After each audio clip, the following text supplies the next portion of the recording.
Though our homeland has become a distant memory, the flames of war continue to rage. We have long shed the last of our blood. Stay strong, my soldiers. One day, I will deliver you to the place I promised.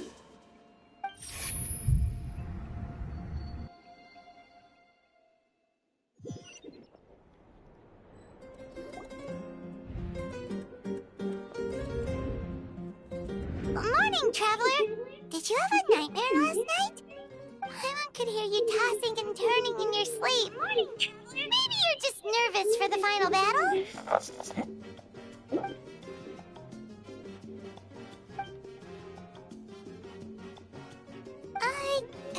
Just shake it off, Traveler. We're supposed to meet with Moika today.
I see. If all goes well, 3 days should be more than enough to forge the name. You won't need to push back the plan. Thank you. I'd say the sooner you can finish it, the better. I still need to announce the matter to everyone. Don't worry. We should only need half a day. The Traveler has been in Natlan a while now. The Pilgrim's Chronicle should have enough records of his adventures. Hey, Moika! Oh, Shilonen and St. Lally are here too! Hello! We were just talking about you. I invited you here for 2 reasons. First, there's the Traveler's ancient name, which is ready to be forged. Oh yeah! You need the Pilgrim's Chronicle, right? The device the Lord of the Night gave us? Perfect. Could I take a look?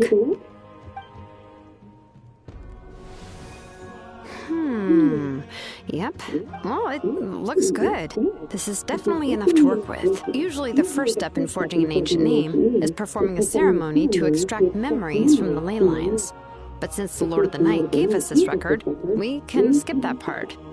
Still, I've never used something like this before. This is an entirely new material for me, so I need to look into how the process might change. I'll help you. My knowledge on the Lord of the Night and the Wyatt might come in handy. That brings me to the second matter. As you already know, once your ancient name is complete, we need to venture into the deepest part of the Night Kingdom. That will happen in 3 days' time. 3 days? So soon? Wait, but... What? You're worried about the Traveler, aren't you? Well, Paimon gave it a lot of thought, and Paimon's not very good at thinking or fighting to begin with. It's just, this plan could save countless lives. Paimon understands why people would want to be a part of something so important, but all this time, Paimon has barely left the Traveler's side. Not to mention, we all know this will be a super dangerous mission. That's right. And as long as we win, the Ode of Resurrection will return us to this land. The Night Kingdom is a realm of souls and memories, where mental fortitude outweighs physical strength. All in Natlan are resolved to win this war. The sacred flame will connect us to their fighting spirit. We will do whatever it takes to win. So if you want to contribute, just cheer us on, alongside all the people of Natlan. For the Traveler, I'm sure your words of encouragement are among the most important. The most important? Really?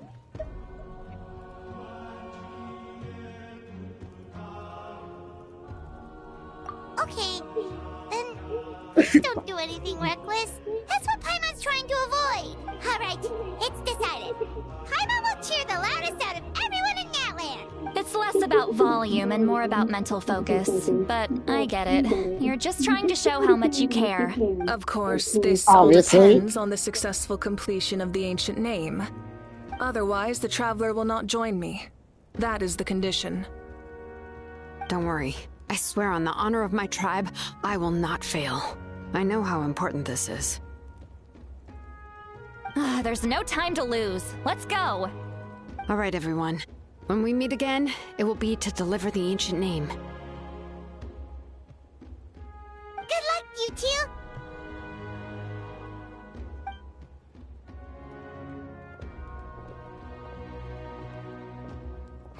3 days, huh? What should we do in the meantime?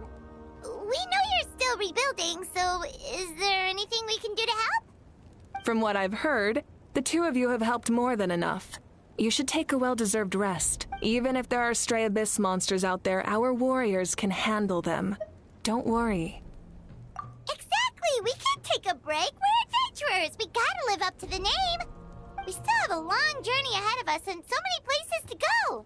The battle in 3 days is just another part of our adventure! I see. In that case, just do what you think is best. This final battle is extremely important to me. The culmination of my life's work. Still, I think you've got the right idea. I'm also going to follow my heart. I plan on using these 3 days to calm my mind and work on a painting. Oh, you know how to paint? I just learned, actually.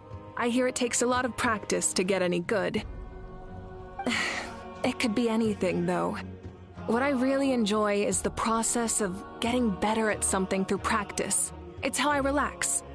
Of course, that's only when I have the time. I'm usually too busy. So that's how you relax. Well, it definitely seems like your style.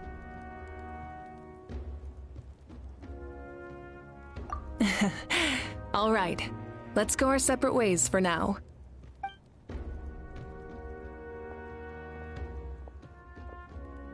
So, if Moika relaxes by working really hard at something, that basically means she never takes a break, right?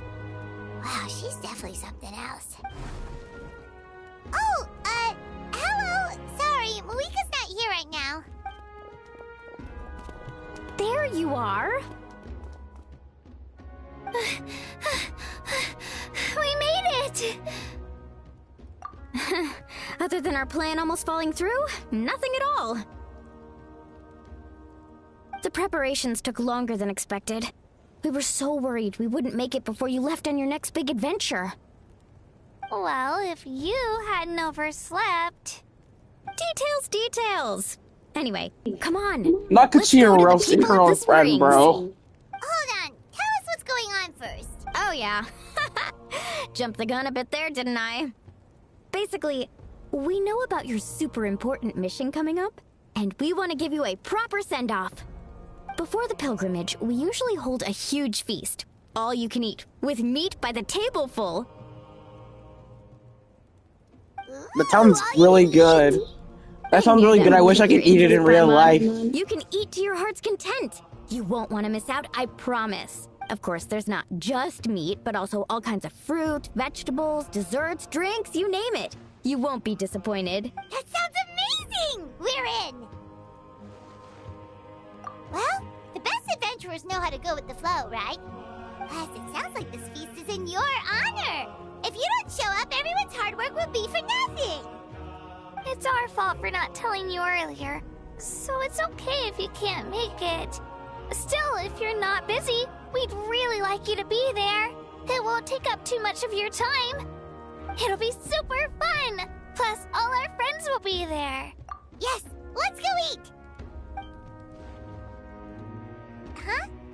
What's the holdup, Traveler? Huh? Isn't she painting? Is that okay? It's not like we prepared anything fancy. Well, I definitely wasn't expecting that suggestion. She's the Archon after all. Maybe it's not our place, but we might as well extend the invitation. The Archon is about to fight for us with everything she has. This feast is in her honor too. Then who's gonna be the one to invite her? All of us, of course.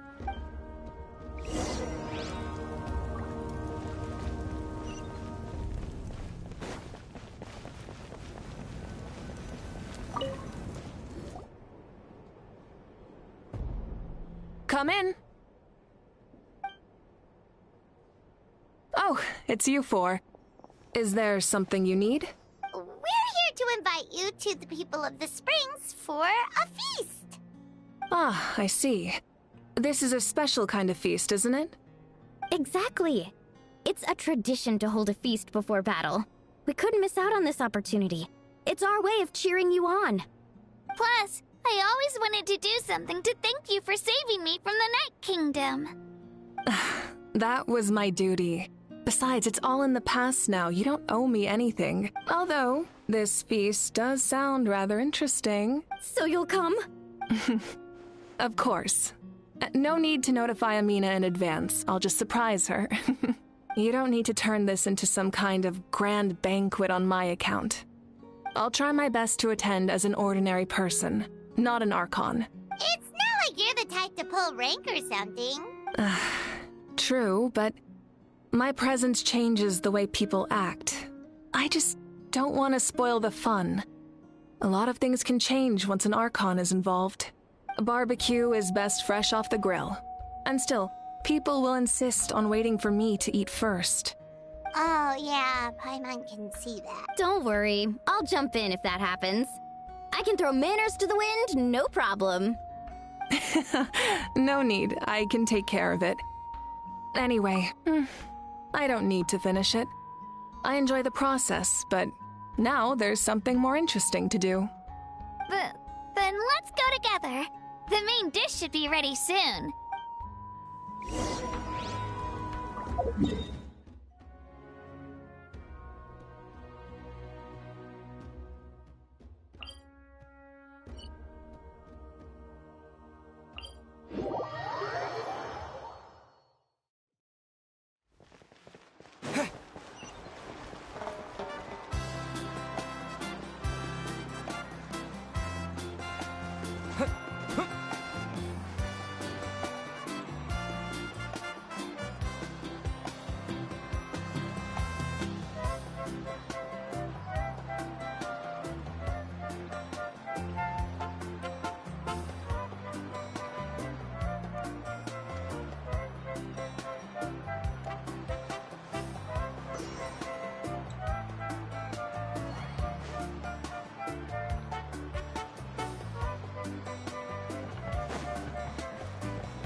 Amina, there's been another delivery.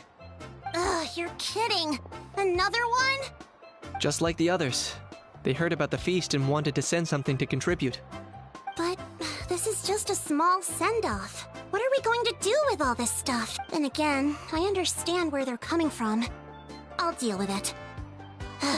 What a headache. If this continues, half of this stuff's gonna go bad before we get to it. Huh? You're here already? And you even brought the... Archon? What are you doing here? We invited her. She agreed to come as a surprise guest. Surprise is putting it lightly. Sorry. I'm happy you're here. It's just... No apology necessary. What's going on? Well, I started spreading the word about the send-off, just around the area like usual. A lot of people are still busy repairing their homes, so I didn't think many people would come. But the turnout has been overwhelming. Not to mention, we've received a small mountain of deliveries. There's no way we can use all this stuff. That's our Star Outlander's popularity for you. You're saying everyone's here because of us? Yep. The news about your impending mission with the Pyro Archon has spread all over Nutland. Plus, you were amazing in the recent battle. A lot of people are here just to thank you, or wish you good luck. Basically, this whole thing is happening because so many people wanted to see you. Still, we definitely weren't expecting you to show up with the Pyro Archon. Yeah, Malika and the Traveler are in this together. They both deserve a celebration. Well, this is the perfect excuse to throw an even bigger party. All this extra stuff was gonna go to waste anyway. No need to go to all that trouble on my account. That's not why I'm here. Besides, with so much of our nation in ruins, resources are still scarce. This extra spending for my sake is the last thing we need. That's true. Party planning isn't easy. I can handle the big picture, but I'm not used to dealing with the finer details. That was always Auntie Atea's job. Sorry. I'm just feeling a bit in over my head. Oh, speaking of Atea, how is she? Is she feeling any better?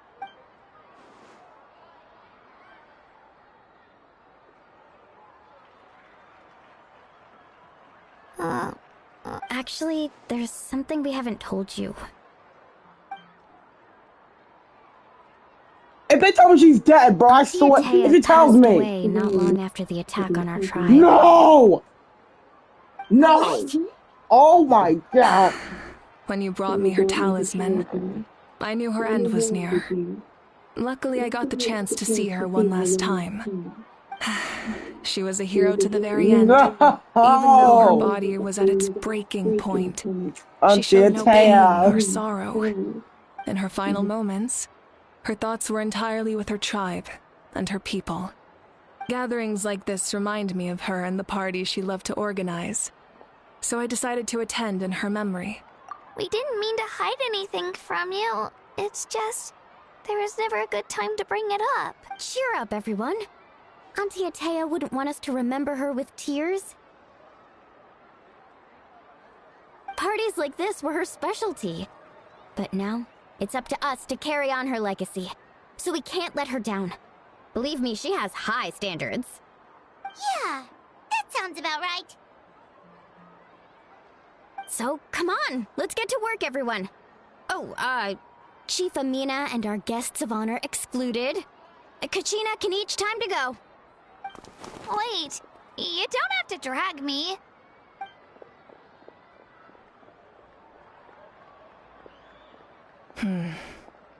Amina, you mentioned something about a surplus of supplies. I may have a solution. First, invite anyone who comes to deliver supplies to stay for the gathering. If it's a caravan, ask them to extend an invitation to the sender as well. Make it clear in the invitation that anyone is welcome to attend, but you're no longer accepting donations. In addition, all leftover supplies will be purchased by the speaker's chamber, sorted, and donated to the appropriate areas. That would be such a big help, Archon! Thank you! I'll get on it, right away! Amazing plan, Malika! It was clear, concise, and organized. But, weren't you trying to keep this small? I don't mind increasing the size of the gathering, I just didn't want it to be because of me. My approach to problem solving is always the same. Different solutions lead to different outcomes. The method may change, but the right choice is always grounded in logic and reason. Whoa. Hana feels like she just learned a thing or two. Well, should we take a walk while everyone finishes the preparations?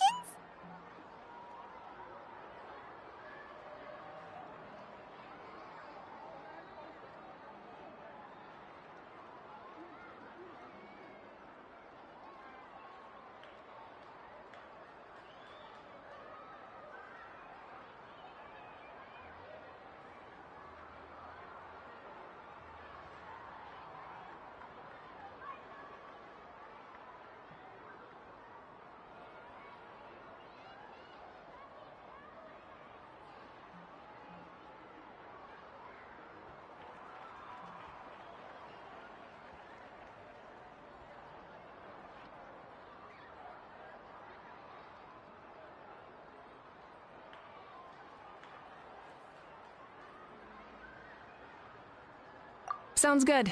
A casual stroll can be hard to come by. Let's go.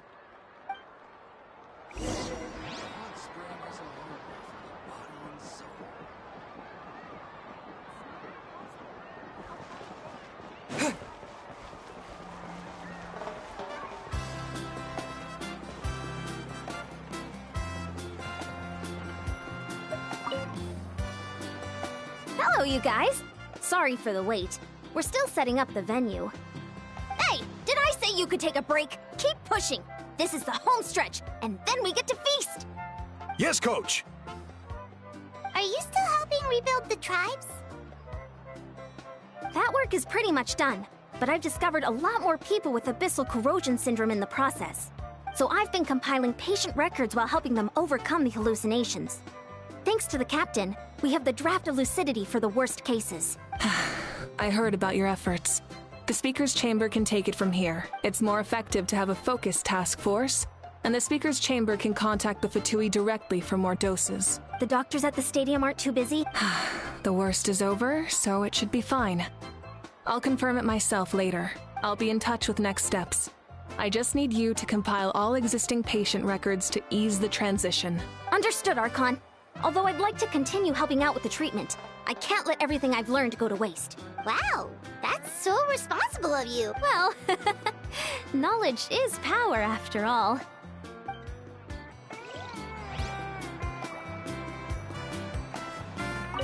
All right, break. I'll take the...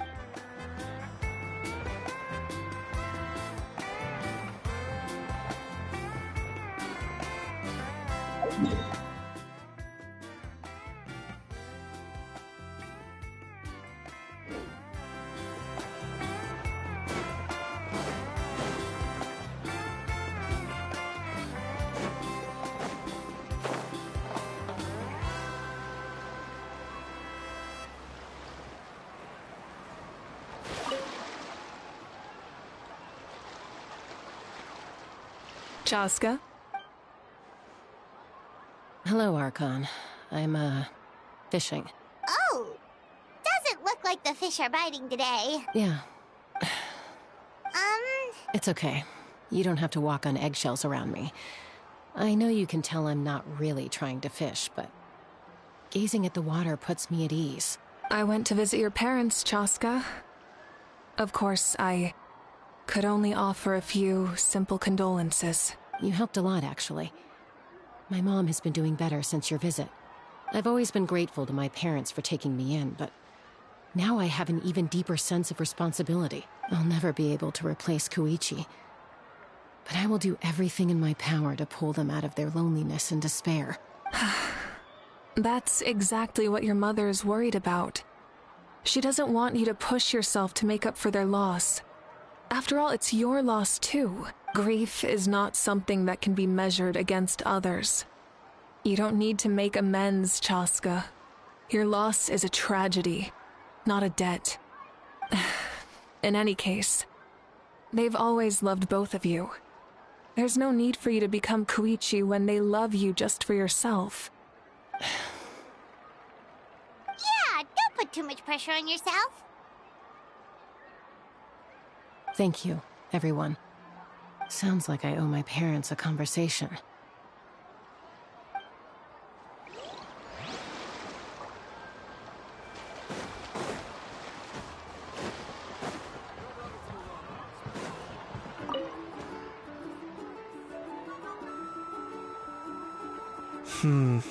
This box is missing a label. Oh, it's you. What's up? Nothing. We're just taking a look around. Well, everyone's busy rebuilding the tribes, so there's not a lot of saurian hunting work out there. But the Pyro Archon assigned me a special mission. Oh, really? That's a bit of an exaggeration. I just asked Kenichi to help identify some of the unknown casualties from the battle. The fighting consumed all of Natlan. Countless humans and saurians were dragged into the conflict. So a lot of investigative work is required to confirm their identities. Just like a detective, I only have tiny details to work with. The goal is to deduce their habits and find evidence to corroborate their identity. It's tricky work, but we have every reason to keep going. Because Natlan's heroes deserve to be remembered, right? Exactly. That is how we, as the living, respect our heroes and the values of their lives. So let me know if you need extra help, Kenichi. I'm doing fine for now. The teams searching for the fallen need the help more than me. The longer we take to find the dead, the harder it will be to piece things together. Understood. Thank you for your hard work. Just doing my part. Hey, looks like the food is almost ready. Let's head over. Paimon can't wait to feast. Oh, but if there are still people you want to see...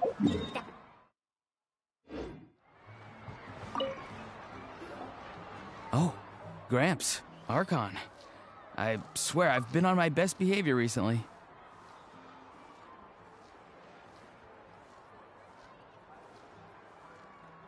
How am I this boy's grandpa, bro? I'm not even dating anybody in this game. No, in real life. Paimon knows it's just how you talk, but you've got to realize how suspicious that sounds, right? I am curious, though. Are you still working with the captain? No, I don't have a reason to follow him anymore. So my life is back to normal. Growing vegetables, raising aphids. Well, maybe not completely normal.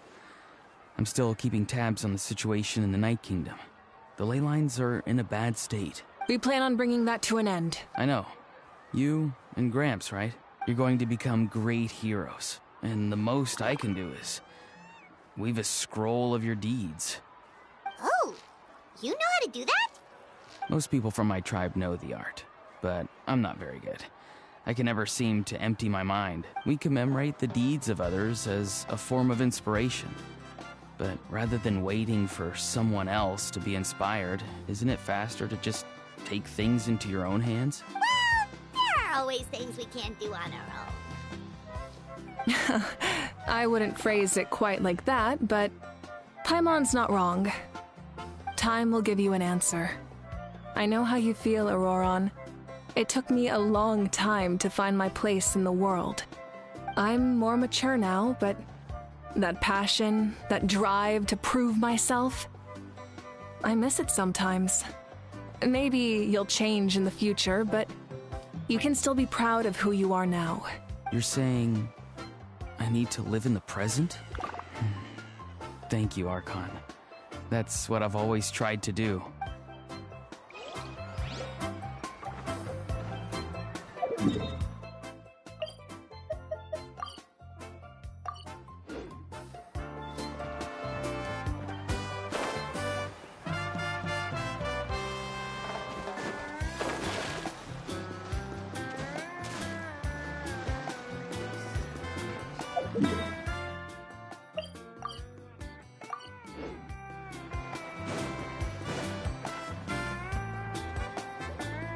Milani, it's almost time for the feast. Maybe we should send the drinks out first.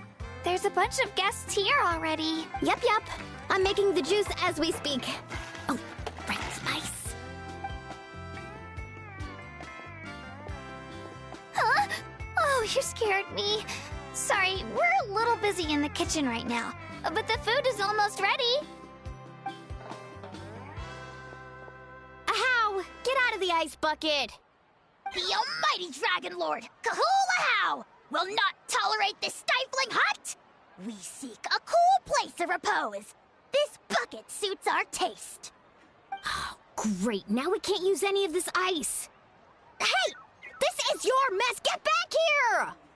Kachina, Ahau is on the run. Help me catch him. Okay. Sorry, I gotta help with Ahau. As usual, Ahau brings chaos wherever he goes. Lively, isn't it? Leave this to me, Kachina. What is this? Who dares lay a hand on the almighty... Mawika?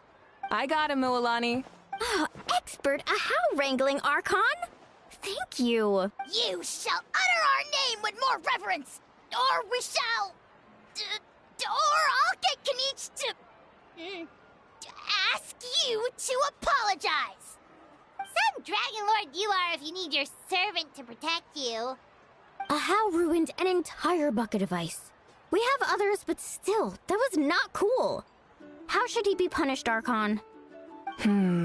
Let me think. Seems like you could use some extra hands around here. A How? Help out in the kitchen. What? The almighty Dragon Lord, Kahula How, shall not be reduced to a menial kitchen laborer! I wasn't asking. Understood. How, you have to learn to be good at some point. Bro, literally got told off by the Archon, the vegetables boss with your of name on it. Natlia, bro. You need That's to wash kinda every crazy. leaf. Help! Someone save me! Lol, you deserve this.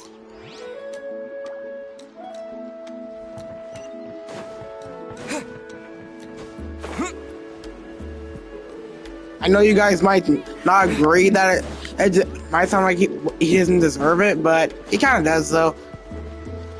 He is like the boss of everything, but he just gets told off by the Archon. That's kind of crazy. And he deserves it. Besides, kitchen duty suits him anyway.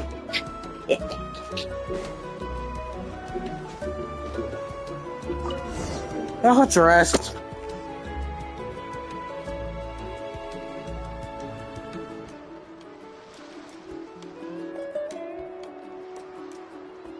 So full. I'm practically a blubber beast. Girl, you ate too much. Well, what's that? A creature from Fontaine with a super round belly. You've never seen a picture of one? Oh, it sounds so cute. Paimon can vouch for their cuteness. You can pat their belly and they'll even join in. That reminds me of my Saurian companion. Her name was Emila. She wasn't the sharpest Tatankasaur, but she was incredibly brave. When there was nothing to do, she would lounge around the tribe without making a sound, even if you bumped into her. Sometimes visitors would think she was all passed out.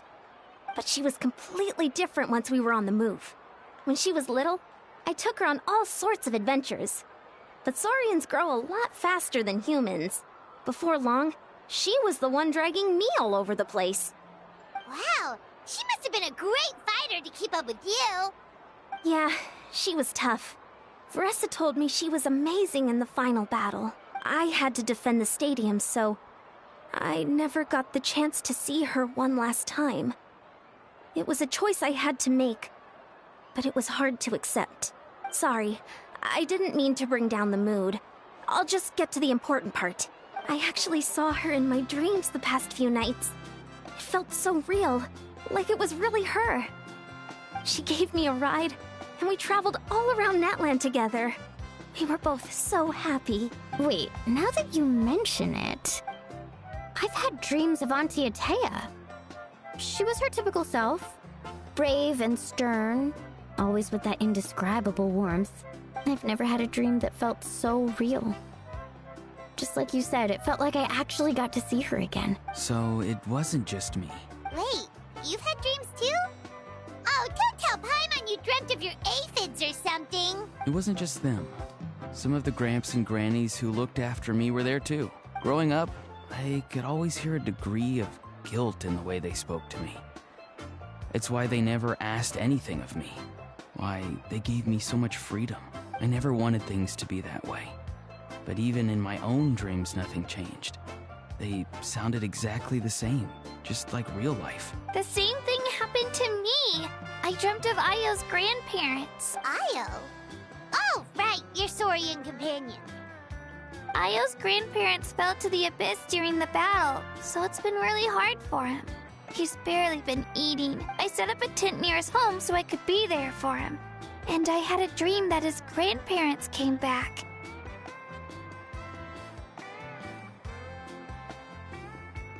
I was so happy. In the dream, Io seemed like his normal self again. But it was only for a moment, and then I woke up. In real life, Io is still struggling. He barely sleeps or eats. But it's alright. I'll be there for him.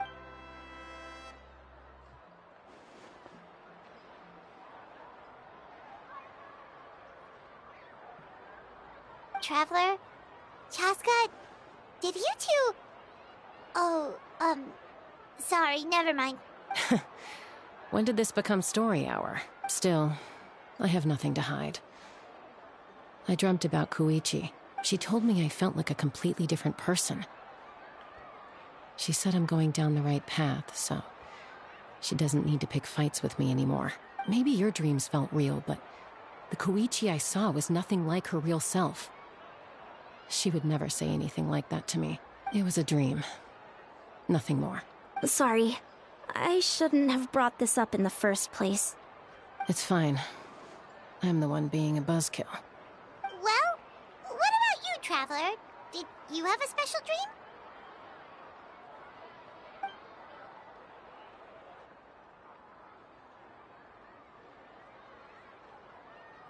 You're kidding. The captain? Does that mean you have some kind of secret connection to him? No, of course not! Maybe the Traveler's dream is a different kind of phenomenon. I may know the cause of the dreams. At the end of the battle, I launched a special kind of night war by using the power of the Divine Throne. Its great power allowed the Ode of Resurrection to bring back all casualties, independent of the time of victory or the possession of an ancient name. In addition, the power of the Divine Throne revitalized the souls and memories within the Night Kingdom, allowing them to take the form of their past selves. Even after the battle, that effect still lingers. That's why those you lost were able to reappear in your dreams. But I agree with Auroron. The Traveler's dream is likely a different matter. The shamans of my tribe often receive visions of the future through dreams. Is that what you're suggesting? Yes, exactly. So, the Traveler saw the captain's future? It's still unclear, but Granny taught me how to interpret dreams. Would it be okay if I tried to take a look? If I can observe your soul, I can find out the key elements of the dream. You're thinking of the Dendro Archon, right? My tribe's power over dreams is nothing compared to that of an Archon. Observing the dreamscape requires a ritual and can only reveal static images. We also need the full cooperation of the dreamer. Otherwise, the process could be used to violate the privacy of others. I also have a fairly good understanding of the ritual.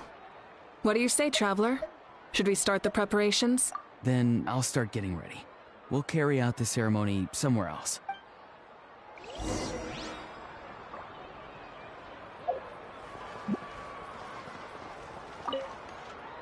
You've got me curious about this dream, too.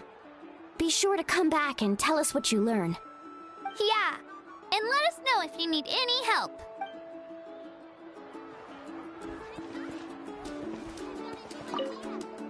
You've got me curious. Yeah, and let...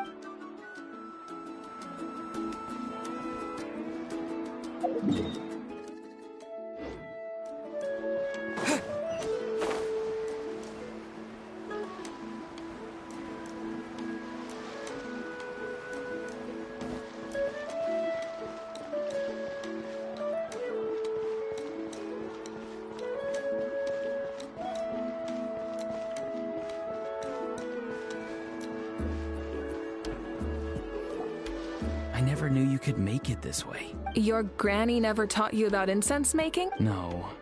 She usually just lists off the ingredients and tells me to follow the formula. Then you still have a lot to learn from her. All right, we're ready, Traveler. Once you head, Auroron will interpret. That's right. So, you just need to take a nap?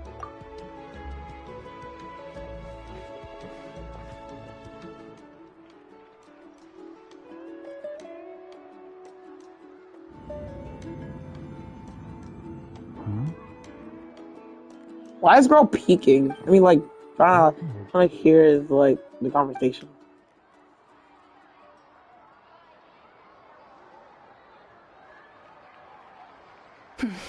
Here, have some water. It'll help to clear your head. You're awake already, Traveler? That was fast. It was enough. What did you learn, Auroron? The person next to the captain. I've seen him before. He was the one who tried to possess me back at the ruin. Huh? It was him? Guthrid, right? The military doctor? So you know that name too? Yeah, the captain told us about him when we were helping Eon-san. He was the one who developed the draft of lucidity, a drug that could help people with hallucination. I see. After the battle, I returned to my tribe and began searching through our records of the catastrophe 500 years ago. Even though my encounter with him was brief, I managed to track down some information. The record said he was cold and decisive. Like the captain, he was formidable in battle, but the two upheld very different ideas of justice. So, he didn't have the captain's sense of honor? That makes sense. The best partners are those who complement each other. Wait, if there are records of all this, that must mean the captain was famous in Natlan. Yes, but unless he brings up his past, few are likely to make the connection between a Fatui harbinger and Thrain, one of Natlan's legendary heroes. Guthrid is also a respected figure in our nation. The story of how he sacrificed himself for Natlan is a pretty famous tribal legend, but there's still something I don't understand. I'm the only one who saw him. You shouldn't be able to dream of someone you've never met, and yet, the figure in your dream looked exactly like him. I don't think that's a coincidence. I believe what the Traveler saw was Guthred's soul. But didn't he die hundreds of years ago? There's no way his soul could have survived that long. Maybe he found his way to the Night Kingdom for a little bit. No. The Night Kingdom only accepts the souls of Natlan. It's always been that way. The Ruler of Death likely wanted to prevent the Ode of Resurrection from being abused. When I was with the captain, I could hear something coming from him. Souls that were not his own. I heard voices of sorrow and pain, sometimes faint, sometimes strong. Wait, are you saying the captain has had Guthrid's soul inside of him all along? That's the part I don't understand. Ordinary people shouldn't be able to carry the souls of others. It's only possible for me because my situation is unique. And even then, you saw what happened. The Lord of the Night's voice triggers a violent reaction in those with fragmented souls. I even checked his soul myself. It's resilient, radiant, and entirely in one piece. Maybe it has something to do with Guthrid then. It's very possible. It's still too early to tell, but the continued existence of Guthrid's soul is likely the key to figuring out the captain's true intentions. I agree. The captain never revealed anything to you? The two of you worked together for quite some time. No, he rarely talked about himself. We were united in our efforts to save Natlan, but it never went beyond that.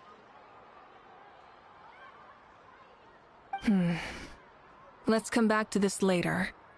One final step, and we save Natlan for good. That must be our focus. I'll tell the officials at the speaker's chamber to monitor the captain. Nevertheless, I doubt his goal will interfere with our plan. Yeah, he's definitely up to something. But there are far more important things for Paimon to worry about. Like if Paimon had to rate her level of worry, the captain gets maybe 50 points.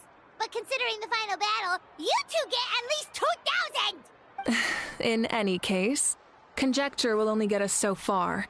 It might be more useful for you to ask the captain directly, Auroron. With any luck, he might just tell you the truth. Huh? Me? Don't tell me you haven't noticed his respect for you. The first of the Fatui Harbingers doesn't work with just anyone. Fortune favors the bold. So if you ask me, posing the question directly is the wiser choice. I'm not so sure, but I'll give it a try.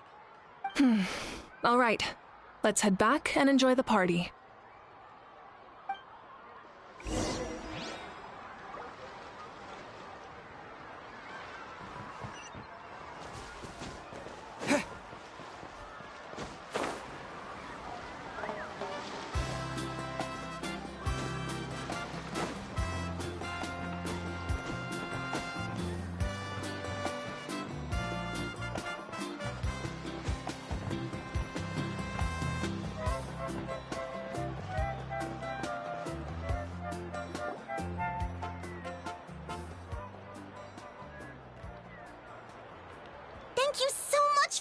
everyone! As this gathering comes to a close, let's hear it for the Pyro Archon and the Traveler one last time! Good luck. You've got this! For Natlan! Thank you, everyone. Today has meant so much to me. It's been a long time since I had the chance to truly relax. Yeah, today was great. Well, that concludes the send-off. Everyone is free to go.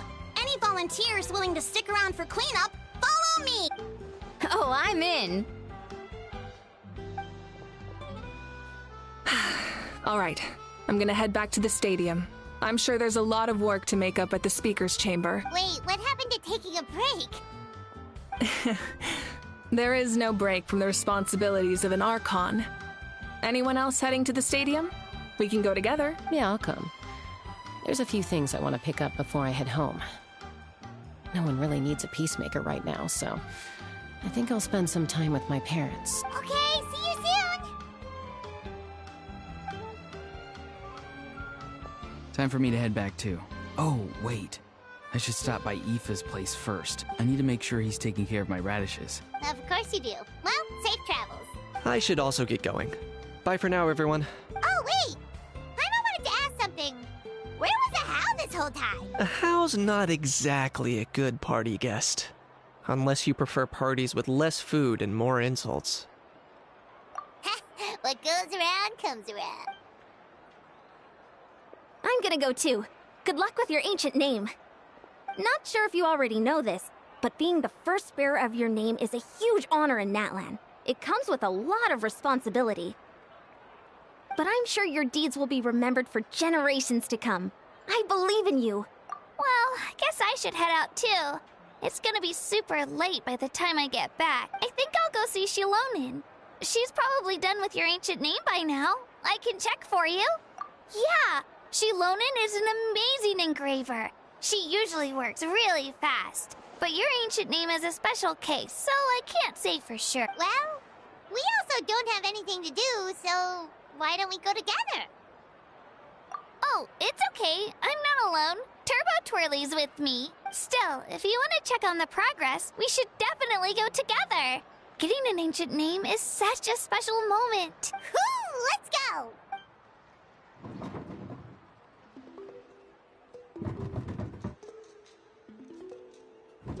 Help! Someone save me! Hey, I've been put in a box! That's actually funny, bro. Being put in a box, that's like one of the funniest things I could have ever been. I don't even know, bro. Being put in a box, that's kind of crazy.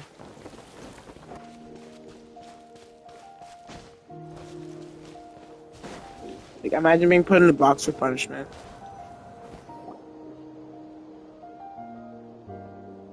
Hey, remember when you first arrived in Natlan? It was still light out, and we traveled on this road together. It was the day before the pilgrimage, and we met up with Kanich and Mualani.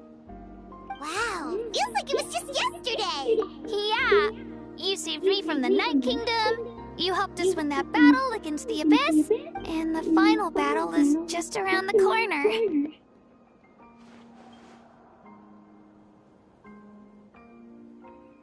Huh?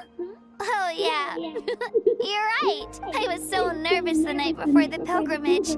But your words of encouragement make me feel a lot better. I slept so well that night and earned the best score I've ever had in the pilgrimage. So, if you're nervous, traveler, maybe I can encourage you this time. I've learned so much from you, but I doubt I can return the favor. Oh. Don't worry, I'll be rooting for you. And if you need help, I'll always be first in line. I bear the ancient name Uthabiti. That means I'll never give up. So, I guess the only piece of advice I can give you is, don't back down. Alright, let's keep going. Now you're not Katrina's. Katrina's like the nicest person, guys. Like, if you ever play Genshin Impact, you can expect the nicest person you meet will be Katrina. Well, I mean, Paimon is like nice too, but she can be a little of a bit of a handful. I'm literally collecting all the resources I can to upgrade characters. Hey,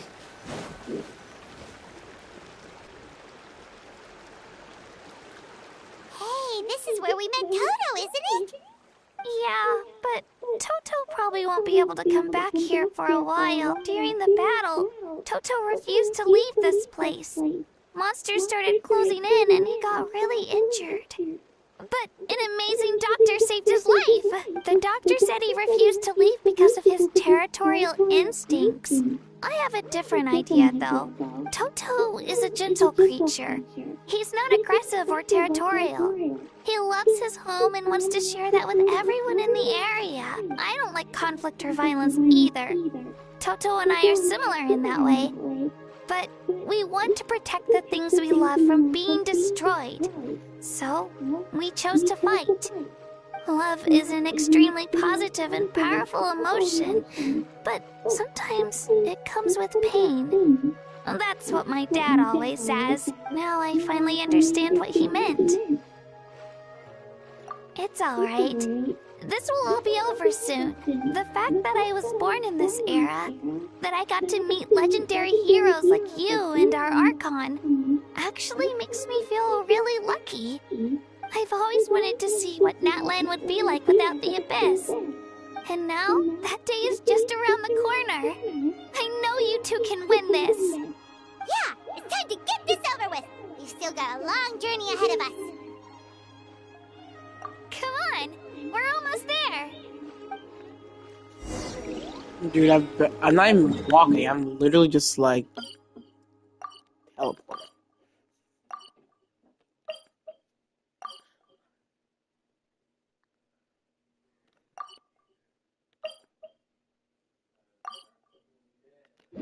Look, this literally remember where I first like arrived.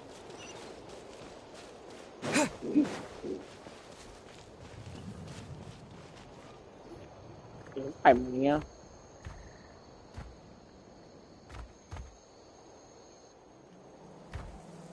Wait, that's Hanwi. Hey, Hanwi, what are you doing here? Oh, let me introduce you. This is Aya's mom. Hello. Oh no, you seem worried. Is something wrong? She left. Come on, let's follow her. Imagine if it went right with my ancient name. Okay, I'm not gonna care for myself. What? She's really freaking out. What's going on?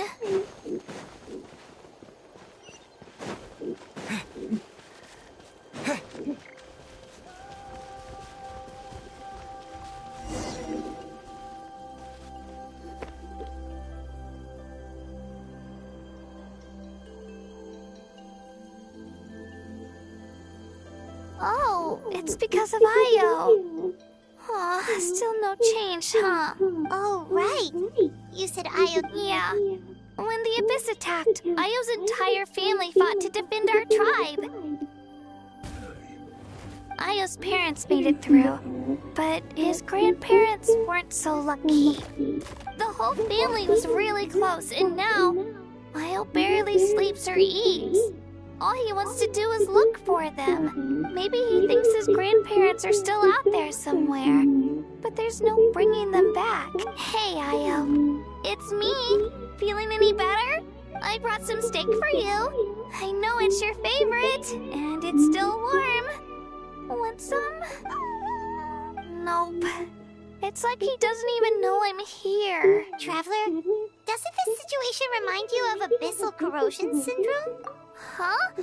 According to the captain, it's a kind of mental disorder that results from abyssal contamination. Even after its power has been purified, it can cause hallucinations, mental breakdowns. It's really dangerous. That does kind of sound like what's happening to Io, but I don't think he was contaminated by the Abyss. It's hard to say for sure. Still, abyssal power was everywhere during the battle. Maybe it affected him indirectly.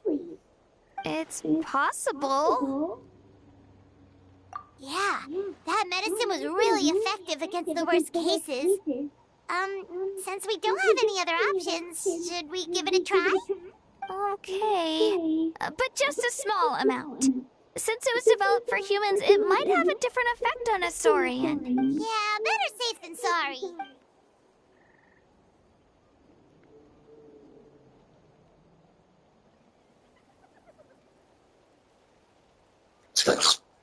Oh my god.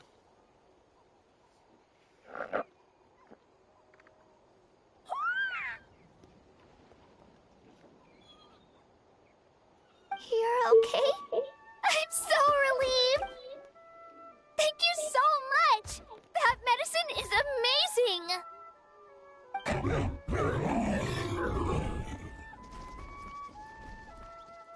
Done eating, Ayo? Then you should get some rest. You've barely slept these past few days. Okay.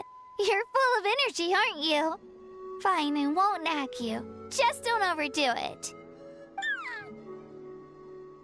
Thank you so much, you two. You helped save Ayo. Could you share some of that medicine with me? I want to be able to help someone else if I were to run into a similar situation. Of course. You know, I used to take a lot of things for granted. Growing up, it's easy to think that everything around you will just exist forever. But the battle taught me that very few things in life are permanent. Like this path, for example. It's the same one we walked before, but now the view is completely different. It makes the things we love even more precious. So, I want to do as much as I can to defend my family and friends, so I can move forward without regrets. Actually, that's something I learned from you. You really taught me a lot. Yeah, you're so talented and strong. Practically a star pupil. Really? So you think I'm doing a good job?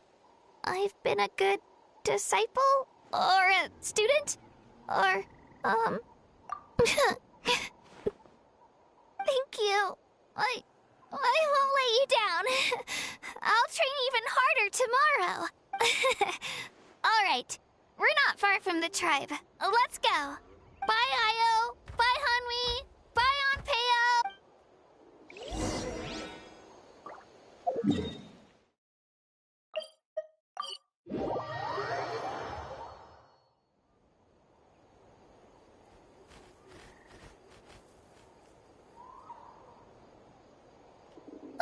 We're here.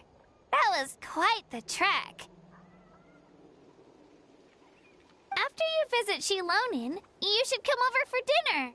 You can stay the night, too. I'll help my parents get everything ready. We wouldn't want to impose. Let's see how things go with Shilonin first. Totally up to you. You're all bye. When you think about it, we actually haven't known Kachina that long. Our journey in Natland feels like it just started, and now it's about to end. That's true. We'll just have to add them to the itinerary. Alright, time to go check on our... your ancient name.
it's you two. The party's over, I'm guessing? You knew about that? Of course. Everyone in Natlan is rooting for you. Shilonen is working on the last part of your ancient name. It's best not to bother her when she's in the zone. Your name is a special case. There were quite a few headaches along the way, which slowed the progress. I told Shilonen if we hurry, we might make it to the feast in time to snag the last round of barbecue. I was just teasing, but she gave it some serious thought, nodded, and really hit the ground running after that. It's like my joke lit a fire under her or something. Sounds like she really wanted that barbecue. Yeah, it's a favorite in her tribe. I bet she still hasn't realized the feast is already over. Wait, should we go make some for her then? I appreciate the thought, but there's no need. I can tell what time it is. The light outside is a dead giveaway. Besides, I knew it was a joke, but we were having a serious conversation at the time, so I decided to give a serious response. Well, anyway, I have something more important to show you. Here, take a look. Wow, it's your ancient name! Tumaini. A name surfaced from the very bottom of the River of Souls. It means hope. A light to guide us through the darkness. Like the stars or the moon. It's a perfect fit. Amazing! Does this name come with a cool chant like the others? Of course, but that'll come later. The Traveler is the first bearer of this name. Those words will emerge naturally during his journey. Once you return triumphant from the battle, I'm sure you will have fully understood why the Lord of the Night chose this name for you.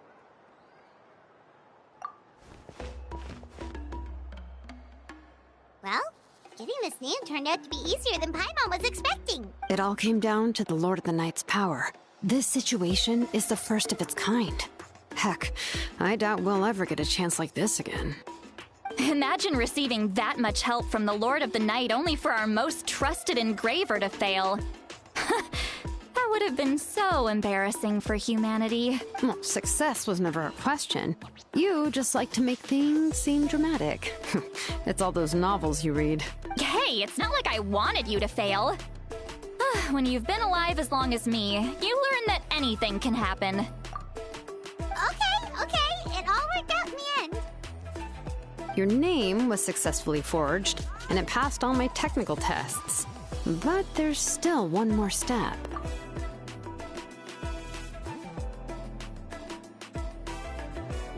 Can somebody tell me why girl's face is like that? Please, like, why is Seat Lolly's face like this? Why in the Lord's name, just why? We need to make sure the name has accepted you, and will function normally in your possession. An Outlander has never received an ancient name before. I wouldn't be surprised if something equally unprecedented happens when you connect to it. So you're saying it's still too early to celebrate? Well, when it comes to something this important, we can't leave anything to chance. Let's run this final test. Oh, don't worry, the process is simple. We can find a quiet place to test it out after dinner. Basically, I need to observe whether your soul can connect to the ley lines, and make sure there are no signs of rejection.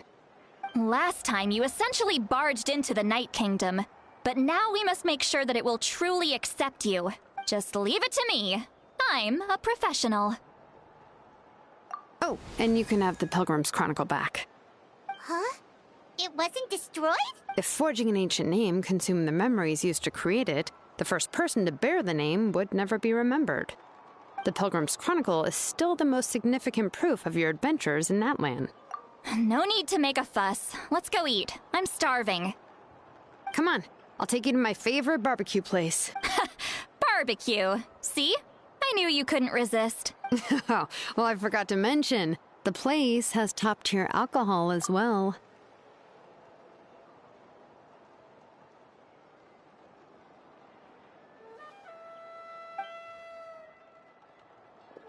Well, what are we waiting for? Hop to it, people! See, Lolly, you want to get drunk again? Seriously, you got last time you got drunk as hell. Now you want to get drunk again, bro? Get out.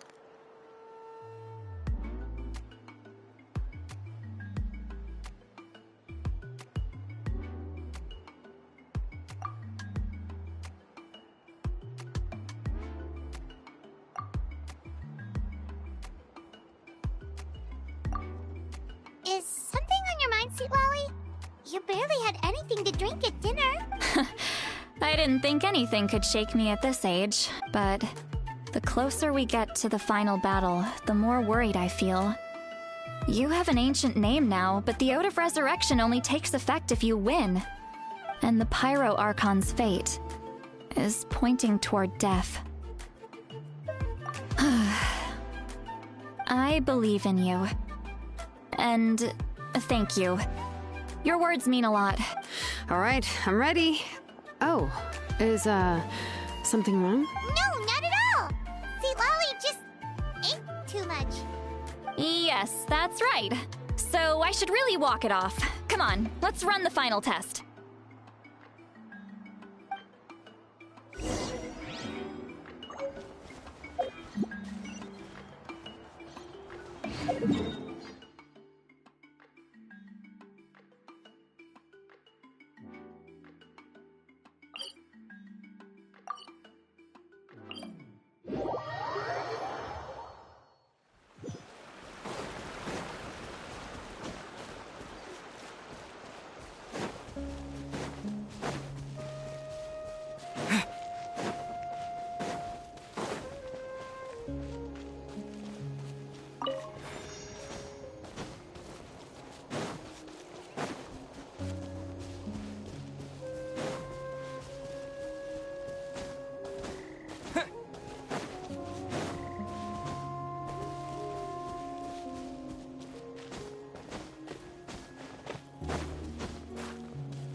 All set, Shilonen?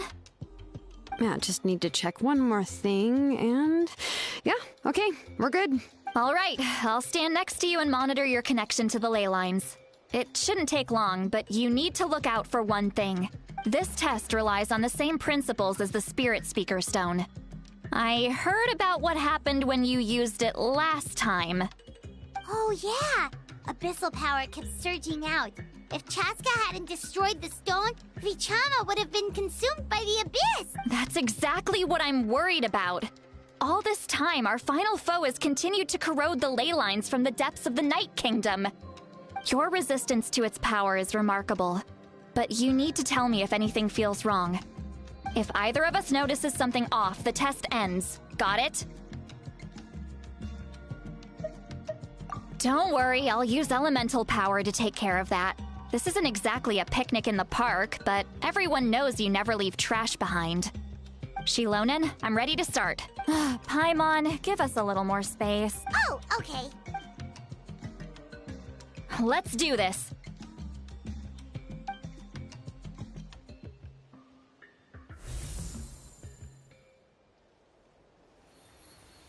Whoa, that light is beautiful! It's exactly like when we used the Spirit Speaker Stone! Your connection to the ley lines looks good. I can sense the Lord of the Night. Your soul is remarkable. Such a strong presence. Even on par with the Lord of the Night. Looks like the Lord of the Night has accepted this name and acknowledged you as its bearer. No surprise there, considering we only got this far because of her. Stable connection to the ley lines, no unexpected fluctuations, both good signs. How do you feel, Traveler? Then it looks like your ancient name is good to go. That's great news.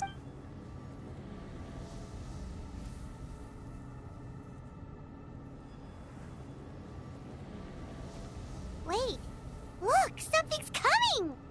No need to panic, Paimon. The damage to the ley lines has allowed these soul-like beings to leak out onto the surface. It's just because of the ritual.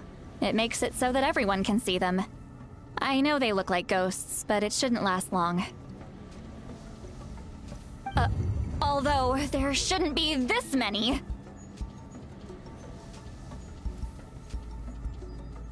Oh, Shilonen, stop the test! We've already confirmed what we came here for! Got it! What's going on? I see. It wasn't just escaped souls. The ritual attracted all the souls in the surrounding area. Surrounding area? The Night Kingdom is getting weaker by the day, especially in its capacity to accept souls. After death, many souls fail to return to the ley lines. Once a soul becomes lost, it can never return to the Night Kingdom.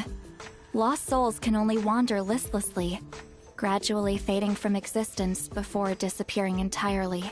Please, take me back. I cannot disappear. So the connection we established to the Night Kingdom, that's what drew them here? Yes. The Traveler's soul is powerful, so the echoes coming back from the Night Kingdom were loud and strong. Some of these souls never made it to the ley lines. Others escaped from the Night Kingdom, and even more don't come from Natlan. Complicated doesn't even begin to describe it. So, they've always been around? We just couldn't see them most of the time? We can try. Returning souls to the ley lines usually requires a complex ritual, but we don't have time for that, and neither do they. That's exactly why my people turned to vessels like Auroron. He has a remarkable ability to perceive souls. Even after the failed ceremony, he made it his mission to travel around Natlan and return as many souls as possible.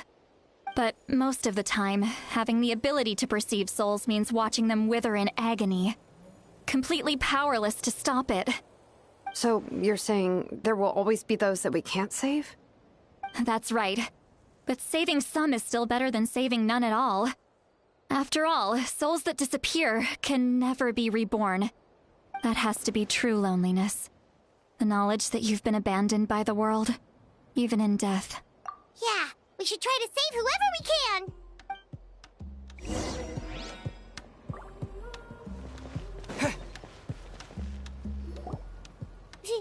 Vichama, is that you? Oh, I know you. I didn't think we would meet again, especially like this. Using the Spirit Speaker Stone meant so much to me. Thank you, Citlali. I finally had the chance to say that in person. Enough of that. What happened to you? Wait, you're from the Scions of the Canopy? During the battle, your tribe was... It's okay. The battle finally gave me the chance to fulfill my dream. Back then, I missed my chance at the Night Warden Wars. I wasn't about to let that happen twice. I scouted the location and direction of the attacks, so I could tell Chief Wyna the safest way to evacuate. Those with grappling hooks escaped through the air. Everyone else banded together on the ground to break through the front. But people needed information, so I stayed behind until the very end. Oh, you're a true hero. Thank you, but that's not why I did it. I did it for the future of my tribe and the future of Natlan. The battle gave me back my sense of purpose. That's all I wanted.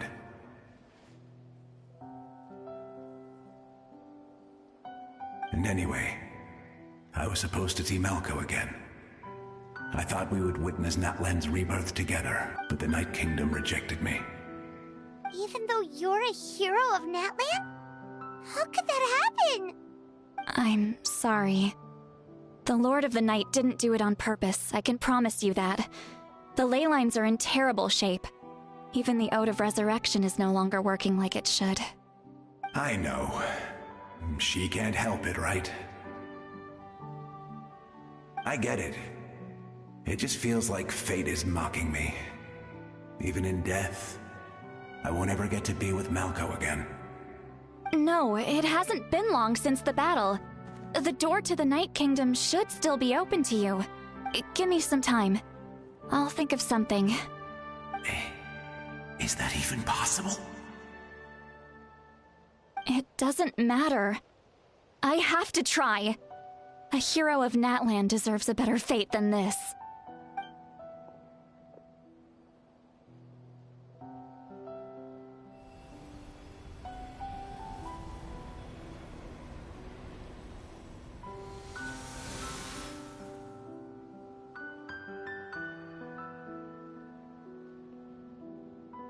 This feeling. Is this the Night Kingdom? Looks like this method worked on you. Thank you. Thank you so much. People don't always have the nicest things to say about you, but shows what they know. That's a given. I hope you come back to us soon, Vichama. If I may, what about the others? Can you save them too? We're sorry.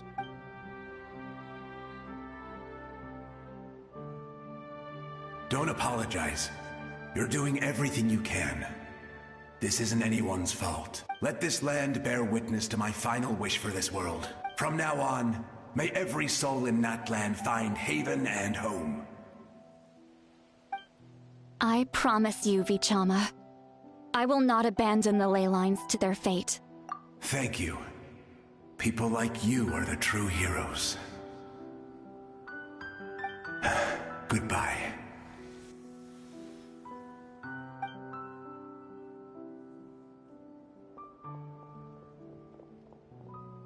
Let me go back.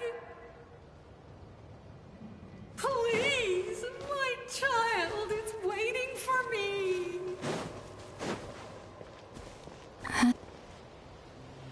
Home? Here? She's one of the souls that are... Home. We're sorry.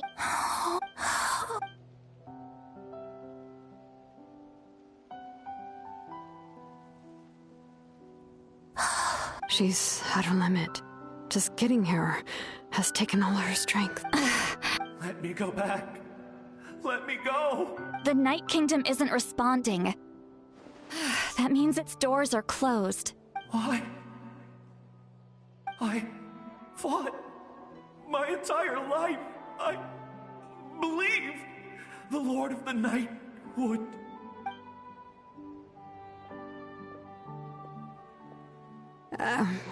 I'm sorry. The lane lines are over. Why does it even matter? Of course you matter! Wait! Absolute helplessness. That's what he felt in his final moments. I could sense it. I'm sorry.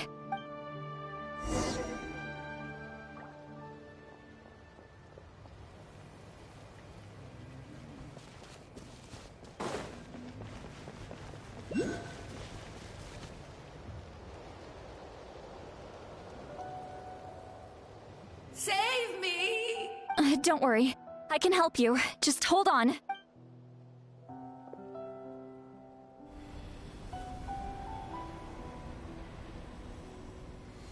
The Night Kingdom. Thank you. Oh, you must be from the Masters of the Night Wind. Would you tell me your name, kind soul? Lolly. Lolly. What a beautiful name. Dazzling. Just like the stars in the sky. I can't disappear! It hasn't been long since he died. I can still try to save him. I can't. I can't. Watch out, Lolly. The abyss is corrupting him. Disappearing. You are.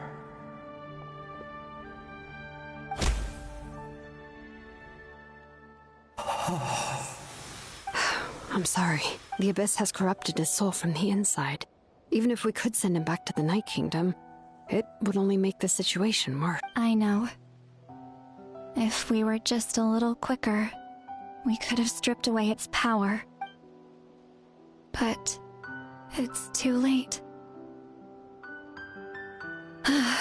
Let's go check on the others.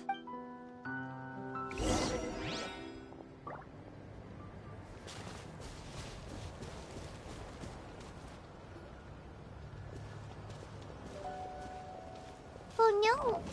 Saurian souls can be affected too? Their souls are still intact. I should be able to help them. Hold on! Is that...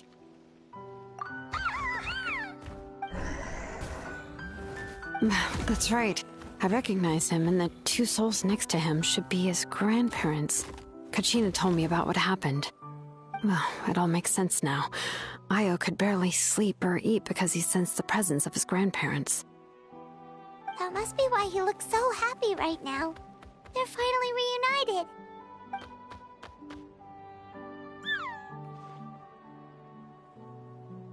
When was the last time Io slept? From what Kachina said, it's been a while. He hasn't been doing so hot lately, but now that he's seen his grandparents again, he looks completely at ease. Kachina's taken me to meet Io before. He's always been such an energetic little Saurian. But whenever his grandparents started to sing to him, he would fall asleep in no time. I think it's a song from when Io's father was a baby, or even before then. That's amazing! Io was so restless earlier, and now he's completely calm!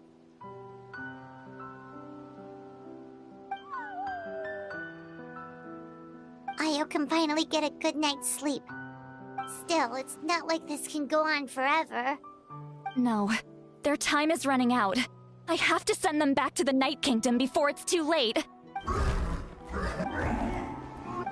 What's wrong with them? They got super angry all of a sudden. They don't want to go. I know you don't want to leave Io, but you can't stay here. You're running out of time. If you don't go back to the Night Kingdom now, you'll disappear in a few days. They've made their position clear. We want to stay by his side, no matter what. We should respect their decision. I don't want to leave them to that fate. But if this is what they want, then I can't separate them. What fate? You mean like the other lost souls? Yes. They will gradually fade away, painfully and slowly, until nothing is left. But that is their choice. For the next few days, at least Io will get a good night's sleep. That's the only way to prevent more souls from suffering the same fate. Once all traces of abyssal power are removed from the Night Kingdom, the Pyro Archon will restore the ley lines. That's the final step of our plan. So we're not just fighting for the living, but for the dead too. What dream? Oh yeah, you said the captain had a bunch of these kinds of souls with him. Maybe they're looking for a home too. But it's impossible for Conrians to enter the Night Kingdom, right? Although it wouldn't be the first time the captain tried to do the impossible. Even in its fully functional state, the Night Kingdom can't accept foreign souls. It's completely isolated from the ley lines of other nations. In theory, that means Conrian souls shouldn't be drawn to the presence of the Night Kingdom. Something strange is going on. One thing's for sure. It seems like the captain wants to help these souls. Well, he usually keeps his cards close to his chest. If we want to know what he's up to, we just have to wait for him to act. Anyway, let's focus on the final battle. That's the most important thing right now. Good or bad, happy or cruel, we always have to face the truth. I just wish I could have done more. So many souls, and I could barely help. I'm so sorry. Hey, don't apologize. None of this was your fault. I guess you're right. If we want to end this, we have to tackle the root of the problem. The ley lines. It's just another reason why this battle is so important. Traveler, before you set off, remember to give your ancient name to the Pyro Archon. She will introduce it to our people and explain its meaning. And then, the rest is up to you. And don't forget, we're all cheering for you!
is here.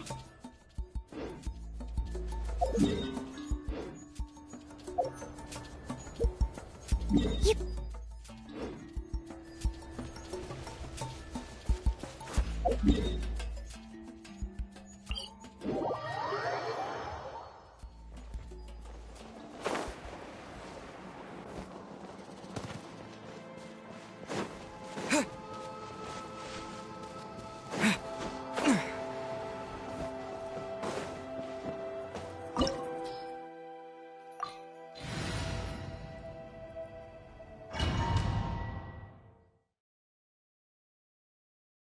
The Pyro Archon is waiting for you inside.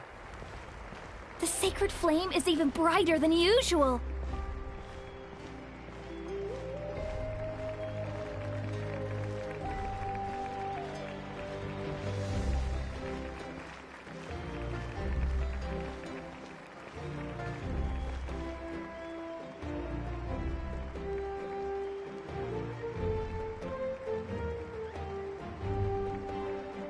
I don't think I'll ever forget this day.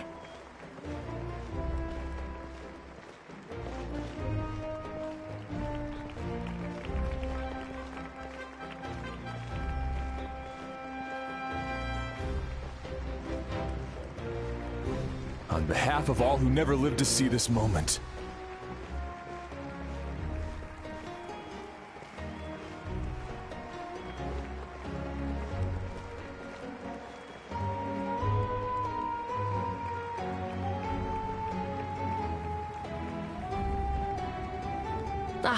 Traveler, Paimon, you're here.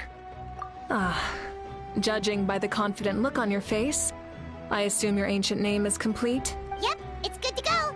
Shilonen specifically reminded us to show it to you. Tumaini. Yes, that fits you perfectly. Is that an ancient name?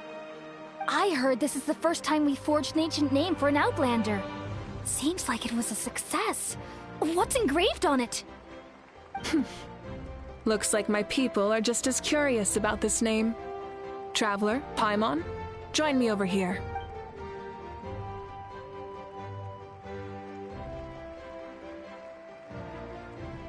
As you can see, I am holding the Traveler's ancient name. With this name, the Wyab entrust to him a monumental task, and this land binds us as kin. Tumaini. That is his name. Like starlight amid the darkness, flames amid the cold. It means hope. Tumaini. hope. After all these endless years of fighting, we finally found it, haven't we?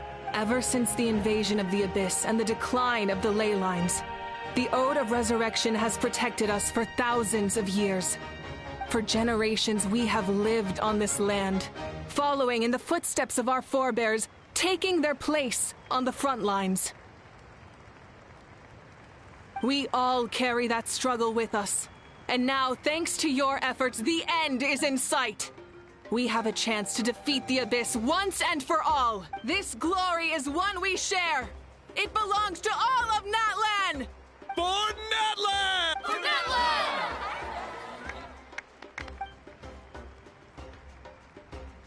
Our suffering will not soon be forgotten. But there will come a day when we can proudly declare to our progeny that this war is won for our fallen heroes, our lifelong comrades, and all who forge the path ahead through trial and tribulation. For our homeland, we will claim victory! In Natlan, no one fights alone! No one fights alone! To battle!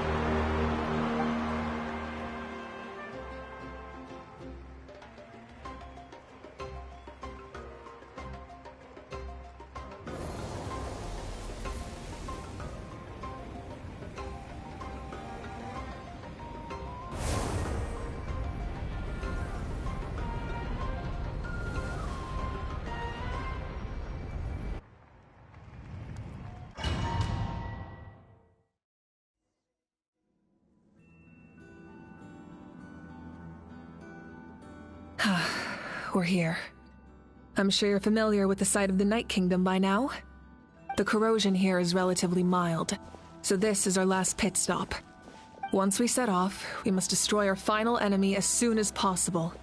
Otherwise, no amount of resistance to abyssal corrosion will save us from contamination. So there's no turning back after this, huh? After you left, Paimon started to be able to see this place. It's a mystery to Paimon, too. The sacred flame is connecting us. The sacred flame is connecting us. The moment it sent us here, it made sure your consciousness could reach us. But still, you can go no further. The Abyss also has the power to corrupt the mind, so once we venture deeper, it must be alone. But, while we're still here, I believe some of your friends may wish to say a few words. True, but there's time enough to say goodbye. Come find me when you're ready to set off. I'll explain the next step of the plan.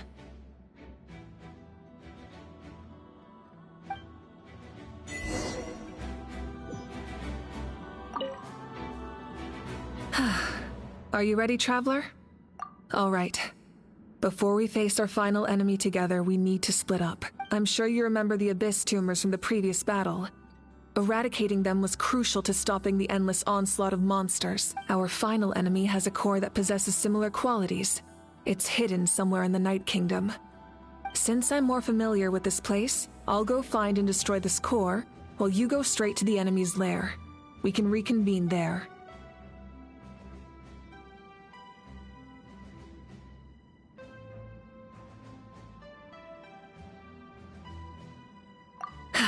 All right, then it's time to act. All of Natlan is behind us.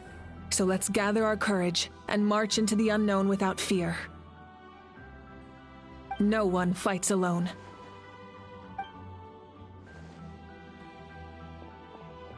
Malika already left, so you should get moving. Oh, and Paimon should stop distracting you. Paimon still remembers her promise. She's gonna cheer you on with all her might. Paimon's not some kid who's afraid of the dark. She's gonna be brave this time, so don't you worry. Always. You're not in this alone. We'll be with you in spirit the whole time.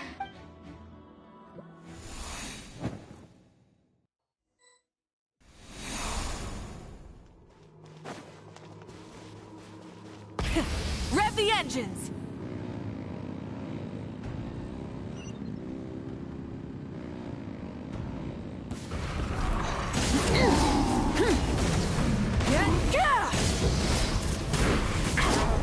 Rise with the sun!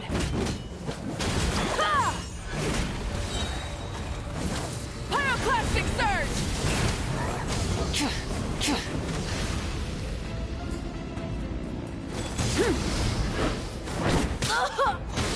Light it up!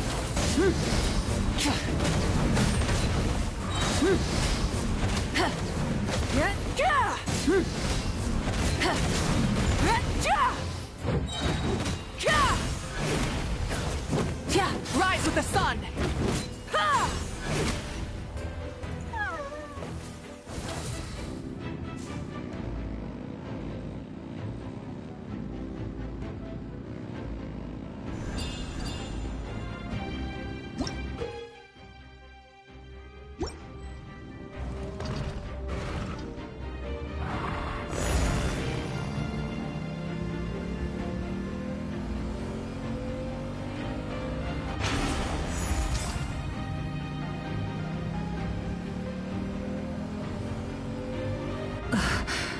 Something feels familiar.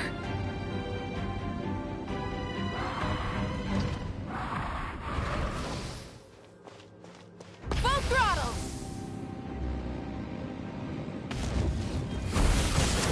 Desolation! Wrath from the sky!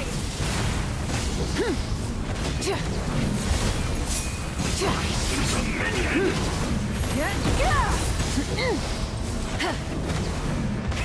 Rev the engine! Pyroclastic surge! All shall succumb!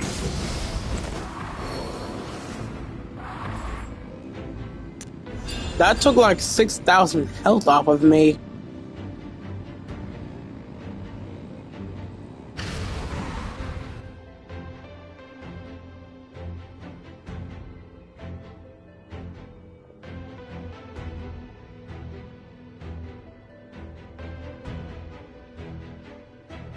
Hey, sis.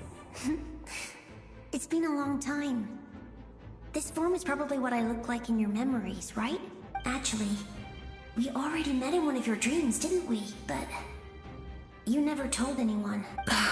Out of all the awakened souls, I was surprised you were one of them. After all, it's been 500 years. Yeah.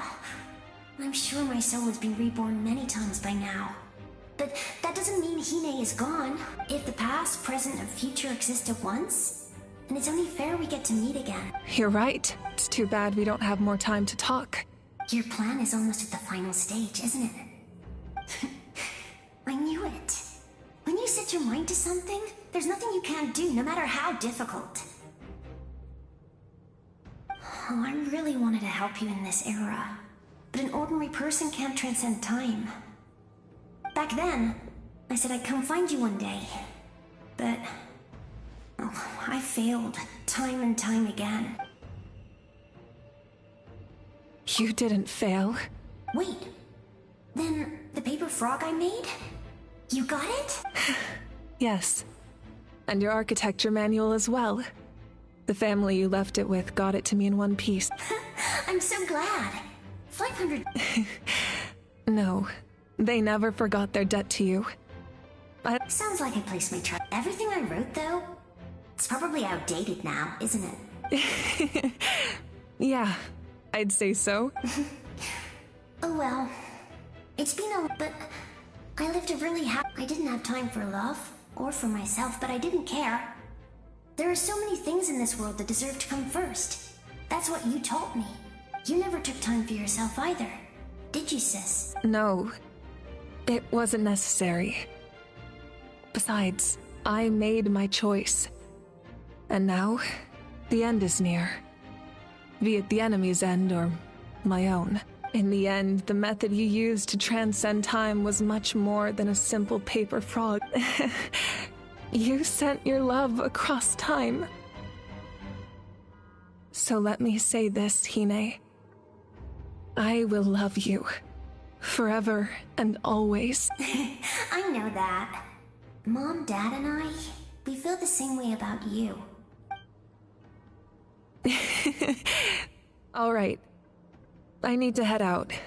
Another hero is waiting for me. I believe in you, sis. For Natlan.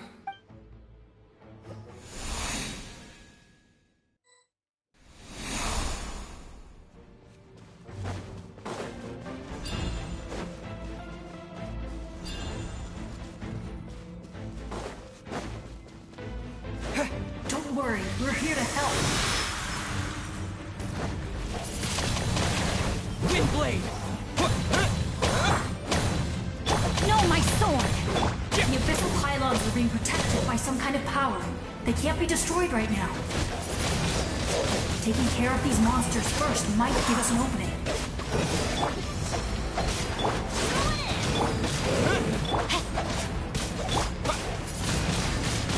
Windblade! Let's light it up!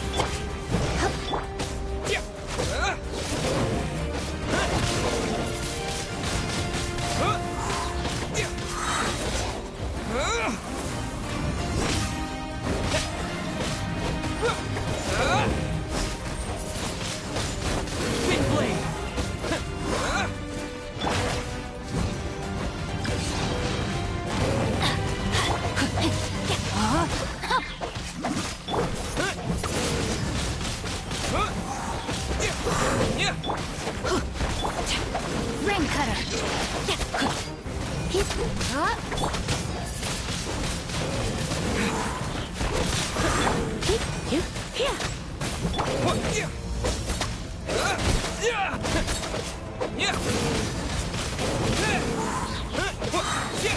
Disappear!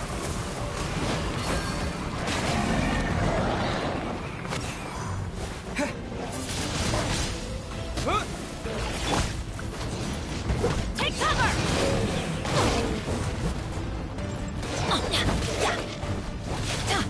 Off we go! Out of the way! Why do they never miss? Adventure time!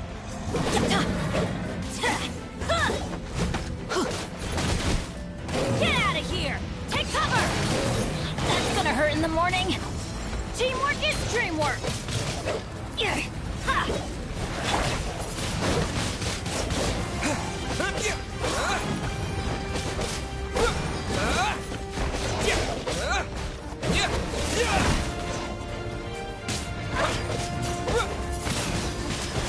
Wind blade. No, my sword. Take cover. Adventure time.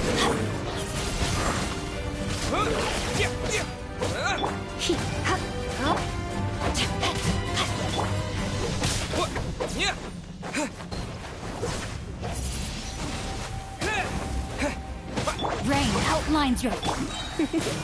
Surrender and be gentle. With the wind! Wind blade!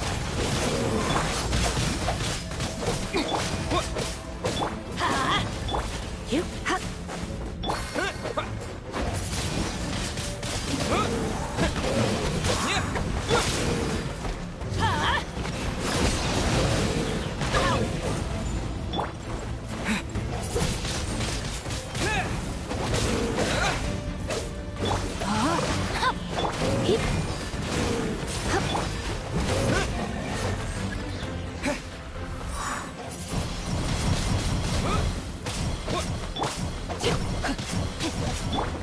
Come a little closer.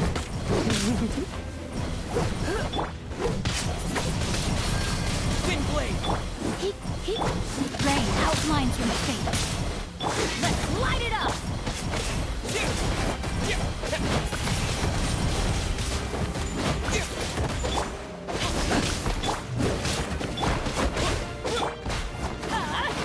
Take cover!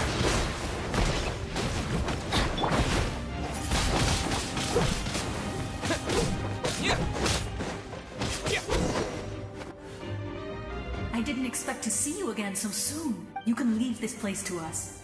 When the monsters attack again, we'll fend them off. We got to see each other in a dream, and that's enough. The square makes it possible to connect the living to the Night Kingdom.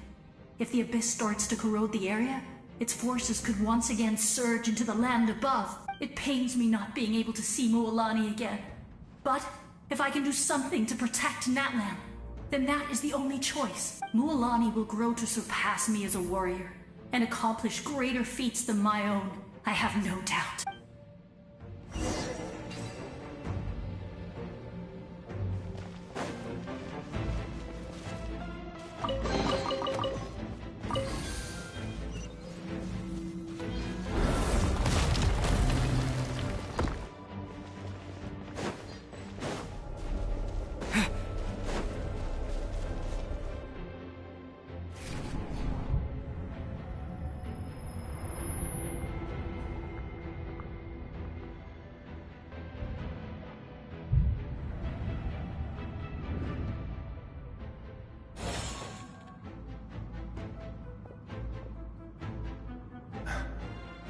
It's you! I knew you would come. We meet again. Remember me? I'm Malco. We met when you came to rescue Kachina. I could barely hold on to my human form back then. Vichama told me about the horrific battle on the surface, but now, the souls of the Night Kingdom have been revitalized. More importantly, after everything, we finally get to fight side by side again. It's all thanks to you and Siglali. The path ahead has been heavily corroded by the abyss. Navigation will be tricky. I can help illuminate your way, just like before. I'll take care of recon and combat. I was in a bad place when you met me, but I was a capable warrior back in the day. Come on, follow me. Of course. It's dangerous out there, so stay close.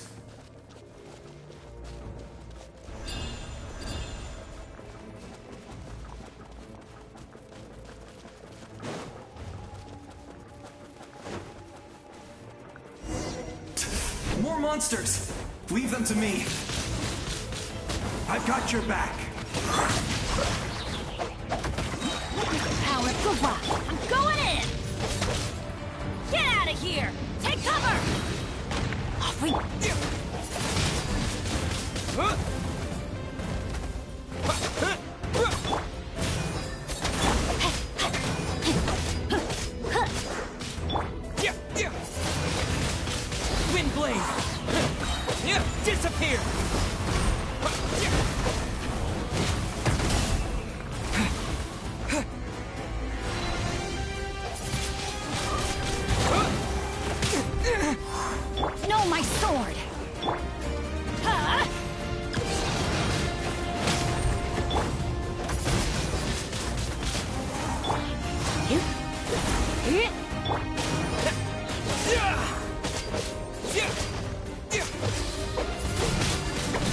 Wind blade. Rain outlines your... Take cover! Yeah.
I'm a bit rusty.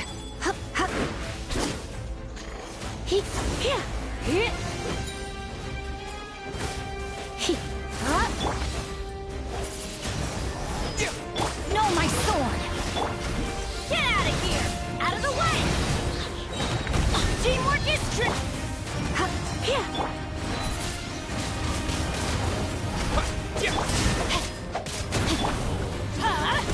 out of the way!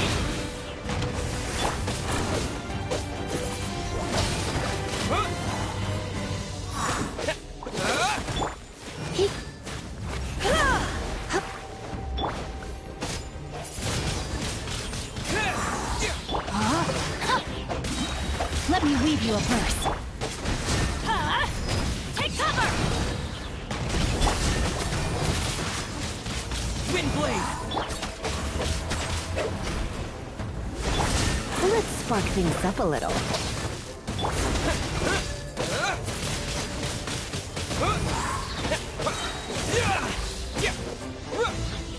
Disappear. You're in for a little shock. You've been a naughty boy.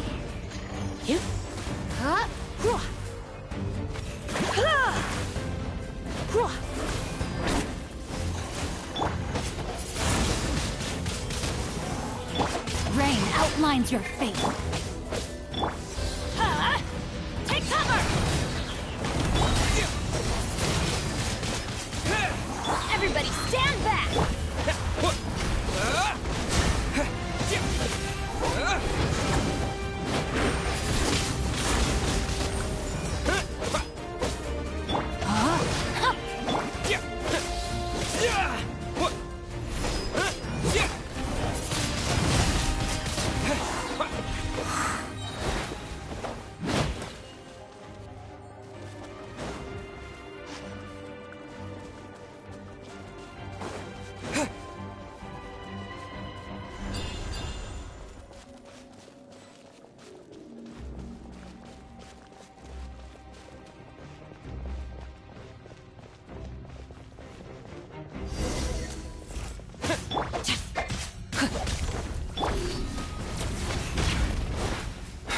So strong. The power of the Abyss is protecting it. Leave it to me. Time for the Abyss to face its reckoning.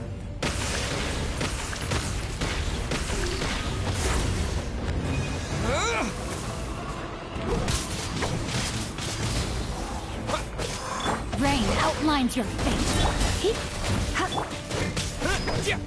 Witness the power of Guhua.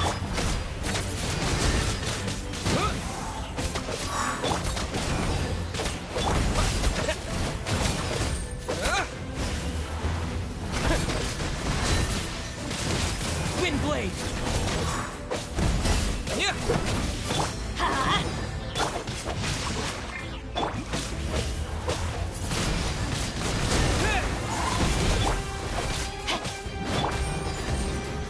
Take cover!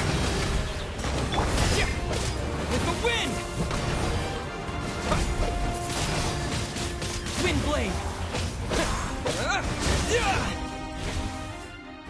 That was amazing. Judging by your clothes, you're not from Natlan, are you? I've never seen a soul like you in the Night Kingdom. Yes. Although, rather than a soul, it would be more accurate to say I was the shaman's of... So you're him? It was in Fradden. Unlike my righteous and noble commander, You tried to...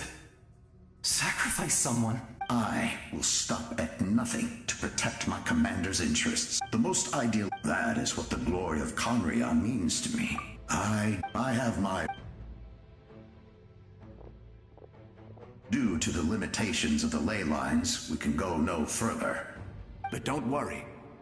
You'll become the hero. Go now. For Natlan. And for all who lost their lives to the Abyss. This time, we shall prevail. Not for any single nation or faction.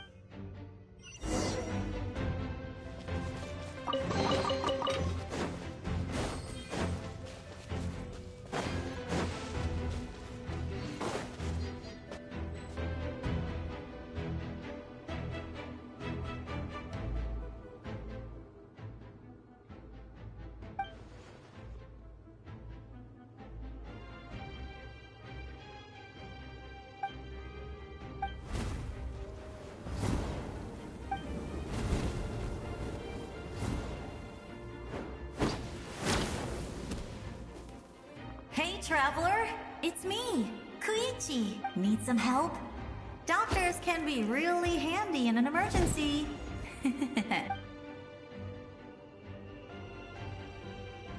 With your special powers, you should be able to make it through this place. Go now! Huh? What was that? I felt shaking all of a sudden. Oh, I was wondering where she went. Well, that just means we've got even less time to waste. I never liked causing trouble, and I definitely don't want to be the one who holds up the Pyro Archon's plan. Yeah, I'm really glad she fulfilled her mission.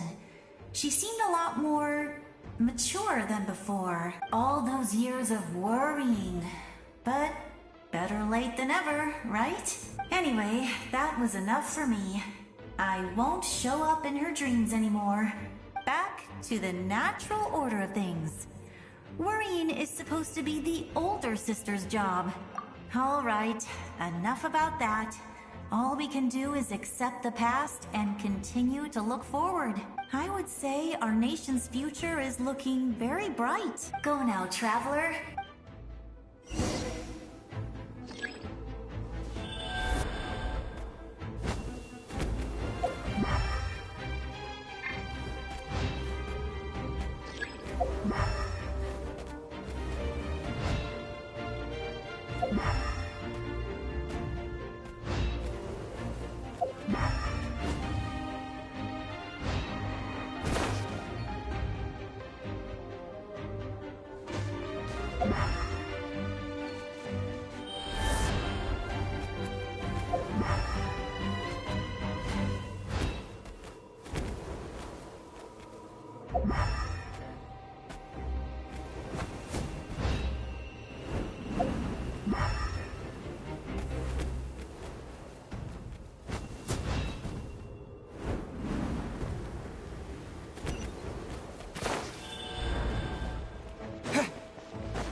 embrace.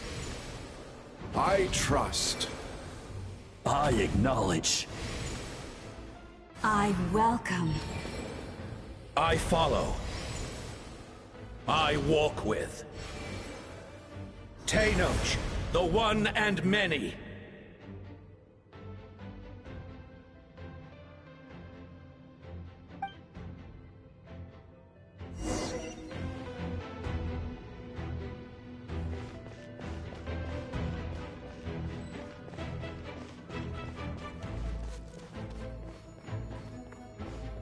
Let my people light up your path. Mawika is just up ahead. Now, go and bring forth a miracle reserved for the divine. You, the kindling we know as humanity.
War is nothing but a hopeless struggle.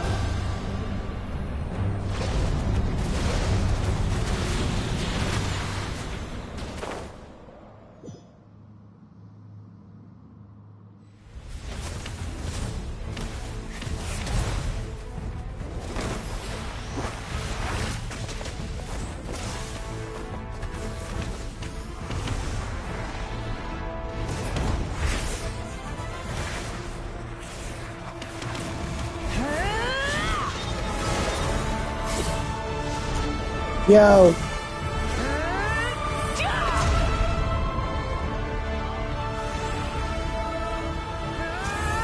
What's up, Galaxy God?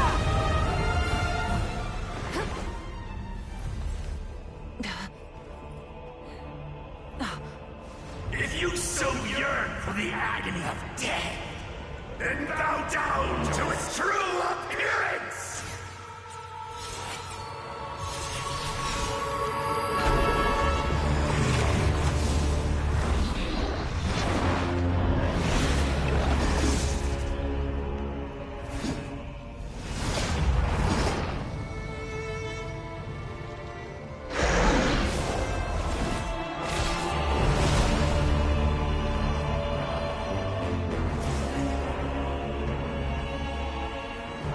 You who traverse the stars, fear not. Natlan has placed its trust in you. Descender, ignite your fire, the hope that burns within.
I have witnessed the light of this flame dozens of times.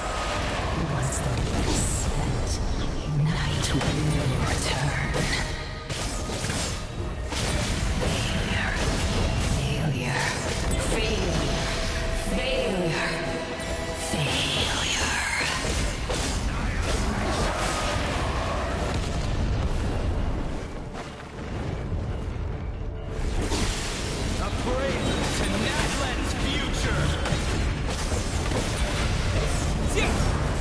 You are loyal to the wrong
traveler!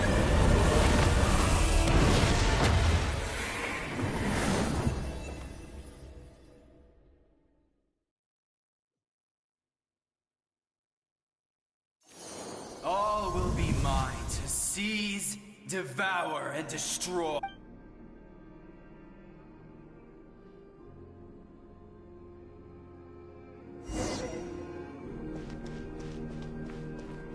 Face your fate.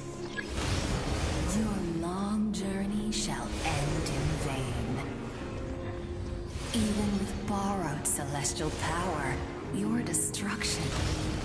You march to an end you cannot change. Millennia of struggle, all in vain.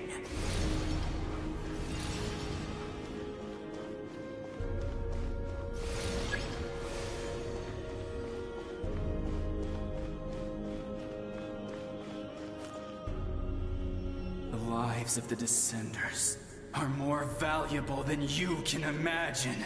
You've destroyed this world's hope with your own hands! If I was fated to fail, then why do you fear?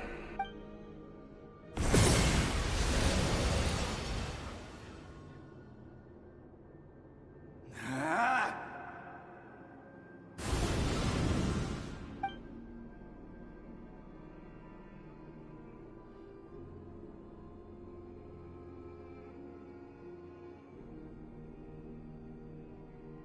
We embark on a pilgrimage for the wishes of the people. We choose to battle, to earn a glorious name.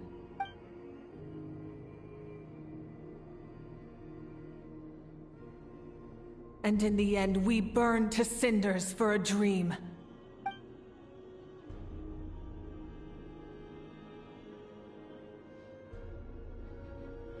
And so this cycle continued, time after time.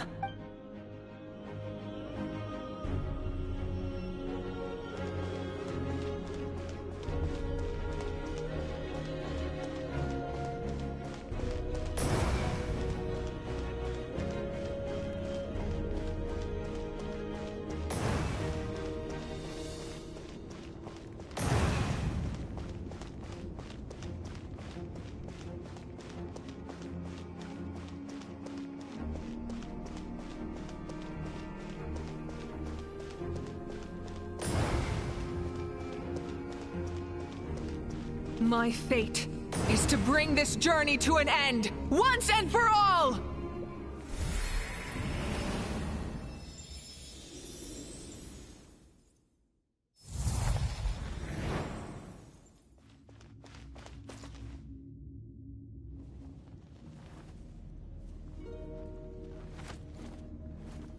Listen.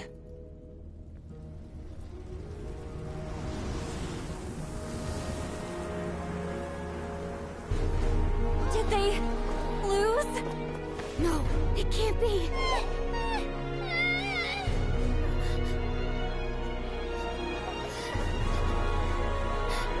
We are the inheritors of memory and legend. Those who grew alongside sun and wind. Those who forged our own destiny and future. That is Natlan's fire, the lifeblood of our nation.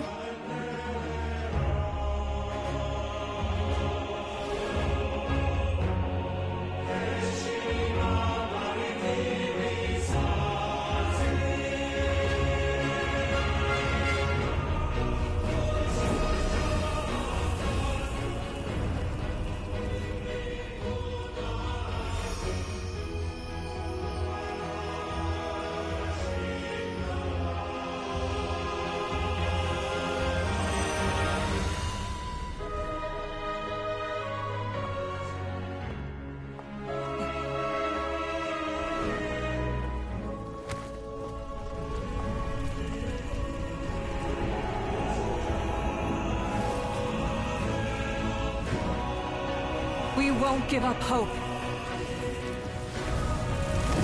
This is where we forge our future. With our own two hands!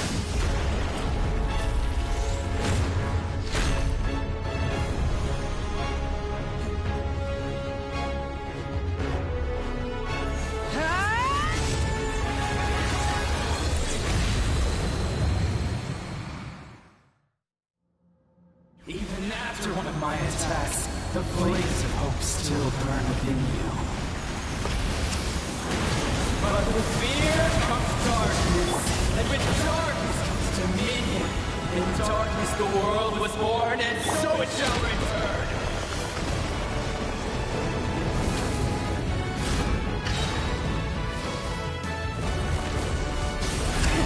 Rev the engines!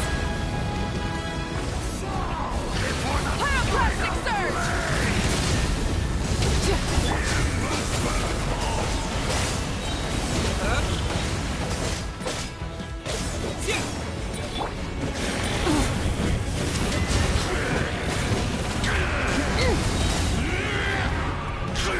Wrath from the sky!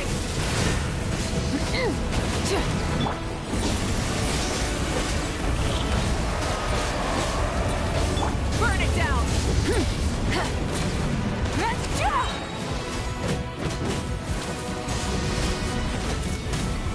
Light of the blazing sun!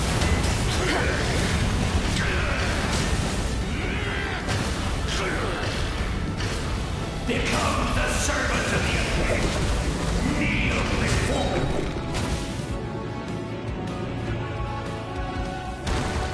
I bring forth the faith of the 6 tribes and bestow absolute freedom upon Cursed angels, vanished clean.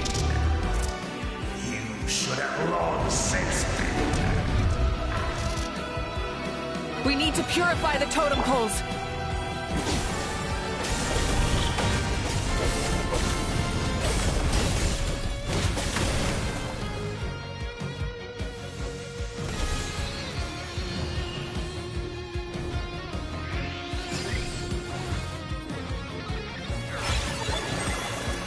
His soul is noble and pure.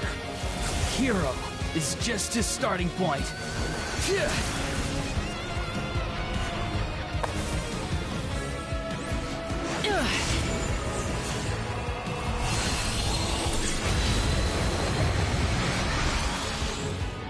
Why do you struggle when you are so weary? Why must you seek pain? No one fights alone!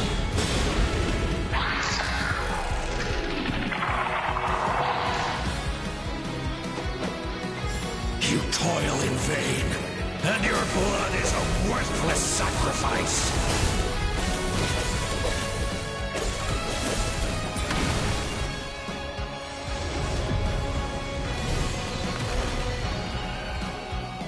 I wish to soar with him and see the world beyond the sky.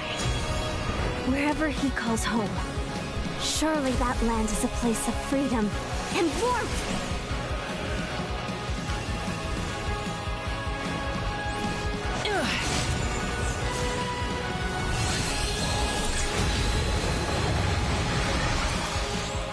You toil in vain, and your blood is a worthless sacrifice.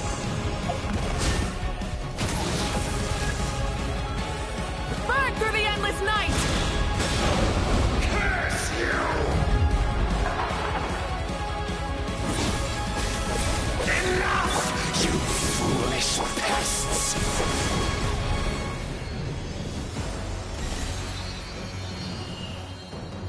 I admire his wisdom. How he always lives in the moment. Being his friend makes me so happy.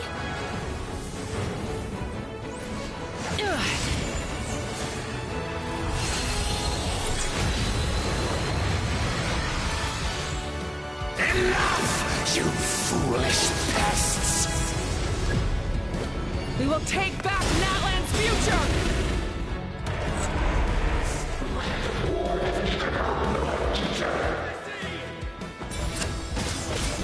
Every adventure can be stressful and scary. But with the Traveler around, there's always hope. There's no challenge too great. As long as we're together, we can do anything. We will never, ever, ever stop moving forward. Because that's what it means to be best friends.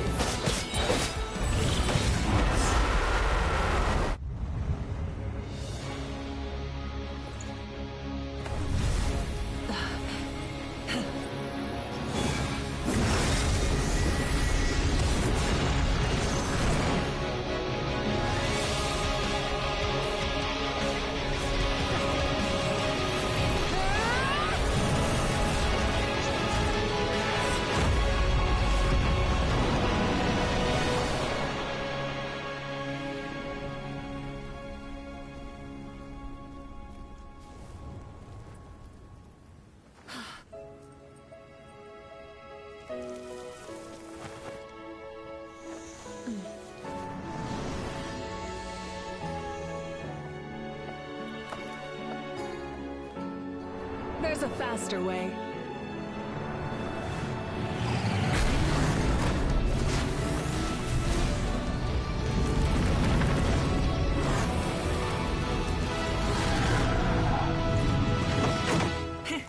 Hop on!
Unbelievable.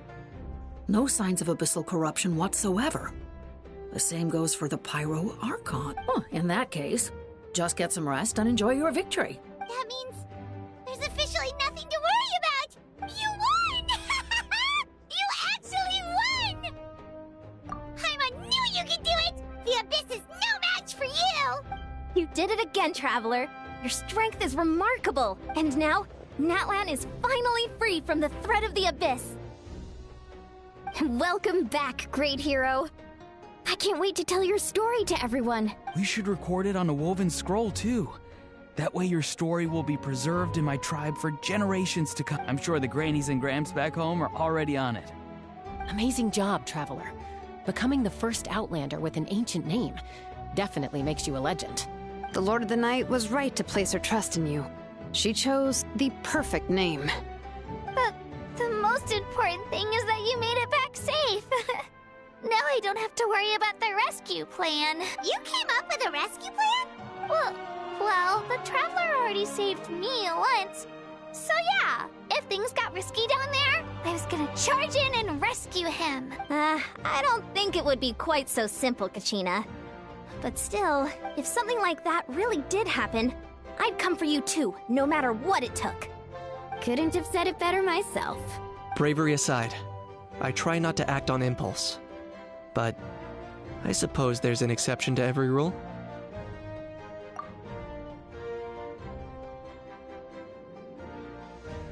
Wait, really? What did you see?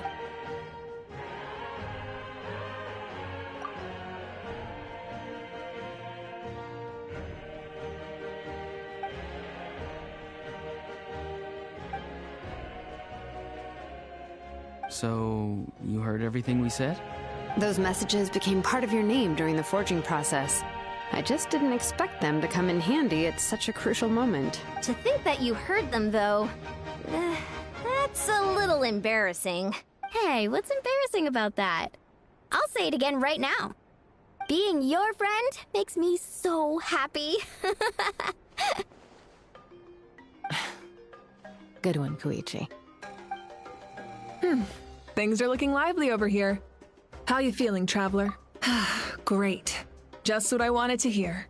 The preparations for your celebration ceremony are almost complete. Celebration ceremony? According to tradition, we hold a celebration ceremony for our most outstanding warriors after their final pilgrimage. In most cases, outstanding means warriors who earned more than 20 victories in the Night Warden Wars. It's an exceedingly rare honor. You can think of it almost like a lifetime achievement award.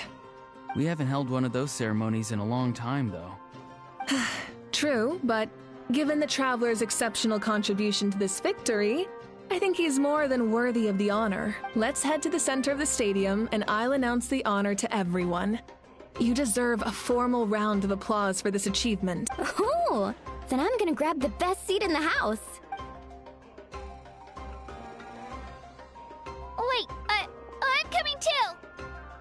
Camera! This calls for a camera! Slow down, there's no rush. Moika, if this ceremony is to celebrate defeating the Abyss, don't you deserve the same honor? What's the point of holding a victory feast for yourself? Besides, I'm already the Pyro Archon. That's enough honor for a lifetime. Let's go. Everyone's waiting for us.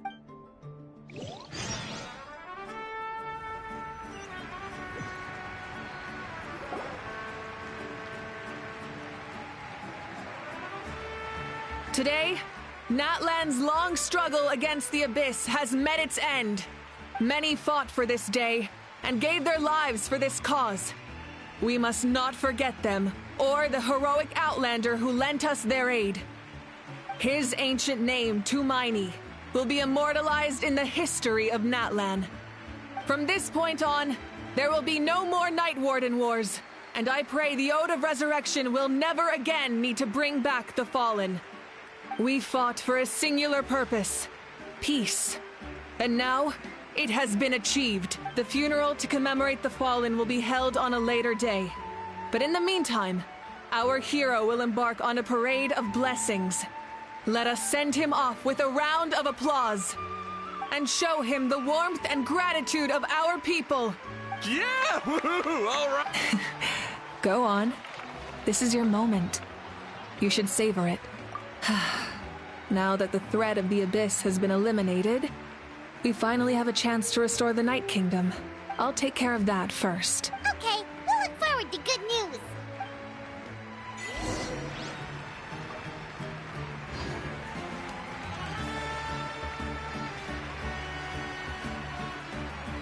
Just a moment, Great We get a Hero. crowd! Before you set out on the A parade of crowd. blessings, please accept these feathered accessories. We bestow these gifts to every hero who receives this honor.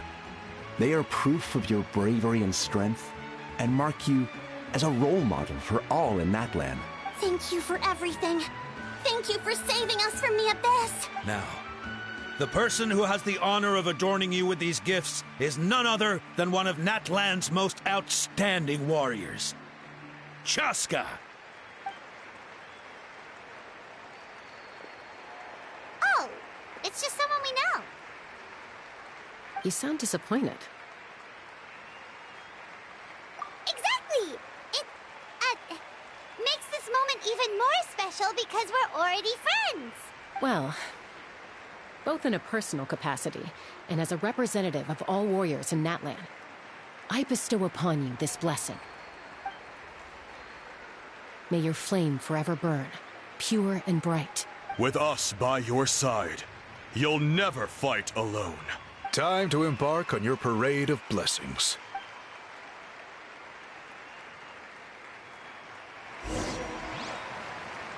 Hey, hero! We're here to guide the way. Great hero! Could you look this way for a sec? Over here! Over here! Quick, take a picture. We can turn it into graffiti. No! This girl, no! Just no. As the sun shines down on our nation.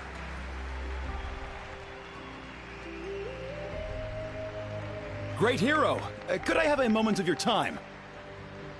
A lot of people here really look up to you and would love to get a picture or an autograph. You don't mind indulging them for a little bit, do you? Wow, look at all the people. They must have been waiting here for a long time. That doesn't sound like too much to ask, right, Traveler? That's right. The photo booth is this way, and the autograph area is over there. The parade of blessings will continue in that direction. So head to the next area whenever you're ready. We'll be cheering for you. Over here! Over here!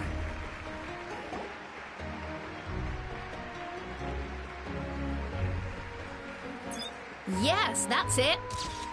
Thank you.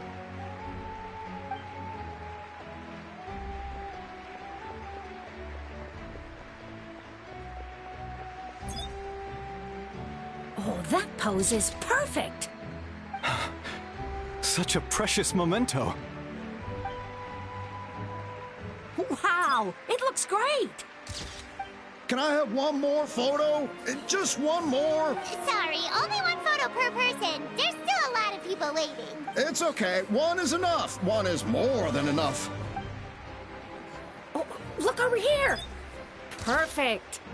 This is going straight into the next issue. Thank you, Hero. Thank you so much for everything you've done for Natlan.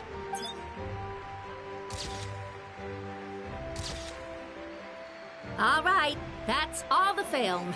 No more pictures, everyone. Huh? We can't keep our great hero here forever. Thank you for your participation and your understanding, everyone. Wow. Everyone's so enthusiastic. Paimon bet she can make a small fortune by selling photos of you to people in Natlan. All right. It was just a joke. There's a bunch of people waiting for you here, too. Woohoo! It's the great hero! Quick, get ready to take a picture! Line up, everyone. Single file, please. The hero will begin signing autographs.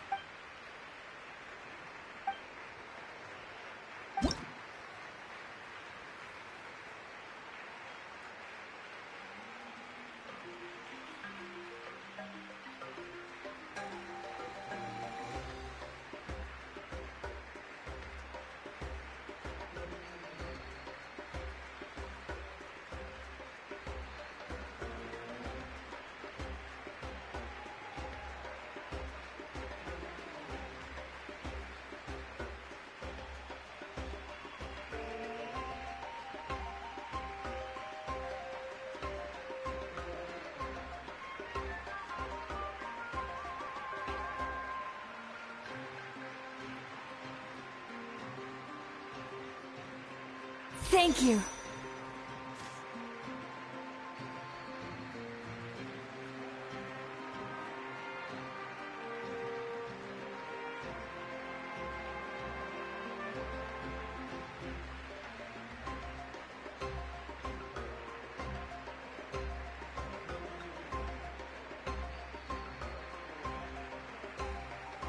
I'll treasure this for the rest of my life.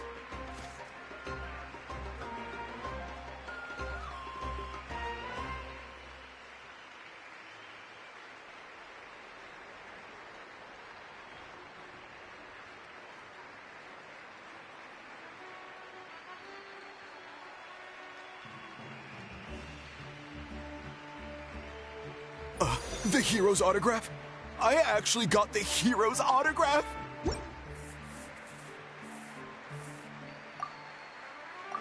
All right, last one. The great hero has a parade to finish. Thank you for taking the time to sign those autographs. We really appreciate it.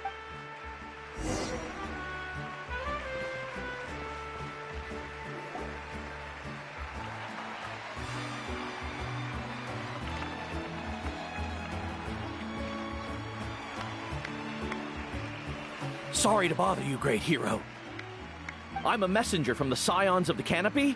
I know everyone's been curious about the hidden message behind Tumaini. Every ancient name has a story behind it and comes with a certain mantra. Usually, the Wayab reveal those mantras to our chiefs in a dream. But yours is still unknown to us. Oh, you mean like the lines the 6 heroes recited when they appeared? But, where do they come from? Is it something you have to decide, Traveler?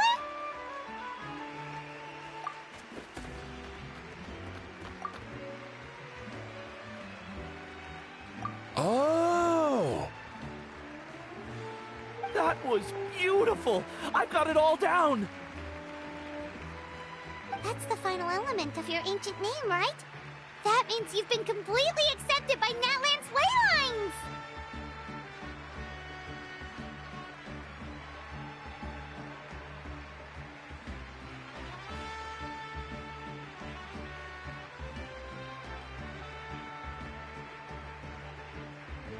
From the Lord of the Night herself?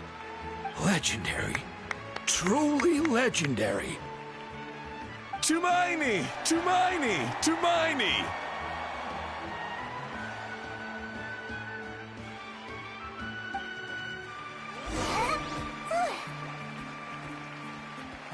Wow, you're here too! And you brought a bunch of friends!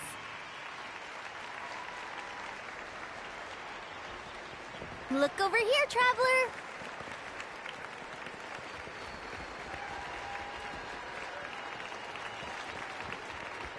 Look, they're dancing! Huh? It's the Great Hero! Please, come dance with us! Whoa! What do you think, traveler? Should we join them? Alright! Paimon's always willing to try something new!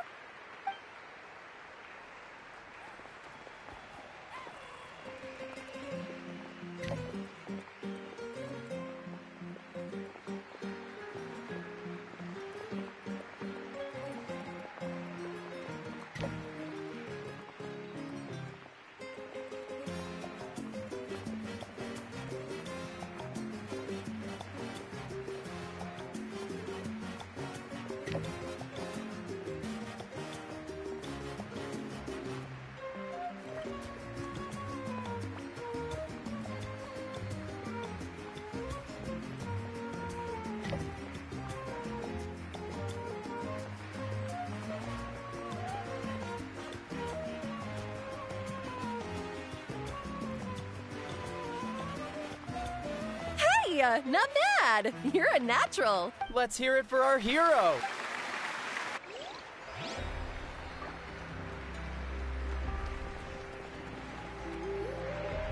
We now arrive at the end of the Parade of Blessings. Let us offer the Traveler our blessings one more time and give him a resounding round of applause. Woohoo! Yeah! All right! That's a hero's welcome if Paimon ever saw one, traveler! You deserve it, of course, considering the risk you took. Traveler, Paimon! Finally, I was looking everywhere for you. St. Molly! Why didn't you come to the parade? Never mind that. I have something important to tell you. Come with me. I went to revisit the revelations in my dreams as soon as you came back from battle. But I couldn't fall asleep just anywhere. I needed somewhere private. I didn't want anyone to overhear me sleep talk or watch me contort myself into some weird position. Anyway, that's not the important part. It's about Mawika's death. Her fate hasn't changed at all. What? Didn't you defeat the bad guy behind all this? Does that mean the war isn't over? No. The disaster is over, but my dreams never lie. That's why I came to find you. I need to know what I'm missing. Where is Mawika right now? Did she tell you what she's planning? She said she was going to restore the Night Kingdom. Compared to fighting the Abyss, that should be pretty easy, right? Easy? Not so much. We can't restore the ley lines without the Lord of the Night. And I'm not sure she has enough power to do it on her own. The Lord of the Night is weak right now. She told us that herself, remember? I'll admit... True. If the Lord of the Night could restore the ley lines by herself, all Mawika would need to do is tell her we won. Not even that. The Lord of the Night knows the ley lines better than anyone. I'm sure she knew of your victory before us all. Point being, this matter is far more complicated than the Archon made it out to be. We need to get to the bottom of this. Mawika has accepted her death, remember? For her to let someone else dictate her end, there can only be one possibility. She must think the outcome of her death is worth it. The moment Mawika used the Ruler of Death's power, death was demanded in return. Not necessarily as repayment for her aid, but as a rule. That means Mawika doesn't have to just sacrifice herself to the Ruler of Death. She can still use her death to get something in return. Then let's get going! Where do you think she went? Could it be where we found the source mechanism? The Lord of the Night should now be able to appear anywhere in Natlan. What we need to know is where the Ruler of Death can be summoned. According to the Lord of the Night, the Ruler of Death is one of the Shining Shades, an extremely elusive figure. Even woven scrolls dating back thousands of years have nearly no mentions of her. Right! Xbalanque created the rules of Natlan by borrowing power from the ruler of death. That means he's met her before. Wait, do you think Xbalanque could have met the ruler of death in Cinder City? The one they call... Ochkanatlan? It's very likely. After all, Ochkanatlan was built on the site of a previous dragon city. It's known as the first city of the Pyro Archon. Alright, then let's head over right away! It's not easy to get there, so follow me. I'll take you.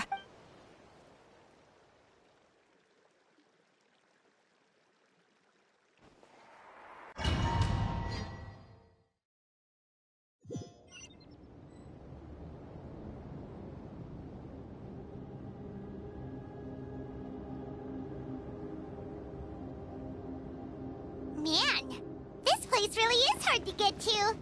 And, Paimon wasn't the only one who saw that weird thing up there, right? All those eyes inside of it? Talk about creepy. I believe that's how the ruler of death keeps an eye on Teyvat. Quick, this way. We're almost there. Look, it's Mawika!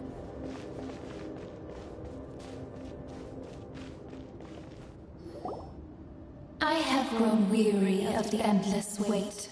The fate of this land is of no interest to me anymore. However, you humans managed to meet the expectations of the heavenly principles. For that result, you deserve praise. Moika, as the price for using my power, I shall now bear witness to your death. And with you, the war that your nation has waged for more than 1,000 years shall meet its end. Mawika! You got here sooner than I expected.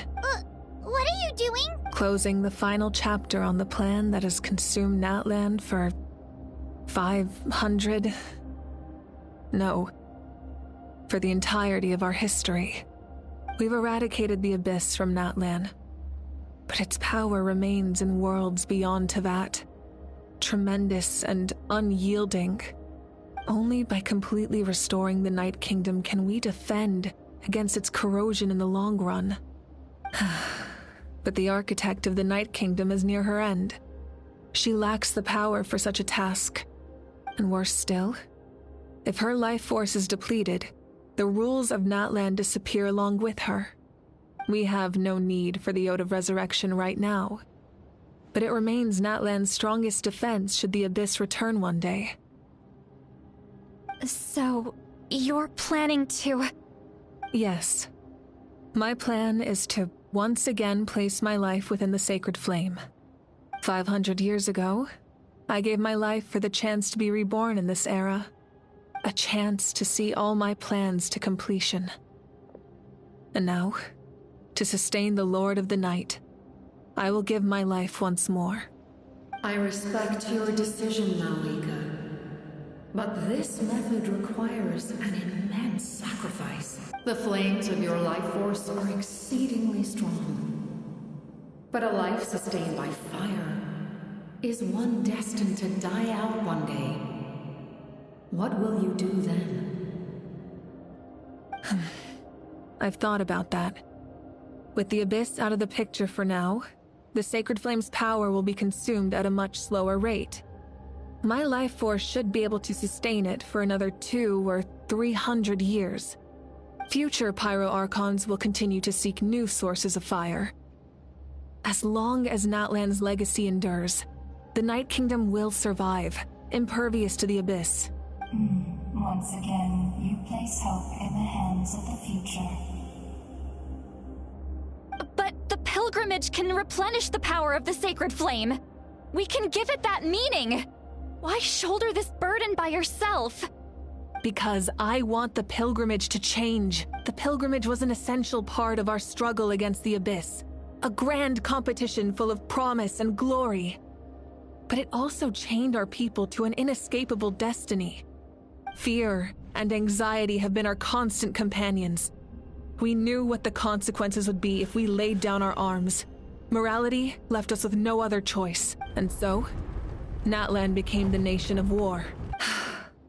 This is where Xbalanque defeated the dragons and granted our people the liberation of their flesh.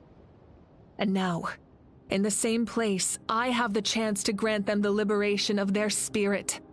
There will be no war, only competition. One fueled by our dreams for the future, rather than a desperate struggle for survival. A new future deserves a new meaning. A chance to take a definitive step forward. Very noble indeed. But what does any of this have to do with you? You speak of duty, but not yourself. In my eyes, Malika, you are not inherently special. A child of Natlan among countless others. Yes, the situation is urgent, and the ley lines must be restored right away. But it is too heavy a burden for you to shoulder alone. That is where we differ, Lord of the Night. You see all humans as the same, but I understand what it means to be a leader. A leader is swift and decisive in the face of reality. Someone capable of making the right choice even when there are no good options on the table. Sacrificing the remainder of my life to help Natlan overcome this crisis. That is the right choice. After all, leadership is built on the trust of ordinary people. Without them, there is no Archon. The people look to their leader to make the world a better place and stand up for them when it counts. For that reason, I must see my duty through to the very end. But what about you, Malika? You still haven't talked about what you want. Is it that unimportant to you? It's not important, Citlali. There is nothing more important than protecting the future we built together.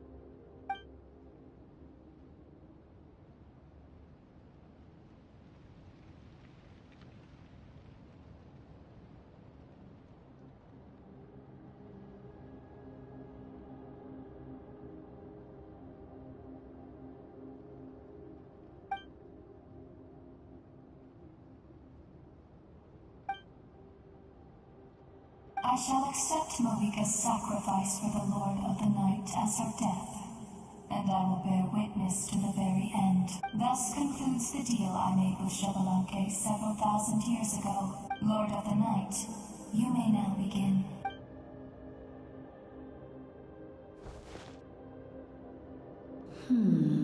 What are you waiting for? There is another who wishes to take part in the ceremony. And I cannot disregard their intentions. I must wait for them to arrive. Another? I was to bear witness to a death, and now the situation is increasingly tenuous. If the life of this second individual fails to meet my requirements, I fear I may lose my patience. Rest assured, his life will hold equal value. I am the helper of humanity, and I must always place their demands first, no matter who the human may be. Cumbersome. But there is nothing to be done. Such is the duty of an angel. Wait, this feels...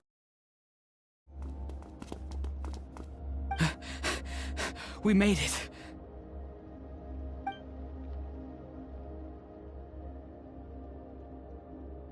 Thank you for showing me the way. The captain? The other individual you mentioned.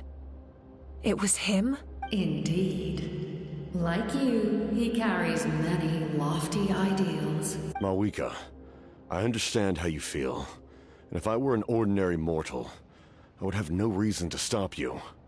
But like you, I've been waiting for this day for too long, and I can offer a better solution. You created this new future, and you deserve to guide its direction.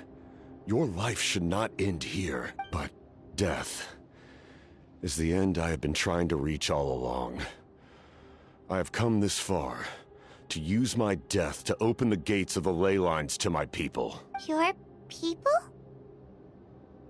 That's right. They have been with me for the past 500 years. But how? Carrying that many souls within you? There's no way you could keep your consciousness intact. Besides, you weren't affected by the source mechanism like I was. Do you still remember the voice that you heard? It came from my heart. With the help of technology from Conria, my heart was modified to convert memories and souls from the ley lines into knowledge. As a result, I became extremely sensitive to souls, and developed the ability to sense their presence, much like yourself. After encountering countless lost souls during the disaster 500 years ago, I forsook the capacity for knowledge granted by the modification, and used my heart as a vessel instead. The lives of my comrades, as well as many Natlanese, have been stored here ever since. And you want to send them home? Yes. The ley lines will not accept them. But by merging my existence with the Lord of the Night, I can become master of the ley lines and change the rules entirely. He expressed this to me, and I agreed. The captain envisions a kinder and fairer set of rules for humanity. In addition, he aims to challenge the authority of the ruler of death. In a word, his goal is revenge. Revenge? After all, it's because of her that I bear the curse of immortality, the curse of absolute life. I now understand that which you seek. Then, bear witness to my resolve and hatred. The people of Conria committed grave sins. And for that, we were cursed to suffer endless physical torment. Cursed to witness the demise of everything we held dear. But most of us were innocent. Most of us knew nothing of the Five Sinners' exploitation of abyssal power. Myself included. If I sacrifice my life for the Lord of the Night, you get the death you desire. But, at the same time, the curse of immortality would negate the very death you seek. Left unresolved, that paradox could uproot the natural order of this world. Even you, great ruler of death, lack the capacity to bear the consequences of that outcome. Your curse is now the tool with which I will overturn the oppression of the gods. This is my challenge to you. Forsake one of your rules. The choice is yours. Your new heart has limitless potential, and you have wielded it with bravery and honor. I grant you the title of Sentinel Knight. Like the four pillars of strength, you will continue to safeguard the glory of Conria. The glory of Conria. Our land, our dignity, and every comrade who fights alongside us. The Night Kingdom is almost destroyed. Our fallen soldiers, your comrades, they have nowhere to go. Huh? What are you doing? Are you taking all their souls with you? You're just an ordinary person. You can't bear that kind of burden. No hero should have to wander alone.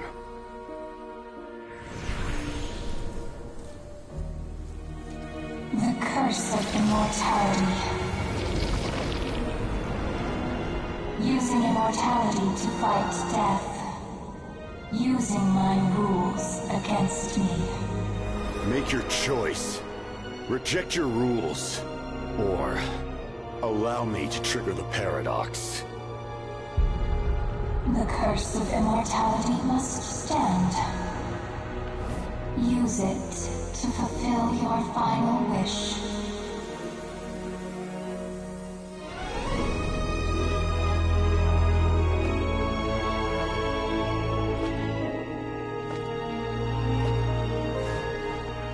Well fought, my lord. Thank you for everything.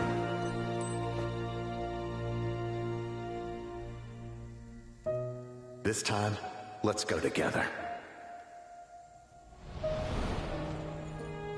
Yes. Let's go together.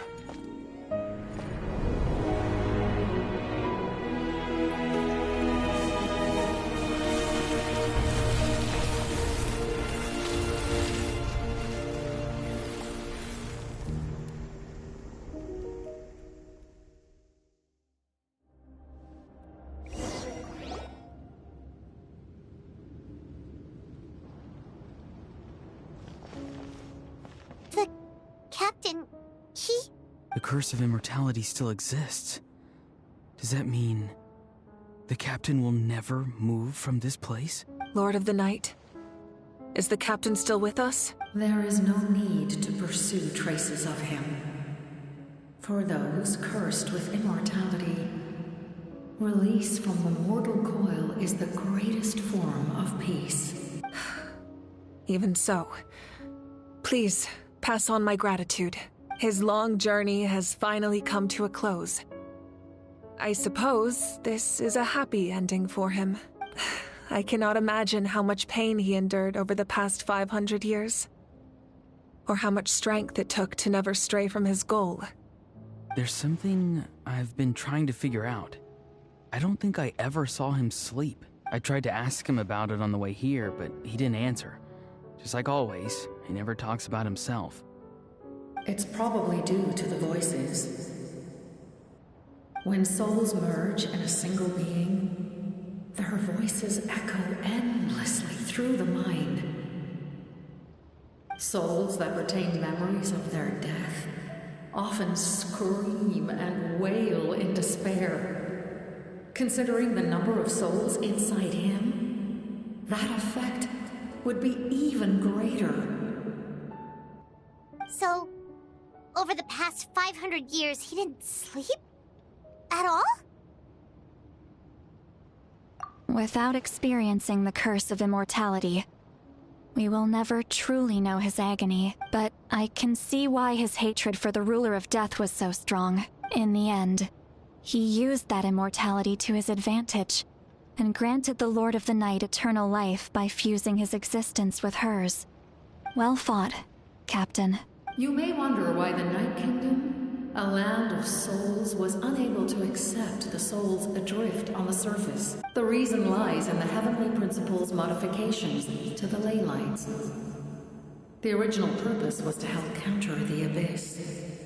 And so, their stability was paramount. But at one point in time, Natlan's ley lines were decimated. Even after reconstruction, the rules needed for the Ode of Resurrection made it impossible to reconnect the ley lines to other nations. That unique quality is precisely what drew the captain to Natlan. Did he try the same thing in other nations? Yes.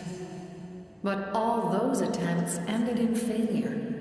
He fought to save Natlan not only to defeat the Abyss, but because this is the only land where the souls within him could find salvation. We met not long ago to talk about that very possibility, and I confirmed the feasibility of his plan.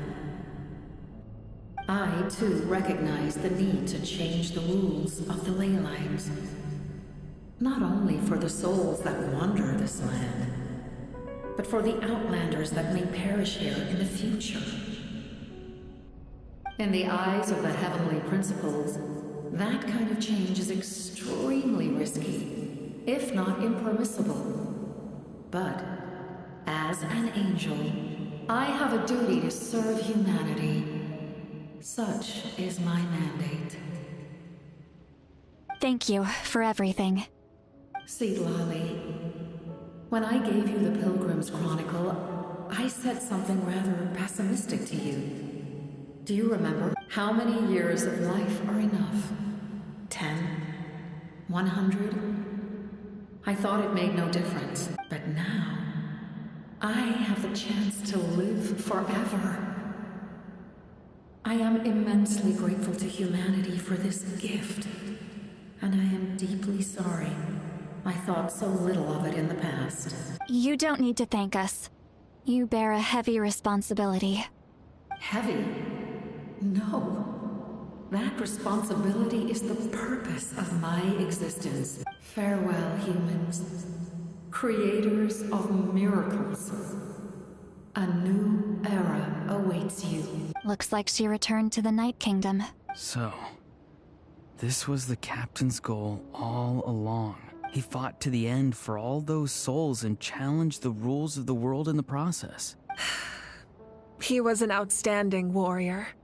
He took on a burden that was meant for me, and even brought about a better outcome. It would seem I lost this duel. He was right. Natlan needs a leader to guide its future. If not a successor, then that responsibility will continue to be mine to bear. But for now, let us pay our final respects to this fallen hero.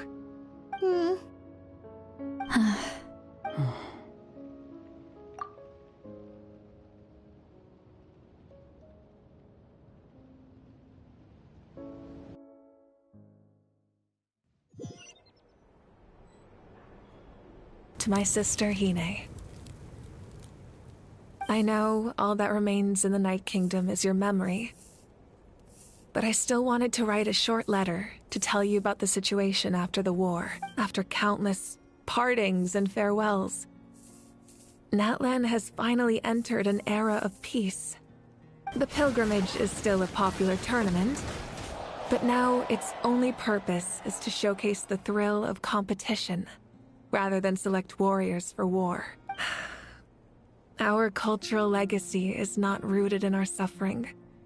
In this era of peace, Natlan's fire will burn brighter than ever. With the restoration of the Night Kingdom, our people are now free to leave our borders, and many have set their sights on the wonders of Tibet. I'm sure many exciting and eye-opening adventures await them. And although our battle scars will fade, the stories of our heroes will never be forgotten. When a new you returns to this land one day, I know you'll recognize the significance of this war and all we lost. The land we love has not been destroyed, but grows stronger by the day. I will forever be grateful that I got to see you again. And when the flames deliver this letter to you, I hope you know how much I miss you. I actually got the chance to finish this painting. And not a moment too soon. It's time to bid farewell to all the fallen.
We are gathered here today to bid farewell to all who lost their lives in this war. This struggle has caused us profound pain and brought us face to face with loneliness and loss. But through it all, our bravery and resolve never wavered, and we never lost sight of victory. Even the tiniest of sparks can unite to become a blazing fire. They lit our way forward and showed us the path to victory. When our homeland is revived and life blooms again, they will return to us with the first rain of spring. It is just as our poem describes. We are the inheritors of memory and legend, those who grew alongside sun and wind, those who forged our own destiny and future. That is Natlan's fire, the lifeblood of our nation. The fallen are never truly lost to us. We will be reunited one day. And as we create new legends and write new poems in honor of our beloved homeland, they will always be with us. Their deeds immortalized in our memory, and this epic will be remembered. I would also like to take the time to recognize a Fatui Harbinger, who sacrificed his life for our cause. He was a warrior from Conria, who helped defend our nation 500 years ago. A man who used his own heart as refuge for the souls of the fallen. For the chance to offer them a final resting place, he chose to fight with us once again. In the end, he fulfilled his wish and returned the souls to the ley lines. By turning his curse into a weapon, he defeated his fated foe and protected me in the process. We have had our differences in the past, and I cannot say his character is representative of all in his organization. But on this occasion, we honor him as one of our own. In Natlan, all heroes are worthy of celebration.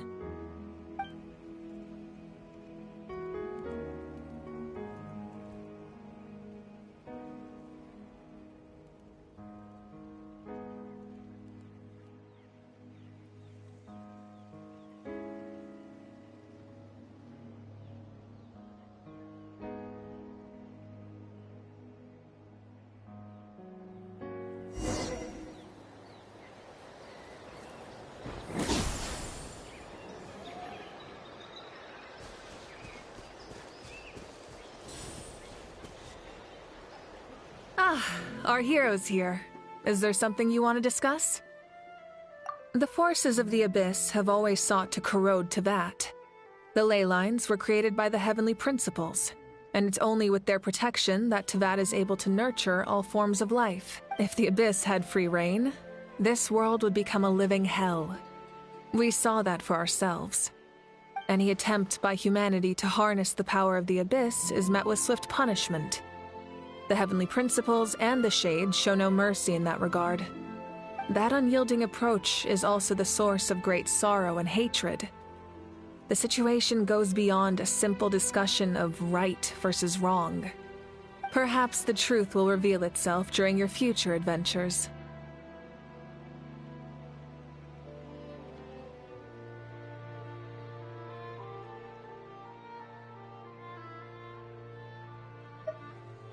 Oh, isn't it obvious? The Ode of Resurrection didn't take effect at all. Your own strength is what allowed you to keep fighting, as well as the moral support from everyone in Natlan.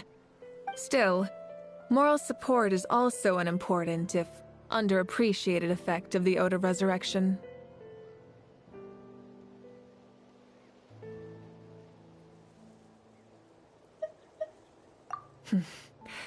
The captain's subordinates sent us a letter he left behind. After our duel at the stadium, he asked Tsaritsa to remove him from the responsibility of obtaining the Gnosis, and his request was granted. The captain respected the outcome of that match, and refused to violate his principles. But, since this is the final Gnosis, I doubt that Tsaritsa will let the situation stand. Perhaps a replacement Harbinger will be sent here soon. I'll make sure to be prepared.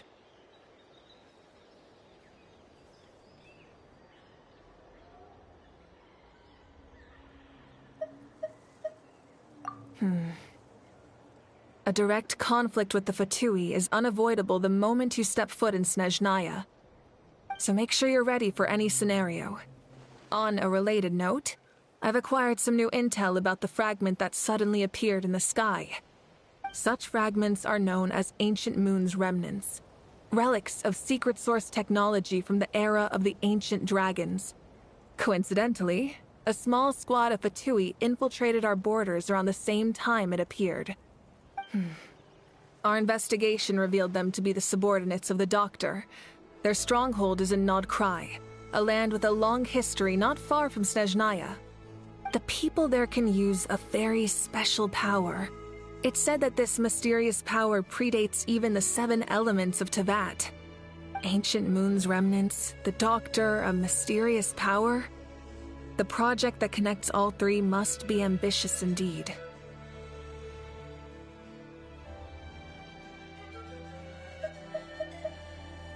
Huh? Tribe? Oh, you're thinking along the lines of how the names of the 6 heroes were inherited. In truth, apart from a few ancient names associated with a certain tribal culture or tradition, most ancient names can be inherited by anyone. Your name likely falls under that category. The Wayab will select someone who shares your character and name them as your successor. Of course, that won't happen for a very long time. The long journey of the Pyro Archon has now come to an end. Together, we overcame darkness and death to accomplish something truly remarkable. As we celebrate your glory, allow me to thank you once again. This time, just as Mawika. Thank you for the respect, understanding, and support every step of the way. An honor we share. You can keep chatting with your friends nearby. I think I'll stay here for now and watch over them.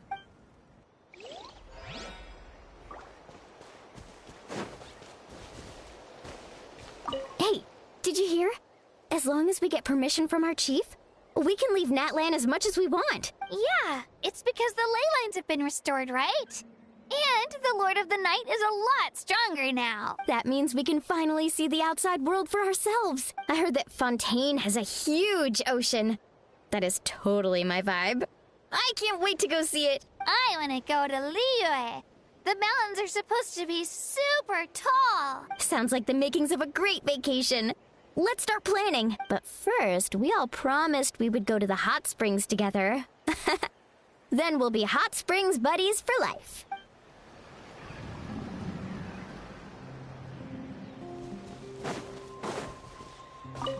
Muscles grow stronger through periods of strain, and people work the same way. Even though the crisis is over, we will still band together for the sake of a new future. Oh, and you should really come to the Collective of Plenty sometime. Especially you, Paimon. Your nutrition plan is already set. Okay, so you can help Paimon get stronger, right? If something like this happens again, Paimon wants to fight by the Traveler's side. Of course.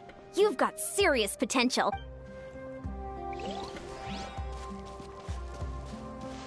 Strange. Why does no one praise the deeds of the Almighty Dragon Lord? Cool how? Does no one care about my heroism? A great hero such as myself, forced to remain nameless. Ignorant fools. Fine. I guess you helped out. Good job. Well, well, well. A compliment. After all these years. It's about time you knew your place, lowly servant. Hey! Why are you glaring at me? Oof.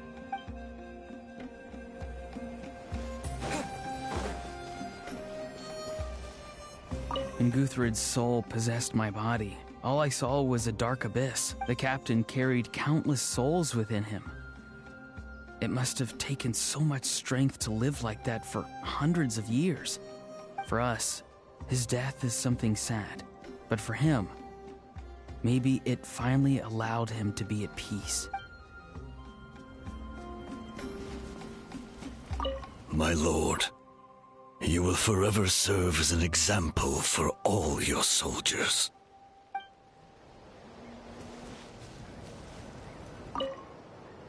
I knew about the captain's immense strength, but I never expected him to have such a strong sense of honor. No matter how prejudiced I may have been in the past, he now has my utmost respect.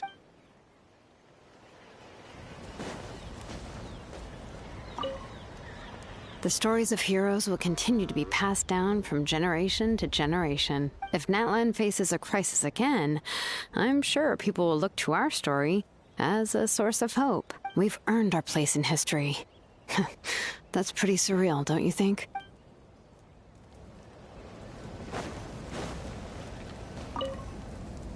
When I was little, my father told me about Thrain, the Sentinel Knight. He was brave. I never thought that...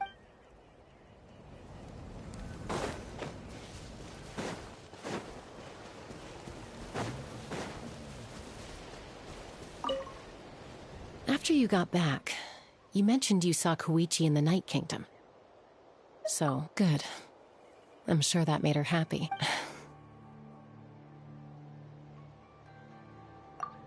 It's all right.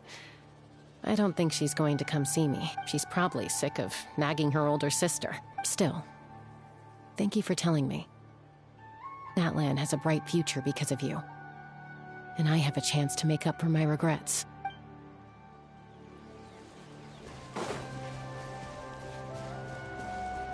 My teacher once said the weight of fate is decided by the one who has to bear it. You helped Natlan overcome a cruel fate. From now on, we will always be there to help you.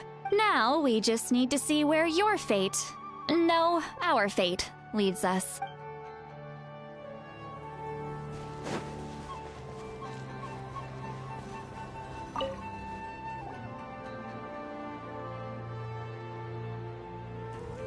What are you thinking about, Traveler? Oh, the battle, right? Even though we won in the end, it cost a lot to get to this point, huh?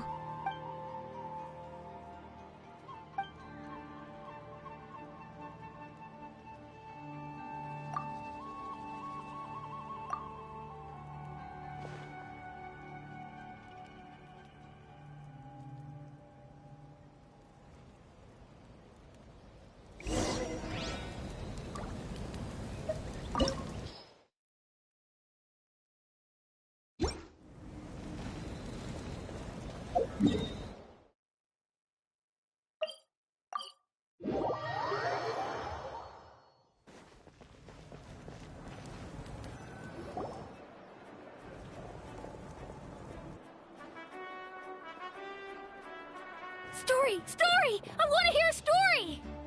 Come on! Tell us! Tell us! Well, you kids don't miss a beat, do you? All right. You can be the first audience for this new tale. Let me know what you think. Now, where to begin? Want to stop and listen to the story? Sounds pretty fun! This is a story of the great heroes of our time. There are 3 great heroes at the center of this tale. The first is an outlander known as the Traveler, a warrior of great strength, completely immune to the power of the Abyss. Most importantly, the Traveler is kind and brave, someone who treasures those around him. You could call him a natural-born hero. Yeah, he's super strong. Tell us more. Hey, just let him finish the story.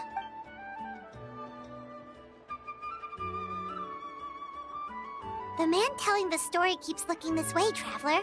Paimon thinks he recognizes you. The second hero is also an outlander many years ago.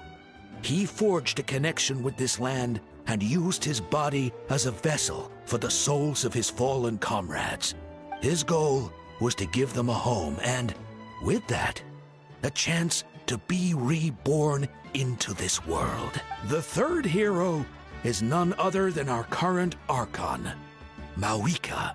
Not only is she a powerful and respected figure, but she also commands the power of the Ode of Resurrection, which can bring people back from the dead. With the support of 6 heroes from 500 years ago, she united Natlan against a dangerous foe. Now, this story truly begins with the arrival of the Traveler in Natlan.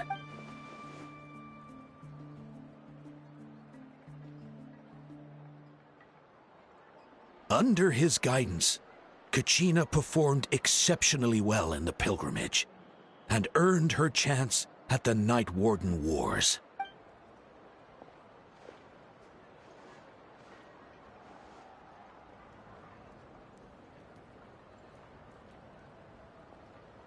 Suddenly, the sky turned dark.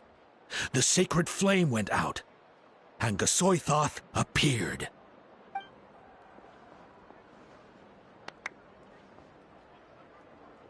Everyone gathered at the stadium and sang the Ode of Resurrection together to send their support to the furthest corner of the Night Kingdom. Hermione became known by all, and everyone began reciting the words that defined its message. In the beginning, there was darkness, until someone set themselves aflame. Only then did the universe know light. Anyway, the dust has now settled, and Natlan has entered a new era of peace. The Traveler fought for life. The Captain fought for death, and our Archon, Mawika, created a bridge between them. Wow! Is there more? Please don't let that be the end! Sounds like you like this one. Tell you what, give me some time and I'll write it all out in even greater detail. I loved it! This is the best story ever! Yeah, and Hermione is the coolest ancient name. I get to be Hermione today, okay, guys? Hey, it's supposed to be my turn! No, it's my turn! No, it's my turn!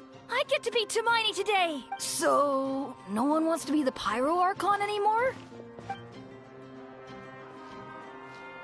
Sounds fun! What do you say, Traveler? Wanna let Paimon be Hermione for the day?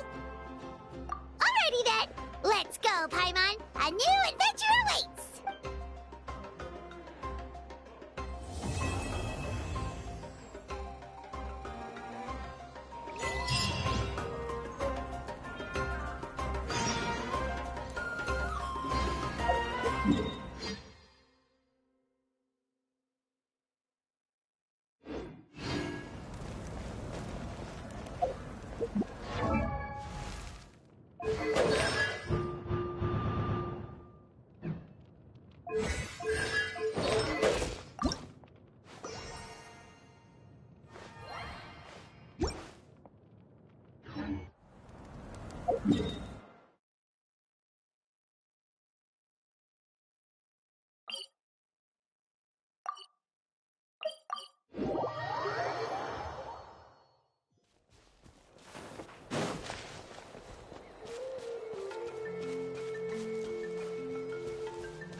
Oh, Hermione and Paimon. Fancy that. I didn't expect to run into you two here. Oh, hey, Coach Yan-san. What are you doing here all by yourself? Just so you know, Paimon didn't come here to train. Paimon's not looking to sign up for any diet plan or bodybuilding class right now. All right, got it. But seriously, what do you take me for? Some coach from hell? I'd never force a student into something they didn't want to do. That being said, a little aerobic exercise would probably do you some good. You could take over my patrol for a while. That would count. Yeah, all jokes aside, you're right. I'm looking for... The Collective of Plenty is holding a bodybuilding competition soon. And so many people have been busy squeezing in their last-minute workouts that we've run out of staff for patrols. Oh, so you've stepped in to cover their work. But don't you have a last-minute workout to do, too? I'm good. For one thing, I believe peak conditioning can only be achieved through consistent training over a long time span. Cramming in a workout at the last minute does next to nothing for you. But more pertinently, well, As you can probably imagine, I'm not able to compete in any of the most popular weight classes, and there's no real competition in my own weight class. Yeah, that makes sense.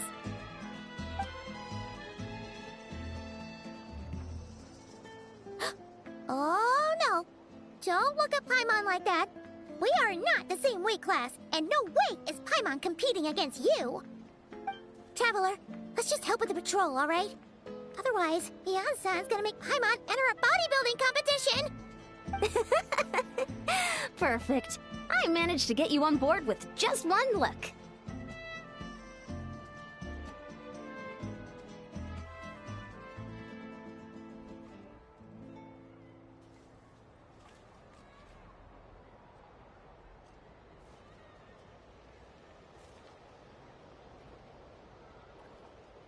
Thank you both. It should be pretty routine. Just keep your eyes peeled and make sure nothing strange is going on in the area. That'll free me up to check the other section. Let's meet back at the settlement when we're both done. Sure thing. Just leave it to us. We're experts at strolling and patrolling, don't you worry.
What's this? Was there always a cave here?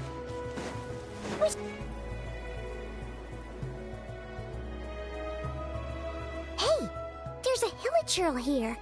Is it sleeping? Doesn't look very hostile. Why is it hiding?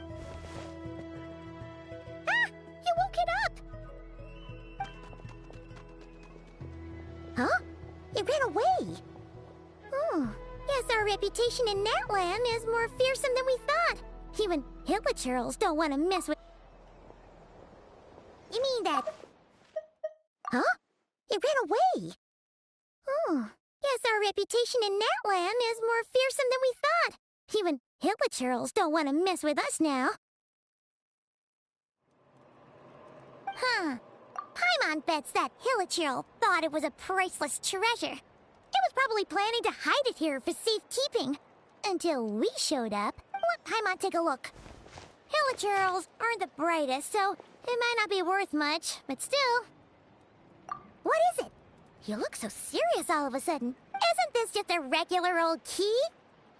The style is unusual, though. Doesn't look Natlanese. Where do you think it's from? What do you mean? What hibernation chamber? What spaceship? Wait. You mean the spaceship? The one that brought you to Teyvat? So, how did that key show up here? Are you sure? Whoa! Yeah! These look identical! So, if one of them's yours, does that mean the other one is... Knew it! Huh! The keys to a spaceship! Huh! Somehow that really rams home the fact that you really are an actual alien! Oh, wait, no. Descender. But anyway, now we know where it came from. The question is, how did it get here? The simplest explanation is that your sister lost her key somewhere not far from here. Then that hilichurl found it and ducked into the nearest cave to hide it. If that's true, it means your sister was here recently. Yeah. Man, this is so crazy. Should we keep following this There you are. Looks like you went the extra mile today. Thanks for being so diligent. Oh, hey, Eon-san. What's up? Didn't think we'd see you again till we headed back to the settlement. We were actually just about to go meet up with you. We've made a huge discovery today. I came here to let you know that you don't need to keep patrolling anymore. The bodybuilding competition has just been canceled, so the usual squad will be resuming their normal duties. They'll be here— Wait, canceled? Why? What happened? The Abyss Order attacked. Huh?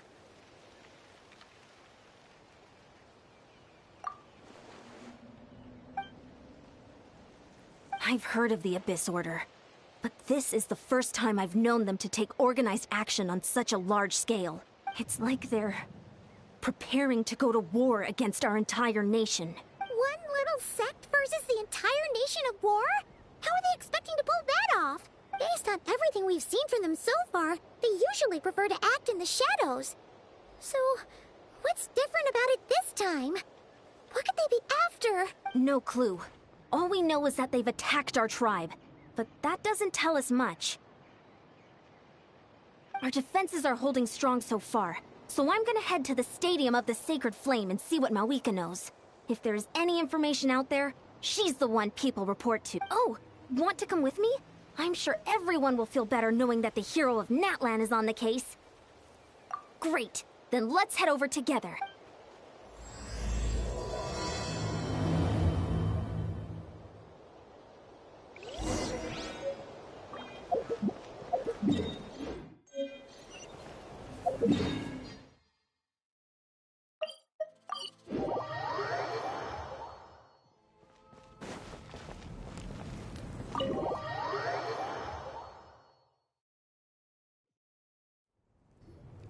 Mawika!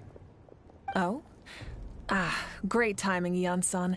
I was just about to send someone for you. And it's good to see the travelers with you.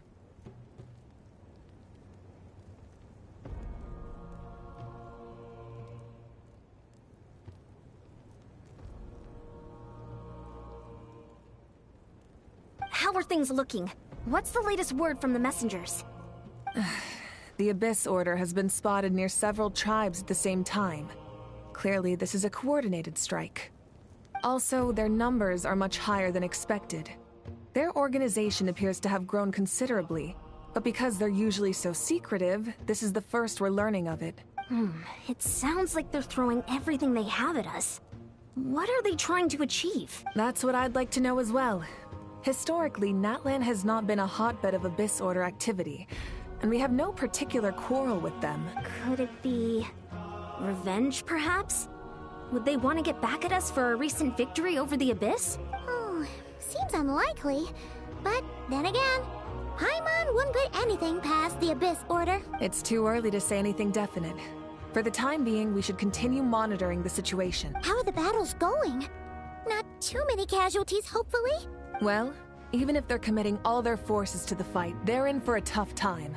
Our brave warriors have just emerged victorious from an all-out fight against the Abyss itself. Yep. We have a whole nation's worth of seasoned veterans fighting for— Compared to the true Abyss, the Abyss Order poses a far smaller threat. They cannot endlessly replenish their forces, for starters.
However, this is still a war, so we must give it our all and do our utmost to minimize. The tribes are organizing their defenses as we speak. Traveler, this is one war that Natlan can handle on its own. If you wish to stay out of it, you'll be safe here at the stadium with me. Oh?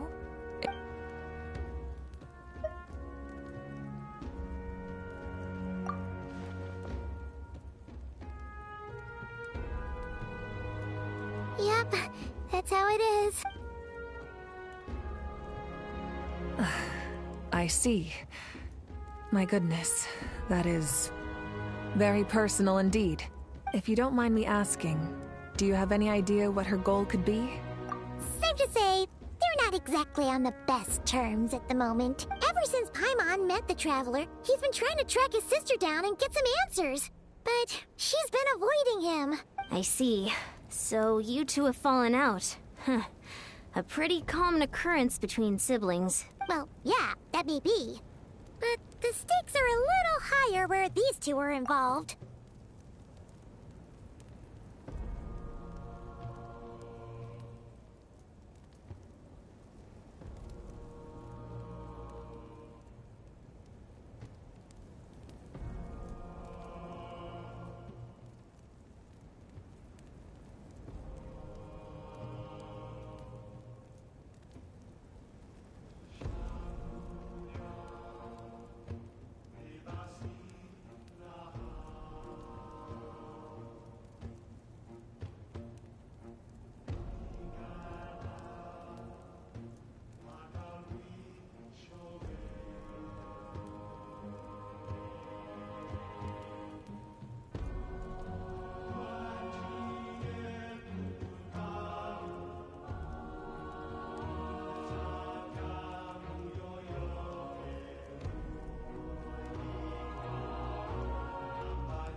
They certainly are. Although somehow it doesn't surprise me that a spat between the Traveler and Twin could affect the fate of the entire world. Just so I'm clear, you're still on Natlan's side, and you have no idea what your sibling is after. Is that right? Well, that's a relief. When you first mentioned your sibling, I was worried we were about to be thrust into an impossible position. Our reports say that the Abyss Order has focused most of their efforts against the Masters of the Nightwind. If you don't plan on staying here with me, I'd recommend going there to lend them a hand. I'll join you. Right now, the Collective of Plenty isn't facing a serious threat, so we should support the other tribes. Many thanks, you two. Anything you need, send word to me right away.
Look, it's Eulalie!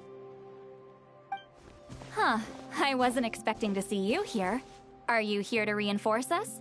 How are things looking? Mawika told us to come here.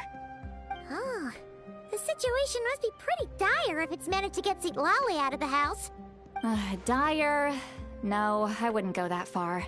It's mostly just irritating. I heard we're being hit the hardest out of all the tribes. What are they trying to imply?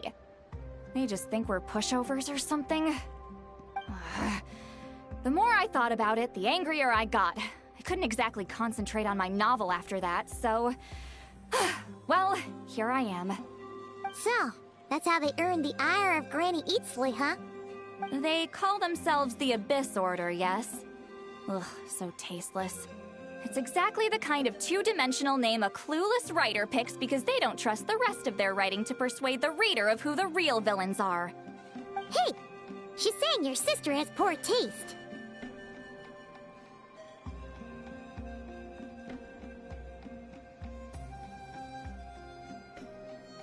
Wait, what?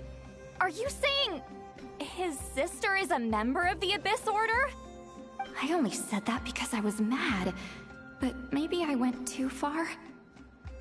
Hey, let's save the chat for later. We've got some enemies incoming.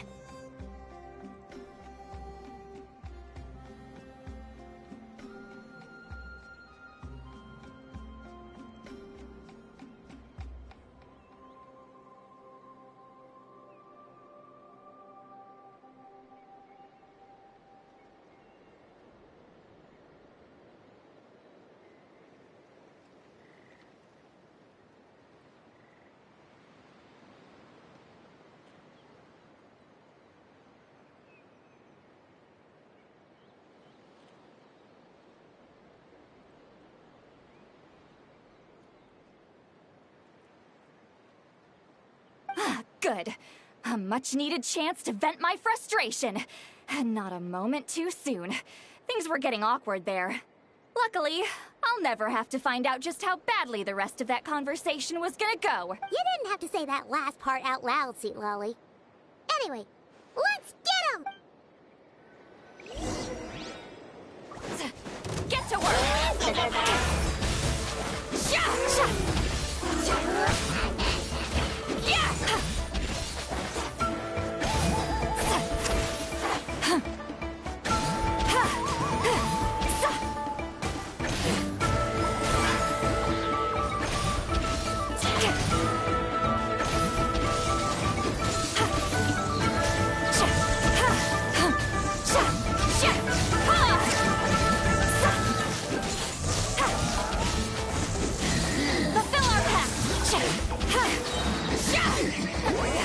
Suffer the wrath of Eatsley!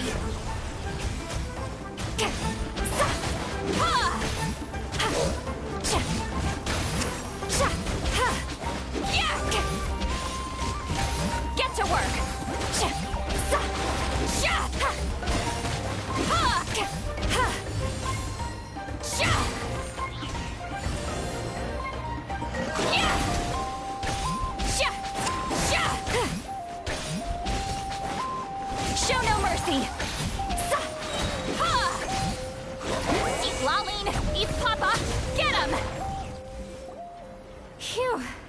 Much better. That's more like it. Ooh, impressive work, Granny Eatsley. If I'd known you were on the case already, I might have reconsidered whether your tribe really needed reinforcements. If anyone should be reconsidering, it's the Abyss Order. They picked the wrong target this time. Experience says that if we head in the direction they were attacking from, we should find their stronghold. Why don't we press our advantage and destroy their base? They won't know what hit them. Hey, was there a battle here just now? Need any help? The warriors from the Masters of the Nightwind are here! The battle against the Abyss is still fresh on our minds, so everyone's used to working together. Well, morale's high and everyone's here. Let's go take down that stronghold! Fulfill our pact!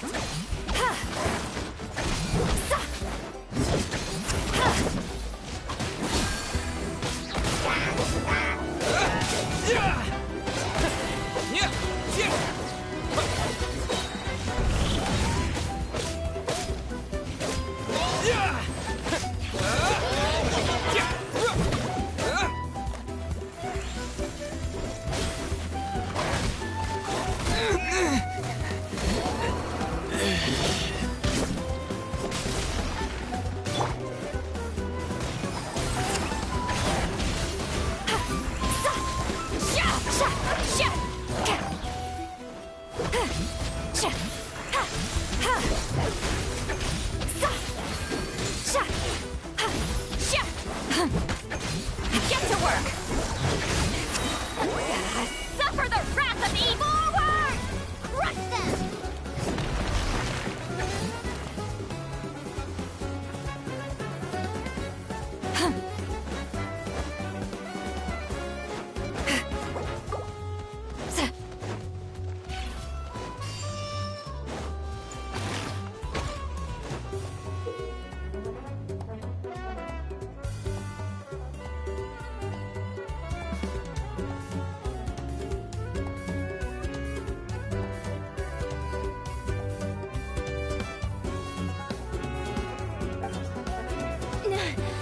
What is that thing? It's like it's draining the strength right from my body. Find a way to destroy it!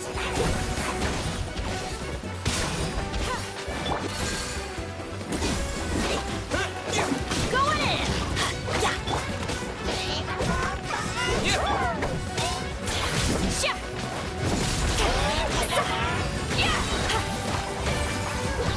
Keep lolling! Eat Papa! This order's resistance is faltering! Now's our chance!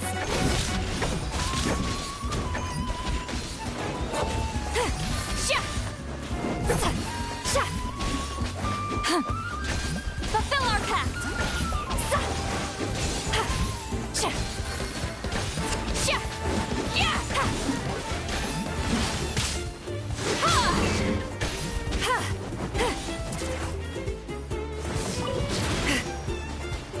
Show no mercy! You two! Time to end them!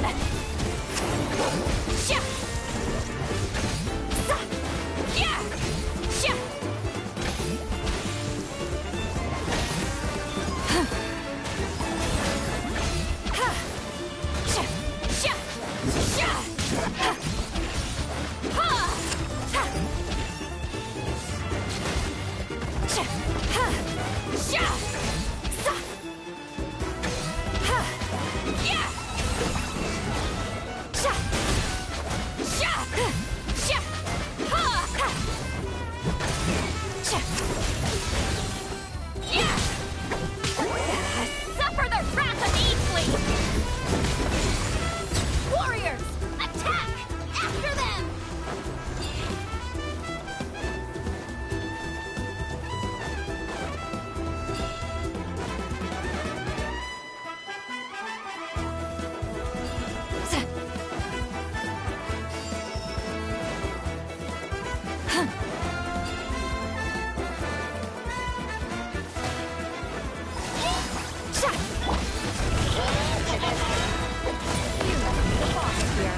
Time to show you what happens when you mess with the Masters of the Nightwind! All to resist the Abyss will pay the price!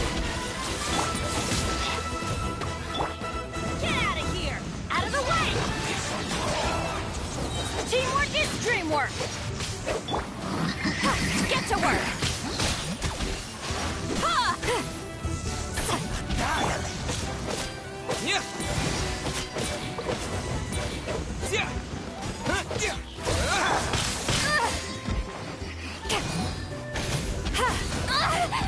Show no mercy! Eat Laline! Eat Papa! Get him!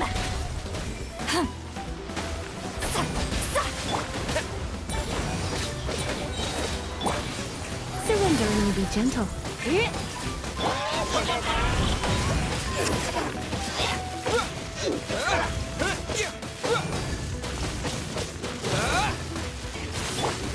Let me read you a verse.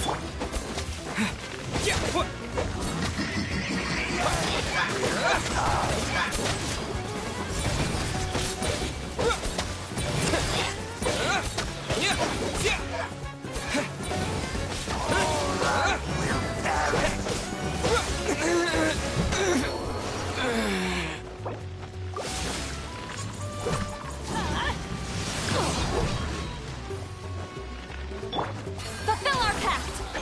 Shia! Yeah!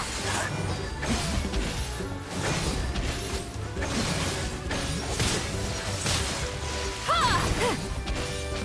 Yeah!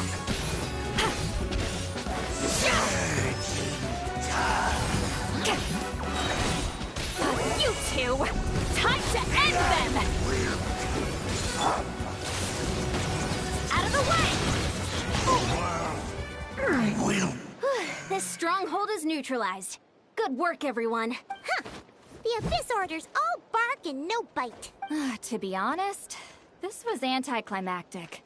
I was hoping for a personal apology at the very least. And ideally, a whole speech acknowledging the superior might of the Masters of the Nightwind. Well, whatever. I'll just have to make up for it with some extra wine at the victory feast. With the stronghold cleared, this area should be safe for the time being. But still, something tells me we can't afford to let our guard down yet.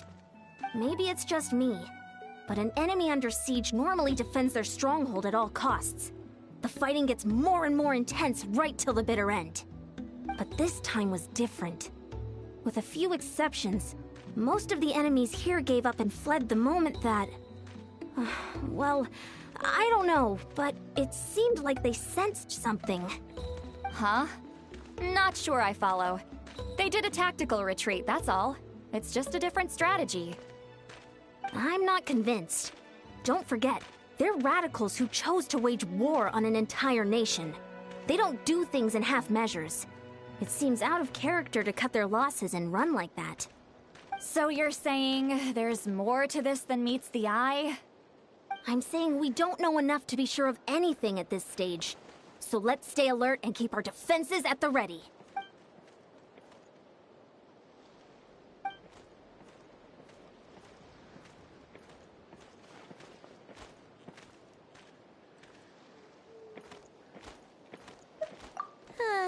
Paimon had a hunch you might say that, but you're right. If we can somehow use that key to track down your sibling, maybe we can end this war before things get serious. And maybe you can finally get some answers. Wait, you're leaving? But I was still debating whether to invite you to the first victory feast. Go ahead, you two. Lolly and I will take care of things here.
Bartender of the Cat's Tail.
And we're back where we started. Let's look around for clues. There's no time to wait.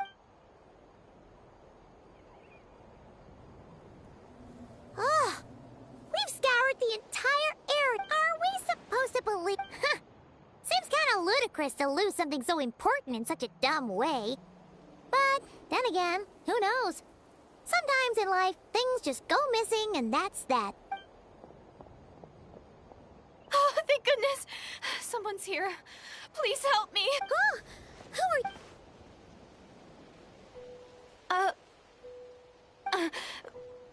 No, now isn't the time. Please, you've got to help me. I'm being chased by monsters and I can't keep running. Can you do something? Yeah, where are they? Paimon doesn't see any monsters behind you. Huh? I'm sorry, I don't quite understand. They're almost here. This really isn't the time to be joking around. We're not. We're completely serious. We don't see any monsters. But how? Ugh, there's no time. They're coming. We gotta run. What's wrong with that girl? She must be seeing things. Oh no! It looks like something really hit her. Quick, let's see if she's okay. What's wrong? Are you hurt? What was that? The monsters! They're right there! You need to get out of here. It's too dangerous.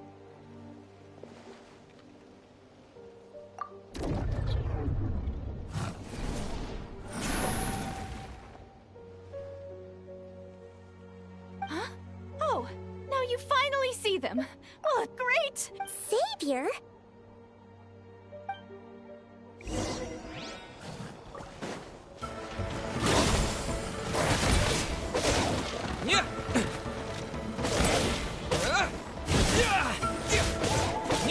No, my sword! Everybody stand back!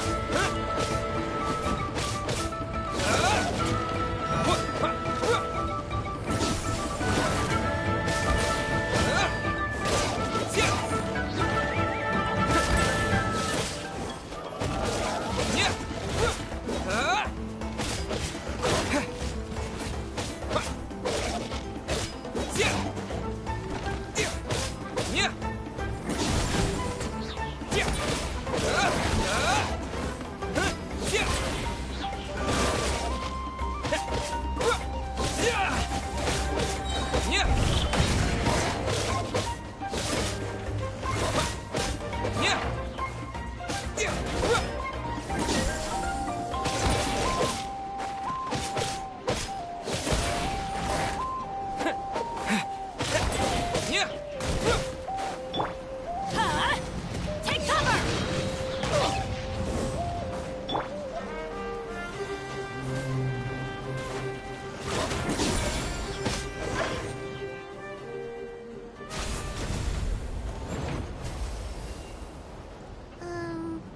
You done? Paimon still can't see anything, so it just looked like you were slicing at thin air. Kind of funny, actually.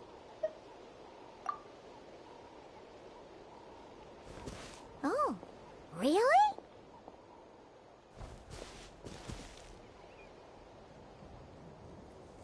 Sure.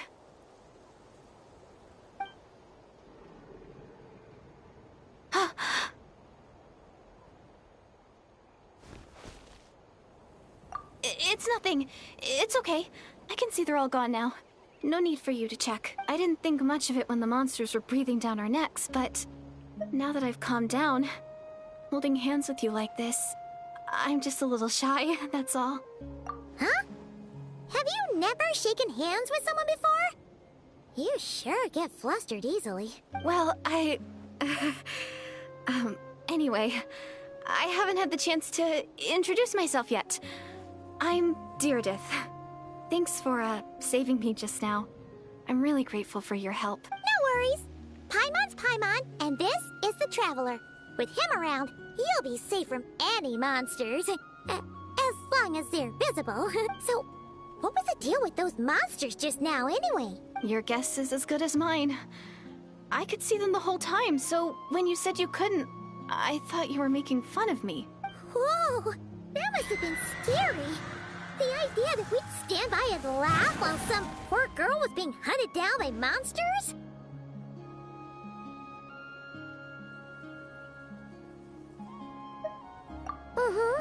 Don't worry, we aren't like that. When we say we can't see something, it's because we really can't see it. But more importantly, did the monsters hurt you? How bad is it? It's nothing serious. But I did sprain my ankle back there. I won't be doing any more running for a while. Good idea. We'll take you.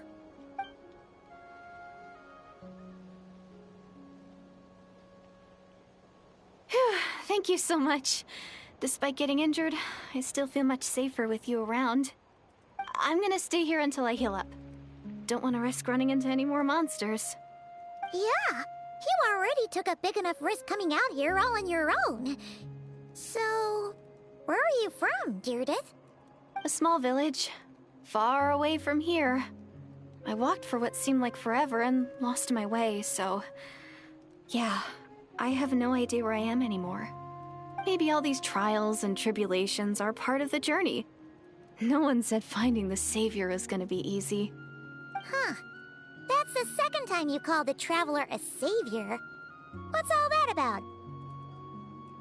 Oh, sorry. It just slipped out. I was caught off guard. The resemblance is so uncanny. Anyway, let me start from the beginning. There was once a sage who passed through my village. People got the sense that she was truly omniscient. The sage said that doomsday was coming. But as that day approached, a savior would reveal themselves to us. The day of disaster is almost upon us, so my grandmother begged me to leave the village and find the savior before it's too late. Oh, doomsday? I've heard people talk about the savior since I was a kid. Growing up, it really made an impression on me. The description is practically etched into my mind. So when I saw your golden hair for the first time, it was like this image that's existed in my mind's eye all these years suddenly came to life. Everything matched. Oh, so that's why you were lost for words when you first saw him. Well, the Traveler's definitely got what it takes to be a savior. And he's already got a ton of titles, so he won't mind one extra. Actually, I don't think it's him. What? But didn't you say that everything matched? Everything except the gender. The savior was described as a young woman. Oh, for goodness sake. There are gender requirements to be a savior? Really? Oh, of course. If it's not you, then it's gotta be her. Who? Who is it? You have a sister? Well, then that's it! Oh, it's her! It has to be! Oh, thank goodness! Please, can you take me to see her?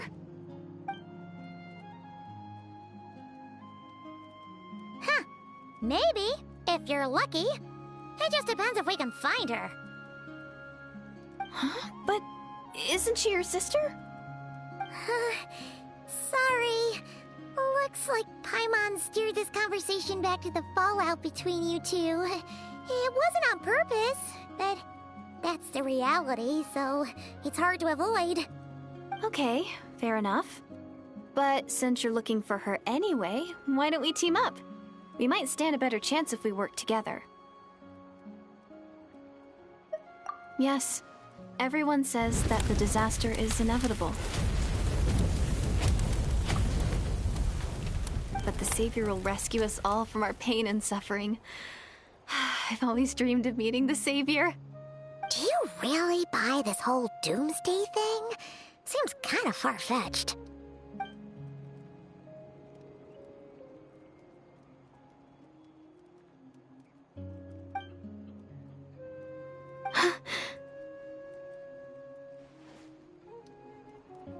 See?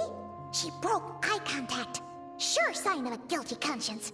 Time to press her for answers. What's wrong, Deirdith?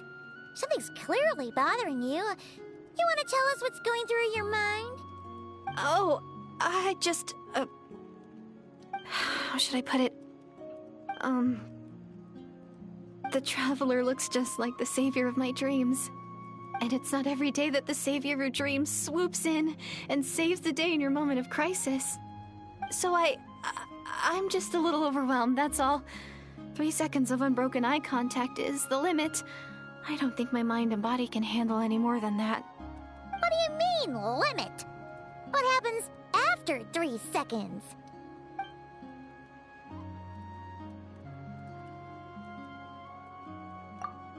I'm sorry.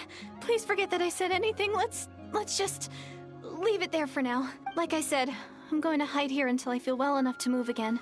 If you manage to find the Savior in the meantime, please Please come and let me know. Thank you. Are you sure you'll be okay here on your own? Do you have enough to eat? I'll be fine.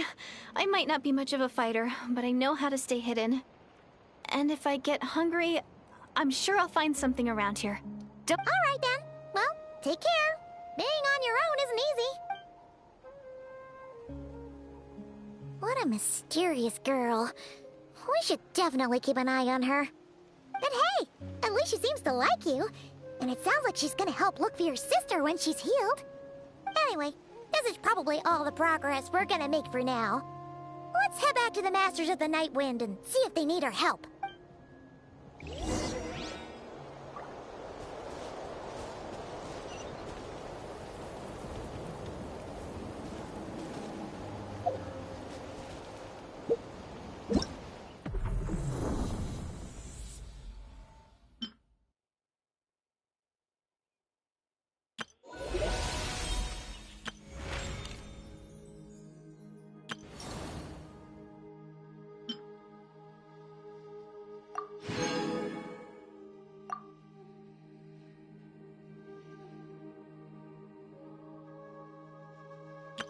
Hello, nice to meet you. My name is Xiangling.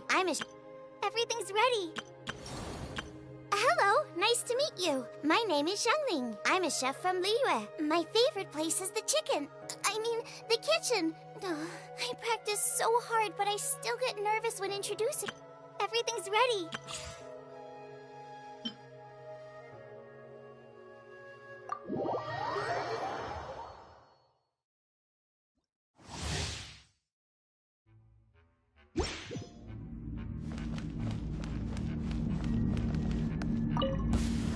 It's my lucky day. Mine to wield. The fairy.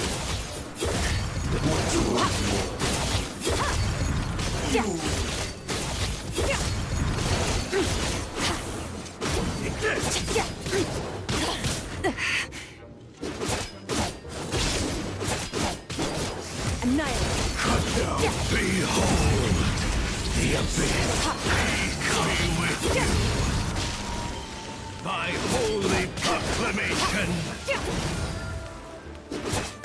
the power of revelation.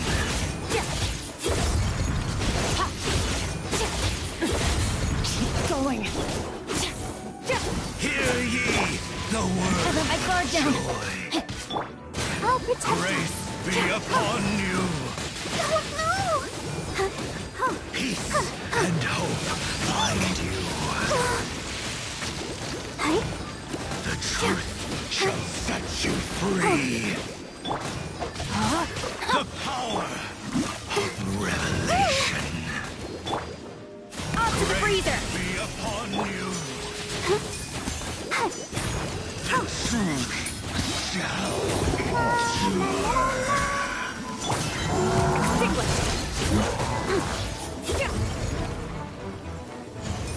Mine to wield.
You're back! How did it go? Find anything? Nothing substantial, unfortunately. But we had the weirdest experience. So I take it that the war's still on? That's okay. I just wasn't sure, because things seemed to be at a standstill while you were gone. The Abyss Order hasn't attacked us, and since we don't know what they're planning, we haven't made a move either. In a word, it's a stalemate. The guards have been keeping watch around the clock, but for everyone else, you wouldn't even know we're at war. Huh.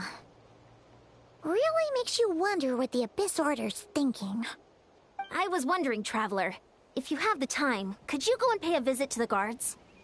They've been working a pretty demanding schedule. I was gonna go see them myself, but I'm sure they'd appreciate a visit from the greatest hero of our time. Oh, but you're a great hero too, Ian-san. Great. Thanks, you two.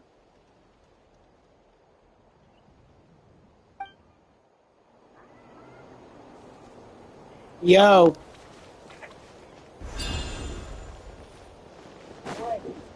Oh, I was talking to the stream, but goodbye. Huh? What are the Fatui doing here? That's a little concerning. Let's go over there and see what they're up to.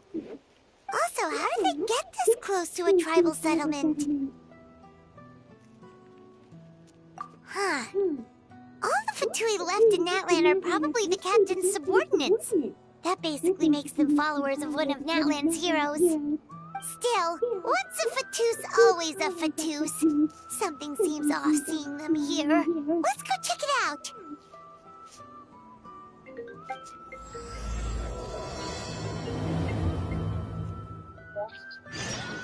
Why'd you say bike? Who are you guys? Okay. I'm kidding, but I thought you were somebody else for a second, okay? What are you guys doing here? I thought you were somebody... Following orders. If you have a problem, take it up with our employer. Hey, what's with the attitude? Can the Fatui even work for a private employer? This is Grudok. I hired him to be my bodyguard in Natlan. As you can see, he's not the sociable type. I'm sorry for any offense. My original plan was to hire someone from the local tribes, but a priest recommended Grudok and his squad. I was told they were capable fighters and had the time to spare, so they fit the bill. It seems like the Fatui's reputation in Natlan is quite positive. So that's what happened. Then you must be from Fontaine? Precisely! Montluçon, at your service. I work in the publication business. And you two... Wait, you must be the traveler and his fairy companion. Oh, you know us? A golden-haired traveler with a floating companion. There's no mistake. Your exploits in Fontaine have all the makings of a best-selling series. I'd be a failure of a book merchant if I couldn't recognize you. Wow, we're really famous at this point, Traveler. It's truly my lucky day. I know this is sudden, but I was actually looking for you two. You see, I have a favor to ask. So, you chased us all the way to Natlan?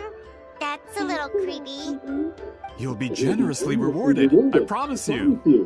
Well, at least he got straight to the point. Should we hear what he has to say? Alright, we'll hear your request.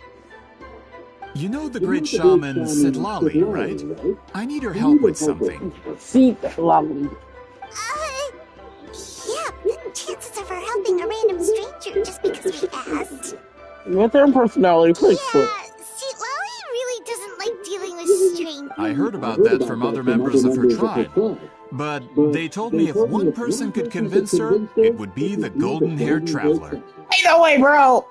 Why? Dude, is this girl like a simp? Is he like a simp for me or something, bro? Why? Oh yeah, we should definitely get to the bottom of that first. It's kind of a long story, and there's tribal history involved, so you should hear it from an expert. Allier, if you could. Of course. I don't often have an eager audience for this kind of thing. Nice to meet you. The name's Allier.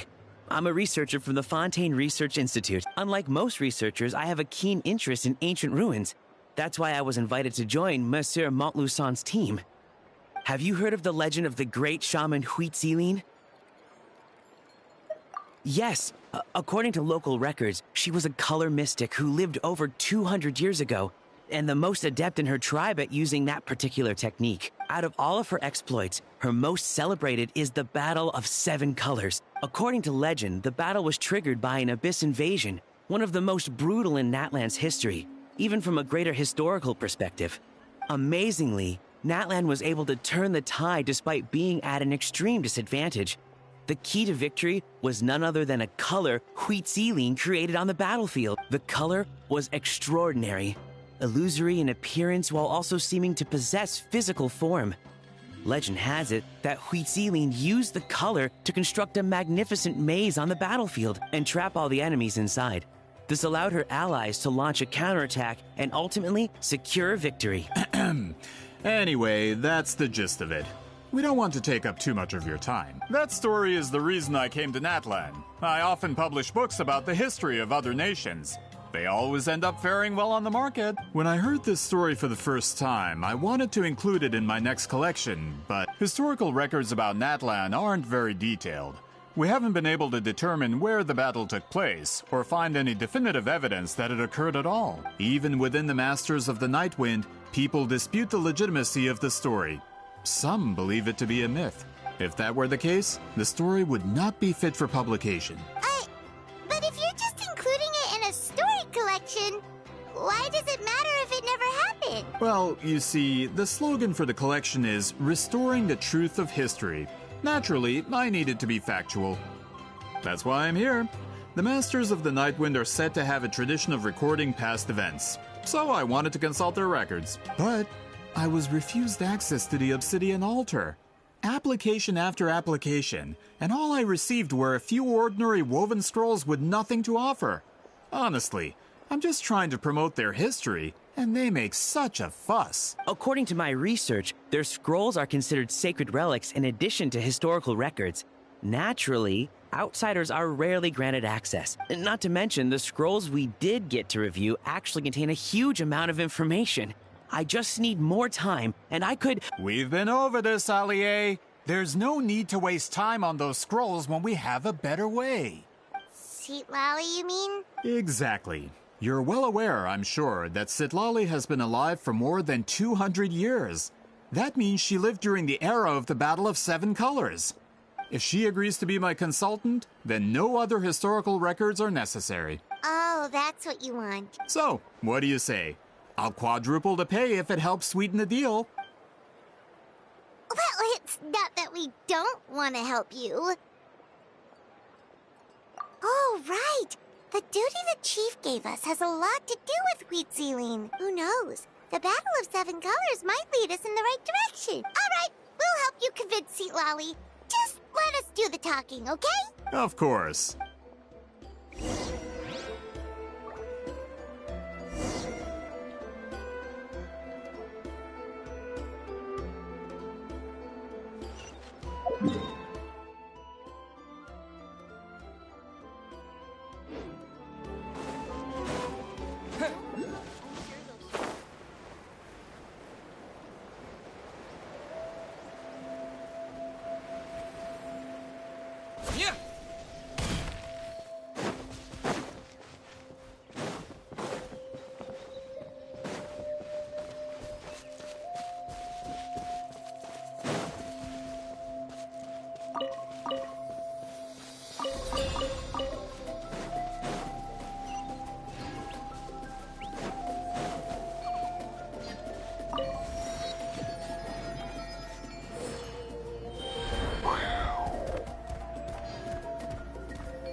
So, this is where the great shaman lives?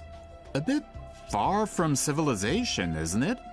I hope the person who pointed us in this direction wasn't mistaken. For someone like Citlali, it actually makes a lot of sense. Is this graffiti her work too? I wonder if it's a cultural practice. If I could just copy it down, We're here for a reason, Allie. As agreed, you two can do the talking, and we'll wait for you here. Okay, we'll go knock on the door. Hopefully she's not hungover.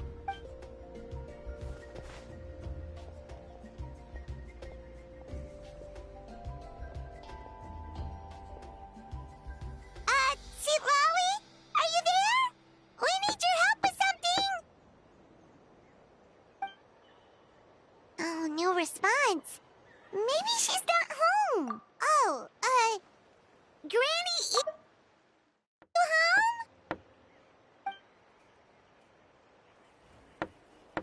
home? Hey, kid!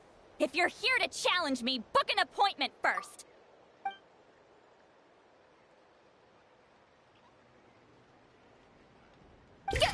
Traveler!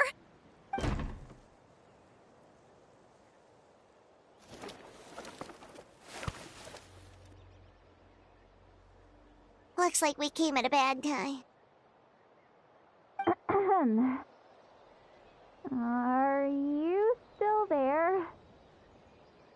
Just come in. We can talk inside. Well, at least we didn't get turned away.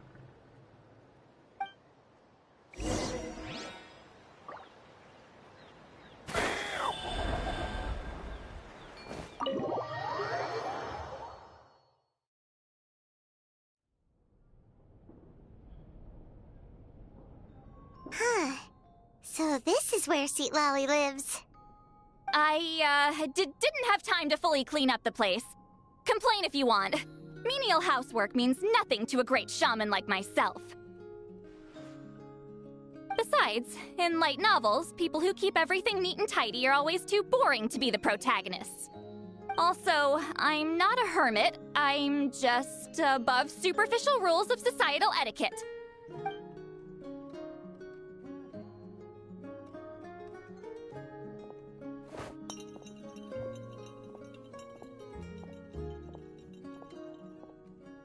She sure does care a lot about what we think of her. Oh, and that spell I used to transfer my senses to you? You're not still, experiencing the side effects, are you? It's my duty as a great shaman to check that kind of thing. Oh, you mean when we could hear your thoughts? Nope. It's been so long, we don't have to worry about that anymore, right?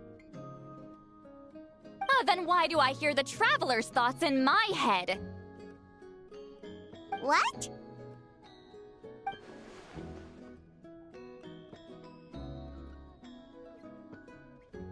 I can still hear you, you know.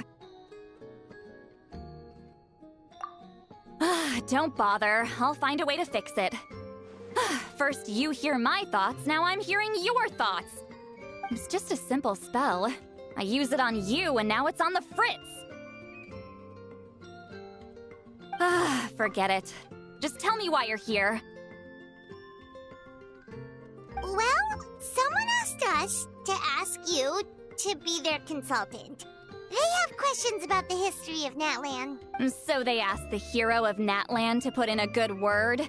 Sounds like they know I don't usually trouble myself with other people's problems. The pay is really good. Doesn't matter. I'm busy. She sure doesn't look busy. Paimon knew this wouldn't get us anywhere. From you?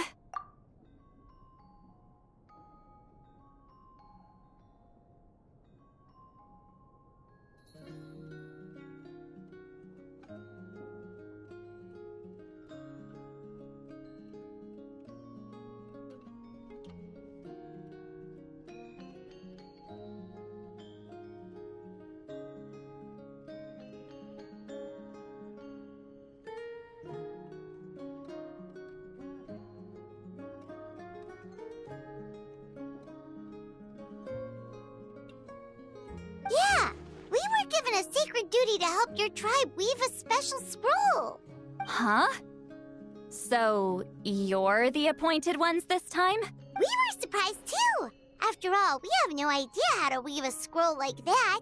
But with Chef Biram's help, we were able to make some progress. We still haven't succeeded, but we learned that the key to weaving the scroll is a special kind of color.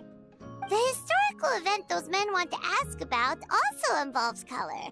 If you help them, you might end up helping us too.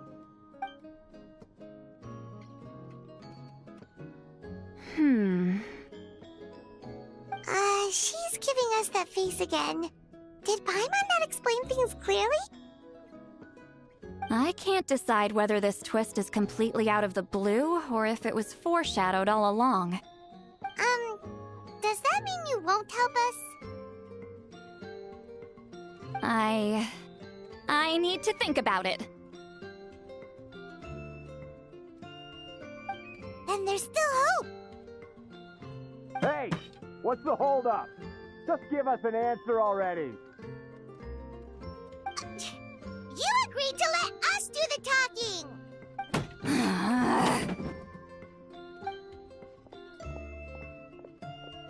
Sweet Lolly!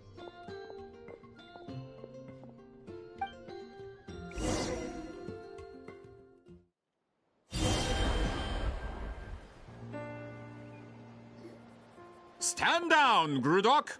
As your employer, if I tell you to wait, then you wait. Understood.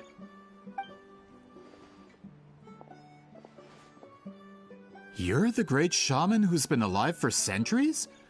But you're so... Apologies for the disturbance. Grudok is a recent hire, so difficult to restrain sometimes. He's lucky he didn't force Seat Lolly's hand. Well, since you're here, how about a discussion? Do you have any idea who I am? Did you think Granny Eatsley would be fooled by your little performance? I have no intention of speaking to you. Your recent hire interrupted me right as I was about to make an important decision.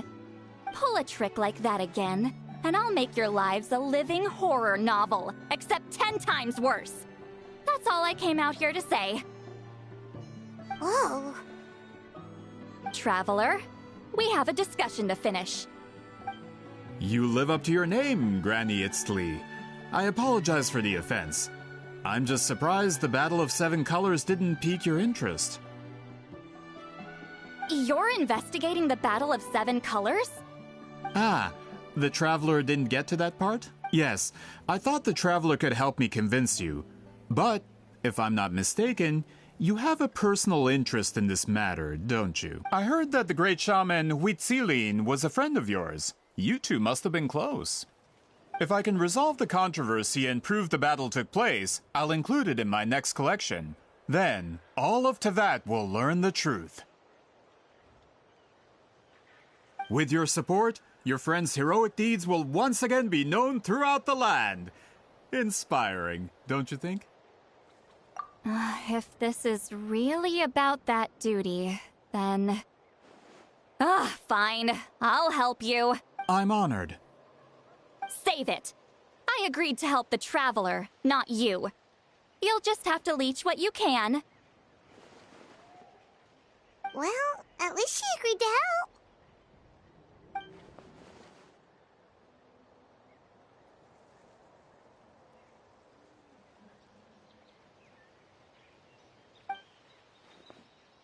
Who are you calling heartless?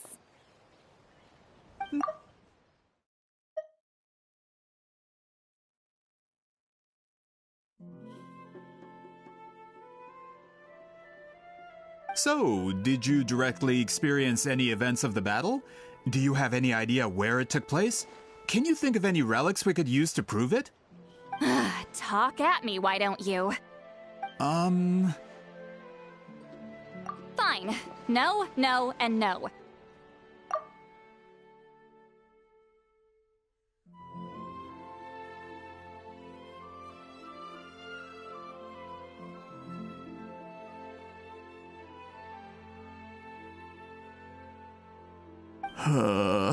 I did live during the same era as her, but that doesn't mean we experienced the same events. I've lived a long time, but I'm not a walking encyclopedia. You decide the angle of your investigation, and I'll provide answers if I'm familiar with the subject. All right. Even if you didn't witness the battle yourself, you still lived through that era. Your insights are very valuable. Allie, you had an idea about where to start, yes? Oh, well, my plan was to consult the members of the tribe in charge of recording history. Then, let's start there. Traveler, what do you say to officially working together?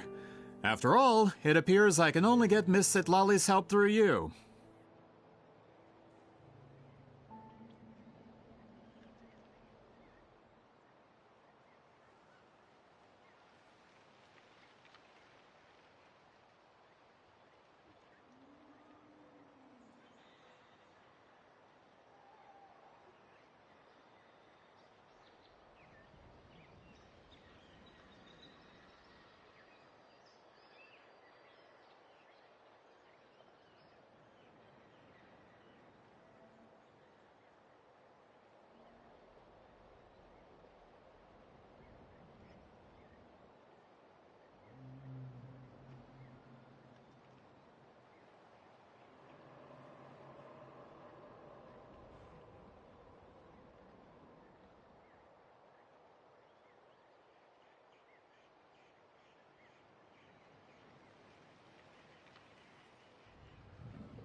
Yes, I do.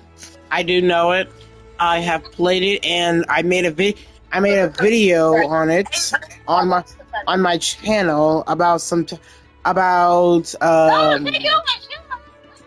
made a video about it 5 days ago. So you, huh? Hello. Yes, I do have.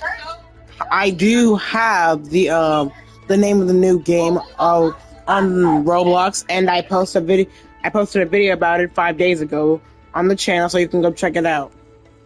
You say you wanted me to check it out? No, I'm saying.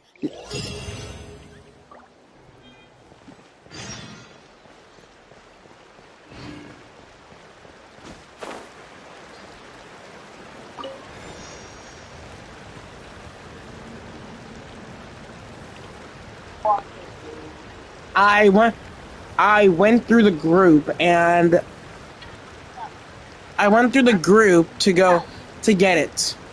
And if you want, I could tell you the name of the group so you can get the name of the game, or you can just go and check out the video. I will come. No, watch the videos on it on. No, I'm talking.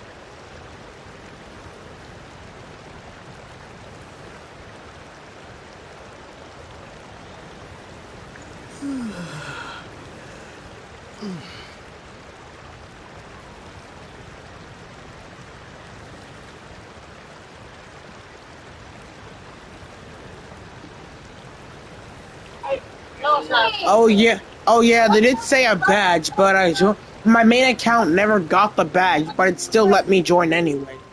Don't know why. Give me 1 second. Zion, stop.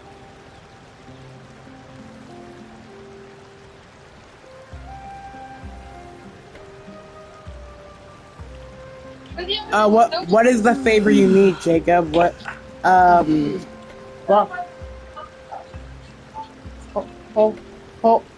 on. I will, okay. I will tell y'all the name of the group that the miraculous game you can. But I will tell you the group so then you can play the game.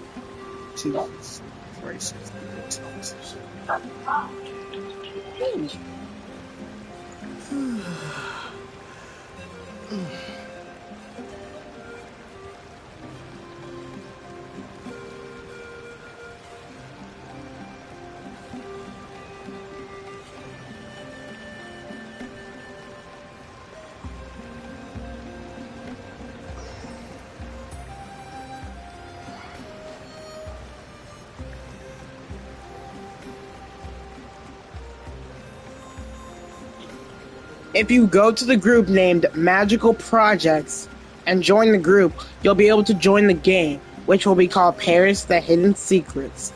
That's the only game in the group. So once you've joined the game, you'll be able to play it. And Jacob, I will do the favor you need if you can tell me it.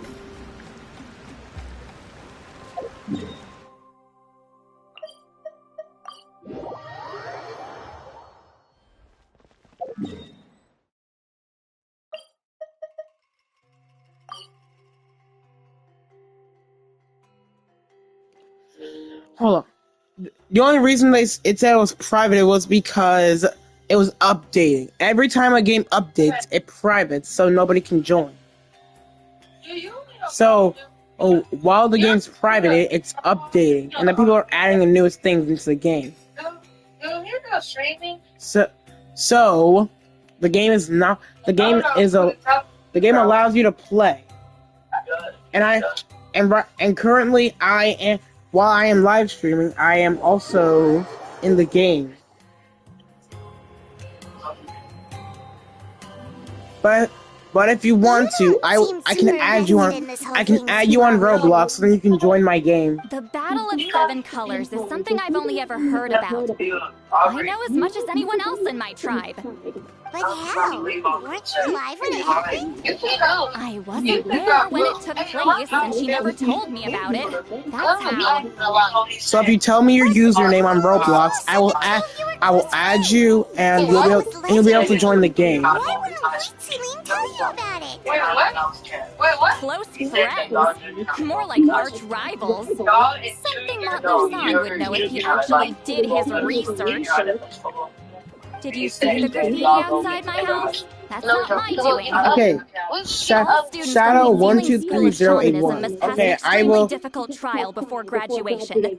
Defeating Shadow me in battle. 123081. Those graffiti drawings are how they challenge me. Let me copy it.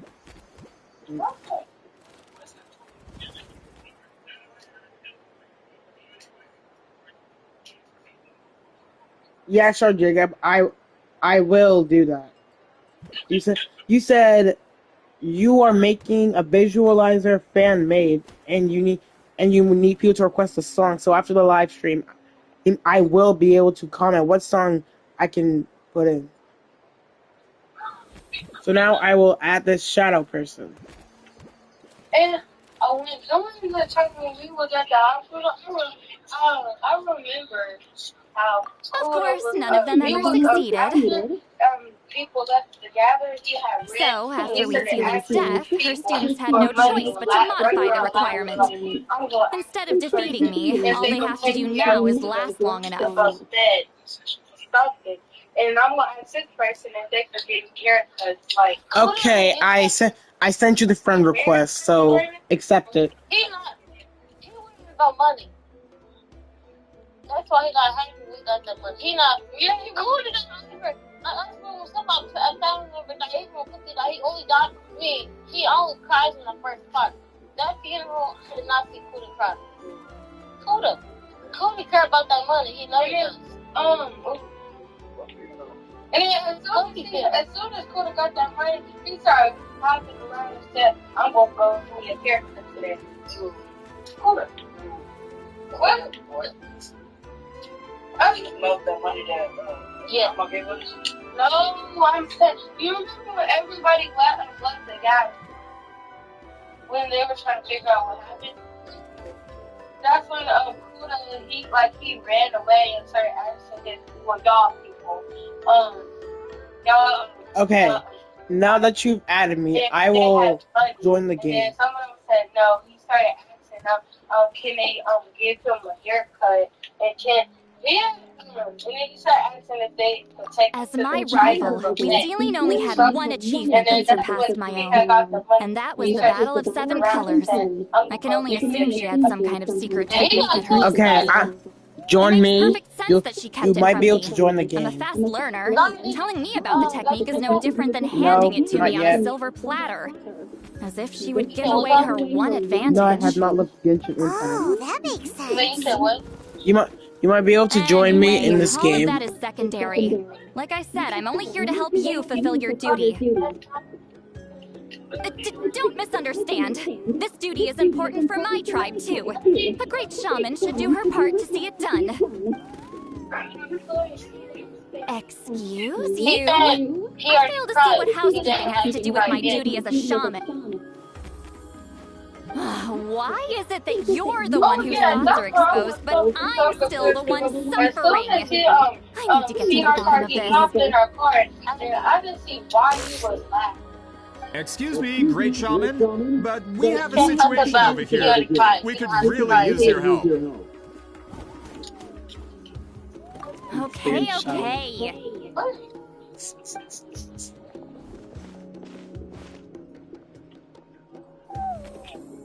Of course the Battle of Seven Colors happened. Now you can press play to get in the game. Used a mysterious color to construct a maze and trap the enemies inside. That's just your interpretation. There's more than one way to understand that scroll. Besides, constructing a maze out of color is ridiculous. Wheatsealing was one of the most powerful shamans of her time. She definitely could have pulled it off. That's the biggest problem. She had students. Why not pass It's it only down? for like a short bit of time, A technique that powerful, and they left no the game. shaman since has ever used it? Her students are keeping it a secret, of course. If you knew a technique like that, you'd be a fool to show it to just anyone.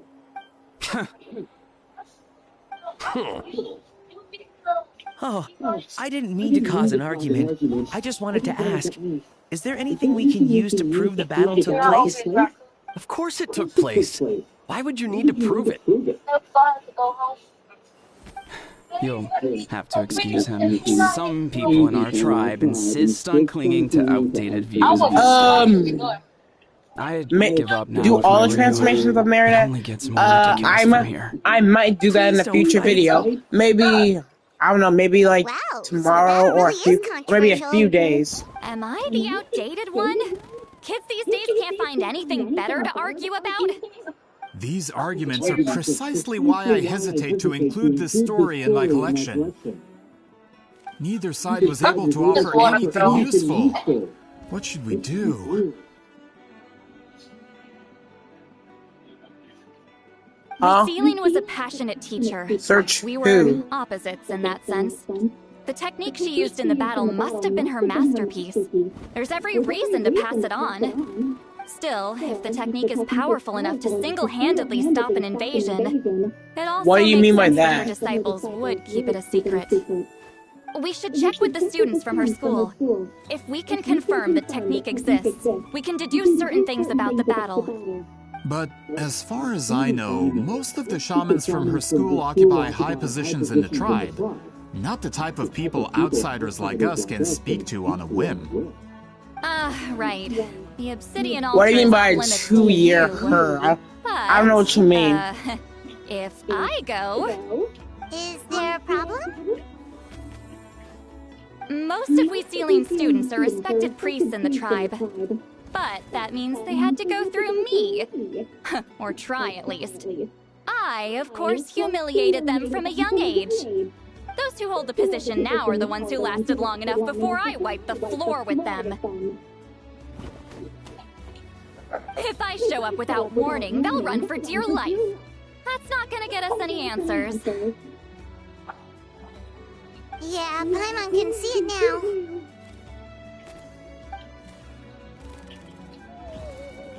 Hey, don't jump to conclusions.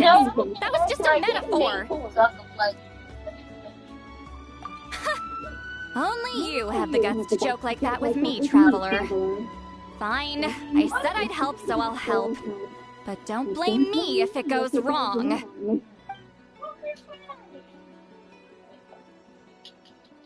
the rest of you can wait for us here. We appreciate the help.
Oh God.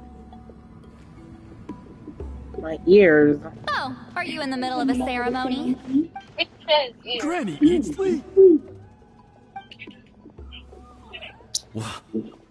What is she doing here? Did some coward not show up after challenging her to a fight?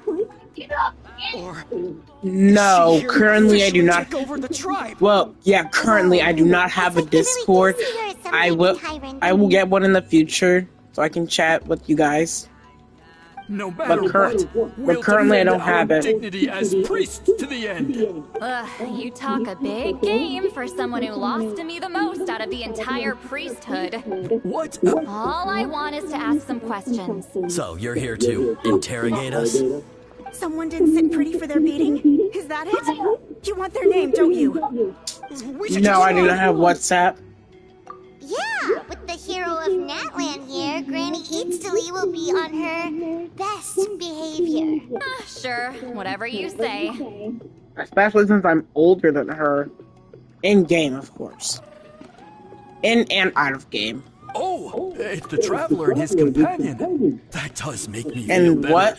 How can we help you? The only chatting app I have is either Roblox or messages.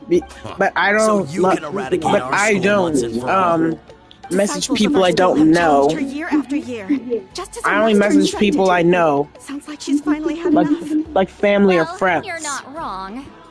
If we want to protect our legacy, one of us needs to run. Not this again. Just how much did you traumatize them, Sweet Lolly? She be loyal to what? There's some unrespect. Hey! You can't just say whatever you want just because it's in your head. I'm Granny Eatsley. A mere mention of my name and kids burst into tears. Love and respect. No one has the guts for that. Dude, this woman literally is my face. You know what? Forget about your duty. We really need to fix this mind-reading situation. Oh my God. Sorry to Kill me disappoint, now. but if you're here to question whether we're qualified to inherit our master's legacy, we're not going down without a fight. Oh God, kill me. Anywhere? What should we do, Traveler? Huh? Oh, it's you. Elder Tlapo! Oh, we must have disturbed your meditation. Our deepest apologies. Please forgive us.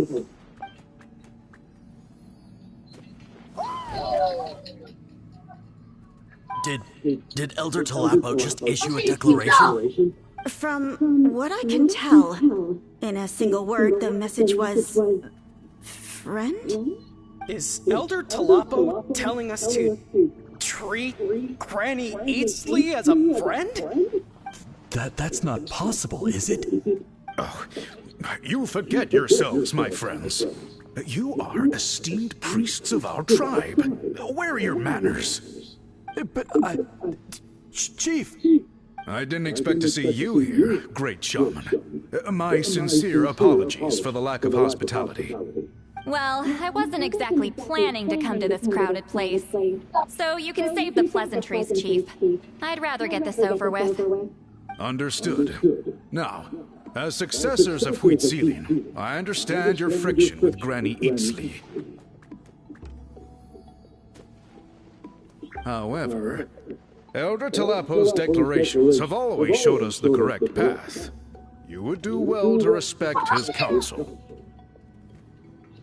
So, mind your manners and allow Granny Eatsley to ask her questions. Damn. Good thing Elder Tlapo and Chief Biram are on our side.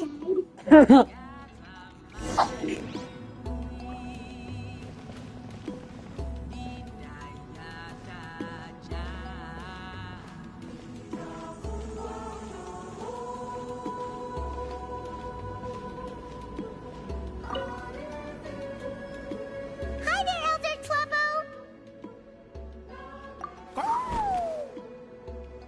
Hey, he seems pretty happy to see us. He's the one who put you in charge of the scroll, right? Yeah, Elder Tlapo appointed us to the task. Elder Talapo, huh?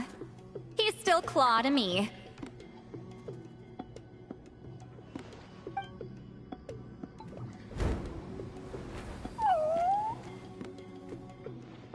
Hey, don't pull that cutesy stuff with me. You're an Iktomi elder now. You occupy an eminent and important position within the tribe. So, you already know each other? Claw was only this big when we first met. He was Huitzilin's Saurian companion back then. She kept dragging him to my place, so over time, we got to know each other. She only came to my place to fight me. But at the same time, she always claimed to be my friend. She was the only one who dared to try, at least.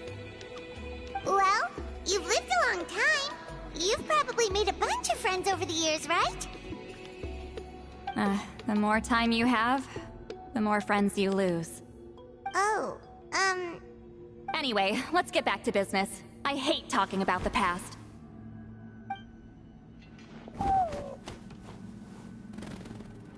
Oh, 200 years and you still haven't given up, Claw?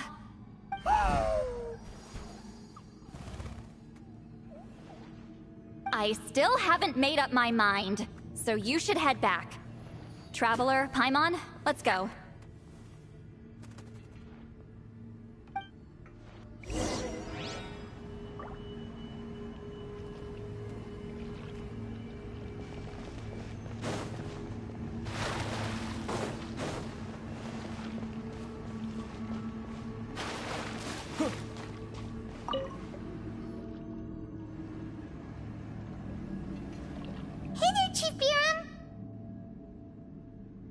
Oh, wait.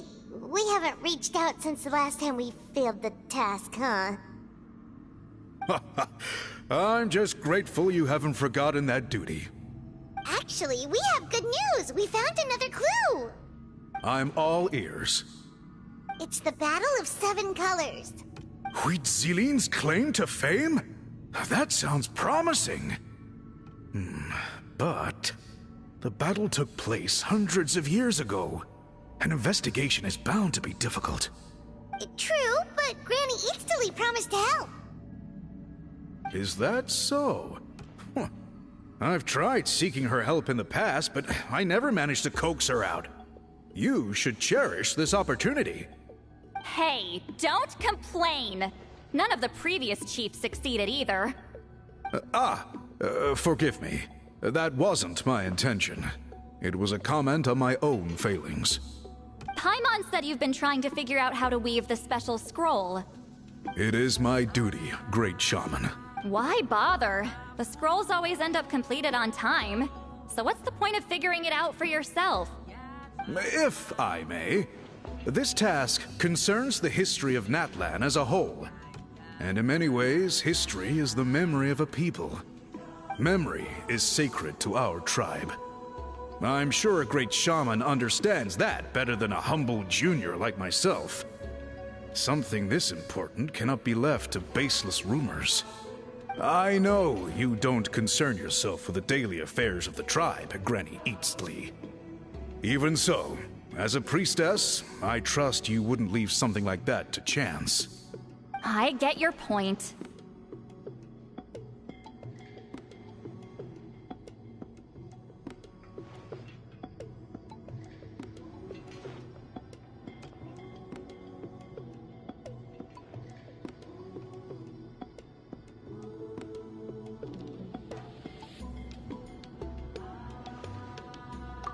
Of course, the one time I wish you could read my mind, it doesn't work.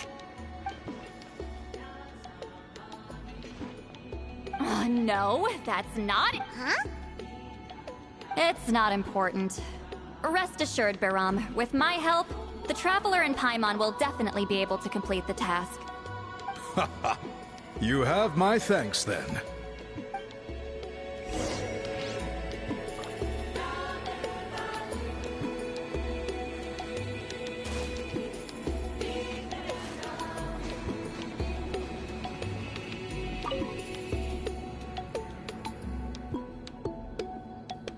Huh.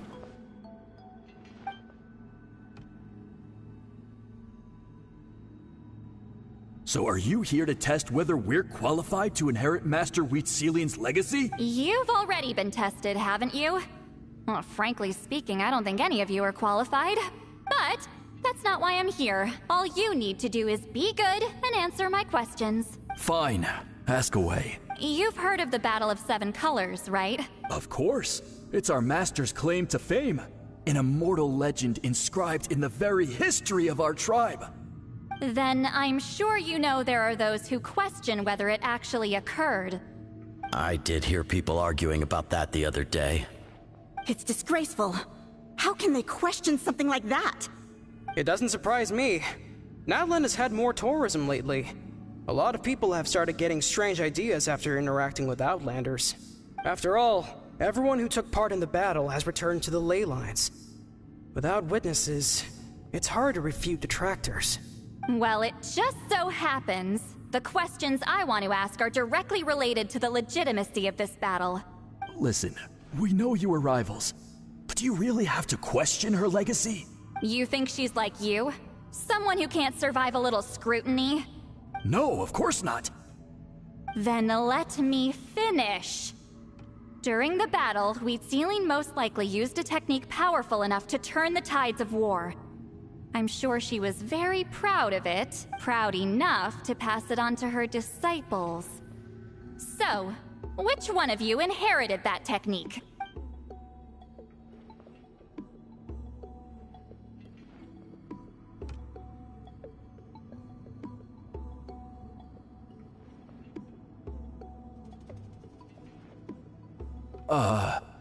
I don't think any of us have heard of it. Listen, I'm not trying to take it for myself, so be honest. With or without it, I can wipe the floor with any of you. Yeah, no objections there. But I'm telling the truth. None of us have ever heard of that technique. What's wrong with her? Why would she let it go extinct? Master's body of work is massive. No one student could hope to learn all her techniques. Mastering just a few already takes a lot of effort. Master had no choice but to recruit many students, split up what she knew into different portions, and pass it down through various individuals. So even though we see ourselves as representatives of Wheatselian's school of shamanism, what we know isn't the sum of her legacy. Actually, I know of a shaman family that inherited some of Master's techniques. The family fell on hard times and lost the right to the priesthood. Still could be worth a shot. But if they inherited Wheatselian's secret technique, shouldn't the family be thriving? Well, it's the only thing I can think of. All right, give me their address. I'll mark it out on your map. To be honest, I'm not optimistic about the future of this investigation.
That's because the request came from you.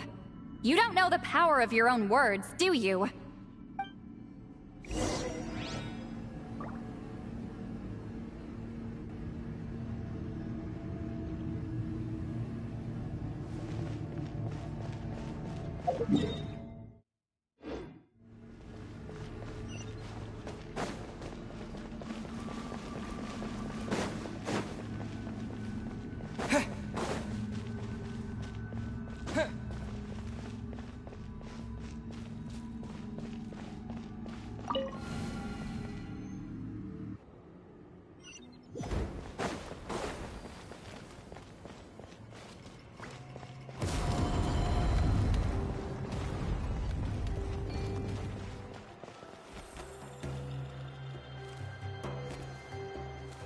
Proving the legitimacy of this battle. Nothing we can do about that? Well, even if our investigation ultimately proves the legend to be false, that's still a worthwhile result.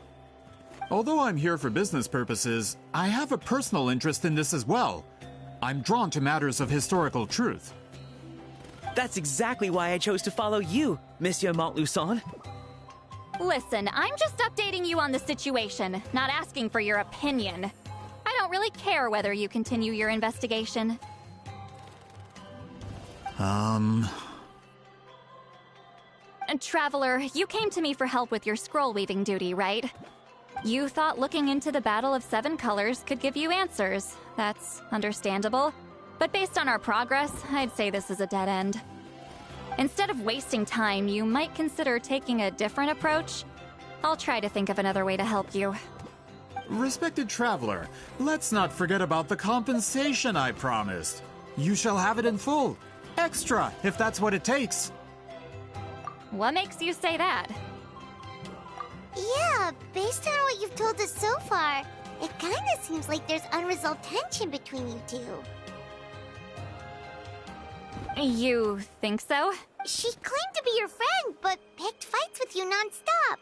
And never told you about her biggest accomplishment. By figuring out the truth behind the battle, maybe we can finally help you get closure. Closure? I'd say we're 200 years too late. But fine, if you want to keep investigating, be my guest. Ah, that's wonderful news. Alright, let's go visit the Shaman family.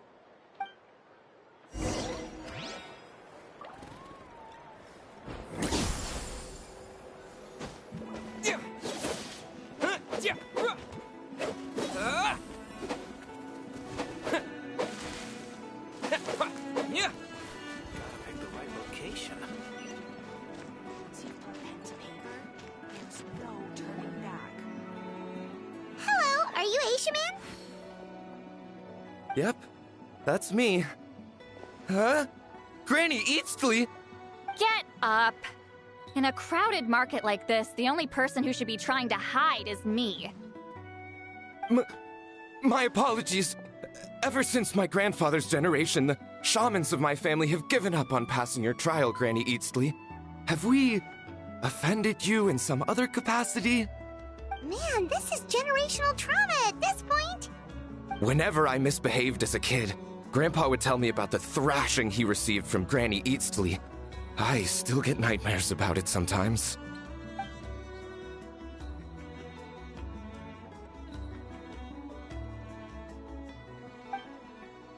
Hey, don't get any funny ideas.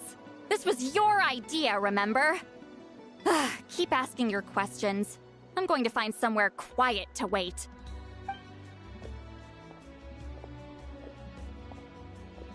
Okay, so your family studied under Wheat Ceiling, right? Yes, although that pretty much ended with my grandfather's generation, unfortunately. The techniques my family learned from Wheat Ceiling didn't have much practical use in terms of tribal affairs, so during my grandfather's time, we quit the priesthood. Turns out, shaman techniques aren't that useful outside the priesthood either. So over time, we abandoned them altogether.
Of course, it's possible that we were just too foolish to understand the true power of those teachings.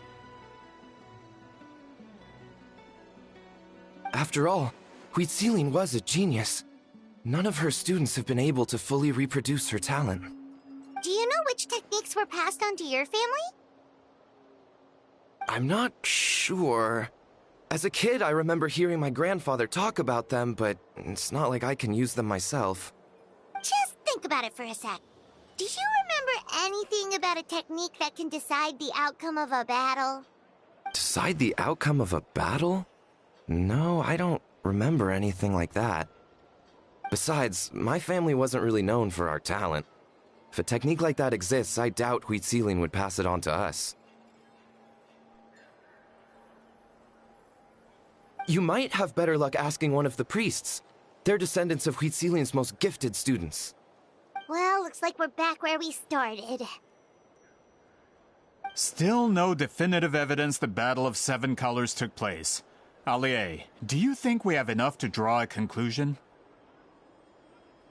All we have are non-witness accounts. We could put together an interview, but that's not going to hold up in academic circles. Then we have to keep going. Oh, you're investigating the Battle of Seven Colors? Yeah, you know about it? Not a lot, but there's something special about my family. In addition to shaman techniques, Huitzilian stories were passed down to us as well. Say what you want about my ancestors' dedication to shamanism, but they definitely paid attention to those stories. And of course, the Battle of Seven Colors is the most exciting story of them all. We don't need another story. We need something concrete. Does no one in your tribe understand that? I'm not sure if this is helpful, but the story passed down in my family is a little different from the one told in the tribe. Really?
Well, it's Huitzilian's personal account of the event, so it's a lot more detailed. For example, in the version I heard, the battle took place in a location known as Chico Mostuk Cave. That means you can tell us where to find it. Have you ever been to this place? Unfortunately not. I studied maps of Natland before we left, Monsieur Montluçon. I don't remember ever seeing such a name. Could your ancestors be mistaken, Mr. Eshemin? It's unlikely. My family may have let the shamanism side of things fall by the wayside, but we're serious about these stories. In the words of my grandfather, some things deserve to be passed down more than secret arts. If Huitzilin's version of events differs so much from the general understanding, that makes it even more likely the battle is completely made up. Yeah, that's disappointing. hold on. You mentioned the Chico Mostek cave? Oh, yes? Can I clear something up for you? It's been more than 200 years. Huh. I never thought I'd hear that name again. What does she mean?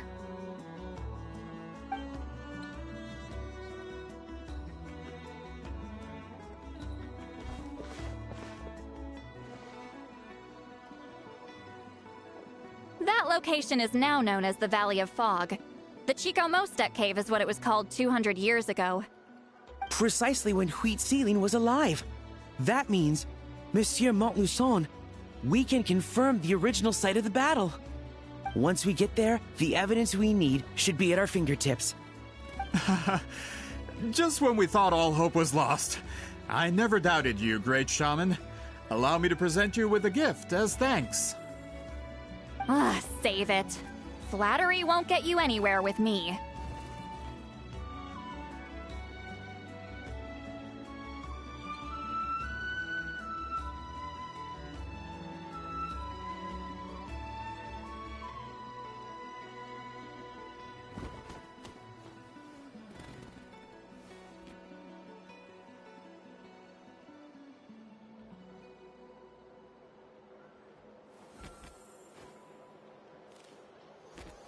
Wait! Mr. Montluçon works in publishing. You're a huge fan of light novels, right, Sweet Lolly? Maybe he could get you some that are out of print. Really? Out of print, huh? Sure. Do you have any in mind? Well, if we're talking collectibles, then the first edition of Shogun Almighty Reborn as Raiden with Unlimited Power is a must. It's the first major hit of the isekai genre.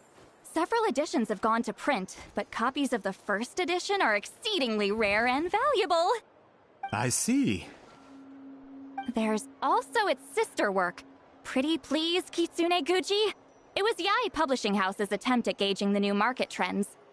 It's opened the door to a new genre after readers grew tired of isekais. The sales speak for themselves. Actually, Yae Publishing House released a limited edition not too long ago. But it's almost impossible to get. Anyway, I'll take those two. Sorry, I'm not sure I caught all that. What were the titles again? Reborn as Kitsune Guji? These two titles are among the most successful and well-known works in the entire industry. You're telling me, as someone who works in publishing, you've never heard of them?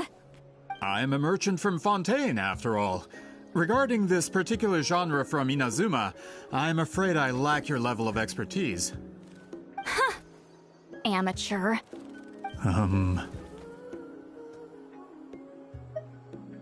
Of course. Sounds like a perfect arrangement. Now, there's no time to waste. We should head to the site of the battle right away. Once we get there, it'll take a bit more work to determine the actual location. Right now, all we have is a general idea. Well, I'm sure Miss Sitlali can help us with that. Have you even looked at the time? It's already evening, and I have important plans tonight. You expect me to work through the night? Well, what do you think, Traveler?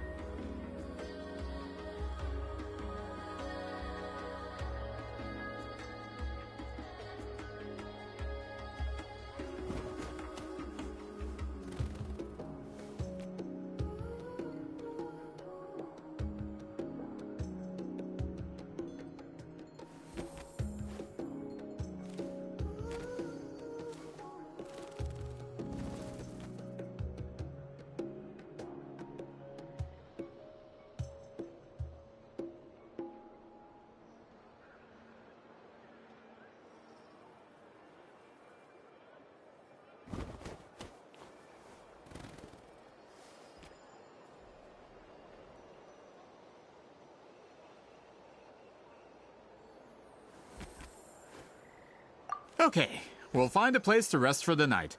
When should we meet tomorrow? He's persistent, huh?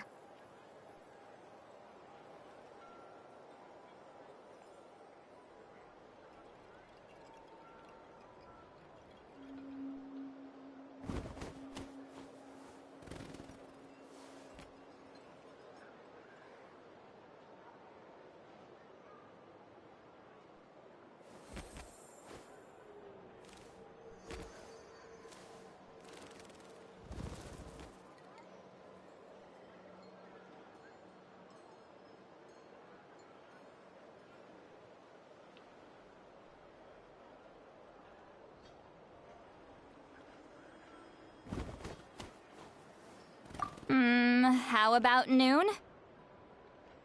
Do we have to wait that long? Great shamans have important matters to attend to in the morning.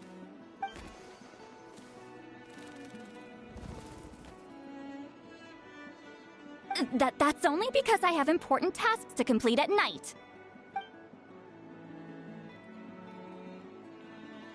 All right, as Miss Sitlali instructed. Let's meet back up tomorrow at noon. We'll be waiting at the exit of the tribal settlement.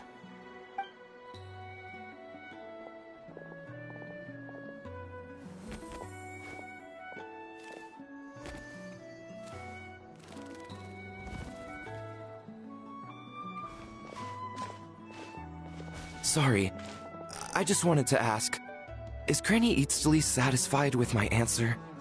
Yeah, of course. You really helped us out. Oh, good. I'm glad I didn't offend her somehow. You're really that scared of her?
To be honest, Granny Eatsley almost never interacts with ordinary tribespeople like us.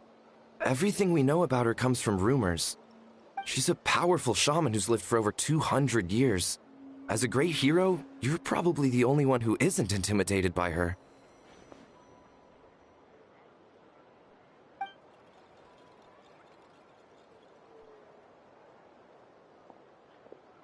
Well, thanks for today, Sweet Lolly.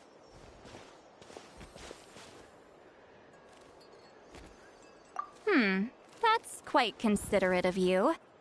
All right, let's grab a few drinks. Just like last time. Wait, didn't you say you had important plans tonight? What did you think I meant? Does that mean you've gone drinking every night for the past 200 years? Now Paimon's worried about your health.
No, I've had enough socializing for one day.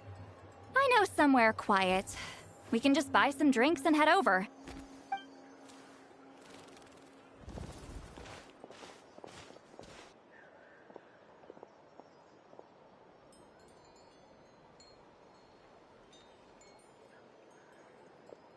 Which will also give us a chance to solve the mind-reading issue. Considering the necessary spell work, I'd rather do it in private.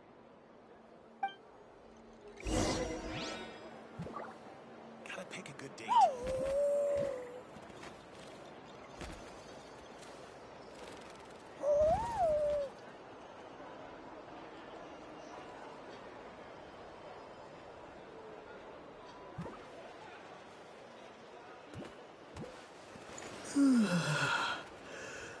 Pick the right location.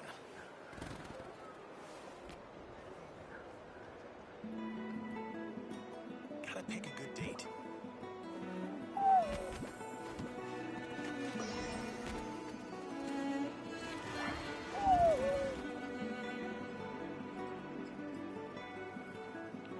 Weather's fine and I'm feeling great. Gotta pick the right location.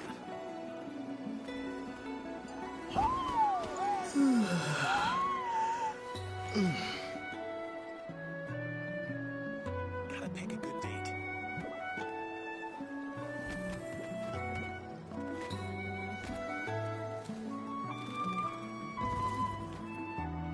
Gotta pick the right location.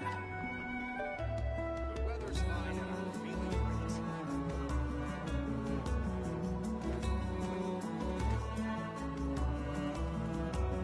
Gotta pick a good date.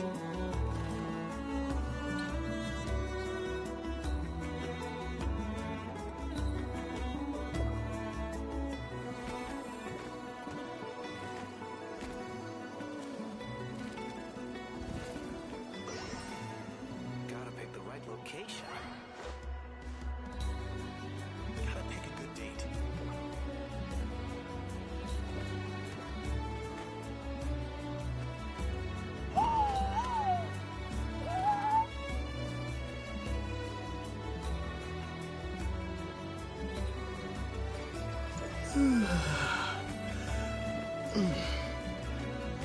Gotta pick the right location.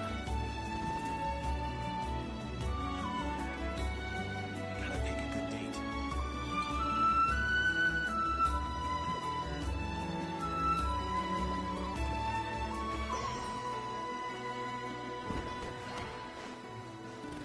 Weather's fine and I'm feeling great. Gotta pick the right location.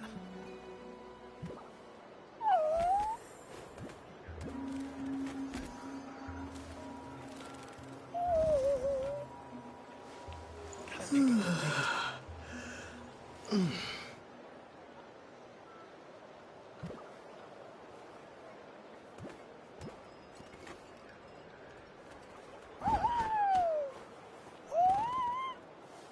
Gotta pick the right location.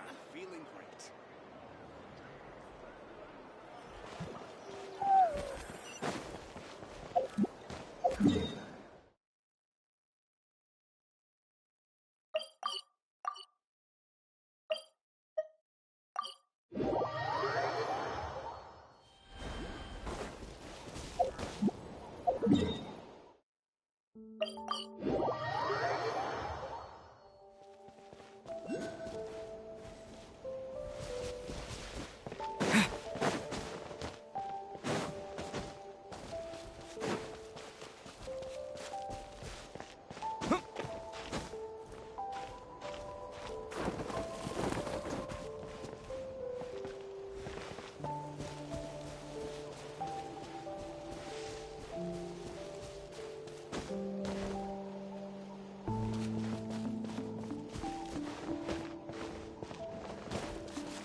No, further up.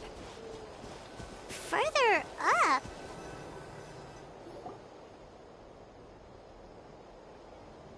Whoa, this is like a secret base! Sometimes I want the fresh air, but not the company. So I come here. Let's see if my stash is still here. Ah, great! The halberd crest birds didn't eat my snacks.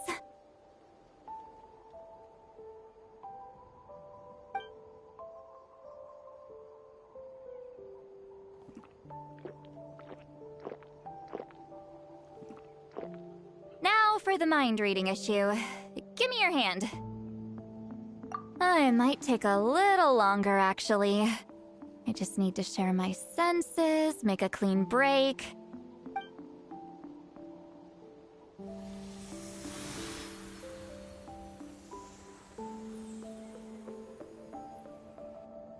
And that should do it, right?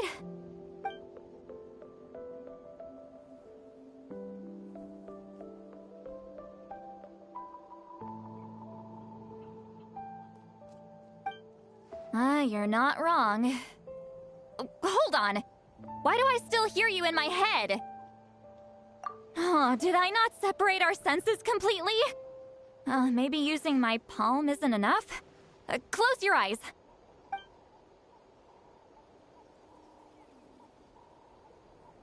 Oh, please work, please work. A great shaman should be able to handle this. Okay. What about now? Why am I smirking like that, bro? Why? Why is she smirking like that? Huh? And now? Huh. Whenever I try to remove the effect, it just flips direction and gets worse.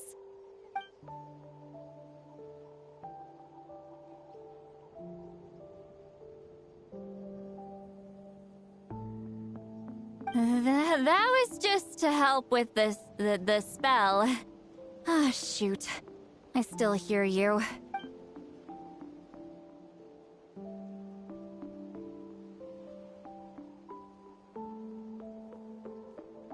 For a human soul, to lose the boundaries of the mind is to drown in the sea of consciousness without a concept of self. Wait, that sounds bad! I read that in a light novel. When it comes to the real world, I think it's pretty accurate. Is Sweet Lolly drunk? She's not making much sense. Anyway, we'll just have to leave it for now. Hearing the Traveler's thoughts isn't that bad, right? You should just tease him. That's what Paimon would do. It's just... I'm not good at this. I'm not used to being close to people. Sorry, I said we could be friends, but I guess I'm not ready. I'm used to being Granny Eatsley. Someone intimidating, someone people are scared to approach.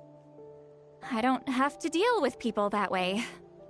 Yeah, Paimon's been wondering. Why do you insist on living so far away? You could easily become a leader of your tribe, someone everyone loves and respects. When you live as long as me, a person is like a flower. The color draws you in. You water it to see it bloom. It rewards you with its fragrance, but it doesn't last. With the passing of the seasons, everything withers away. You can try to water it, but it will never bloom again. Even if the same plot of soil is covered in flowers the following year, the one you remember won't be there. That's just how it is. Most of the people in my life will be gone one day. Just like a flower. Getting close means losing friend after friend for hundreds of years. Until the weight of their memories crushes my soul. If people don't care about me, then I don't have to care about them. It's better if the people in my memories are nothing more than fleeting strangers. Sweet Lolly. You won't live as long as me, so you don't have to worry about that. Really? Then you should understand. Nearly everyone you know will be gone one day.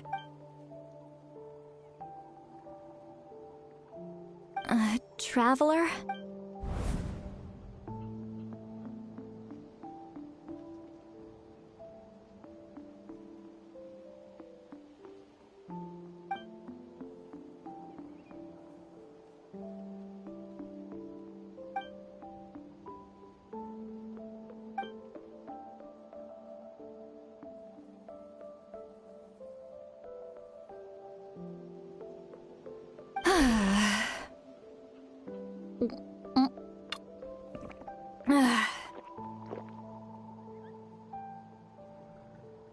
Is Sealali alright? Stupid mind-reading side effect won't go away. It's not like I want to hear you complain about me all the time. Okay, she's definitely drunk. Sealali, maybe take it easy? At this rate, you might sleep past noon tomorrow. I'm not drunk. I remember everything the traveler said. Just gotta think of a response. I'll think of something. Uh-oh, not this again. Is she asleep? I'm fine. Can get home by myself. Is she talking in her sleep or talking to us? She seems kind of out of it. Bye. Gonna walk back alone. Need some time to think. All right.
This should be the place we decided to meet yesterday. Who knows if Sweet Lolly will show up on time. She drank so much last night, she might not even be up yet. Ahem. Sweet Lolly! No need to sound so surprised. Drinking is just a way to pass the time. I mastered the art of moderation long ago. Last night doesn't count. It was a minor slip-up, that's all. Anyway, I gave everything a lot of thought, and I think you're right about something. The Battle of Seven Colors holds the key to a lot of the answers I've been searching for. So that's why you're here so early. Traveler, great shaman. Sorry to keep you waiting. Shall we head out?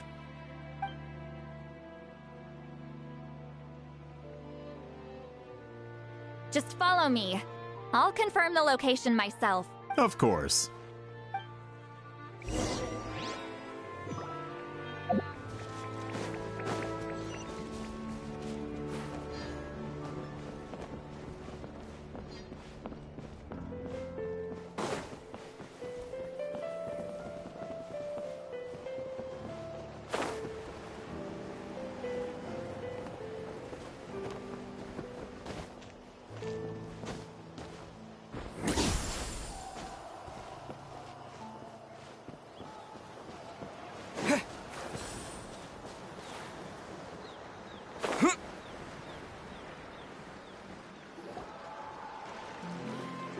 This should be it.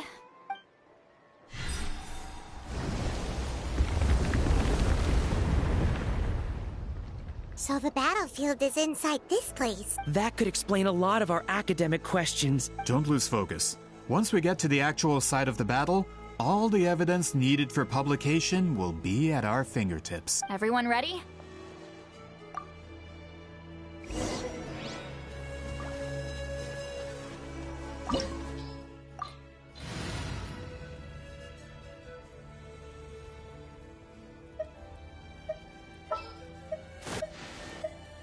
What's our objective?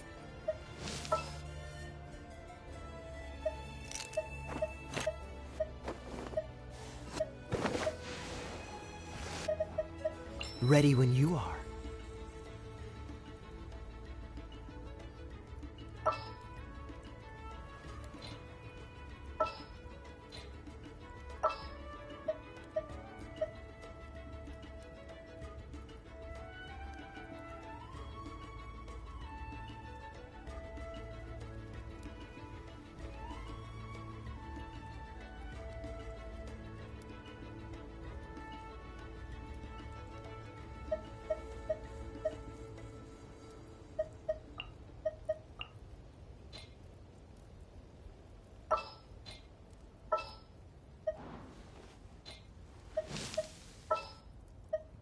Stay close. Gonna be epic.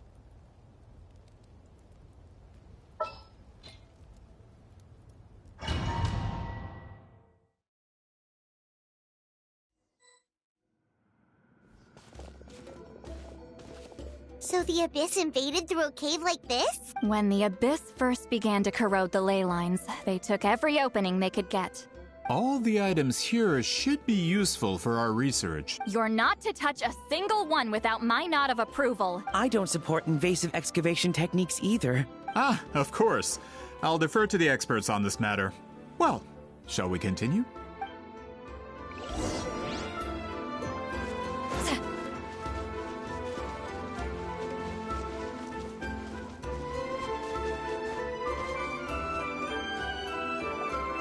There are weapons here from every tribe in Natland. The battle must have encompassed the entire nation. Sounds like we're getting closer to what the legend describes. But all we can really say is that a battle took place here.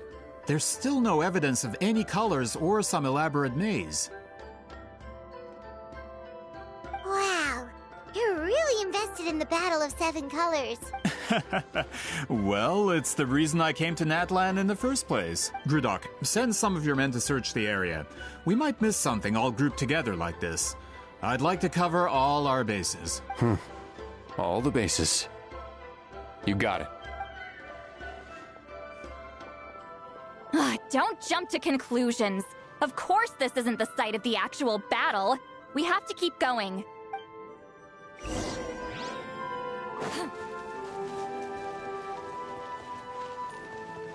This wall is in our way! I might have an idea. Traveler, try removing that sphere.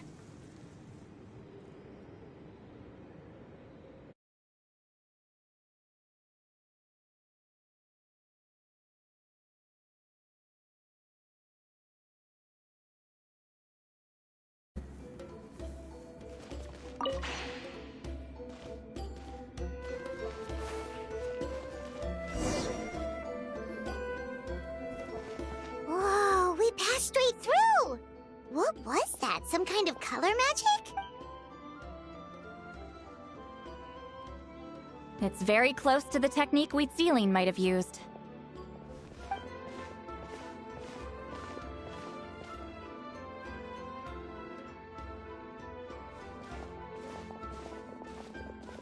That's it?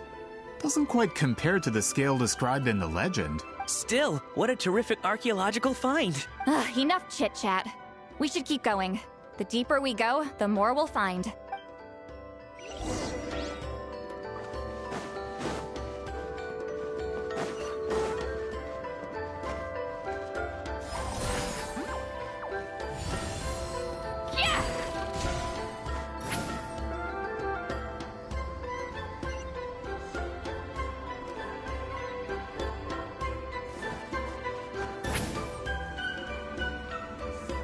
Hold on.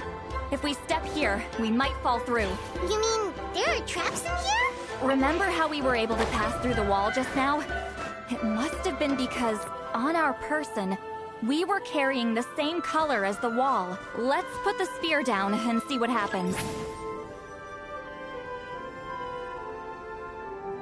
Whoa, you're right. We can keep going now.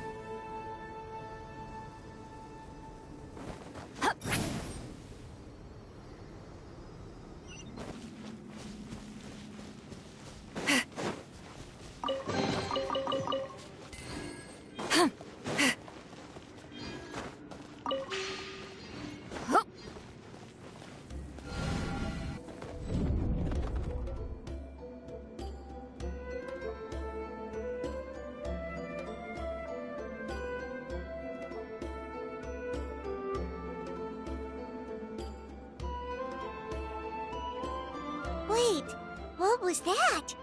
What is this place? Look! A maze made of colors. It's real. I can't believe it. Hold on. The quality of this space.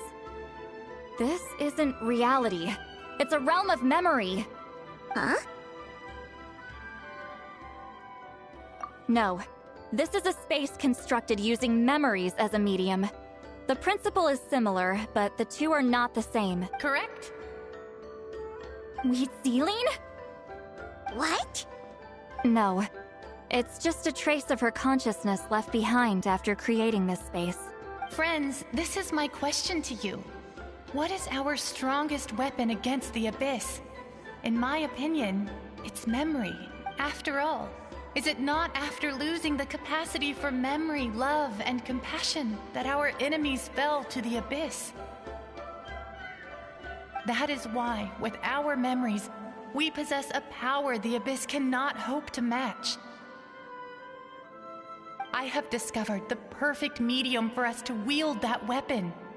You know it as color. The more cherished the memory, the more vivid its color. As memories disappear, their color fades first. That is why color is the best vehicle to wield the power of memory, guided by vibrant colors. Your capacity for memory is what will allow you to navigate this maze. Without that capacity, enemies will fail to cross the barrier in front of them. So, Be brave, my friends, and march forward. Any ideas, Sweet Lolly? Sounds like she left a tutorial. Not surprising. She always did have to handhold her talentless students. Follow me.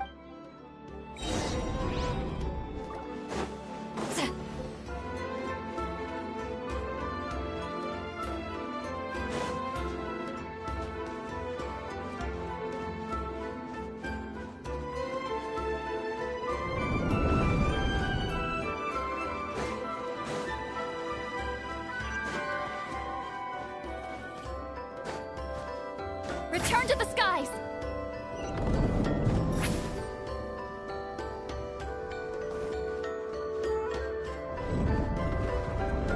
There are monsters here too?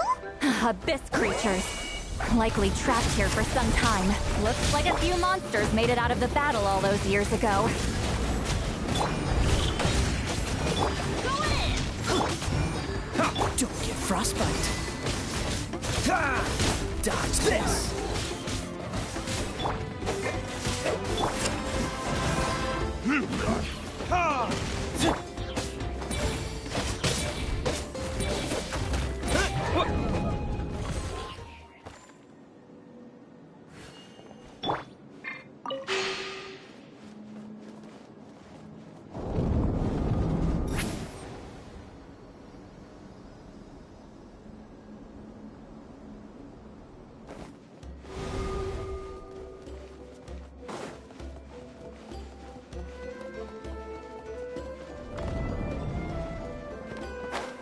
What's with these color-changing blocks?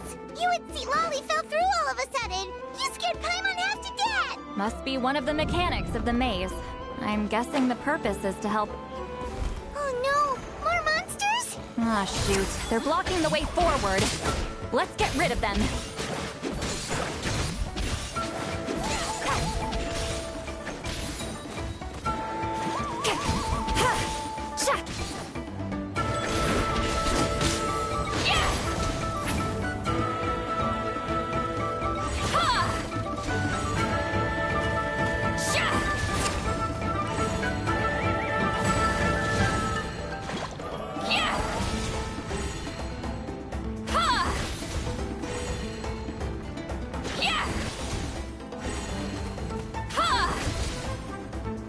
Watch out! Ow, ow, ow! Fulfill our pact! Ship! You two! Time to end them!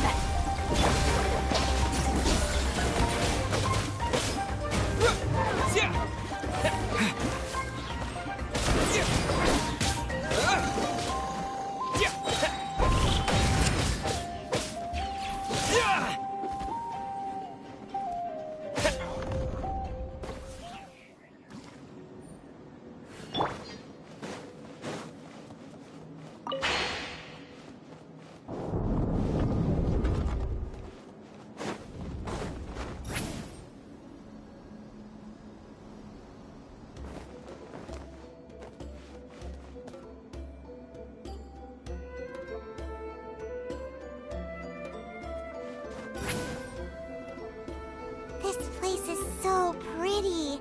If not for those monsters, Paimon would have never guessed this was a battlefield. The showmanship's not bad, I'll give her that.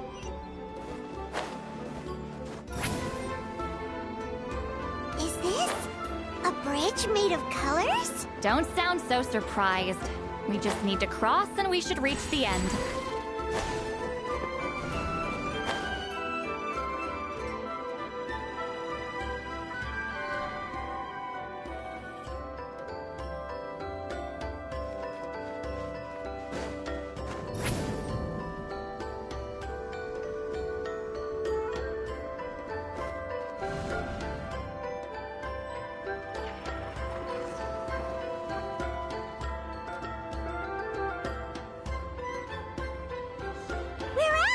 Looks like we made it through the maze.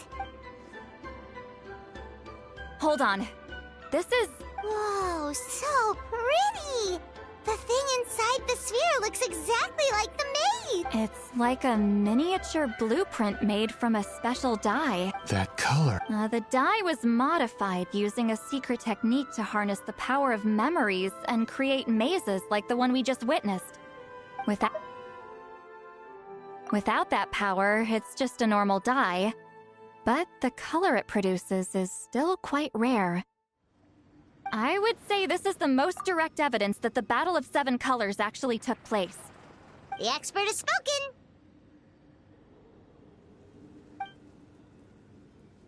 Perhaps I could take a closer look? It's an important piece of physical evidence, after all. No, you may not.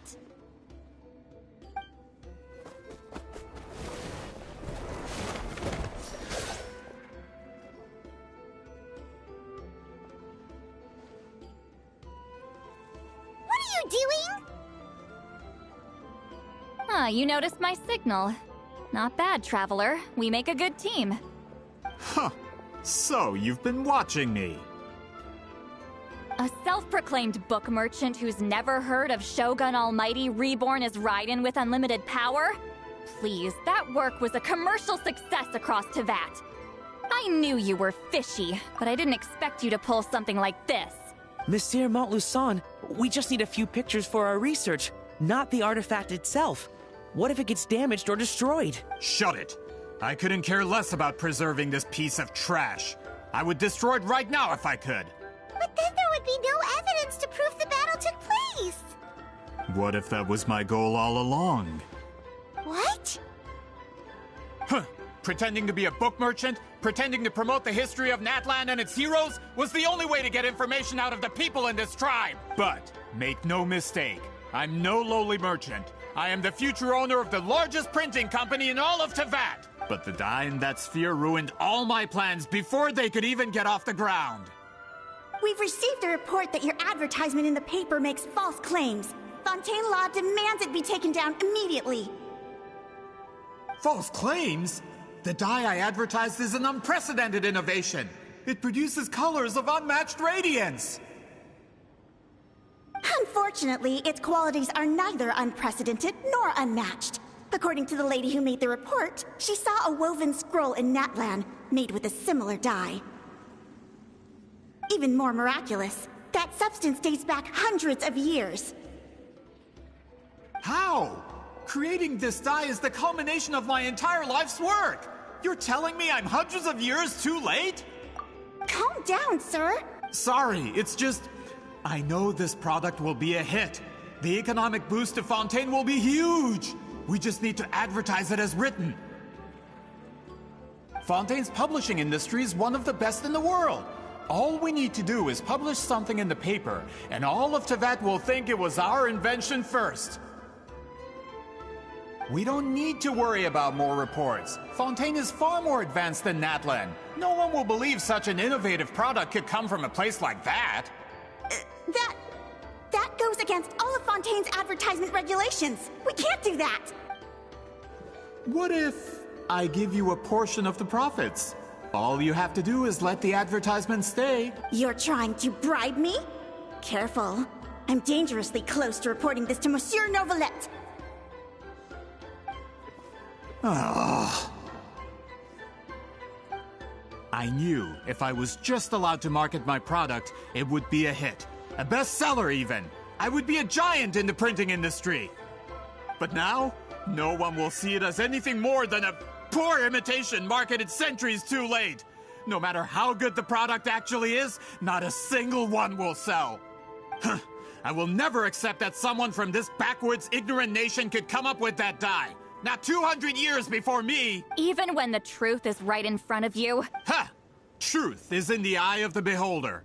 I'm already in the printing industry. I can go into publishing, no problem. All I have to do is destroy this sphere, write a detailed report about my findings, and publish it around the world. Then, the so-called truth becomes your word against mine. Once my report is accepted as fact, no one can accuse me of making false claims. That's awful. What happened to restoring the truth of history? That plan hasn't changed. I will continue to spread my truth for all of Teyvat to see. Ah, you mean a hero of Natlan who's not actually from Natlan? And a great shaman who, according to rumor, abandoned her tribe long ago? From a practical perspective, there's no reason for either of you to stand against me. Shows what you know. Oh, since you like rumors so much, have you heard the one about what happens to people who get on my bad side? Ah, the wrath of Granny Itzli. Like I said, our interests aren't at odds. I knew from the beginning that you would accept my invitation, considering Huitzilin was your rival. You've lived longer than her, you're far stronger than her, and yet, she has always been more revered than you. Now, that can change. With the backing of the printing industry, I can take any book and send it to all four corners of Teyvat. This part of Natlan's history will be mine to tell. And in my version, I can erase the Battle of Seven Colors.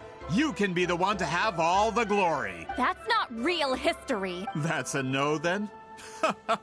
Your history means nothing to me. But it's not allowed to stand in the way of my Mora. Done running your mouth? Good.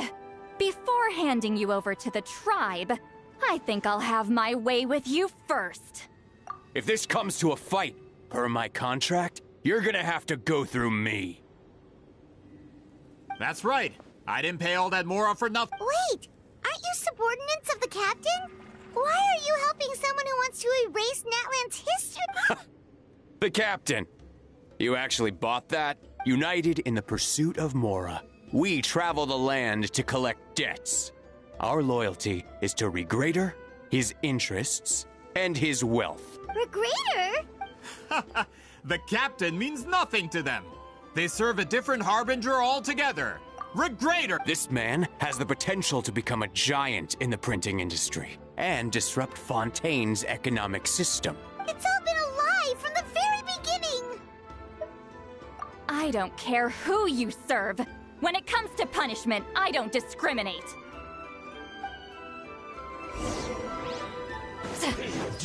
Show no mercy!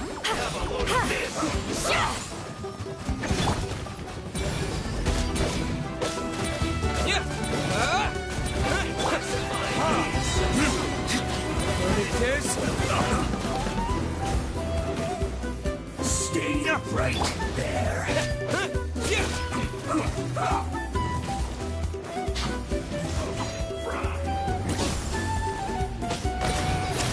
No escape. Let's end this quickly. Push your luck. Push your luck. This doesn't look good. This isn't good. Fulfill our task! Eat Laline, eat Papa, get him! This one's well Teamwork done. is dreamwork! You need to hurry up.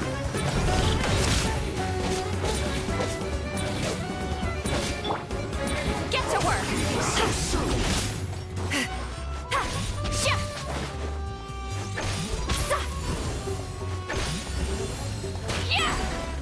Time to fulfill my duty.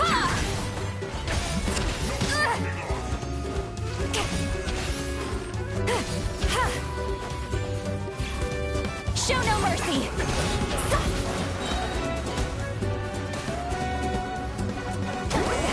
Suffer the wrath of Eatley!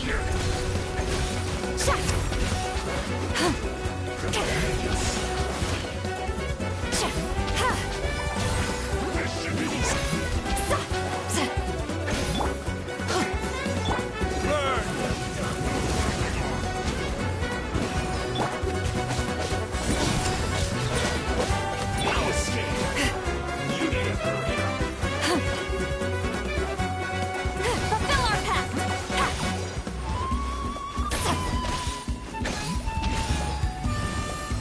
Prepare yourself. It isn't time for a break yet. This one's well done. Get to work! Eat Laline, eat Papa, get him! So soon. Not breaking. Sway.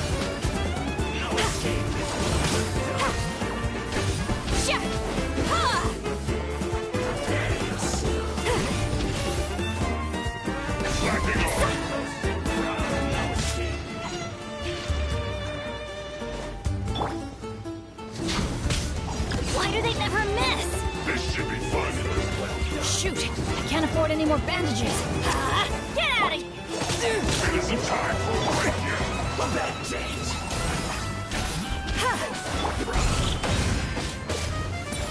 So soon.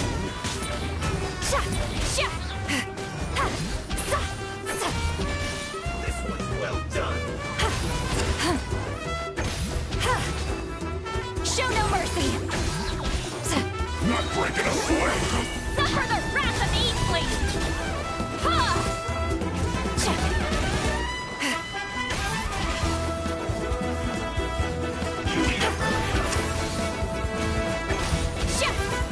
This one's well done.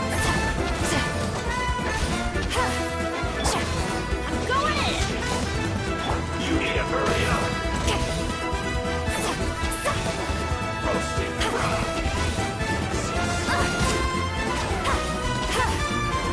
Fulfill our pact! You need to hurry up. No escape. This one's well done. Prepare yourself. Roasted Show no mercy! She's lolling You need to hurry up. This one's well done. Verdict is? You need to hurry up. Roasted frog. Fulfill our pact!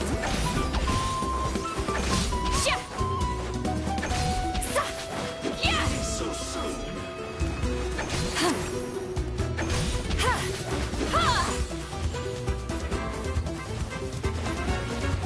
Get to work! Well done. No escape.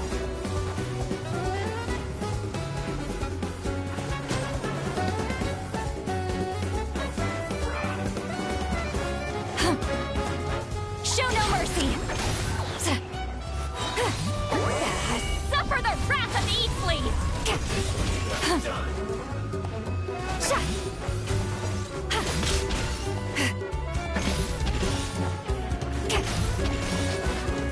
Get to work!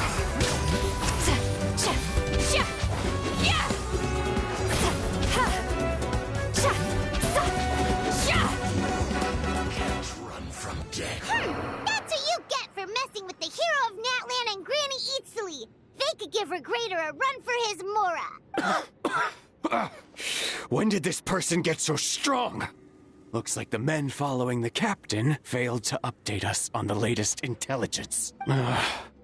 Not good. This is becoming more trouble than it's worth. You're on your own! Hey, what about our contract? Your boss signed it himself! Our boss never signs a contract without loopholes. Even a veteran businessman like yourself fell into his trap. That's what makes him the best! Go home and read the fine print. All I did was trigger the exculpatory clause. You! The other stipulations have been fulfilled. I set up explosives around the cave, strong enough to destroy this place, as instructed. Oh, and for security purposes, all explosives have been rigged to blow at a specific time. Shouldn't be too long now.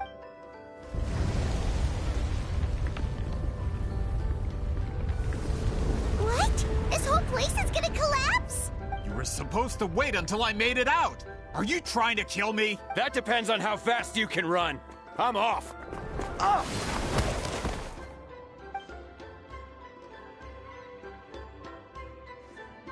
You think you can just waltz out of here? Traveler, stop them, and then we'll make a break for it. If I'm caught, I implicate my boss. Time for the backup plan. Wait, don't!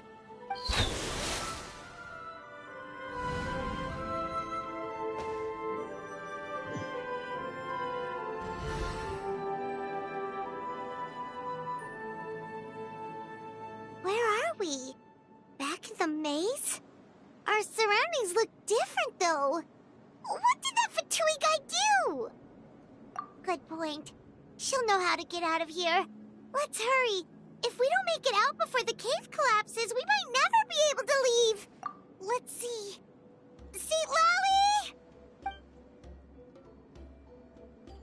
Oh, looks like it's not gonna be that easy. What should we do?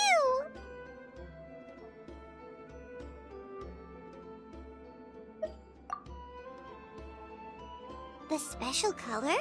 The one you saw in that woven scroll? Why would it appear around here? You're right. Lead the way, traveler.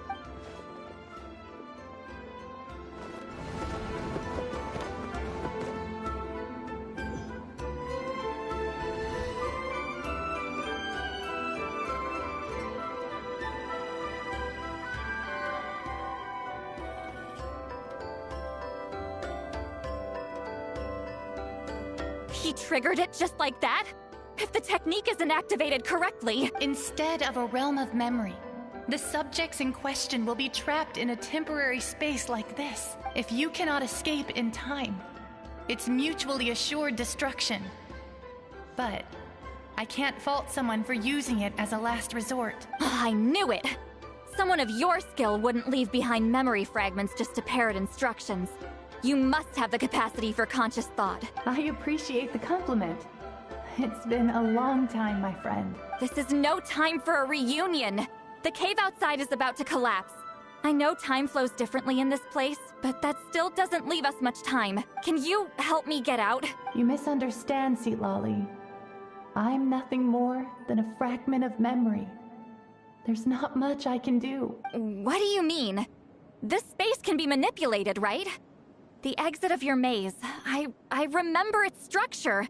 If I create an exit here, I can leave. You just need to tell me how to manipulate this space. The maze you saw earlier was constructed using the memories of many warriors of Natlan. When people leave deep impressions on each other, their memories form connections. These connections are particularly strong between comrades in arms. That is how I created my maze. The connections between the memories were my needle and thread, and the special color was my fabric. But if that color is crudely combined with an isolated memory, one without connections, you get a place like this. This space is a combination of my color and your memories. There is no way to alter or construct anything within it, because there are no connections at your disposal. Over 200 years, and not a single lasting connection. This is my punishment, huh? Well, at the very least, you have a connection to me. Otherwise, I wouldn't be able to appear in this space. That's only because you never gave me a moment's peace. Still, it's a shame you're not around. You said it yourself. A memory fragment can't be used to create the connections I need. Lally. But now that I have the chance to talk to you again, I need you to give me an answer. Your special technique. You didn't pass it on to your students. You passed it on to the rival you could never beat. Me. What I want to know is, why? So you figured it out. After what I saw in the maze and everything you just told me, I'm certain the technique at the center of all this is the same one you taught me all those years ago. But you never brought up the fact that you used it to win a battle. From your description, it might as well have been a simple color trick. I'm getting the feeling you always meant for me to come here. But if this is a foreshadowed event, I'm not happy with the narrative setup. Lally, ever since you learned that technique, you've been able to see a special color, haven't you? You mean... That color is the core of the technique.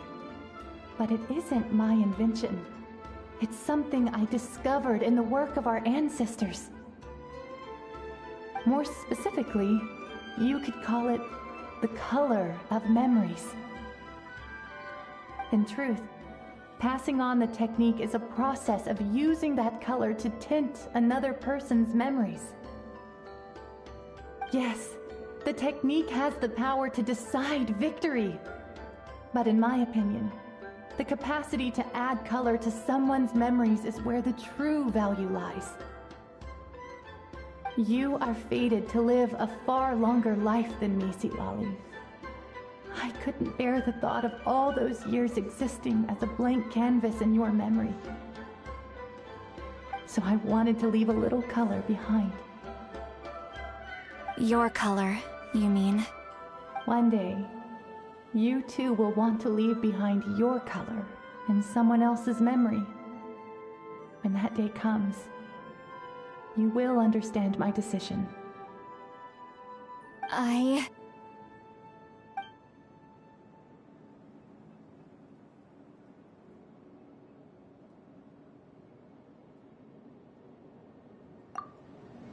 have to get out of here. That's the only way to rescue them.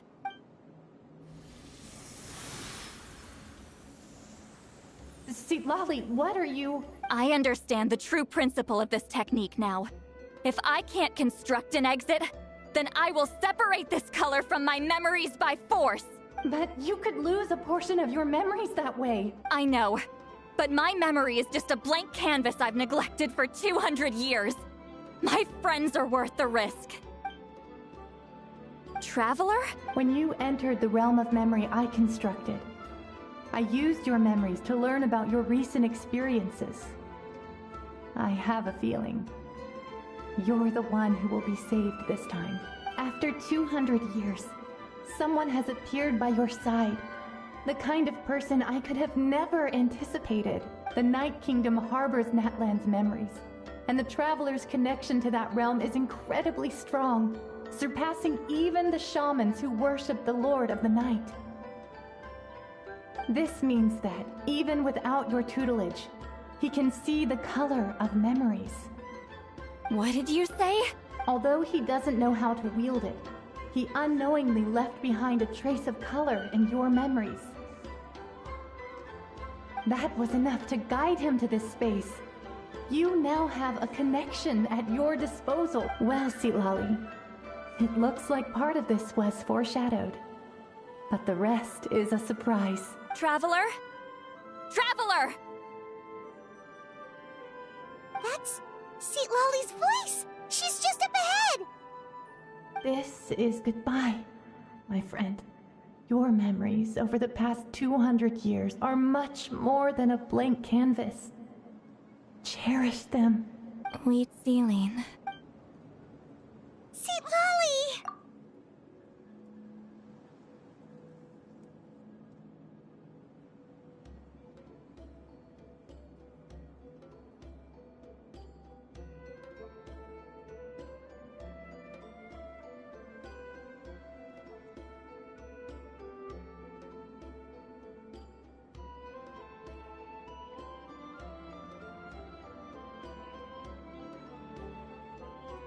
Paimon! Traveler! Hold my hand.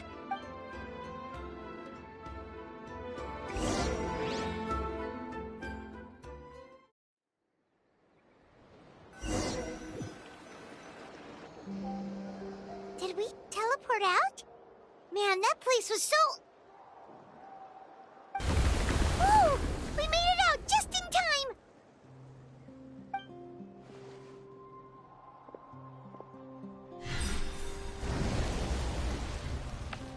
Wonder what happened to the Fatui guy and the others. He was most likely trapped inside that space, just like us. The external structures supporting that space would have collapsed with the ruin. Unless he managed to escape, he would have been crushed. He still preferred that to being caught, huh? They were standing a bit further away, right? They probably weren't pulled into the space. Maybe they already made a run for it. Hello. It's one of Ma Luson's employees! Quick, restrain him! Oh, I can explain. I had no idea Malu-san was such a terrible person. I couldn't stop him from running, so I stayed behind and tried to find people to help rescue you. I'm so glad you managed to get out of there.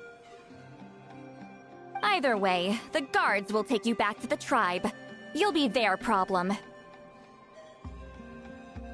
I understand. Anyway, I'm not here to harp on you. I just need to know one thing. Which way did he run? He went that way, but I'm not sure if you can catch up. That way? Huh. Unless he suddenly grows a pair of wings, I think we're okay. Traveler, Paimon, come with me.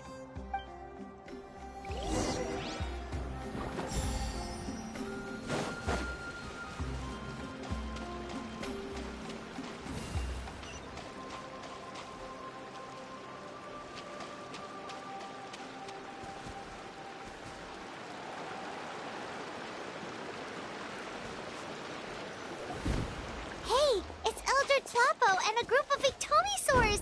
They caught Molusol! Something felt off about him yesterday, so I set a few things in motion. Looks like it's time for that foreshadowing to pay off. My bank balance. No! No! What's wrong with him? That's one of the tricks Claw uses to scare people. He makes people hallucinate the thing that scares them most. It's particularly effective on weak-minded people like him. Serves him right! I know. It was a lot to ask, making you come all the way out here during the day. Was that a declaration? Elder Tlapo didn't appoint us to a whole other task, did he? Forget about him for now. The Ictomisaurs will make sure Montluçon doesn't escape before the guards arrive. In the meantime, we have unfinished business, remember? Right, the special scroll. But the die is buried underneath a bunch of rubble now. Don't worry, Huitzilin's technique hasn't been lost at all. Come with me, I'll explain everything at my house. Oh, and Traveler? Everything you said about memory, I finally figured out my answer. I knew you'd want to tag along. Let's go.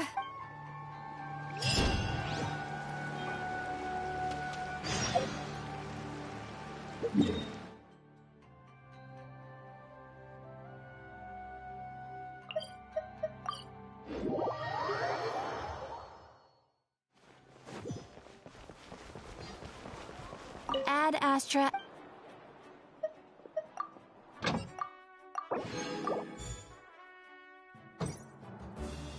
Ad Astra.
Now, when it comes to weaving the scroll itself, you don't actually need to lift a finger.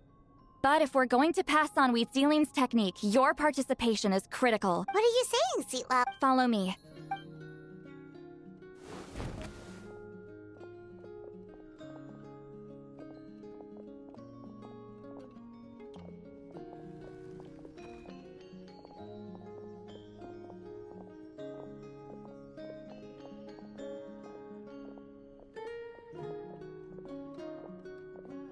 Whoa, look at this place. Do you weave scrolls too? Scrolls. Scrolls? I thought you were going to show me your masterpiece. That I am, old friend.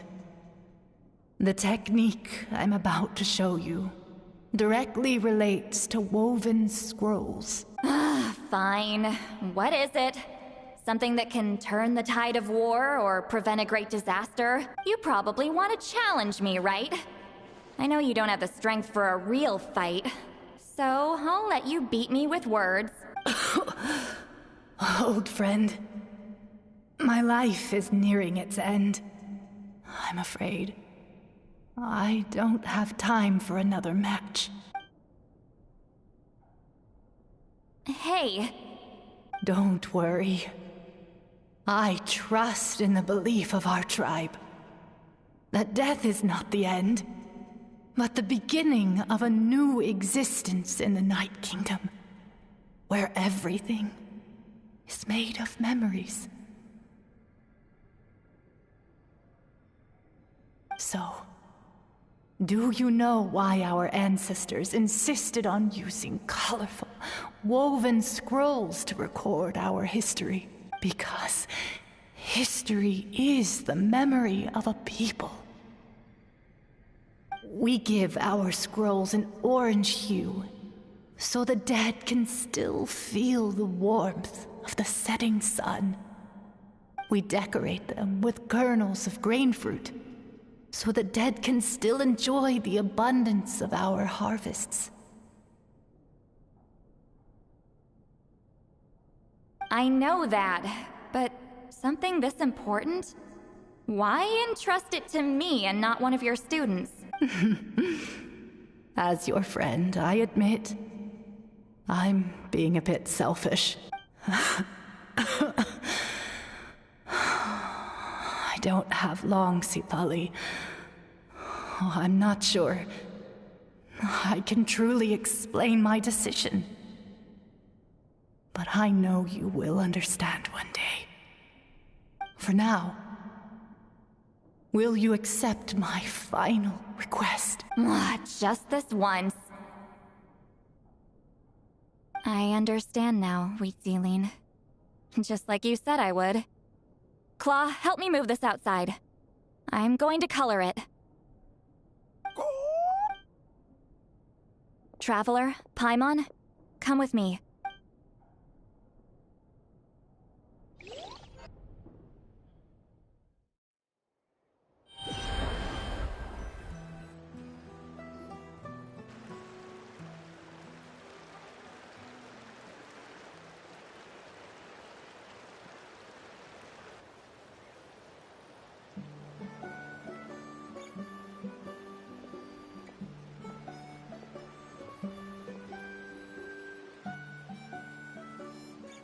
We are like birds, soaring through the horizons of time.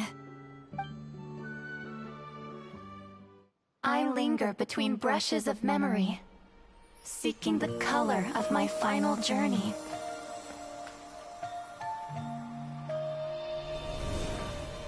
When I get there, may there be feathers to paint the sky, shades of rose.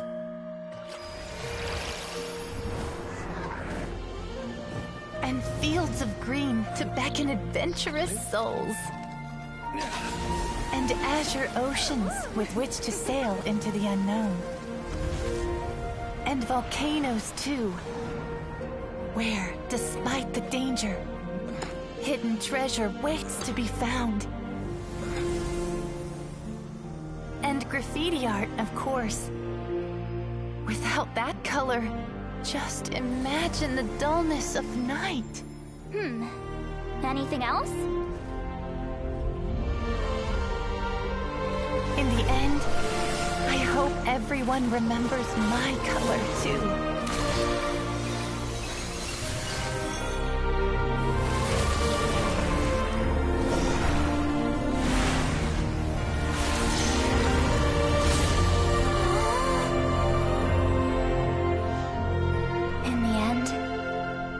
I hope everyone remembers your color too.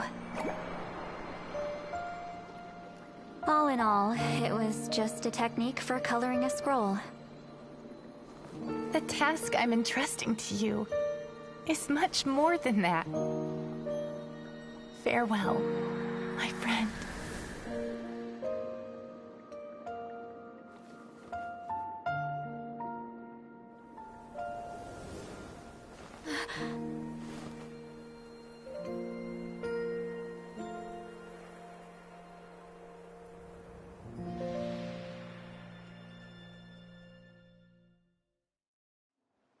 I knew you would understand. This is the special scroll. How did you know how to weave it, Seat Lolly?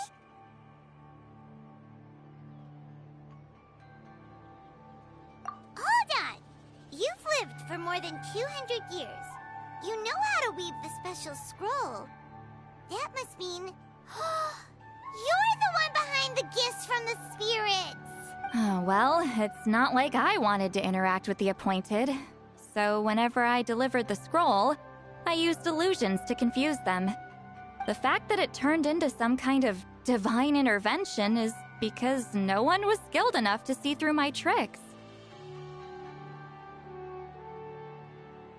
You've carried the duty alone for all these years? Even if you don't like interacting with people, why not teach someone else how to do it? Traveler, you can see the special color, right? The essence of that color is memory. That means completing the special scroll is a process of searching for color within your memories. Passing the technique on to someone means sharing your memories with them. You need to leave traces of your color in their memory, and they must do the same. Even though I only confirmed that today, I've had suspicions for a long time, and, well, ever since Sweet Celine died, I haven't wanted to form that kind of connection with people. Oh, yeah. It was her final wish, so I kind of resigned myself to taking on the burden forever. After all, I have all the time in the world. But Claw never stopped appointing new candidates to weave the scroll, despite knowing exactly how I felt about the situation.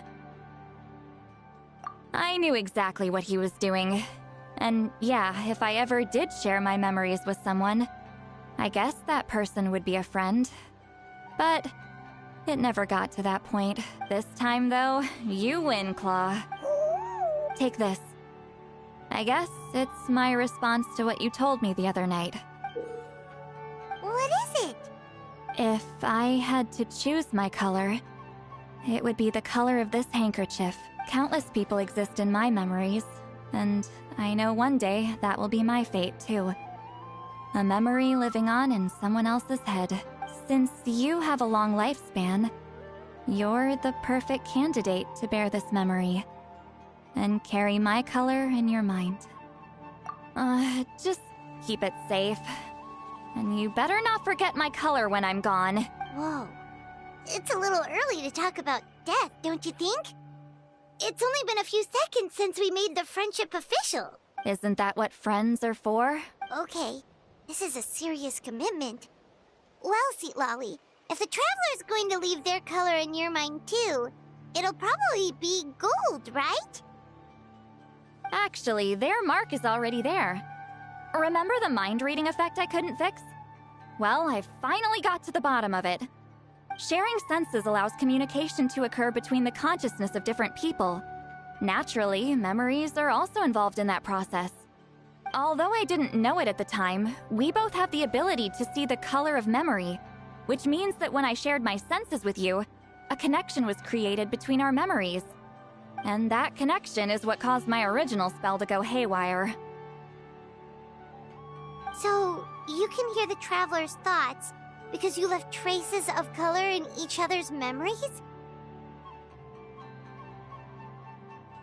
And that's why the Traveler could hear your thoughts too, because it works both ways, right? Quick thinking.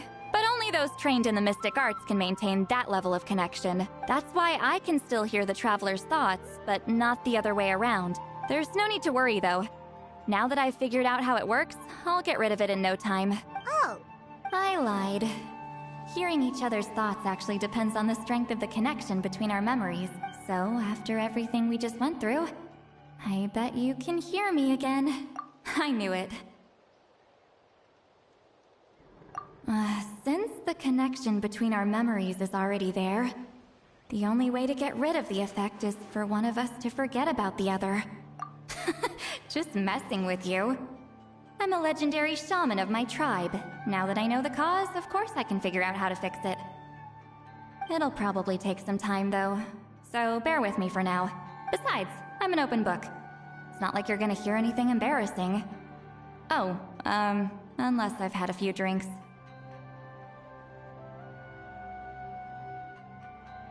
A shame?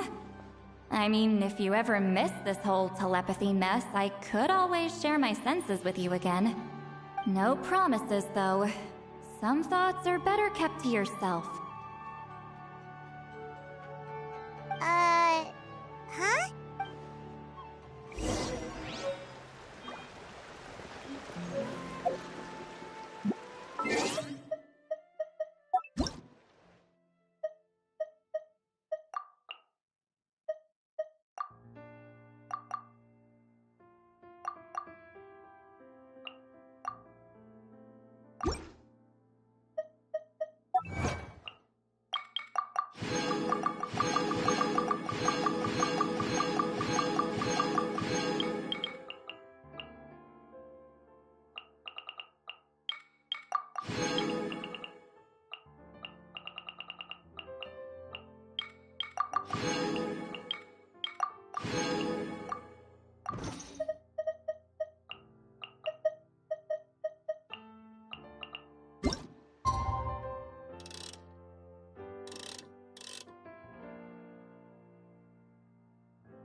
Ah, you did it?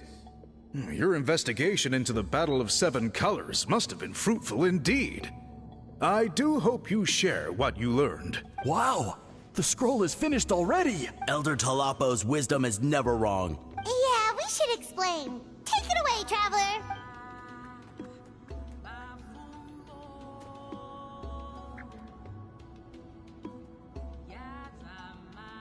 Hmm. You don't look surprised. It makes perfect sense. Now, Well, in that case, after all, you completed your task admirably. Finding a way to carry on that legacy. Alright. Oh, and please pass along. We interrogated the Fontaine. He hired people to. We now have a record. So he was behind the controversy and anyway, that clears it up. People. Until we.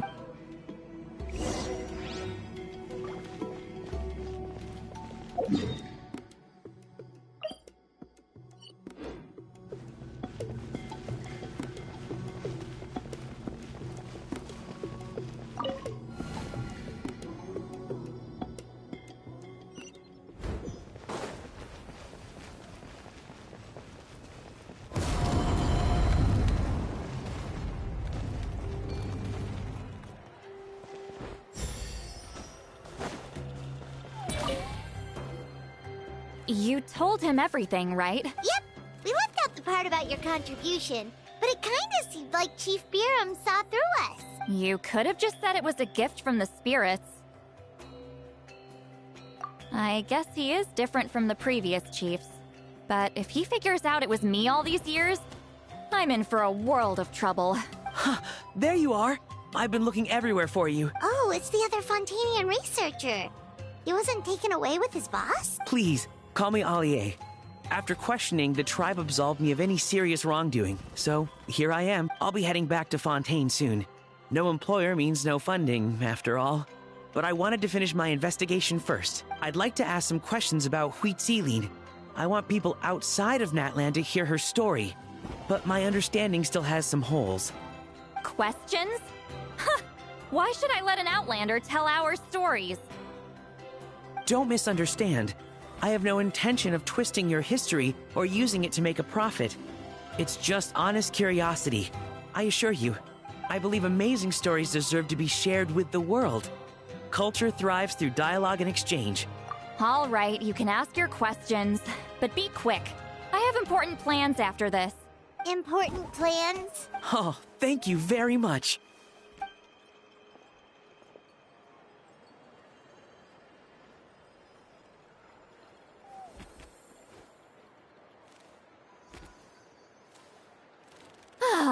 Another day, another drained social battery.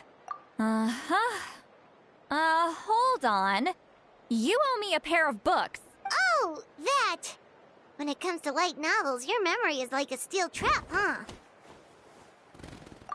You're telling me. Yeah, it's not gonna be easy. You might need to go to Yai Publishing House in person, but I don't need them right away. Just don't forget, okay? Of course! We'll get them sent to you as soon as we can! Sent to me? Nuh-uh. I don't want a stranger knocking on my door when I'm hungover. Here, just take this. And this is? The key to my house. Don't bother knocking next time. You'll disturb my sleep.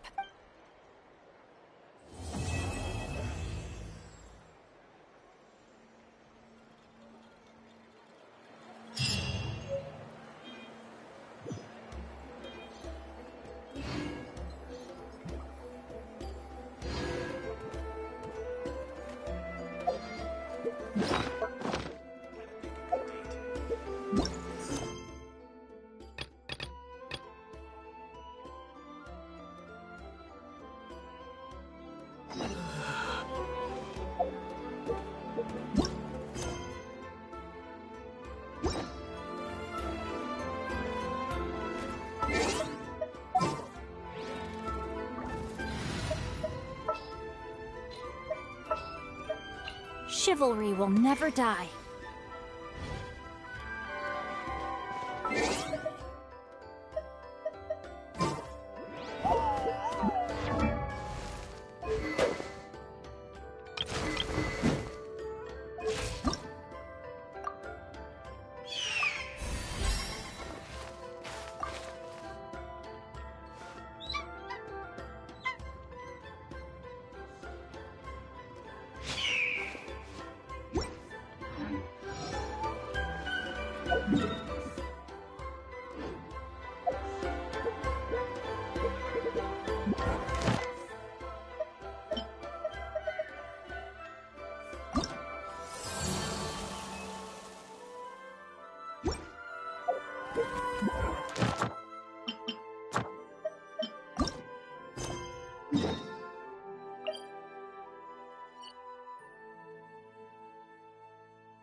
Another test subject.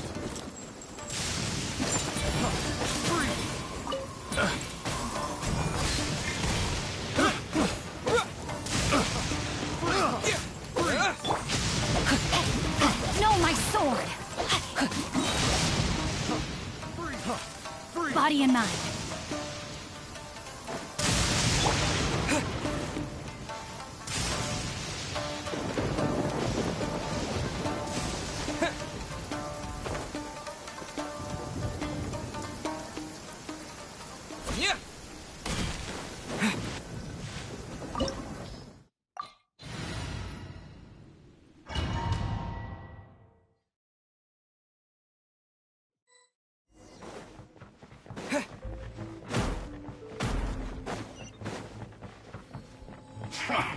Come at me. Don't be a killjoy. We've only just begun. Brain cutter. I see through you. Out of the way! You can't run. Well, Retribution! detoxify. Harden up. This one's well done. Don't be a killjoy. Teamwork is dreamwork! Get out of here! Take cover! That all you got? You can't run. Well, neither can I. Don't be a killjoy. We've only just begun. Use this first. This one's well done. I see through you.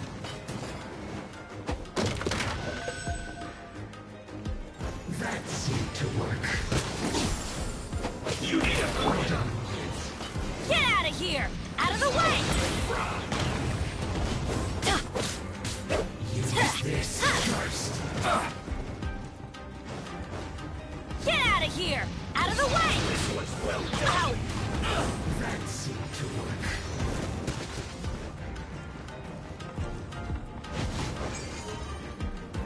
Take cover. Roast and fry. Get out of here! This one's well done. You can't run. Yeah. Well, neither can I. Looks like I went too far. You need to hurry up. Time to act. This one's well done. An unfortunate fault. Verdict is... I'm going in!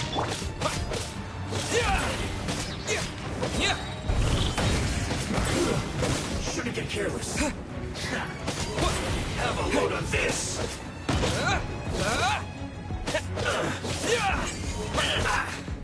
I must collect myself.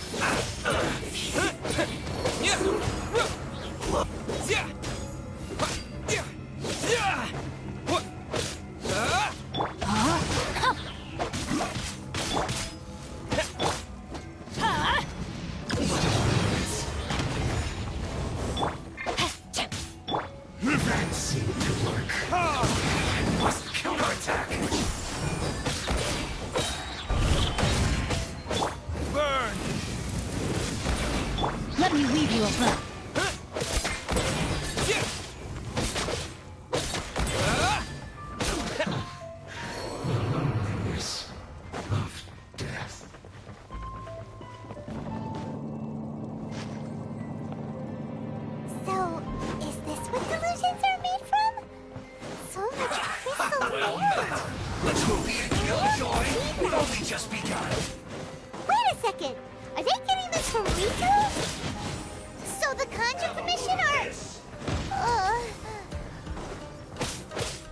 detoxifying heat.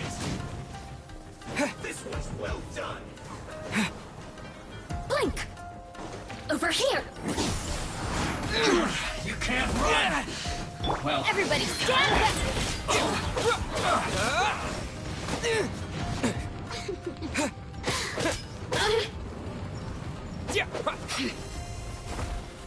You really know how to get me going. Rain outlines your fate.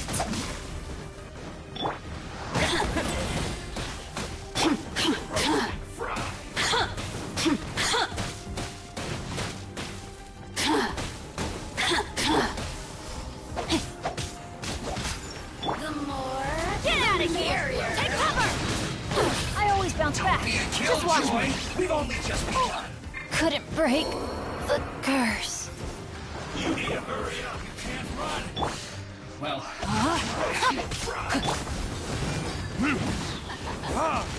this was well done.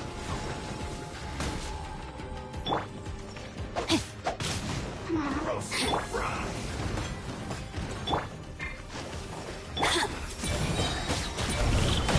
Don't be a killjoy. We've only just begun. Out of the way! Benny's adventure team, I have failed you. Verdict is... my flame. You can't run. Well, don't be a killjoy. We've only just begun. You need a hurry. Time to act. Roast and fry. You really know how to get me going. Rain outlines your fate. This was well Body done. brain cutting. Change of plans.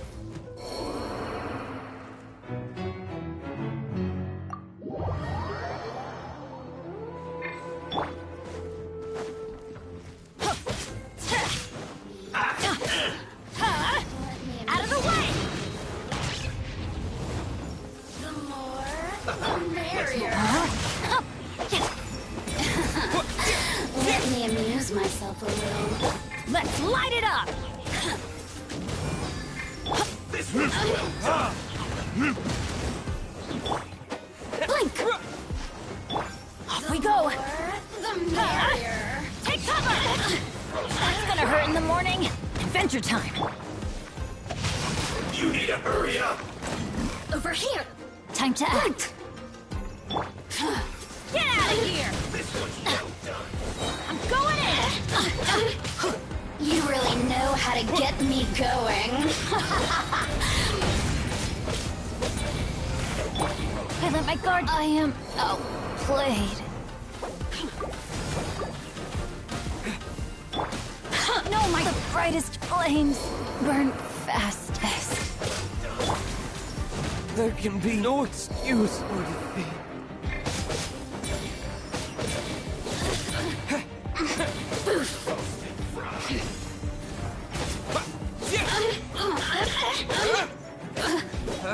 Over here! This was well done.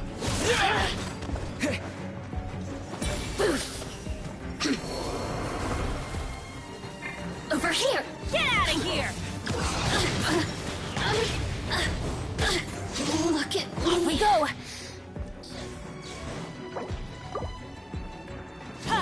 This was well done.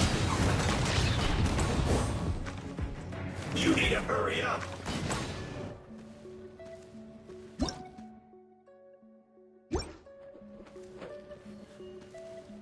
Roast and fry. Don't worry, I got this.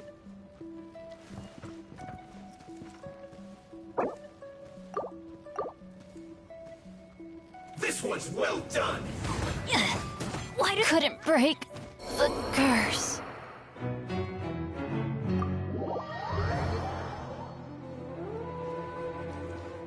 Adventure time. I'll put you on high heat. Have a load of this. Body and mind. Shouldn't get careless.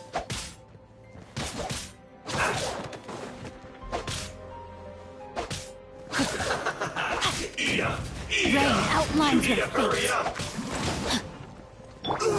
Fuel's clogged! Out of the way!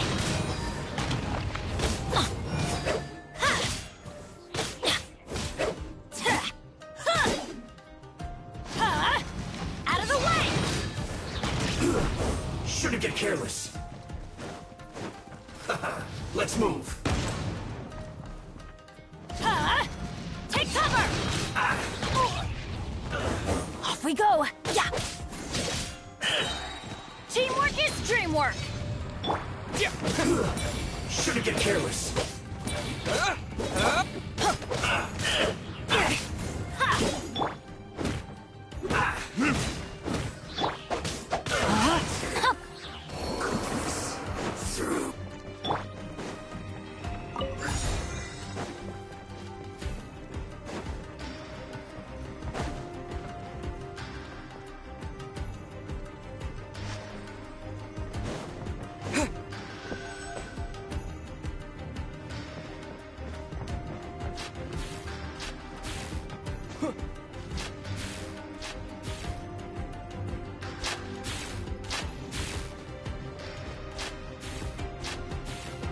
Yikes! It looks dangerous. We'd better watch our step or we might get hit.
Intruder spotted! Do not not let them impede the work of the Harbingers. For slacking. You'll never get out of here alive! Don't be a killjoy! We've only just begun. Time to fulfill my duty. No slacking off! Take cover! Adventure time! Get out of here! It isn't time for a break yet! Let's not waste time. Off we go! Adventure time! This should be fun. Take cover! I'm going in! Rain outlines your fate. I see through you! Not breaking a sweat! You can't Witness run! the power! Well, let's end this quickly! No slacking off! Get out All of you here! got? Don't be a killjoy! We've only just begun.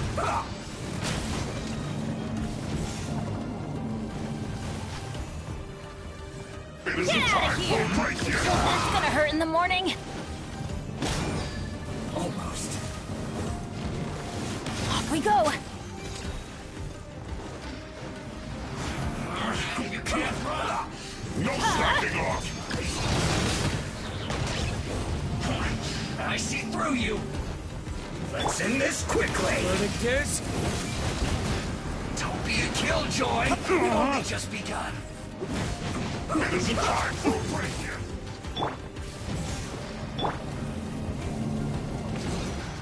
Take cover! I always bounce back. Just watch me. Well, neither can I. Let's not waste time. No slacking off! Teamwork is dreamwork! Let's end this quickly! This should be Adventure fun. time! Don't be a killjoy! It isn't time for a break yet! You can't run! Not breaking a sweat! No, my sword! That all you got, most.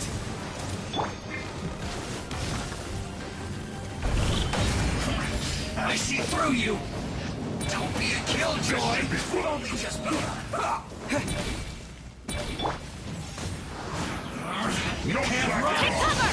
Well, it's no waste time. That all you got?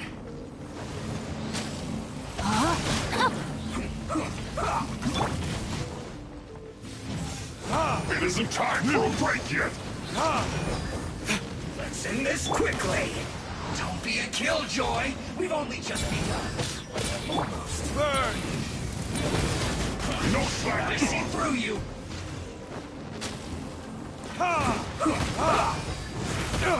You can't run! Well, try. It isn't time for a break yet! Out of the way! Not breaking a sweat! Let's not waste time. This is just my... No slacking off! Don't be a killjoy! We've only just begun. Let's end this quickly! This should be fun! You can't run! Don't be a killjoy! We've only just begun. Not breaking a sweat! Almost. No slacking off! No, my sword! Run! Where did I That all you got? Don't be a killjoy! We've only just begun.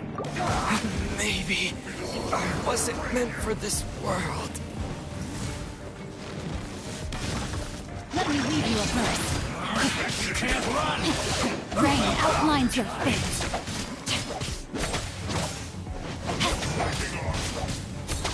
Time to act. Don't be a killjoy! In this Change of quickly! plans. Not breaking a sweat!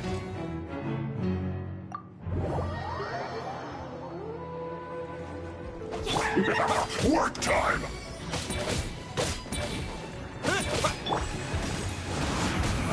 You can't run! Well, neither can I. Get out of my way! It's not waste time. Let's end this Adventure quickly! time. Off we go. No excuse for standing!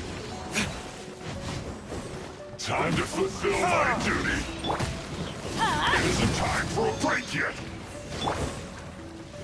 Don't be a killjoy. We've only just begun. Not breaking a sweat.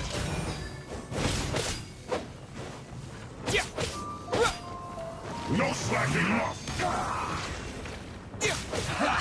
No, my sword! Let's not waste time. Let's light it up! This should be fun. Don't be a killjoy. We've only just begun. It isn't time for a break yet.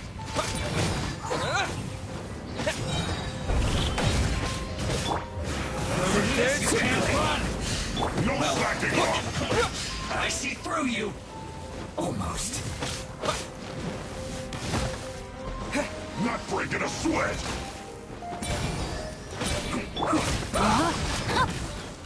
It isn't time for a break yet. Don't be a killjoy. We've only just begun. Get out of here! Out of the way! This should be fun. It's not waste time.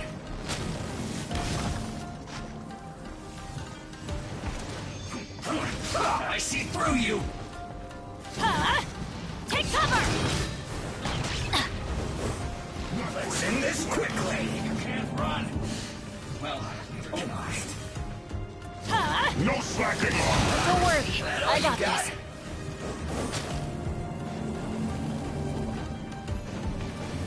This should be fun.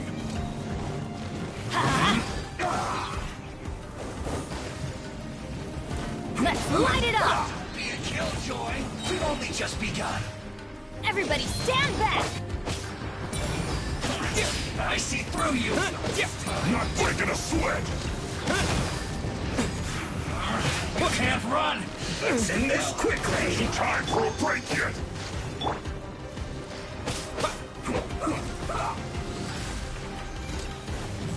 Don't be a killjoy. We've only just begun.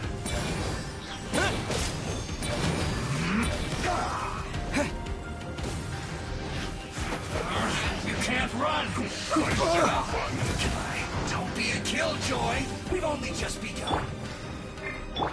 No slacking off. Almost.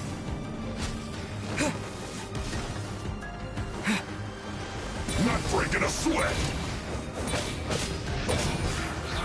You can't run. Well, it isn't time for a break yet. Killjoy. We've only just begun.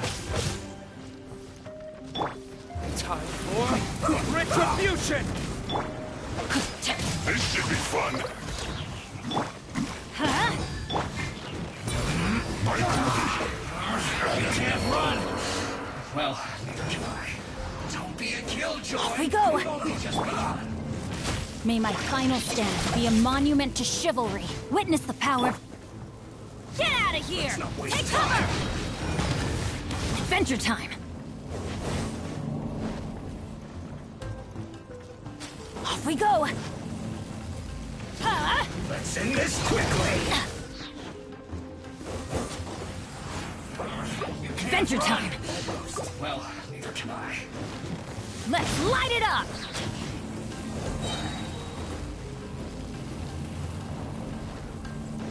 Off we go! Going in! Don't be a killjoy. We've only just begun. You can't run. Well, neither can I. I see through Rain you. outlines your quickly. face. The Killjoy. brightest We've only flames just begun. burn fastest.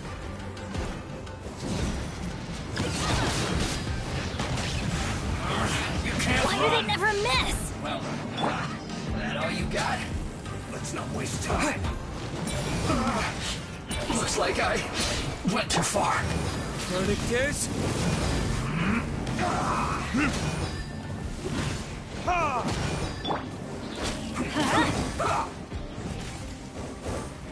Adventure time!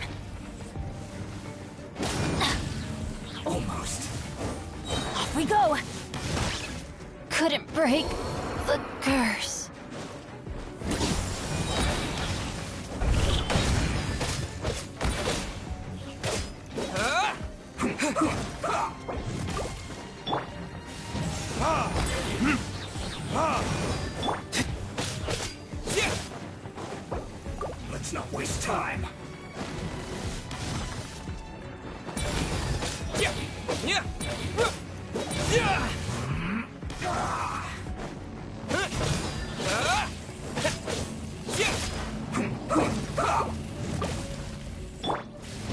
Burn! Ha! Ha! Ha! Let's end this quickly!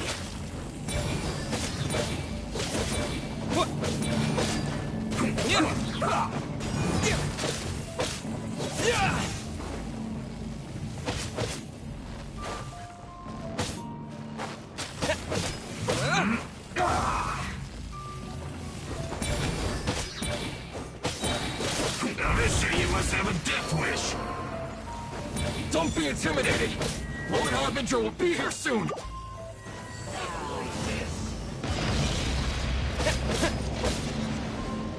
No mercy! Gotcha! Let's move.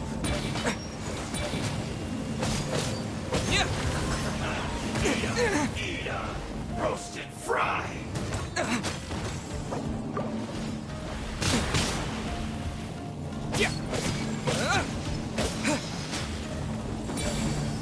This one's well done.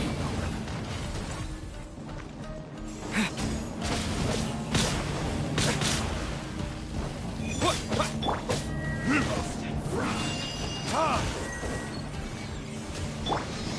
This one's well done. Let's light it up!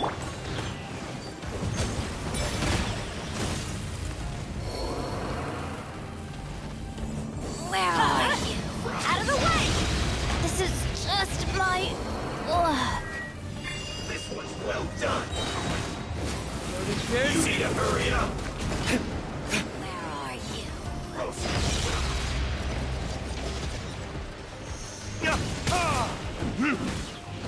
My flame has been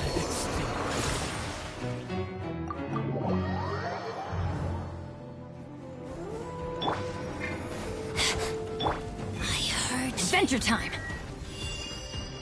Huh? Take cover! Purging transgressions!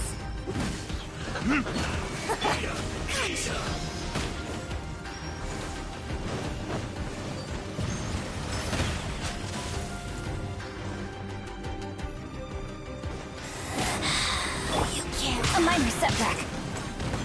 No, my sword! You need to hurry up. Out of my sight. Huh?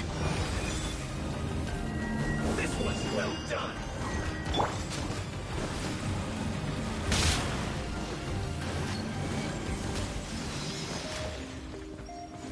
Roast and fry.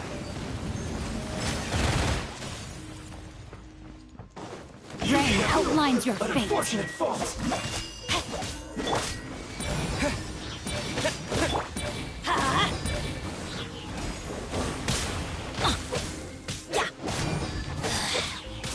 Teamwork is dreamwork! Shouldn't get careless. Off we go! Let's move.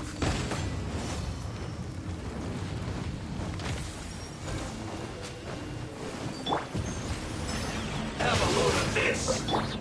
Let's light it up!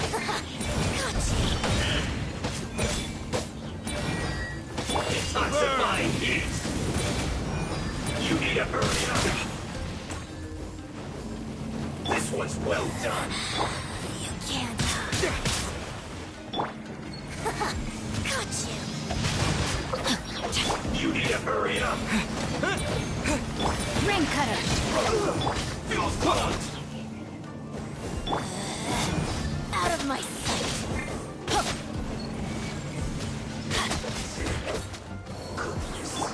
Through.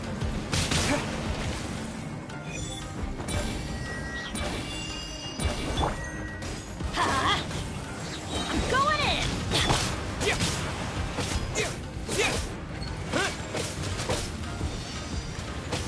Her Majesty's power flows through me!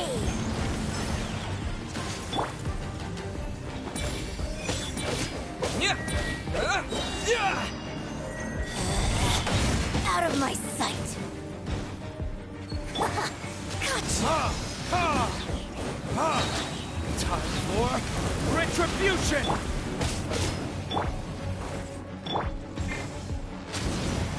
Out of the way! Get out of here! Out of the way!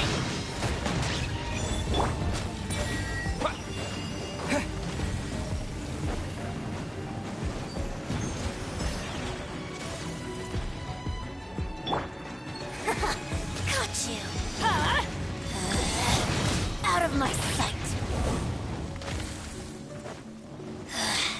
Mirror images disperse like water.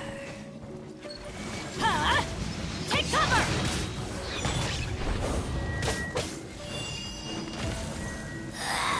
This is Her Majesty's gift! Adventure time! Got you! Teamwork is dreamwork! You can't hide. Get out of here! Take cover!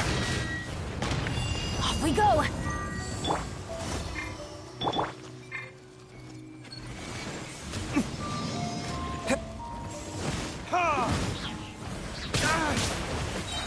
Is that all you've Her got? Majesty's power flows through me!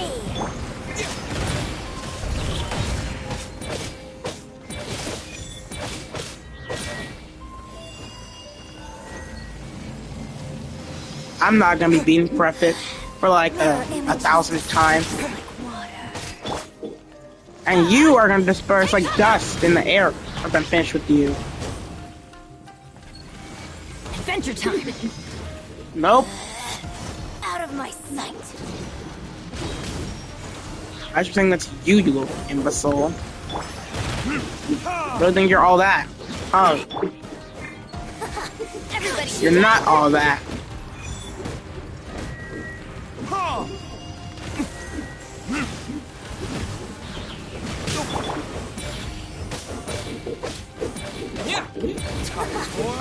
Retribution! Aha, I caught you in death. So. Take cover! This body belongs to ice. You actually managed to find this place. Congratulations. So, you're another Fatui Harbinger? Like Senora and Child? Senora and Child. I didn't know you and my two least reliable colleagues were acquainted. I'm the Balladeer. Number 6 of the Fatui Harbingers. Oh. Delighted to meet you. Oh, mighty traveler. So many visitors today. To what do I owe the honor? Oh, so that's what this is about. I think you've got the wrong idea. I know how this looks, but I'm just here to follow orders. I'm obviously not the mastermind behind this. Aren't you supposed to be pretty tough? What are you waiting for? Go get them. You're getting all worked up over nothing. Didn't have you down as being so weak. How can you say this is nothing? How can you call it anything more? It's the way of the world. Human life is worthless. They were always going to die, with or without a delusion. At least having one gives them a chance to fulfill their ambitions. Do you have any idea how useful the Vision Hunt decree is to us? It took a lot of work to make it happen. Obviously, it was in our best interests. Good news is, our hard work is finally paying off. Generating conflict creates a big market for delusions. Now we just let the promise of power draw in the weak for just a small price. They get the feeling of controlling the world, trading their life for supreme power. Pretty good deal, don't you think? So, the Fatui started the Vision Hunt decree? You've been behind it all along? From the outside, Inazuma looks pretty impenetrable. But on the inside, it's a land of opportunity. With a little effort, we were able to break them down from within. Eternity stretches things out over a long time, but each moment within it becomes all the more fragile. Take your friend in the Resistance, for example. There's nothing you can do now. He's a lost cause, just like a bubble on the water. Beautiful for a moment, then total destruction. The more it takes from them, the more tightly they hold on to it. And the more incompetent they are, the more determined they are to fight it. It's such a farce. You have to see the funny side. Hey, calm down!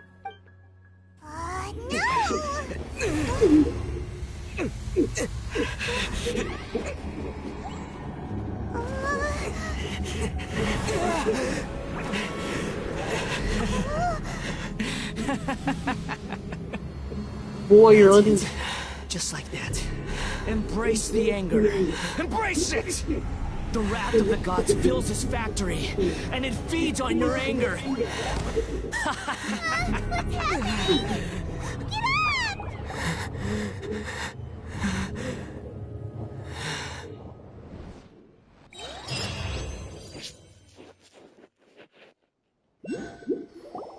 Repeat after me.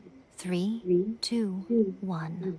1, 2, 3. Come on. Oh, you recognize me right away. Your brain seems relatively unscathed. This is good news. It's just as well, really, with the amount of effort it took me to get you back here. Honestly, it was like you were glued to the ground back there. Nico? Paimon's been wanting to ask you about something. How come you're acting so differently from when we first met you? Am I? Maybe it's because I had the other Shrine Maidens leave. Anyway, I've always been like this. People show you whatever side of themselves they want you to see. I know this for a fact. Every side of me is the real me. People just like to define things in all sorts of arbitrary ways. This is a human society. At the moment, anyway. And I'm just doing as I please. Paimon didn't quite follow. Study humans a while longer, my little friend. Right! Paimon was so focused on the Traveler that Paimon didn't notice what you did to get Scaramouche off our backs. What if I told you it was a secret art from the Grand Narukami Shrine, and that I had the balladeer down on his knees, begging for mercy in an instant? Would you believe me? Well, maybe you should be worrying less about that, and more about how exactly you're going to thank me, no? Maybe some of your neural circuitry is less intact than I thought. I didn't mean you had to be so formal about it. I need your actions, not your words. The delusions. They're still on your mind, aren't they? You needn't worry. The leader of Watatsumi Island took some troops to clear the place out. She's also issued a strict ban on the use of delusions across the whole army. With their stronghold exposed, I doubt the balladeer is stubborn enough to try and retaliate now on his colleague's behalf. It would be more trouble than it's worth. I must say, I would relish the opportunity to watch the Fatui getting a taste of their own medicine. Well, anyway, that's Miya Kokomi. She really outdid herself this time. I'd love to have another chat with her again in person. But alas, belief systems can be such a hindrance sometimes. A hindrance? Should you really be saying that as the Gucci of the Grand Shrine? Anyway, I'm only telling you this to stop you worrying so that you can focus on something I need you to do for me. You've met her, right? I'm not talking about the puppet. I mean her. You've met her, yes? Yes, the true Raiden Shogun, who meditates endlessly in the plane of Euthymia to preserve her being. Her name is A. Are you saying that the one we met at the ceremony was just a puppet? And the real Raiden Shogun is the one that the Traveler met later? And does that mean that when the battlefield changed, so did the opponent? Because this is the Raiden Shogun's eternity. Before pursuing the eternity of her nation, she had to reach eternity for herself. Since the physical body will eventually turn to dust, she replaced hers with that of a puppet. And since the spirit is susceptible to erosion, she placed her consciousness inside her sword, where she remains in a meditative state, free from all disturbances. So, that place that that she carved open with her sword. The plane of euthymia. Essentially, the world inside her mind. A place that typically only allows her existence. She shuts herself off in her inner world, leaving all the affairs of the outside world to be dealt with by a puppet, who has a singular focus on the pursuit of eternity. This is the approach A has come up with for realizing eternity. You mean Morax? It's been a while since I last saw him. A surprising decision by Liyue's Archon. What a fascinating god he is. It seems like the Raiden Shogun's approach solves the problem Zhongli was facing, Bo. Perhaps. Or you could take the view that she's acting like a little child, throwing a temper tantrum and locking herself in her room. Don't you think? The grand notion of eternity she once held has long since given way to the eternity of her own definition. And ultimately, her eternity is defined by fear. The fear of loss. The truth is, we are on the same side. You want to save the people of Inazuma from the Vision Hunt Decree. So do I. The only difference is that I'd rather like to save this nation and save A while we're at it. The key is that the plane of euthymia represents A's inner world. Defeat her there, and you may well have the chance to shake the Raiden Shogun's will. So this is your plan? To abolish the Vision Hunt Decree? Not by talking her out of it, or through an armed resistance, but by, hopping inside the Raiden Shogun's inner world? You're a fast learner. In short, this is the last chance to get Inazuma back on track. Otherwise, an eternity of darkness awaits. Don't you realize how special you are? Remember, the plane of euthymia is a space... Don't you realize how special you are? Remember, the plane of euthymia is a space where only she is allowed to exist. The fact that you could appear there tells us one crucial thing. That you have piqued her interest. Perhaps it's because she has never seen an individual who is so unpredictable in the face of eternity. Has no one else ever been in there? None. No one has seen the devotee of eternity since she shut herself away. In fact, no one even knows what it looks like in there. Your existence is more than just an opportunity. It's the very key to all of this. To that I say, well done, child. You did not disappoint me after all. Wait, you're leaving? Where are you going? Anti-Raiden Shogun training. I've prepared a special program just for you. Come along.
here.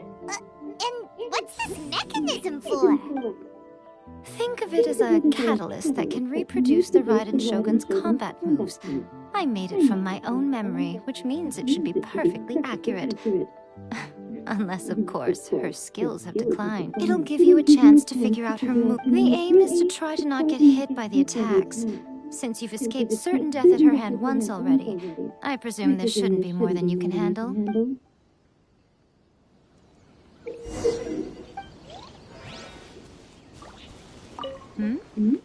What's stopping you?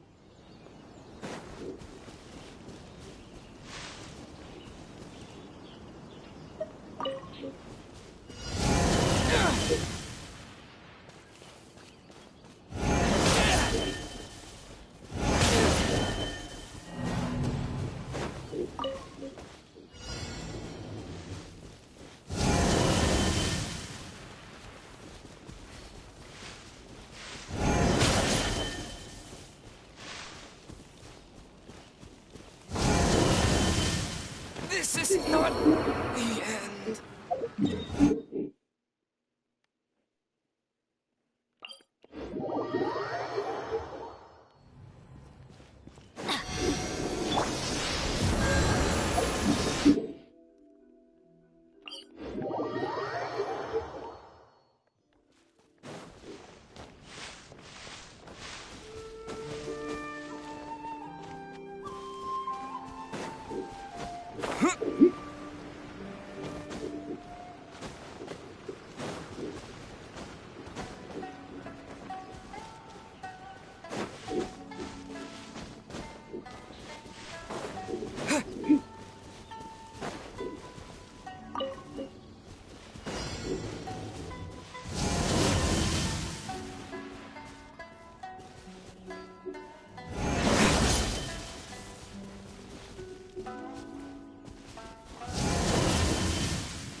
What a workout! So how come you know so much about the Raiden Shogun? You mean me? Perhaps it's because I'm the Electro Archon's familiar. What? Like Dvalin is to Barbados? Huh. Never would have guessed by looking at you. It sounds like you'd be more persuaded if you saw me in my fox form. In your dreams. More curious than my appearance is the fact that she and I don't see each other anymore, wouldn't you say? A nation to last for all eternity is a dream that she and I both share. But I don't think that's the same thing as complete stasis. At some point, she started going down a path that became increasingly difficult for me to join her on. You know, A never said goodbye to me before she stepped into the plane of euthymia. Perhaps it's just my wishful thinking, but I think she did this deliberately, as her way of keeping our friendship eternal. By neither saying goodbye nor seeing me again, our relationship will remain forever how it was. In her mind, at least. Since we've embarked on two very... I have chosen the latter, then my duty as her eternal familiar is to... Aw, Miko, you sound like a really great friend. I'm only telling you this so you can properly understand my plan. Could you possibly spare the sentimentality for the time being? Anyway, that's enough chit-chat. Time for Anti-Raiden Shogun Training Phase 2. There's a part 2? Oh no.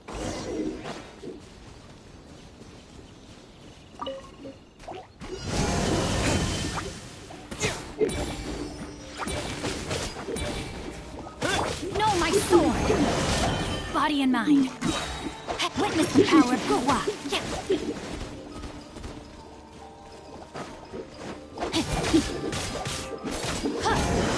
Time to act.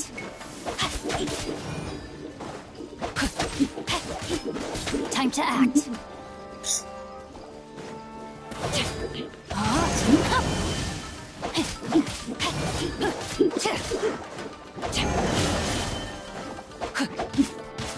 Body and mind.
Teamwork is dreamwork!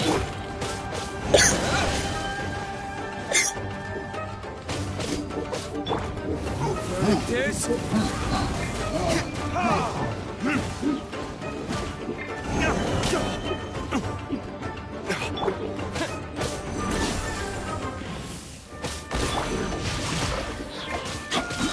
Let me leave you alone.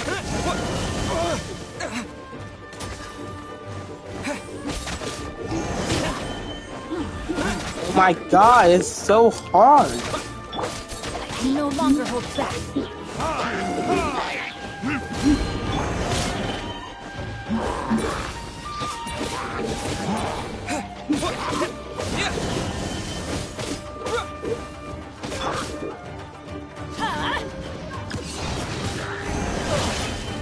Adventure time!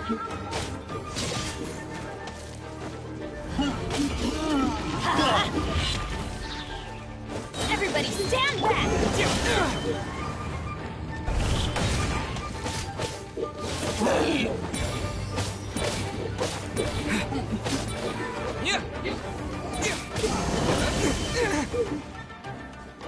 Oh.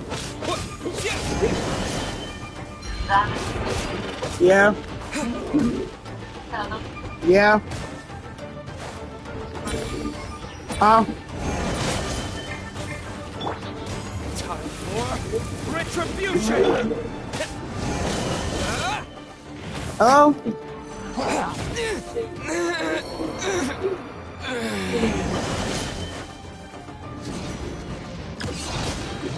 Why do they never miss?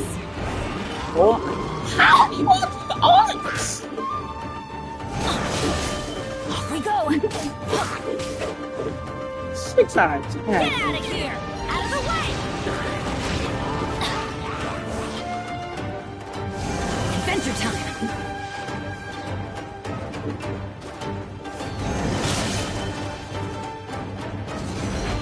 Take cover!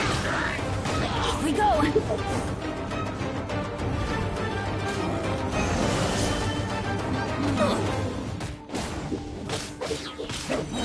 I'm going in!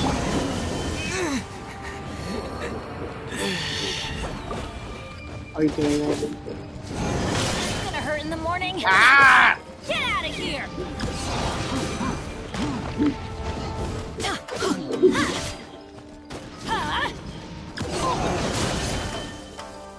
Ah! Get out of here! Take cover!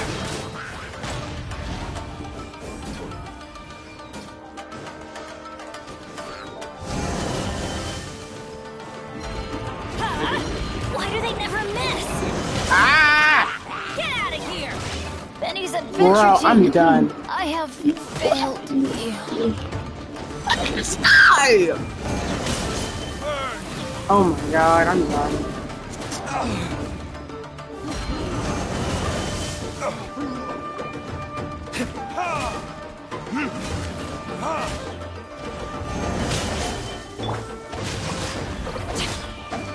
body and mind.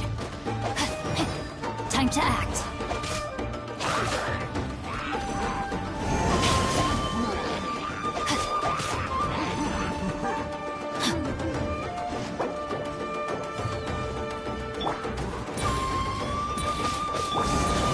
Rain outlines your fate. Get Rain Cutter!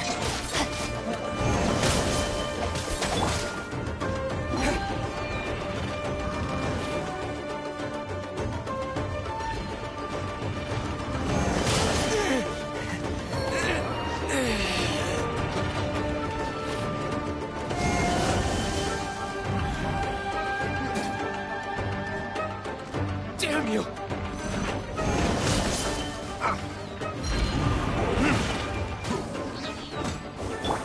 I am outplayed.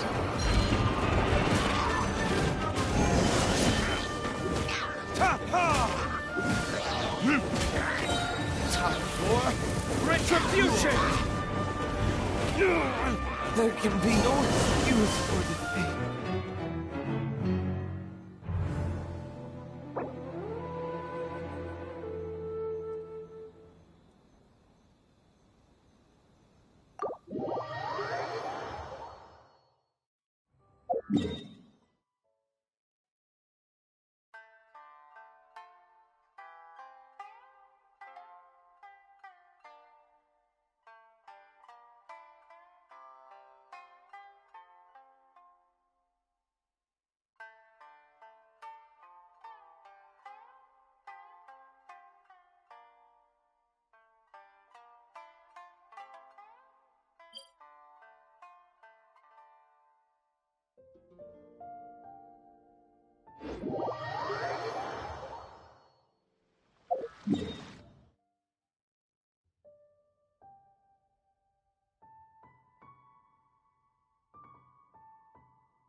Time to act. Body and mind.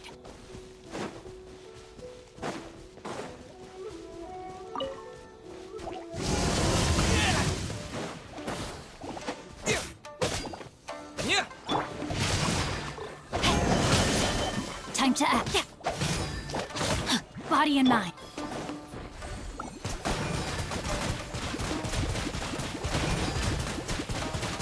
Water shit!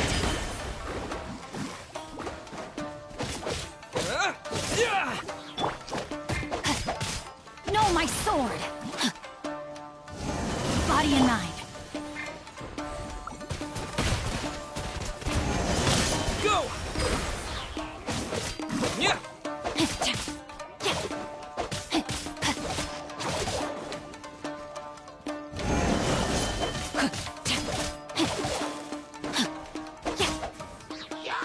Body and mind. Not good.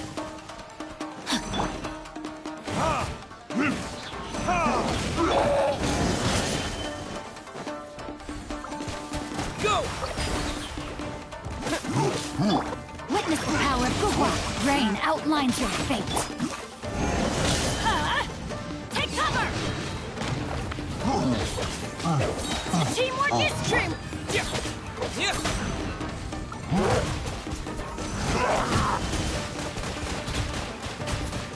Go! Yeah! Burn!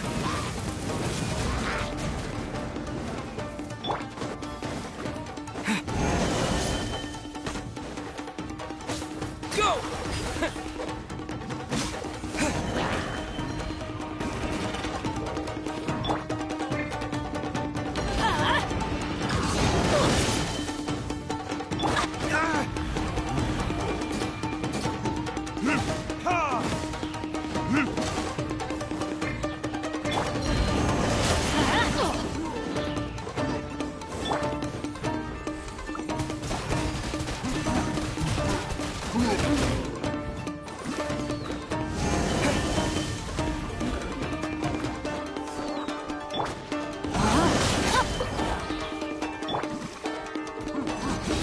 Off we go!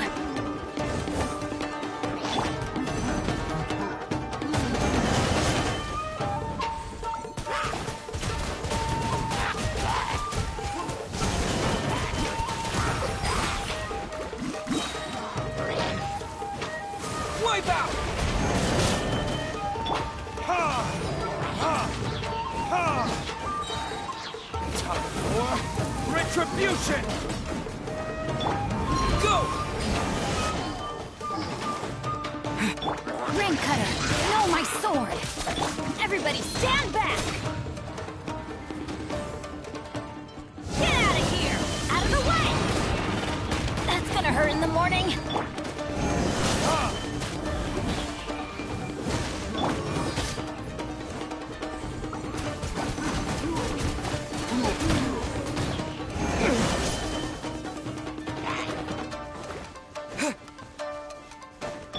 Rain outlines your fate.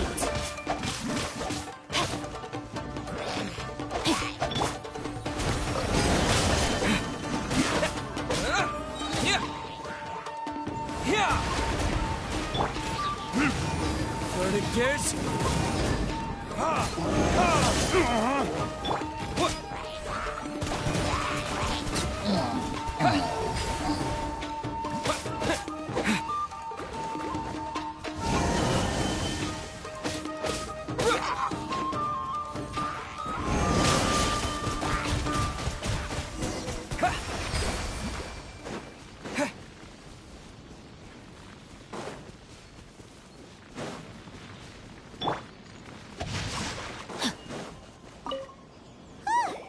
We're finally done. How did we do? You did quite admirably. I could see your determination and your hard work. So, do you think we're ready to beat the Raiden Shogun now? How do I put this?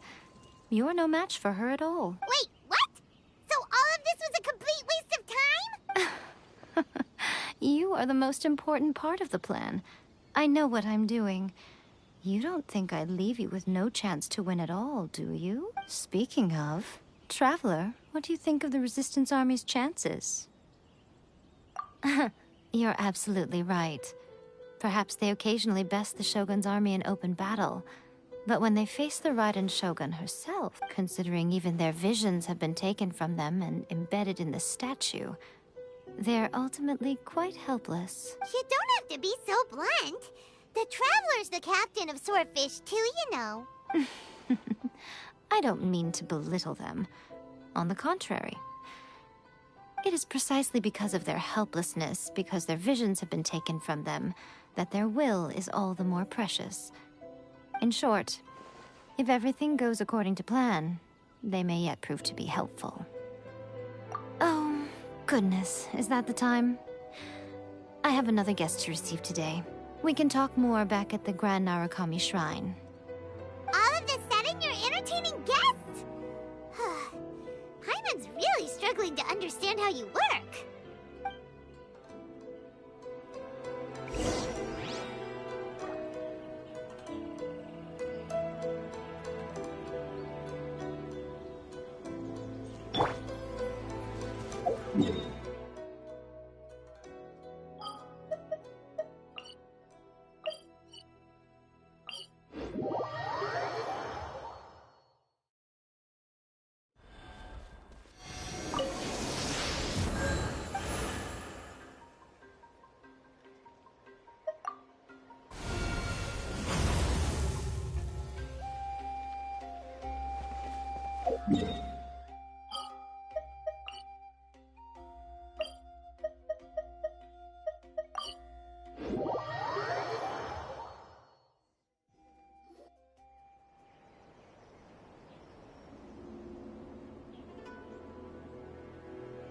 Okay, we can talk here. You asked me about the plan. In fact, I've been mulling it over for quite a long time. Before one makes a plan, what is the most important thing one must do? Don't know. What is it? You must understand the situation you are facing. The Vision Hunt Decree was obviously devised as a means of manipulating the Shogun. The ones behind it knowing full well her susceptibility as a puppet, with a single-minded focus on eternity.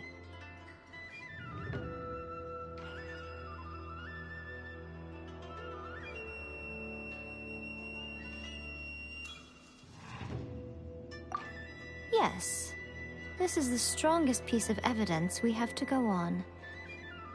Now, we also know that every aspect of the Vision Hunt Decree's promulgation and execution has been enthusiastically spearheaded by the Tenryou Commission from the outset.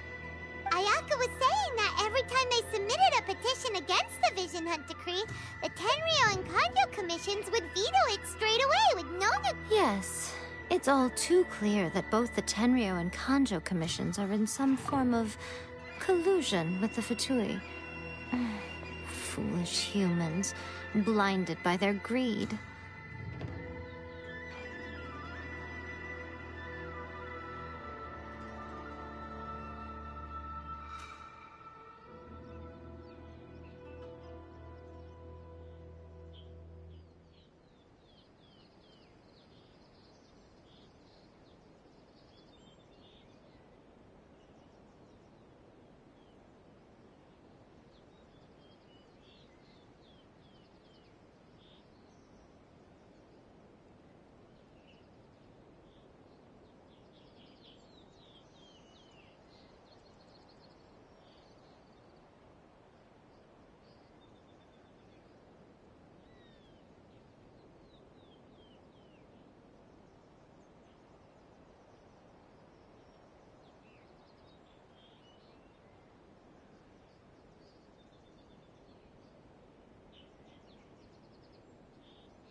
Thus, the current situation is that our Fatui antagonist is still at large, has the 2 rogue commissions wrapped around their finger, and is distributing delusions from the shadows.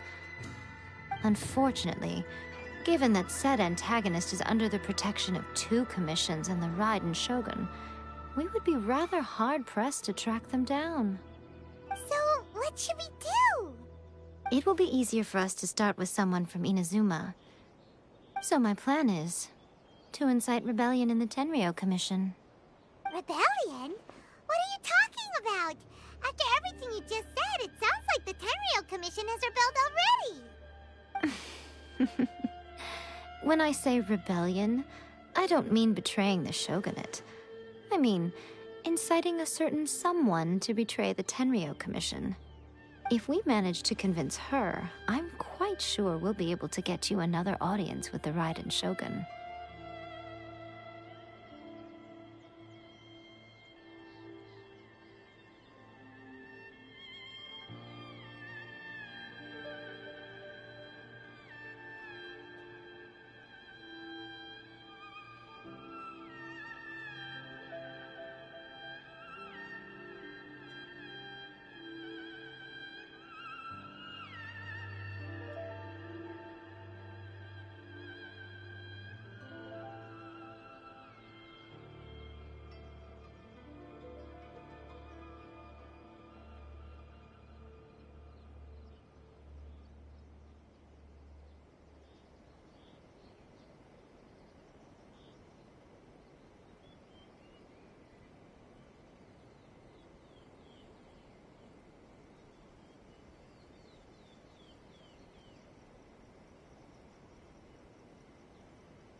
I'll give you a clue.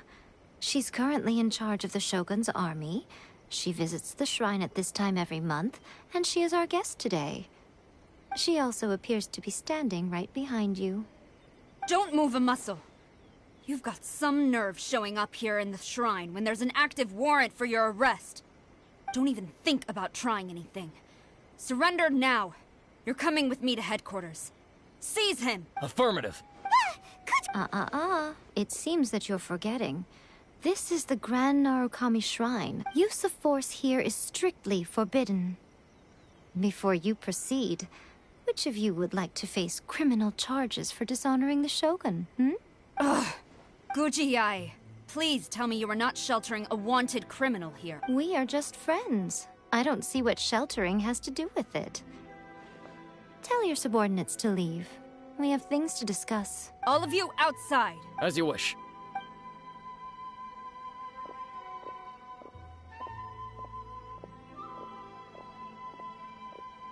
Guji-ai, I'm a little curious. Does it not also dishonor the Shogun to hide a wanted criminal at her grand shrine? You're the same as ever, Kujo-sara. No one can match you when it comes to loyalty to the Shogun. As a servant, loyalty to the Shogun is my duty. And as a warrior, I dedicate my life to following the way of the Shogun. Even though she will one day seize your vision too? The Vision Hunt Decree is the Shogun's chosen course, and I shall not question it. It's tragic. Such wholehearted devotion rendered meaningless by circumstance. Have you been kept in the dark? Or are you the only one left in the light? Lady Guji, I need you to be direct. Tell me exactly what you mean.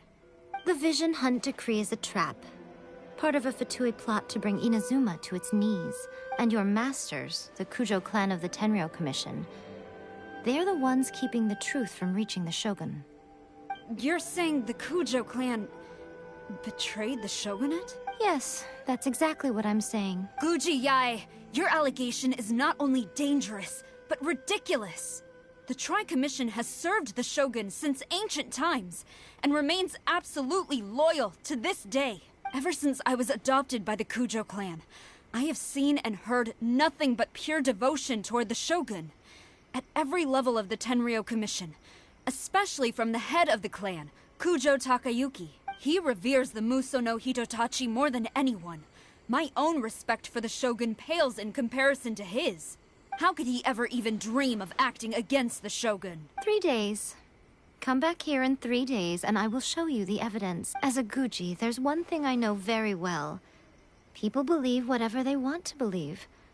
Some things you do not see, simply because you do not wish to look. And so, it falls to me to place the truth before your eyes, in all its ugliness.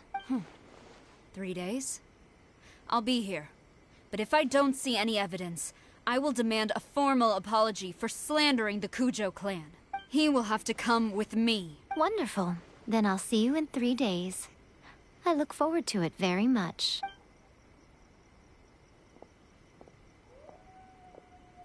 That was so scary.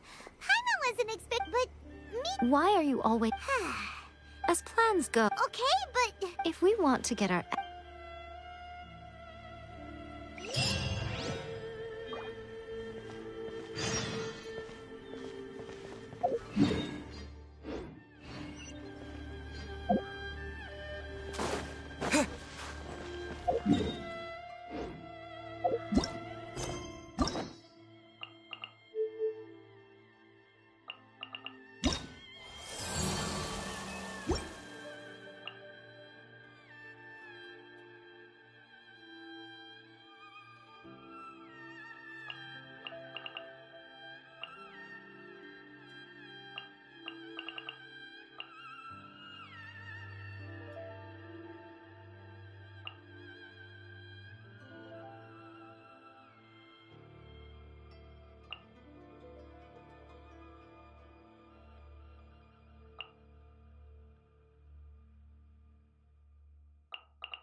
Toy Tanuki just turned into a human!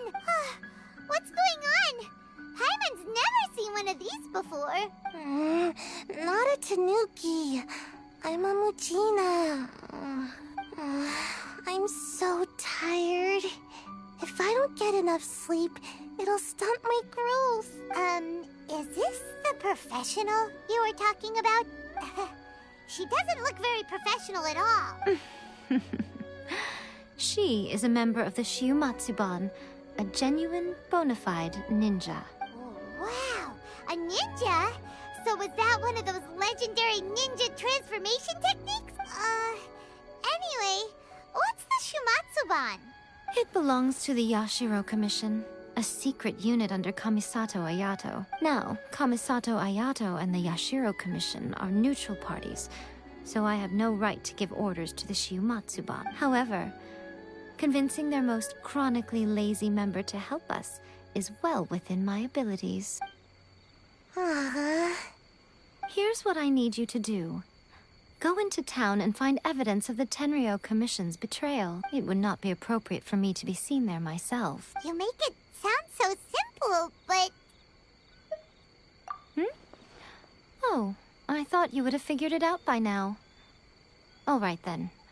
I'll indulge you with a little more information. For a complete outsider, probing the inner workings of the Tenryo Commission is nigh on impossible. But since the 3 commissions work together to serve the Shogun, they have a close relationship. Someone from one of the other commissions might have an easier job of figuring out what they're up to. Now you're following me. The Shogun's army haven't given up on their search for you yet. But with the help of this Shiumatsuban ninja, I'm sure you'll be able to rendezvous with your friends. Don't forget, we're on a tight schedule here. Be sure to bring back the evidence in good time.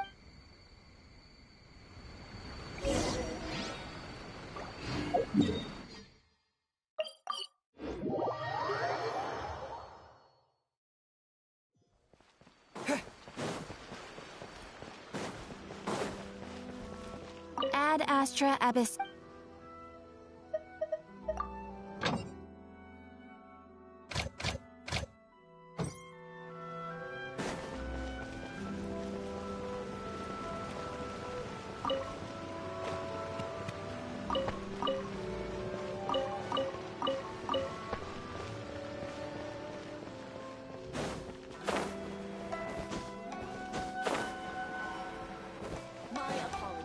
Kamore Tea House only.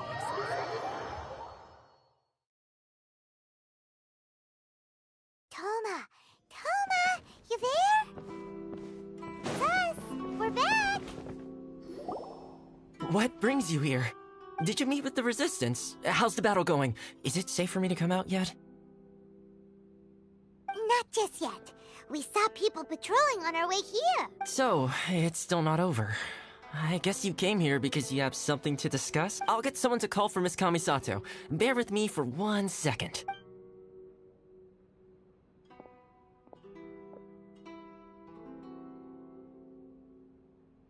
I see. You have been through a lot since we last met. I understand. You need evidence of the Tenryou Commission's betrayal. Let me think. Now that you mention it, there is one thing that has always concerned me. The Shogun's army has been at war with the Resistance for a long time now, but not once has the Shogun ever inquired about it. I used to think that she simply didn't care, but looking at it now, perhaps the problem all along has been with the Tenryou Commission's reports to the Shogun. What do you mean? The Tenryou Commission presides over domestic military affairs. If they ever had any intention of concealing information in their reports, we would have no way of knowing. Meanwhile, the Shogun would incorrectly conclude that the Vision Hunt decree poses no threat and would stick to her decision. If we had access to their reports, it would confirm everything. But as I recall, the only person authorized to access that kind of official documentation is Kujo Takayuki. It's heavily guarded too. Even with Sayu's help, swiping a document from under their noses is no easy task. If only there was a way we could distract the guards just for long enough.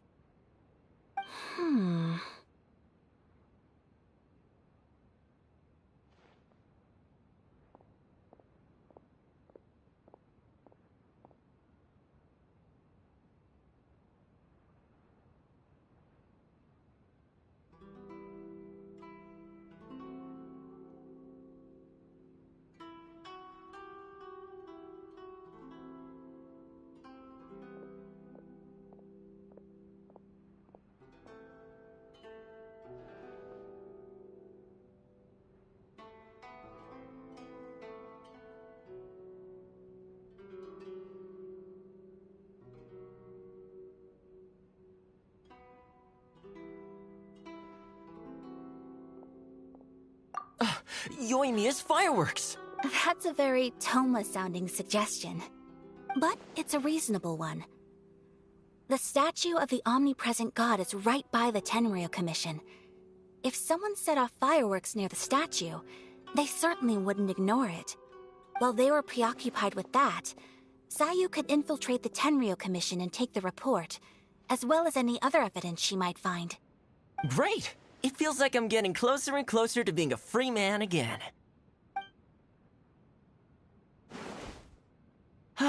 It feels like it's been an eternity since we last sat down and talked like this.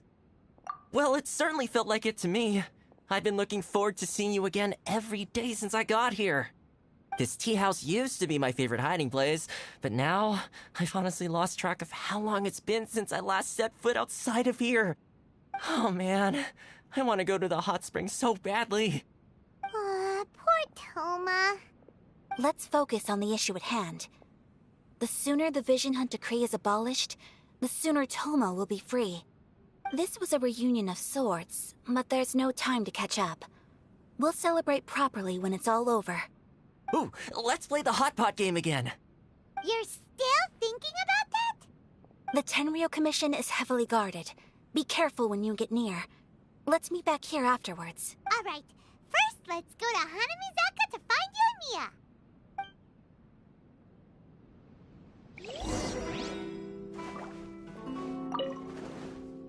Fireworks are more visible at night. If possible, I suggest you wait till after dark to put your plan into action. I really hope the plan works out.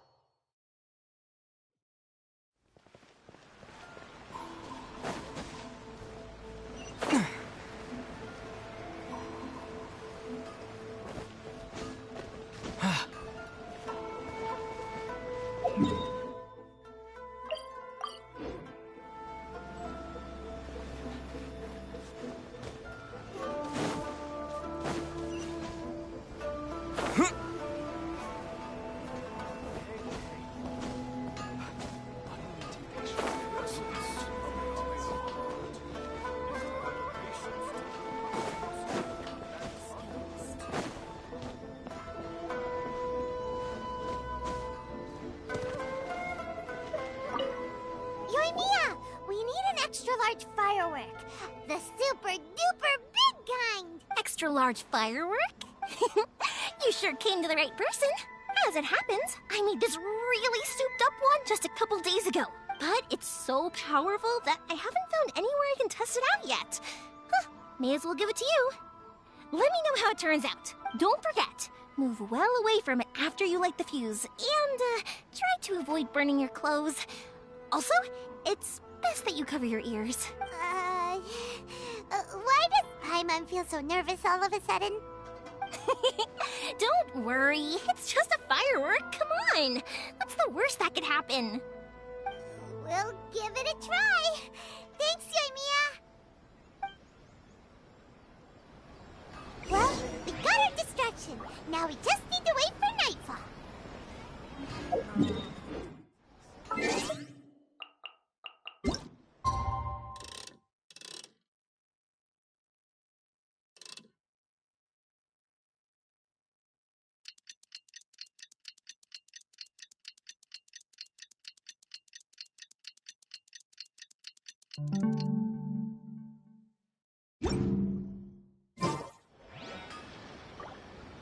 I still think we should change it. This part is a bit boring.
You!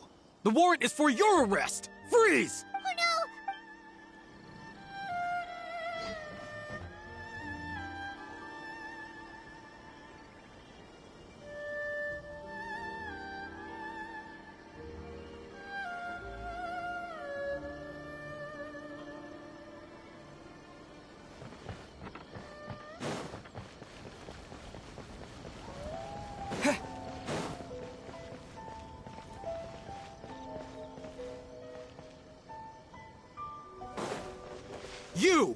warrant is for your arrest! Freeze! Oh no!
You! Oh no!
Pretty much how I thought. There are loads and loads of... We need to get rid of them. Or after I get the document, let's meet back at Komari. Also, if I do get caught, please come rescue me. Is this really... Anyway, let's make our way to the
Move it! Stop dragging your feet!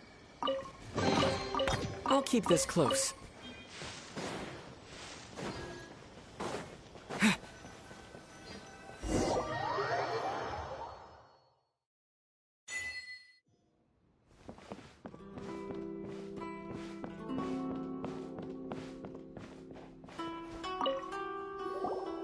Well, how did it go?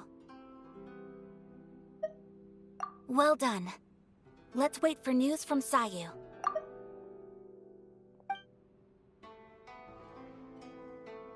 I know exercise helps you grow, but this was a little too much exercise. I feel so dizzy. Everyone is spinning. No, I can't sleep yet. There was something important I was supposed to do first. Oh, right, yeah, I got it. I didn't know how to find a doc about, so I just swiped a whole bunch of stuff that looks suspicious. Here you go. I'm going to sleep now. My lady, what are we looking at? This sealed envelope must be an official report that the Tenryou Commission is preparing to present to the Shogun. In addition, we have correspondence with the Fatui.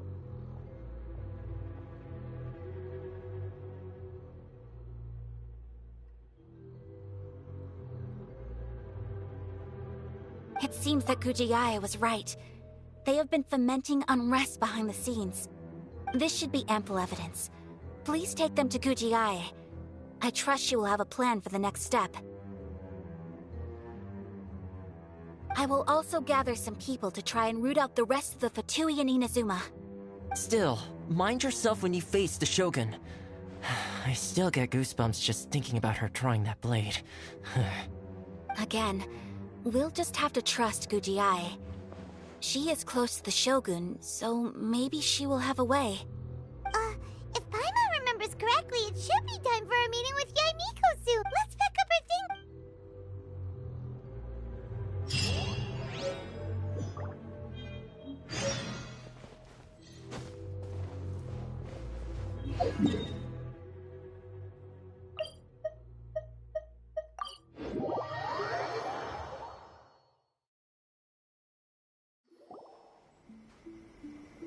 Lady Guji, here I am, as promised.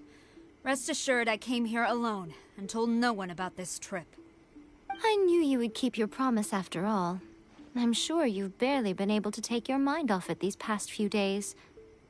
Have you managed to get any sleep at all?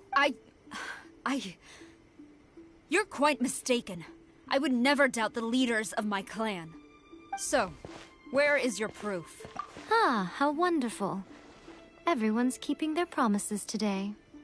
Oh, you wouldn't believe what we had to go through to get our hands on this stuff. Hand them to Sarah. She can examine them for herself. What is this? I see this document bears the official seal of the head of the Kujo clan, and it doesn't look like a forgery. I don't understand. Not a single word about the resistance, Sangonomiya, or the situation on the front line. What about the soldiers who gave their lives on the front line, or the hardship endured by the people? Do they deserve no mention? Utter disregard for human life. Why would they want to hide it? For the sake of the Vision Hunt decree, of course. Don't you think the Shogun might reconsider her policy if all of the things you just mentioned appeared in this report? So, the Tenryou Commission, they are deliberately deceiving the Shogun? Yes. Now, who else do you think might be benefiting from the Vision Hunt decree? This is a letter from the Tenryou Commission to the Fatui. The head of the Kujo clan kept this a secret from the Shogun, too. Well, the things you wanted to see but also wished not to see are here before you. Surely. You aren't planning to turn a blind eye to them?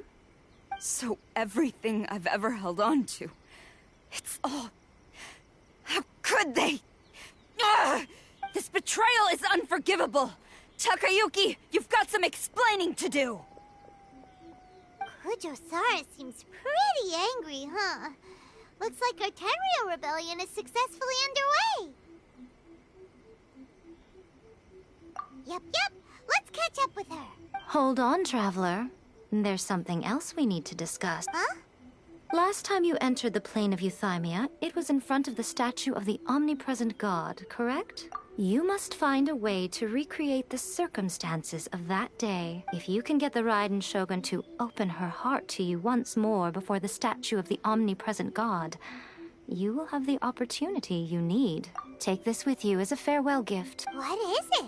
The omamori from the Grand Narukami Shrine are very potent indeed. I thought I'd put one aside for you. If you find yourself at your wit's end, take it out and see what happens. Maybe your prayers will be answered and all your problems will disappear in the blink of an eye. Or if you ever think about me during your journey, take it out, won't you? Who knows? Maybe I'll just end up appearing right in front of you. Cut it out, Fox Lady! This isn't the time or place to be poking fun at the Traveler! I'm sorry. Well then, time for you to face my hopeless fool of a friend. I'm counting on you.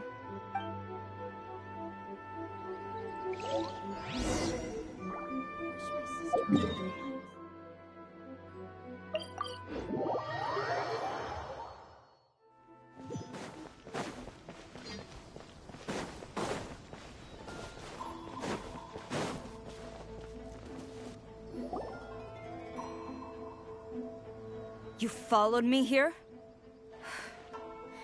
You've got guts, I'll give you that. Since you are a witness, I suppose I can shield you from arrest. At least until I have received an explanation from Takayuki. But if it turns out that you have been deceptive in this matter, then not only will you be arrested immediately, but you'll also be charged with one more crime. Do I make myself clear? Good.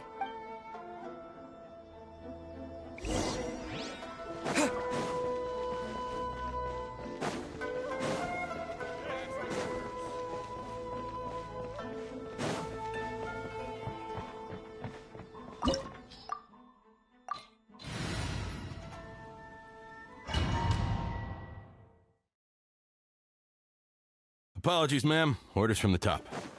No one is allowed to enter. Out of my way! I need to speak to him. I won't tell you twice.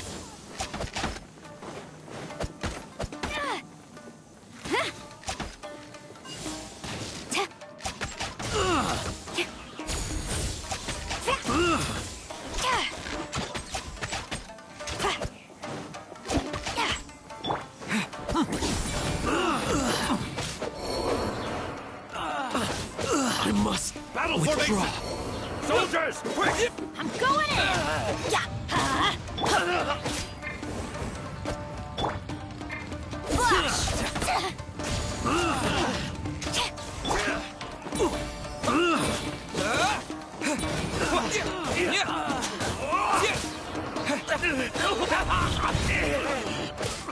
I won't forget this. Let me weave you a verse. No, my...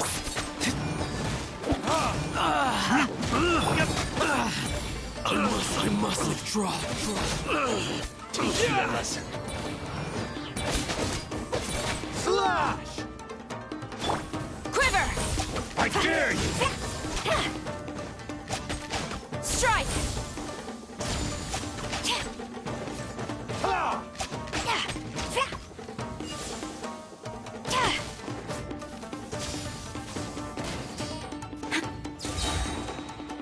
No turning back!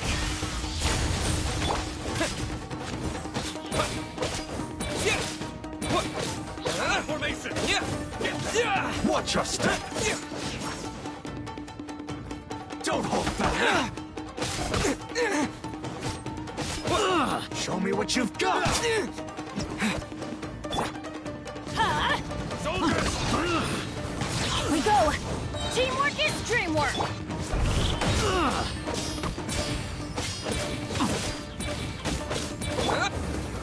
This.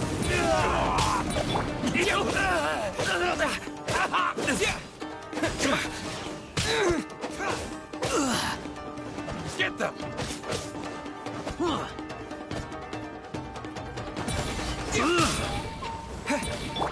Quiver! Flash! Soldiers, quick! Rain outlines your fate. Like that! Show me what you've got.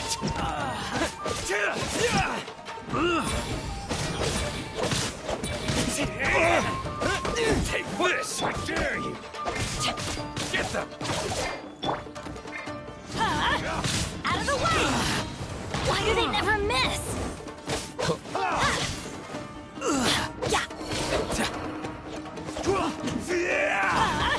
You cannot match my breath! I won't forget this. I must. Inventors, everybody stand back! Watch your step. Burn!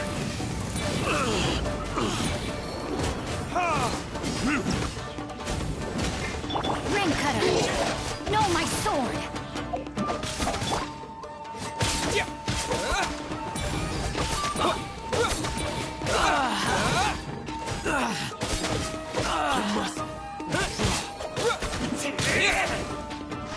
Allow me. Just like that! Oh, where the agile? Don't hold back. Show me what you've got. You cannot match my bravery! Get them! I dare you! Withdraw. Stop! Sarah, have you gone insane? How dare you disregard my orders? Master, Go on, ask him! Don't let him intimidate you! Master Takayuki, I've seen the report to the throne and the letter to the Fatui. Please, tell me why. So this is how my documents went missing from headquarters? You stole them. Should I take your words to mean that these documents were not forgeries? They were really penned by your own hand. Please tell me, Master. I need to know. Has the Tenryo Commission really betrayed the shogunate? Yes, I have dealings with the Fatui, and yes, the report you saw was penned by my hand. He just came right out and admitted it! The diplomats from Snezhnaya promised a very generous reward indeed. And all they requested of me in return was to see that the Vision Hunt decree is upheld. For too long, the Kujo clan's position has been coveted by so many. There is no shortage of clans who would tear us down at the first opportunity. So, when the chance arose to gain the backing of another powerful nation and crack down on our enemies at the same time. It appeared to me to be an excellent deal. I simply saw no need to inform you, Sarah. But you worship the Shogun. How can you betray her after all this time and act like it's nothing? Betrayal? How can you call this a betrayal? The Fatui may think they are using me, but the reverse is true. What could they possibly hope to achieve? When the lightning strikes in Inazuma, they shall fall to their knees and tremble, paralyzed by fear and trepidation. After all, none can contend with the supreme power of the almighty Raiden Shogun and the Muso no Hitotachi. Yeah, he doesn't worship the Raiden Shogun herself, but her power as a warrior, especially the Muso no Hitotachi. In fact, he seems to be way too into it. But Master, what about loyalty? Ever since I was adopted by the Kujo clan, you taught me the importance of loyalty from servants to their superiors. But it's clear to me now that you wanted my loyalties to stop with the Kujo clan. So you were scared that I would betray you one day? You hypocrite! Preaching about virtue just to mask your own wretched selfishness! Selfishness? I am but safeguarding the eternity of the Kujo clan. I'm quite sure the almighty Shogun would be sympathetic to that, as would the former head of our clan. Hate to say it, but his ego is getting in the way. If he thinks the Kujo clan is a match for the Fatui, Paimon thinks he's in— I've doubted the Vision Hunt decree in the past. I asked myself, is this truly the correct thing to do? Even though it goes against what I know in my heart to be right. But I chose to obey the Shogun. For as long as she leads the way, who among us is qualified to judge between right and wrong when we have not yet reached the end of the path? But now I realize that the path of eternity is one without end, while this path, it has long since been defiled by your selfish ways. So I'm going to tell the Shogun the truth about all this. If nothing else, my conscience will be clear. Stubborn and futile. Report to the Shogun if you so wish. The Kujo clan's position is now unshakable, and nothing you can do will change this. The Shogun is at Tenshukaku receiving a Snezhnayan diplomat, a harbinger by the name of Signora. Signora's the one behind all this? Not her again! Way back in Rito, Lady Hiragi said something about the Kanjo Commissioner meeting with an arrogant-sounding woman. We should have known. A diplomat from Snezhnaya? Well, if she thinks she's leaving Inazuma in one piece, she's got another thing coming. Sarah stormed off! Do you think she's gonna... You can say... Alright then.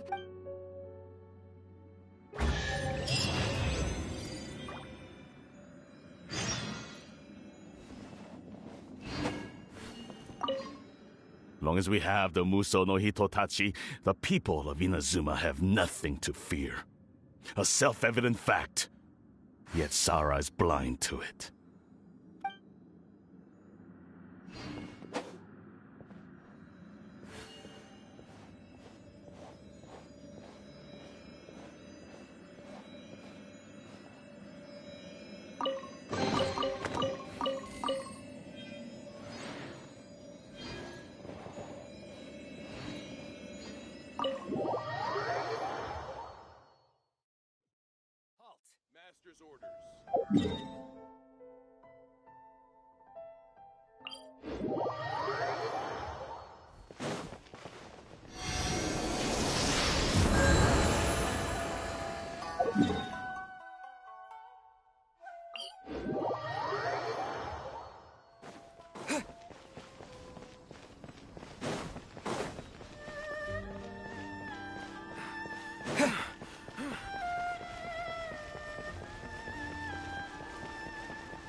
The way people charge in here as they please. So uncivilized. If I didn't know this was Tenshukaku, I might have mistaken it for some kind of street market. Have you learned your lesson now?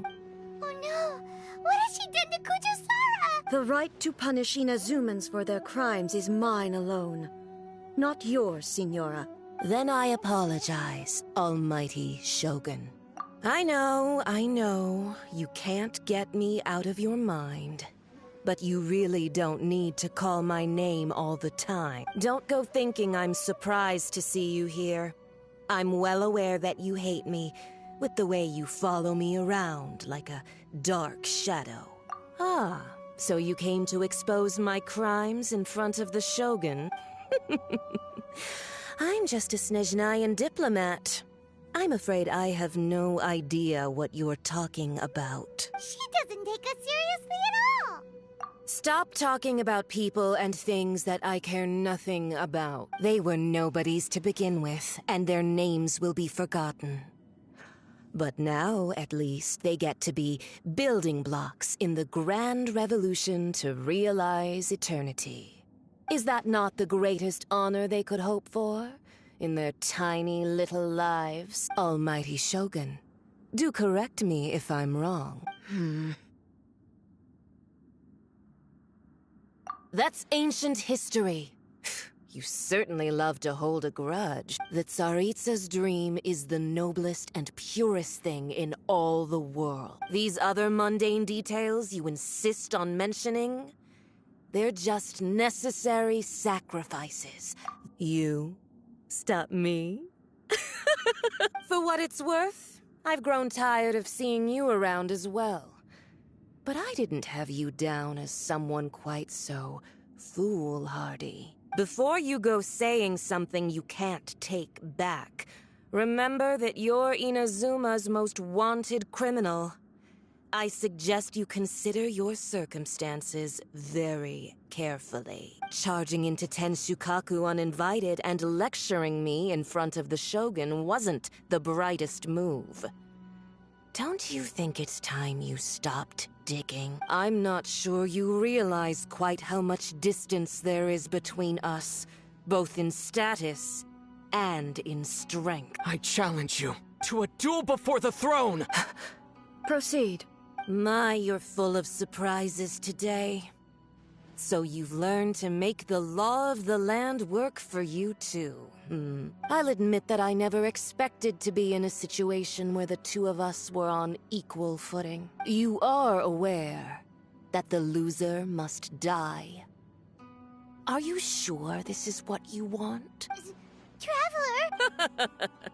Then I will deign to share this last dance with you. Till death do us part! A lesson on Harbinger power and elegance?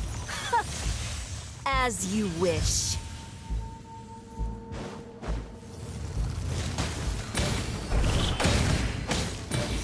Going in! Detestable! Let's light it up! Time for retribution!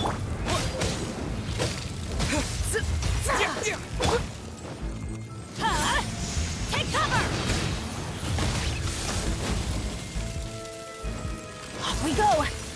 The Tsaritsa's benevolence has no place for transgressors! Adventure time! Get out of here! Detestable! Take cover! Adventure time! Tactless rodent!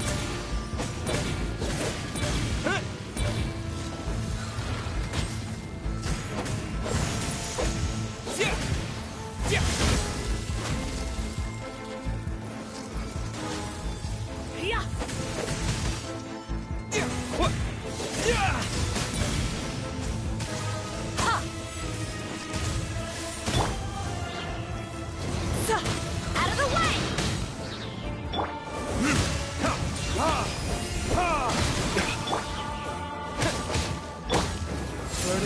Into the frozen void!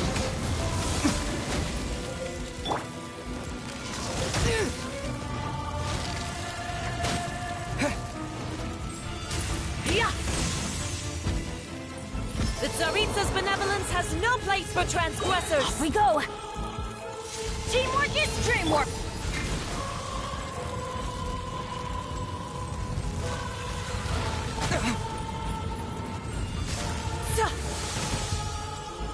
Tactless rodent! Into the frozen void!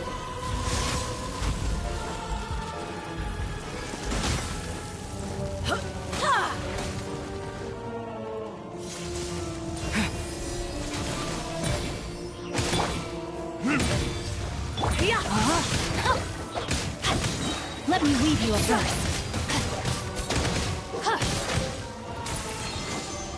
Body and mind. Into the frozen void! Time to act.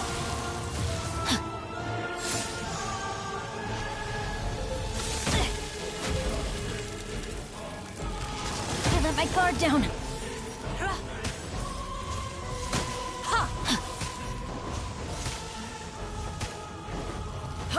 I have taught you everything I know.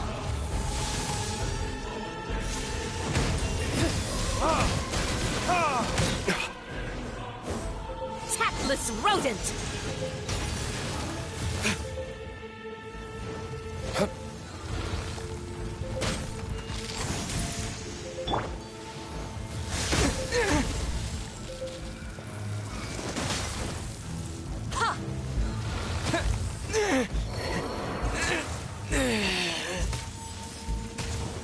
This is just my luck.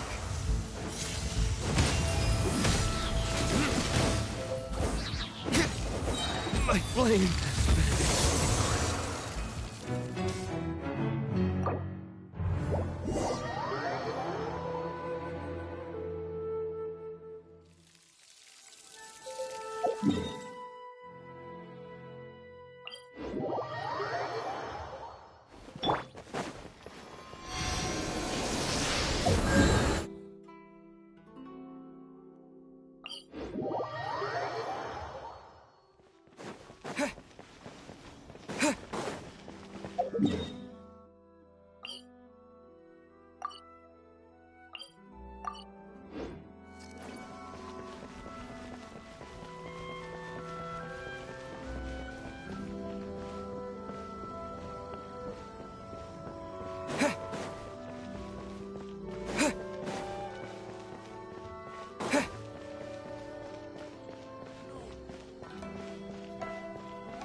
The way people charge... If I didn't know this was... Have you learned... Oh no! The right to punish Inazumans for their crimes is mine alone. Not yours, Signora. Then I apologize. I know. Don't go thinking I'm surprised. She doesn't take us seriously. Stop talking about... They were nobody. Is that not the almighty Shogun? That's ancient history. The Tsaritsa, these other mundane details. You, for what it's worth, before you go charging into I'm not sure. I challenge you to a duel before the throne. Proceed. My, you're full of... I'll admit that I never... You are aware that the... Then I... A lesson on Harbinger power and elegance? As you wish.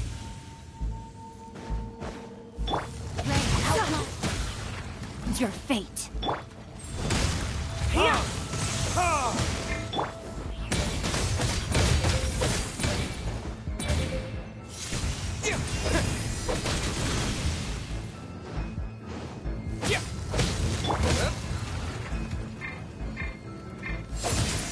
Into the frozen void.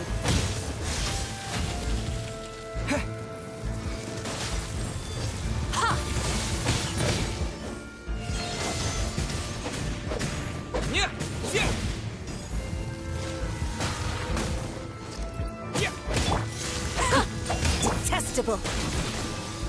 Get out of here! Take cover!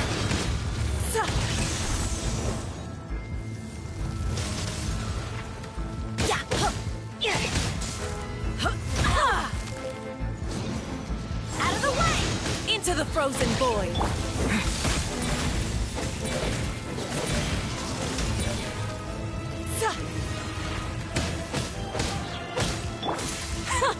Detestable.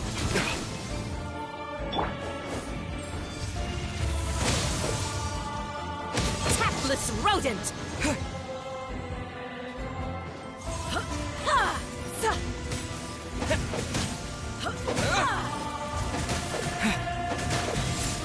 Into the frozen void.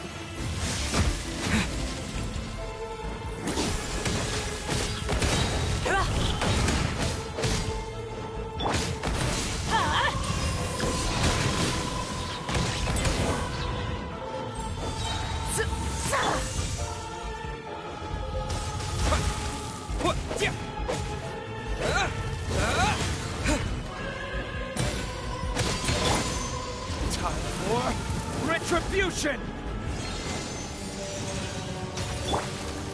I'm going in! Get Into out the of frozen here. void. Out of the way! Why do they never...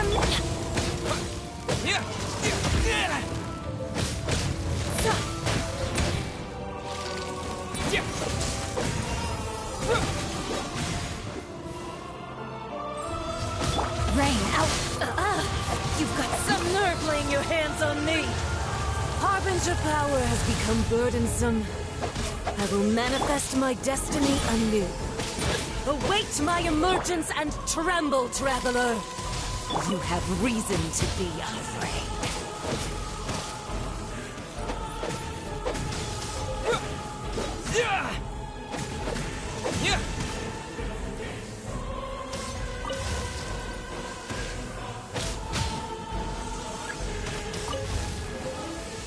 The pale flame smolders!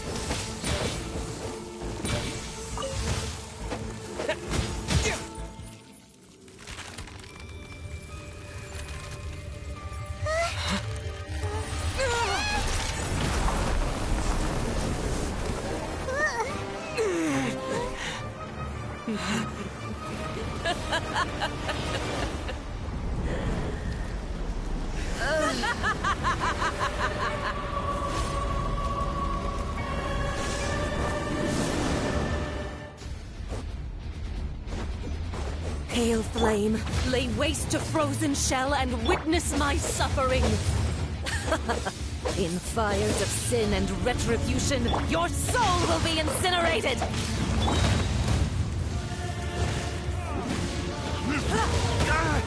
Rain cutter!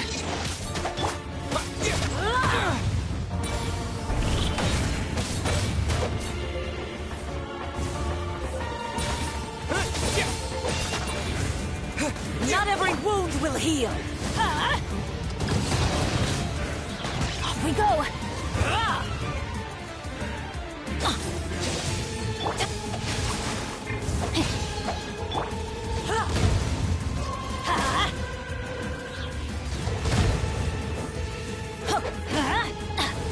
That's gonna hurt in the morning! Teamwork is strength!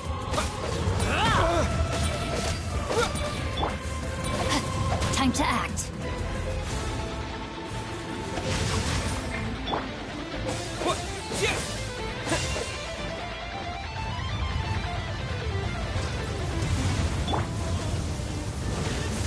Burn!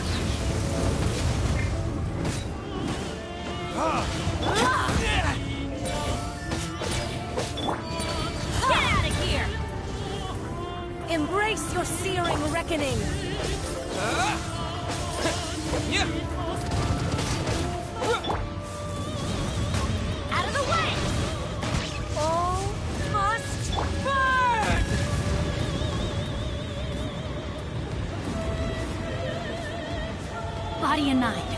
Time to act. Rain outlines your fate.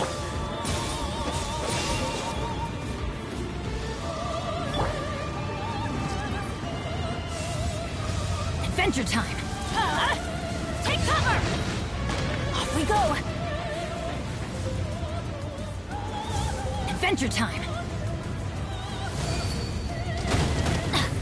Dance, my pretties! Off we go!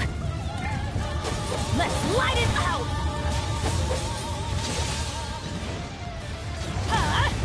Out of the way!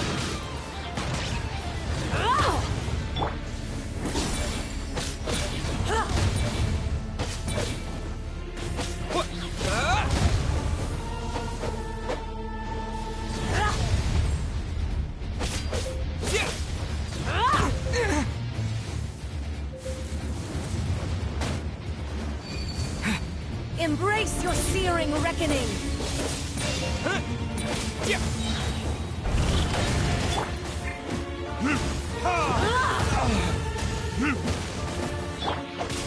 Immolation!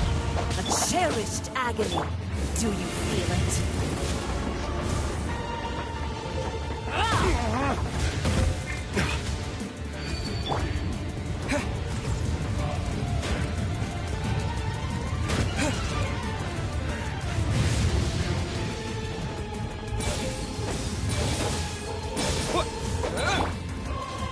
Yeah! I always bounce back.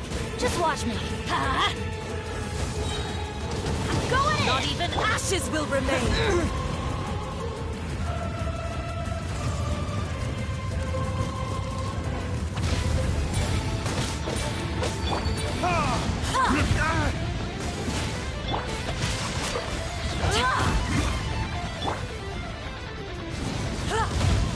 Off we go!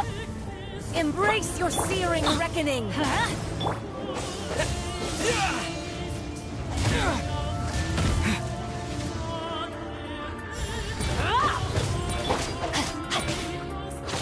Rain outlines your fate.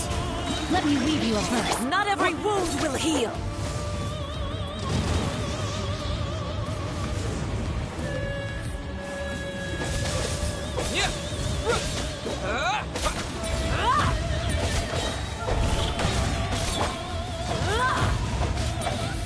No, my sword! Get out of here! Out of the way! Embrace your searing reckoning!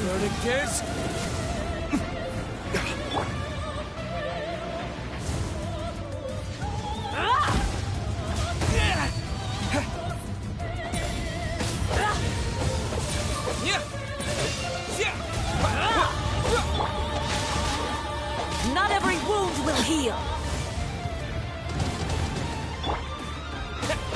Adventure time! Let's light it up! Teamwork is strength!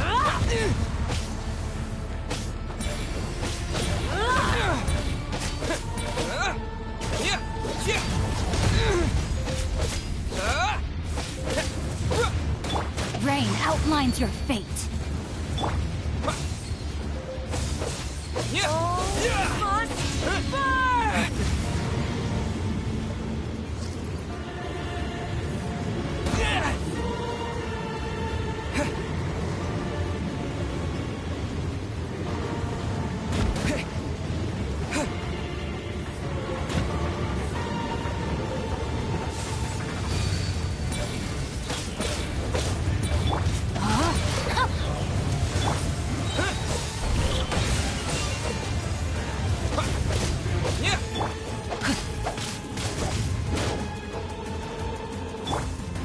Not every wound will heal! Get out of here! Out of the way!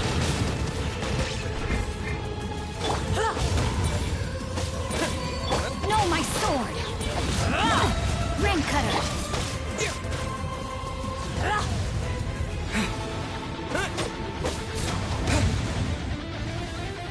Come, put up a fight!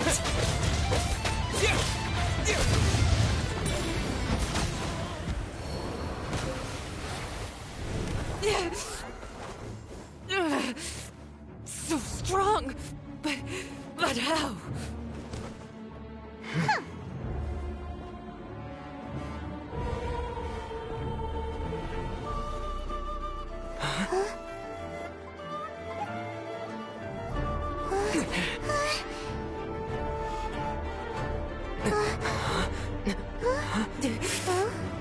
Thank God for I'm the a Shogun. Snezhnayan diplomat. You know what happens if you lay a finger on me, swear.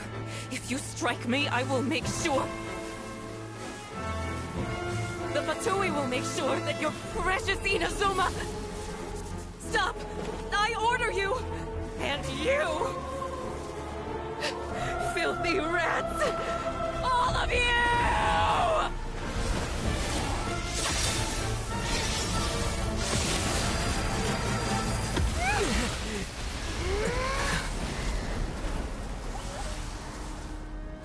You are the enemy of eternity. But as the victor, I acknowledge your honor. Therefore, I shall allow you to leave Tenshukaku alive. The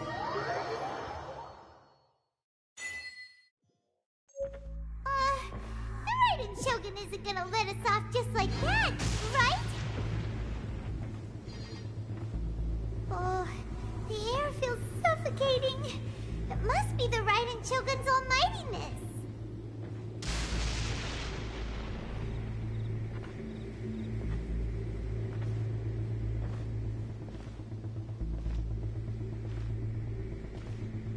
One strike from the Shogun and now Signora's gone!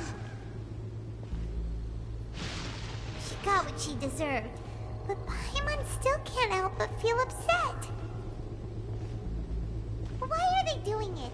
Why are the Harbingers collecting all the Gnosis? Huh? Traveler, you got a headache? Chin up! Let's get out of this place. Paimon feels... unsettled.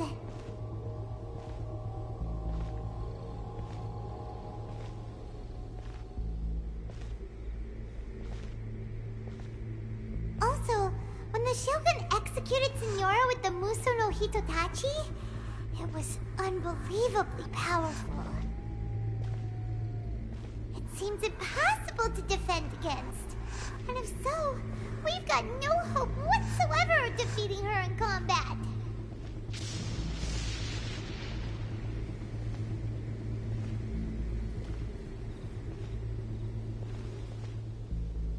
So, to recap, Yaimiko wants us to go back inside the plane of Euthymia by the statue of the omnipresent god. Oh, but we'll be like lambs to the slaughter, won't we?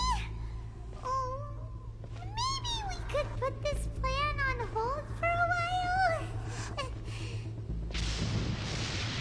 There's the sound of electro zapping in the air. Paimon can barely breathe. Traveler, are you okay? You're so silent.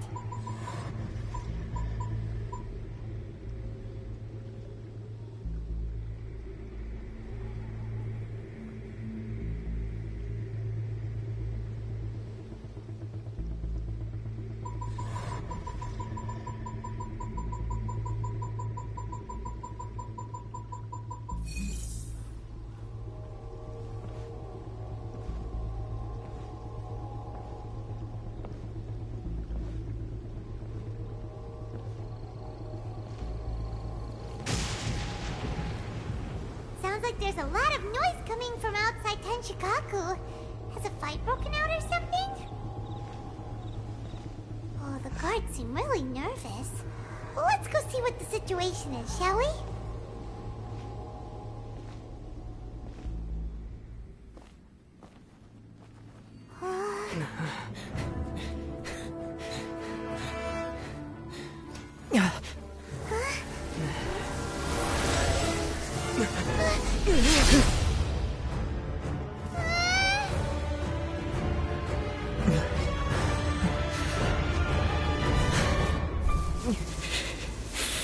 There will always be those who dare to brave the lightning's glow.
So we meet again.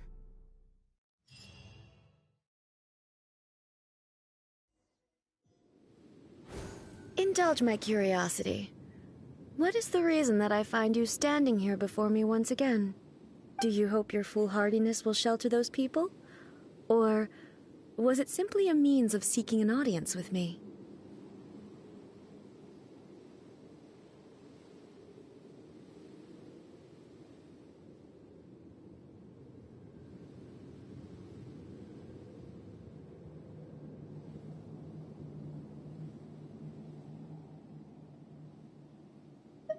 Oh?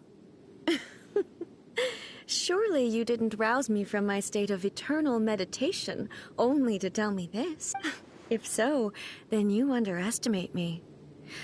I am quite well informed about the Vision Hunt decree. Not so. Only everything that pertains to eternity. The Vision Hunt decree has my tacit approval. The Fatui's actions thus far do not constitute a threat to eternity. Otherwise, they would have been purged long ago. Individual ambition is inherently incompatible with eternity. What you might not realize is that all too often, people have far more to lose by chasing their dreams. Consider this. No one will lose their life on account of having their vision taken away. Rather, those who have lost their lives are the ones who insisted on pursuing their own aspirations, are they not? Traveler, your existence is unique in my eyes. There seems to be limitless uncertainty in you. To put it another way, you are the furthest thing from eternity. So, I won't insist that you comprehend the meaning of my actions. What matters is that I tread the path of eternity on my people's behalf. That's right. I'm surprised you understand it so well. Anyway, you're looking for a chance to shake my will, aren't you? So be it. Well then, you who would defy eternity, time for you to enlighten me. Excessive yearning leads to inevitable destruction. For the people watching are probably dead.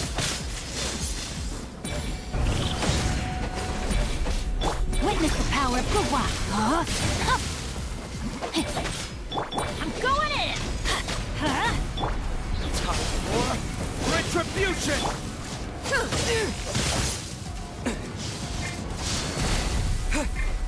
Off we go.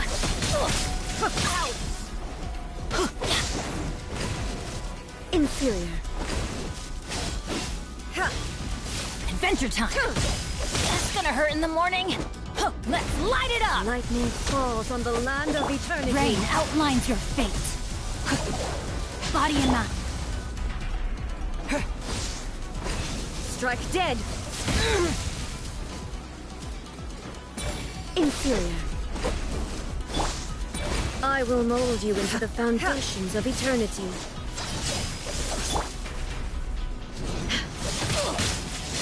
Off we go!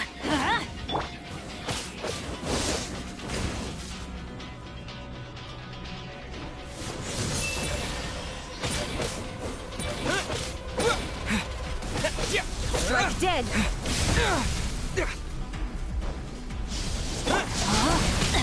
I am outplayed.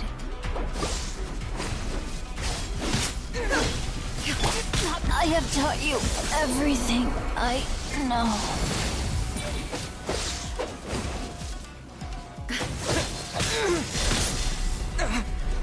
This ends now. That's gonna hurt in the morning. Out of the way! Adventure time! Yeah!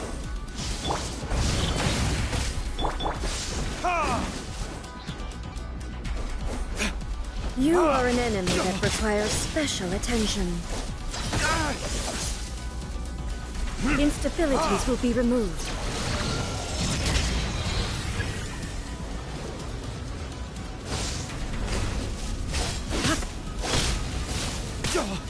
Damn you! Evasion is futile. Where did I go wrong?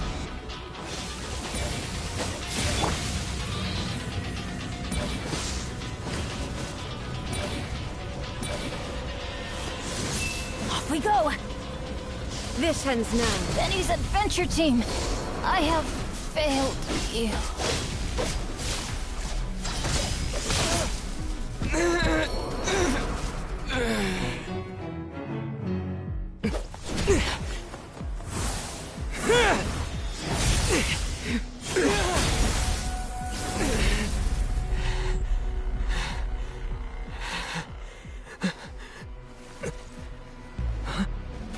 Dear me, aren't you cutting it rather close? Hmm? Miko, this was your doing? Now. Don't forget who taught you how to place your consciousness in objects. Surely you don't think your ambition alone is enough to shake A's will, do you? Though you alone are here, they too have ambitions, which they long since entrusted to you.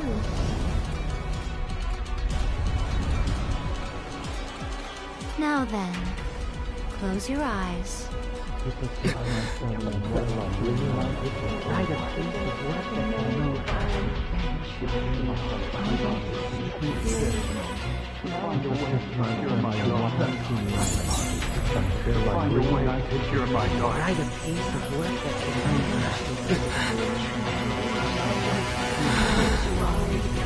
hope we can abolish the Vision Hunt Decree.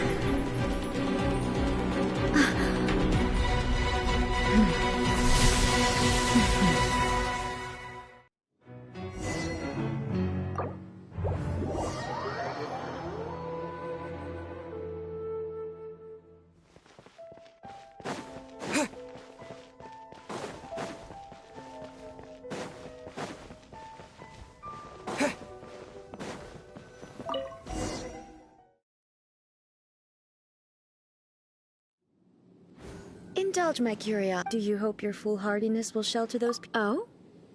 If so, then not so. The Vision Hunt Decree. The Fatui's actions thus far do individual at what you might not realize. Consider this. Rather, those who are traveler, there seems to be... So, I won't insist. That's right. Anyway, you're... So be it. Your arrival has brought a deafening static.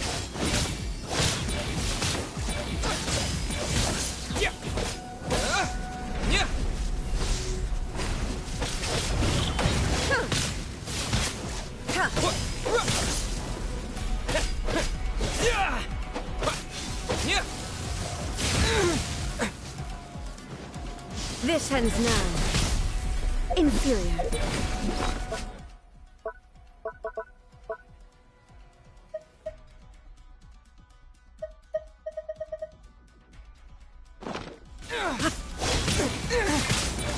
Why do they never miss? Evasion Everybody is futile. stand back! Lightning falls on the land of eternity.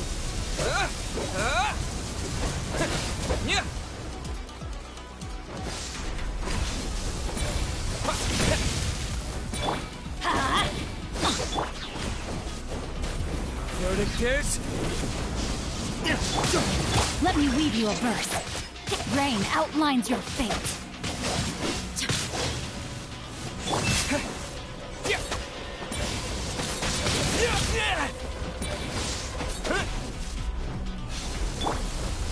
I let my guard down.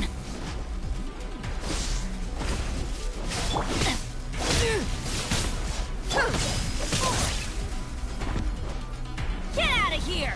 Out of the way! Why do they never miss? Ow! Adventure time!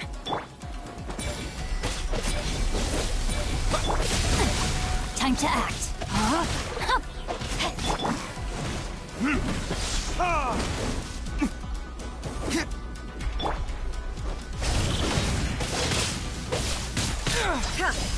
That's gonna hurt in the morning.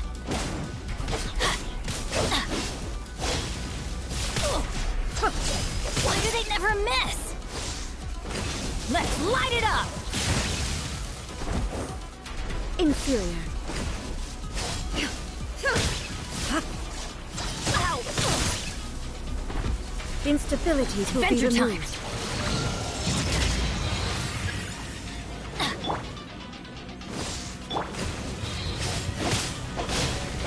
I let my guard down. Body and I let my guard down.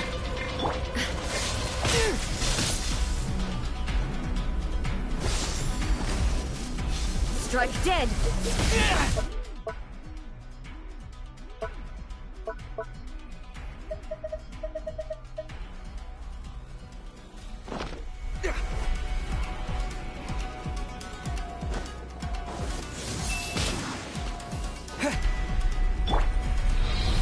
Inferior. Off we go.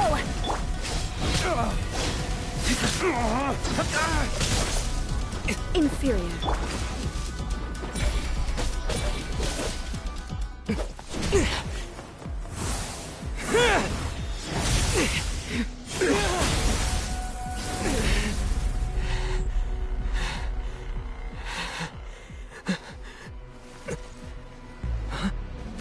Dear me, aren't you cutting it rather close? Hmm? Miko, this was your doing? Now. Don't forget who taught you how to place your consciousness in objects. Surely you don't think your ambition alone is enough to shake A's will, do you? Though you alone are here, they too have ambitions, which they long since entrusted to you.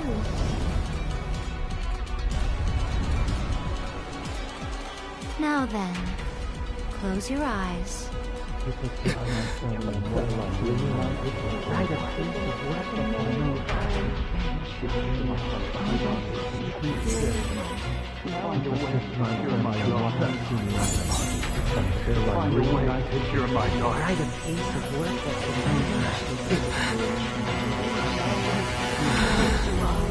I hope we can abolish the Vision Hunt Decree.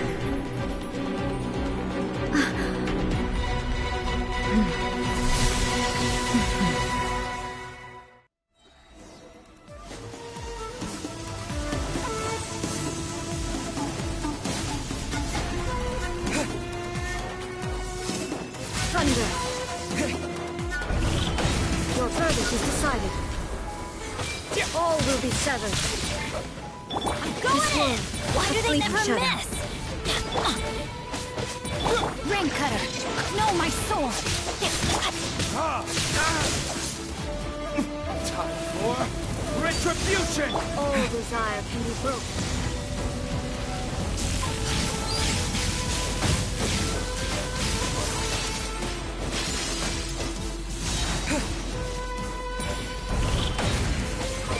All will be Everybody severed. stand back!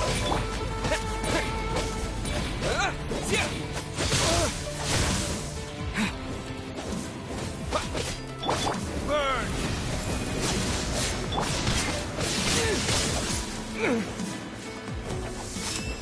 Thunder. Let me weave you a verse. Rain out!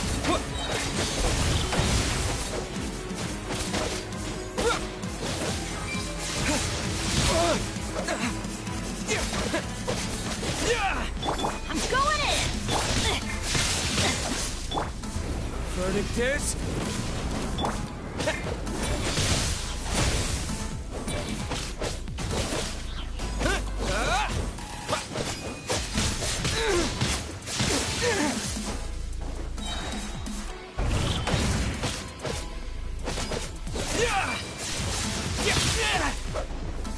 Witness the power of Gugwa! Know my sword! Time for retribution! All desire can be broken. Everybody stand back!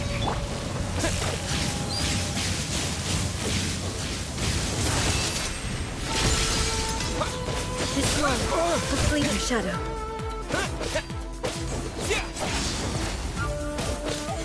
All will be severed. Burn!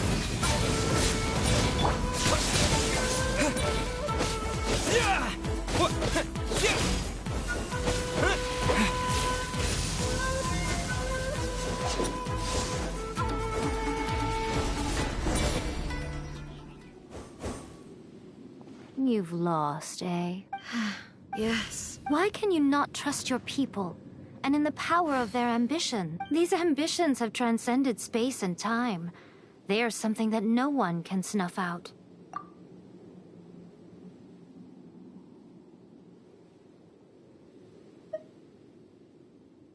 Is this the lesson you learned from your journey in Liyue? There are nations where humans cast their god aside and stride forward. So are we to just abandon the notion of progress for the sake of wishful thinking? You and I have both witnessed the great loss that progress can bring. Eternity. Eternity is the only way. When lightning flashes, it casts a shadow. My name means shadow. With my blade, I purged all obstacles to progress.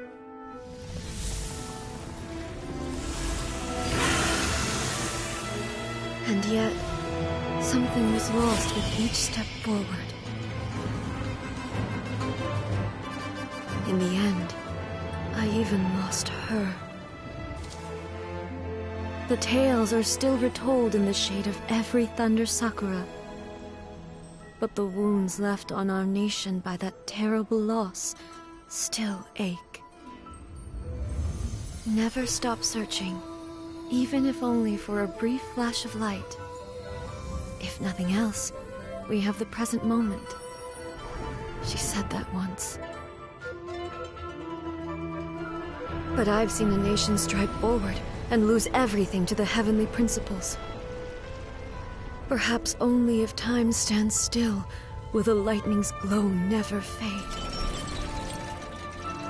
The present moment is a fragile illusion. Only eternity can bring us closer to the heavenly principles. I am no longer the shadow. Mine is the most supreme and noble form. Let power over the realm be vested within me. In this form shall I honor my subjects' dream, for a land of eternity, unchanging forevermore. The heavenly principles. Irrelevant nonsense as far as I'm concerned. When all's said and done, all you really want is to protect your beloved Inazuma forever and ever. Isn't that right? That would be something of an oversimplification. But is this nation worth existing for eternity? Stripped of ambitions, stripped of the potential for change, it does nothing more than simply exist. It is a hollow shell of a nation. I wonder what loss would it really be to anyone if such a nation were destroyed? Miko, retract your words. Never changing eternity is the promise I made to my people.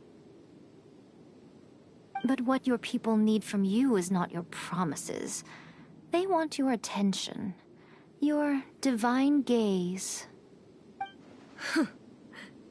You mean visions? Humans have a lifespan of barely 100 years. They cannot afford to bear any extra losses. But I have experienced it all. That is why I have chosen to guide them along the correct path toward eternity. But eternity is far too cruel a fate for you, eh? For me? Not only have you stopped paying attention to the world, but you have stopped paying attention to yourself. It must have been terribly lonely here, all alone, for centuries on end. But it is necessary. You will miss much by refusing progress. You seek to prevent loss, but have you considered all you are losing by remaining here in stasis for all eternity? You are obviously lonely, and yet for the sake of eternity you choose to stretch your loneliness out to infinity.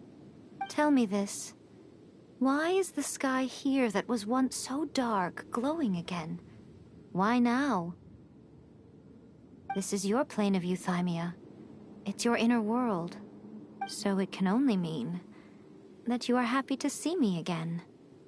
You have found the loneliness here unbearable for a long time now, haven't you? I have nothing to say to that. But I have so much to say to you. Let me tell you all that has happened over the last few centuries. How long will that take? As a Fox envoy, I have an excellent memory. I recall every detail of the last few centuries with perfect clarity. So it will probably take me another few centuries to relay it to you.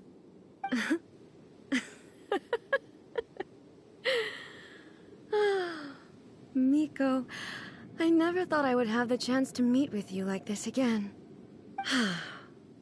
Seeing you again is a change to eternity. And a very nice surprise. Since you are willing to admit that, I suppose that means we can still be friends? What a childish conversation this is.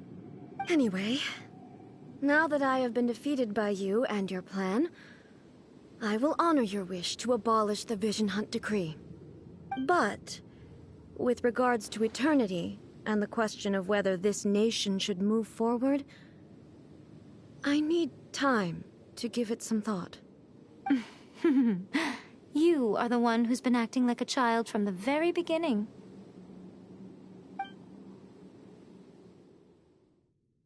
As promised, the Raiden Shogun abolished the Vision Hunt Decree. Finally, her people's wishes penetrated her locked heart. Beyond the plane of Euthymia, she saw what eternity means in the eyes of the world. When one's fervent ambition burns brightly, the gods will cast their gaze upon you.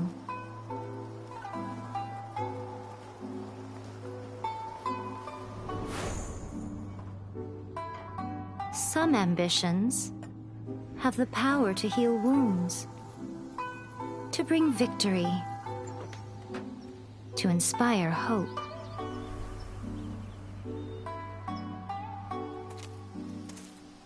But some ambitions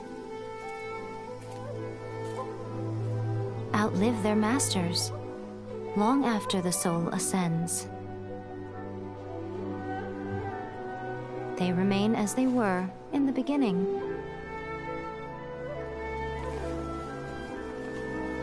Burning bright and true for all eternity.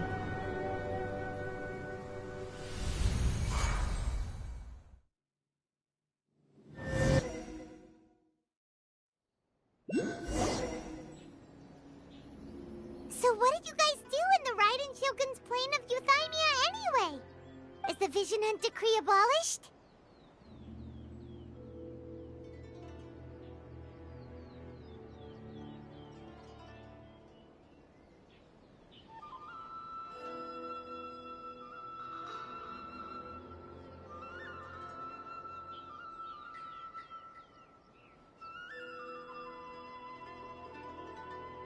Oh, gotcha. Paimon was super worried, you know. So, maybe the reason Yae Miko is looking for us now is because she wants to thank us. Let's go find her.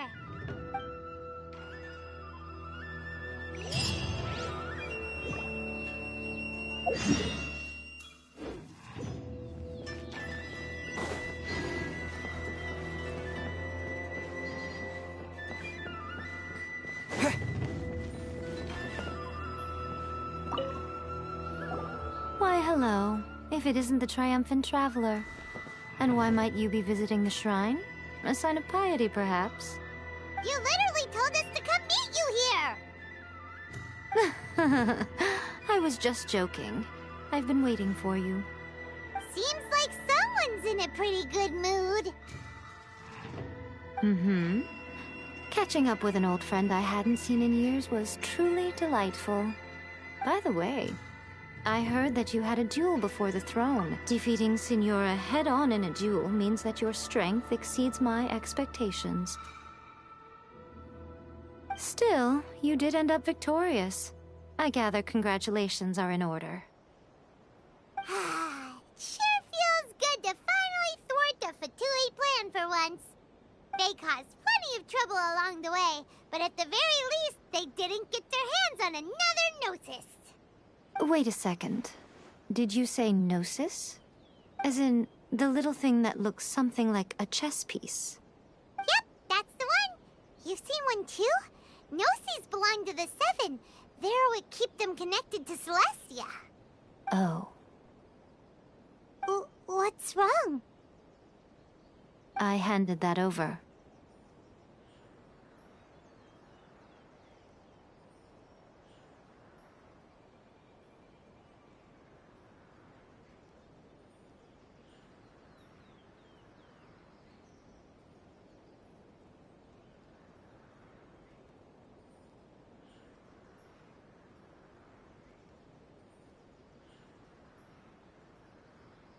You did what now? Well, how else was I supposed to save your skin from the balladeer exactly?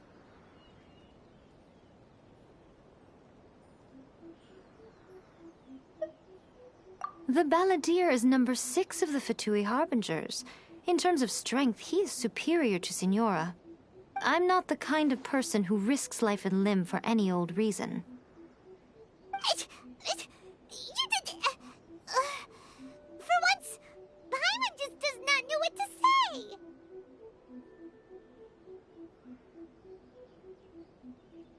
After A created her puppet, where to put it?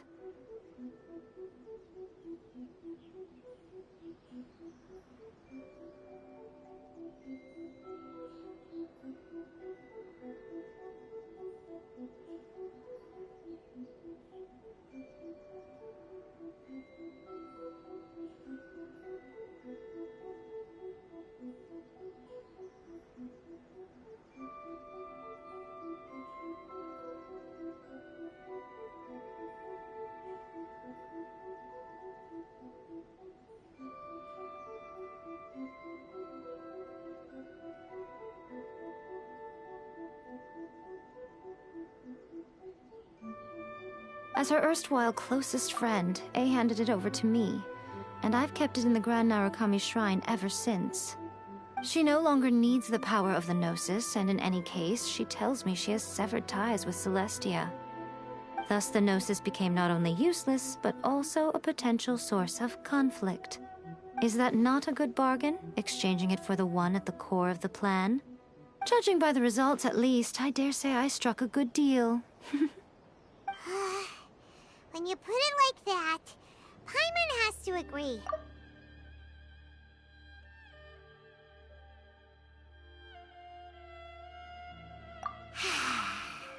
Well, what's done is done, and Paimon heartily thinks we'll be getting it back now.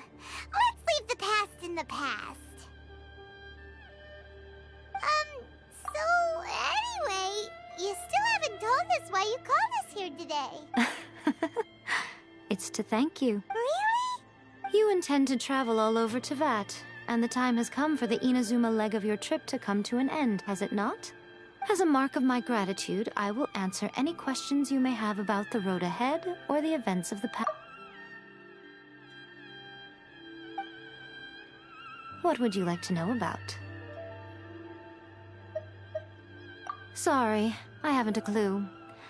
But if you still have doubts about, not only does she not fit your description, but she voluntarily gave up her Gnosis long. That's good to hear. Don't worry, we're... As for your sister's wear, I'll let you know if I find out anything. Consider it part of... That puppet was built with technology that is... Still, there's one other before A began modifying her own godly form. So, you mean there are 3? No. The prototype was merely a proof of concept. The original plan was for A to simply discard it. But perhaps later, this puppet wandered Inazuma as an ordinary human male. Not the... Some eccentric geniuses in the ranks of the Fatui made adjustments to the prototype. Not only... The object of divine creation is now the one who has taken possession. What the... It is, isn't it? Who can say whether it's coincidence or destiny? Are you sure? Okay then, keep it safe. There was me thinking that you might hang it around your neck to show off to the world, telling everyone who inquired. Who in their right mind? Okay, I'll stop. Now, a question for you. Traveler, what is your ambition? I see. But that is merely a small goal. Your ambition should be some... Perhaps the reason you do not continue on your journey.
Traveler, right on cue. Hey, Catherine!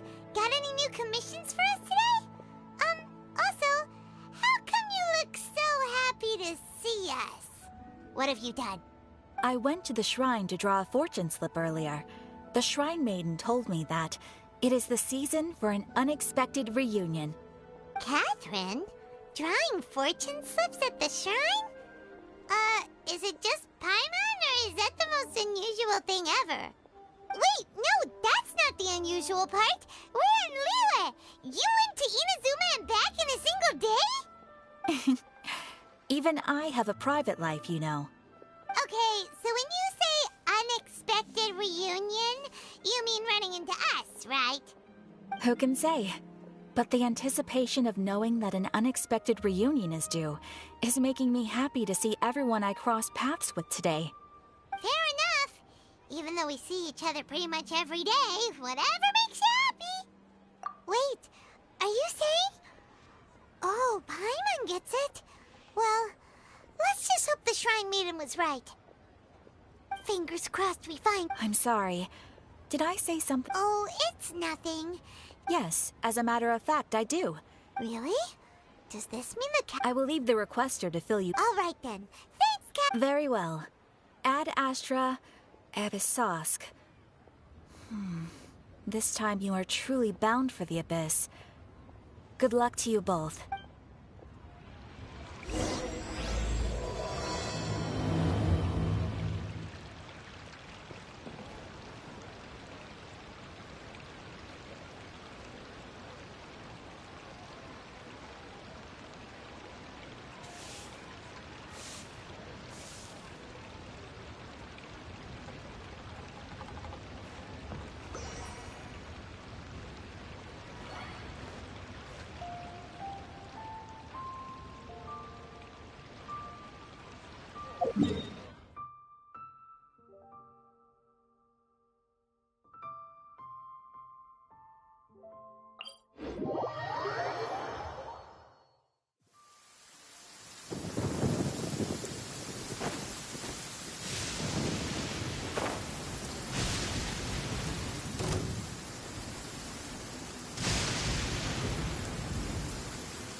Time for retribution! Let's light it up! I'm going in!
Ah, great. Good to meet you. Yes, I was the one who posted that commission. Wait a second. You look kind of familiar. Are you a famous adventurer or something? Oh, alright then. I'll start by introducing myself. I'm Yue, a miner, and I received a mining permit for the chasm just recently. I have a handful of other guys in my crew. Seriously? They actually give? Yes, but something... Really? What happened? We haven't heard anything. So... It's hard to say exactly how big of an issue it is. Could be something, could be nothing. The main thing is that it's just very... strange. While one of the miners was on a break, he suddenly noticed a few hilly trolls walking his way. They seemed like they were in a daze or something. They walked right by him without giving him a single glance. They just made a beeline for the depths of the chasm. After that, the miner started observing his surroundings more closely and noticed the same thing happening time and time again.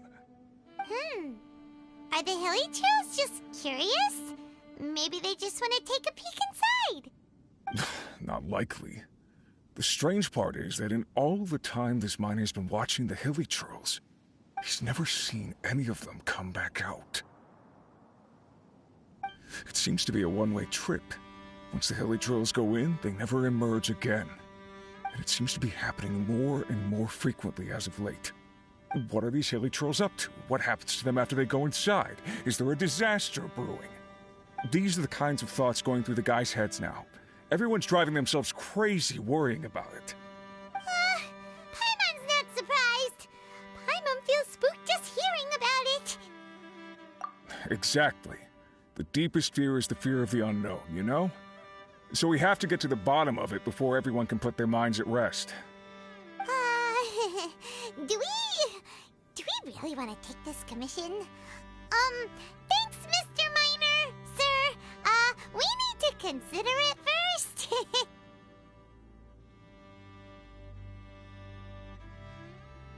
Hey! You can at least pretend to consider Paimon's opinion first!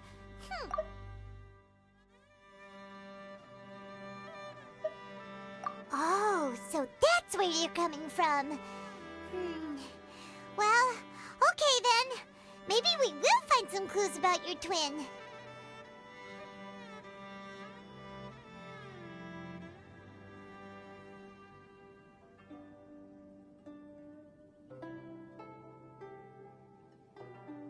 You'll really regret it if you don't go, huh? So, what's your verdict? Will you take the commission? No pressure, but I gotta say, I'm not loving the prospect of my mining permit going to waste. Yep, we'll take it. We're kinda curious ourselves now, too. Great. You're doing me an enormous service here. Now, let me give you the rough location that the hilly trolls keep heading to.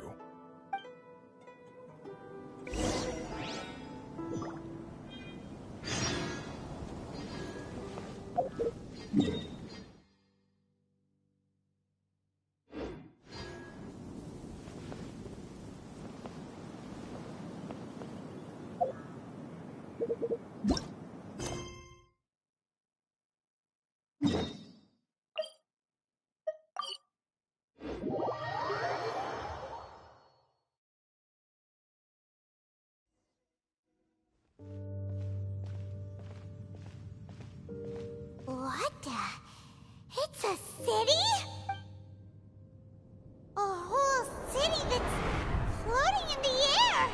Upside down? Just look at this place. Doesn't it remind you of something? Wait, What was it again? Yes, that's it! It's just like that. Just as strange, just as upside down, and just as spooky. In which case, maybe whatever's going on in the chasm really is connected to the Abyss Order. Oh, we gotta get to the bottom of this. Oh? The feeling is mutual. I certainly hadn't expected to meet you here either. Long time no see, Dane. Wait, but how did you suddenly end up here in the chasm? The chasm? So we're in the depths of the chasm, are we? Interesting. This is one place where I have never set foot before. I understand how you must feel. Last time we met suddenly and parted hastily. Now our paths cross again. Fate, it seems, owes you an explanation. That much should be self-explanatory. I came upon the trail of another Abyss Herald recently and began pursuing it. Unfortunately, I got as far as cornering him before he resorted to the same trick that they all do. I was hot on his heels when I followed him through the portal, but as usual, it was to no avail. Correct. Based on my recent experiences, I can only conclude that the Abyss's portals are not simply pathways from point A to point B, but gateways to an entire network. Where they emerge on the other side is their choice. It can be anywhere within the network. Sounds kinda similar to how teleport waypoints work. In short, though I was right behind your twin last time when I entered that portal, the next moment that I realized where I was all alone, back in the ruins known as Storm Terror's lair. Oh yeah, about that! Whatever happened to the Eye of the First Field Tiller? It's in a safe place. You can be sure that I will learn the truth of the Loom of Fate operation sooner than it could ever fall into the Abyss Order's hands.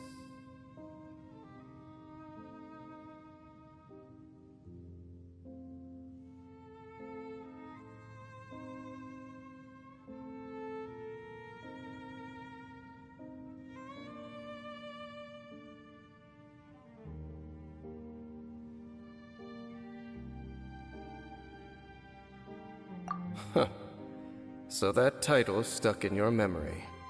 I by no means went out of my way to conceal it from you.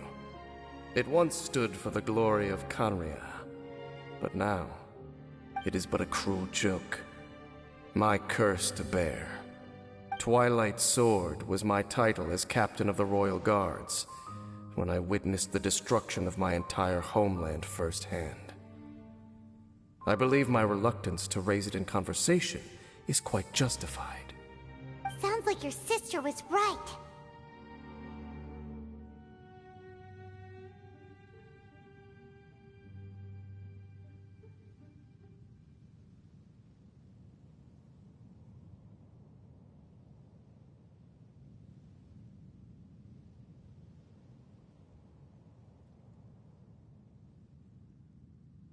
We were travel partners. We both partook in a painful journey of searching for our fate. But regrettably, we did not make it to the journey's end together.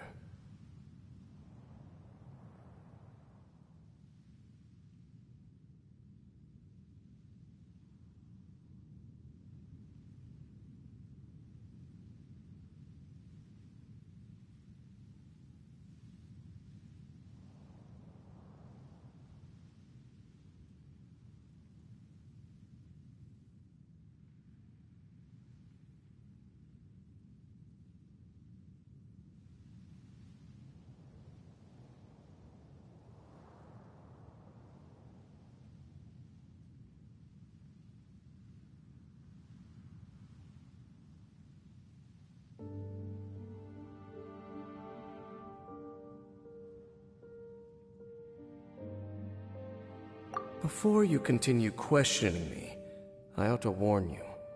If my suspicions regarding the portal network are correct, then the fact that there is a portal leading here tells us that the Abyss Order has their eyes on this location. You mean the Abyss Order is plotting something here? Actually, Paimon and the Traveler suspected that too. I mean that it's highly likely that even as we speak, the Abyss Order is watching our every move. Don't say that! You're giving Paimon goosebumps! A wise choice. There appears to be light from a fire coming from near that rocky wall. Let's take a look.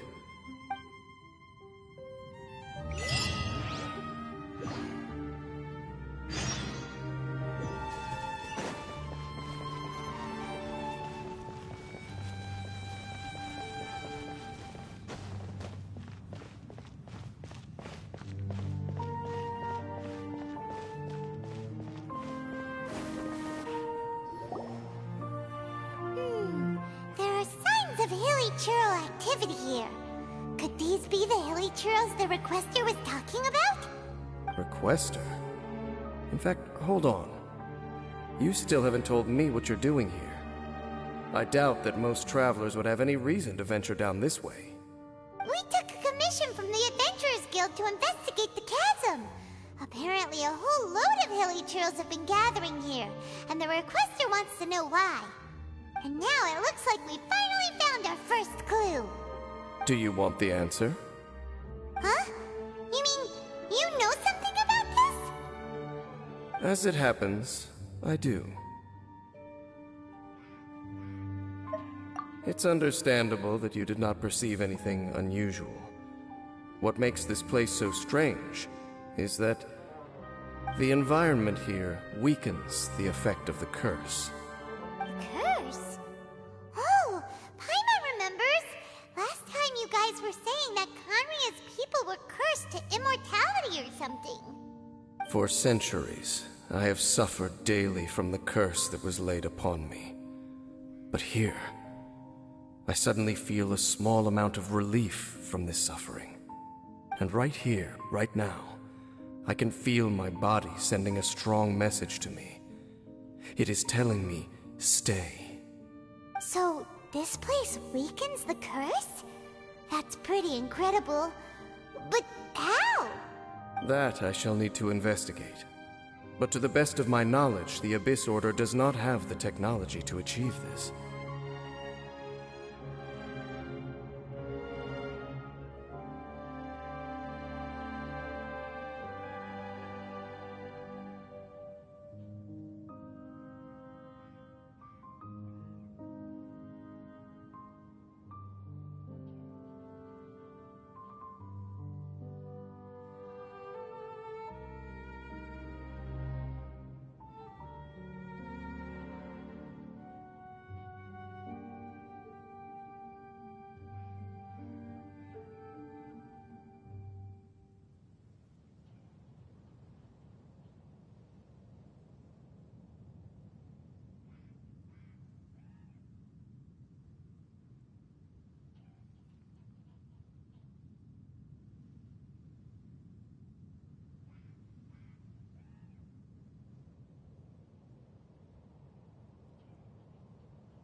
Indeed.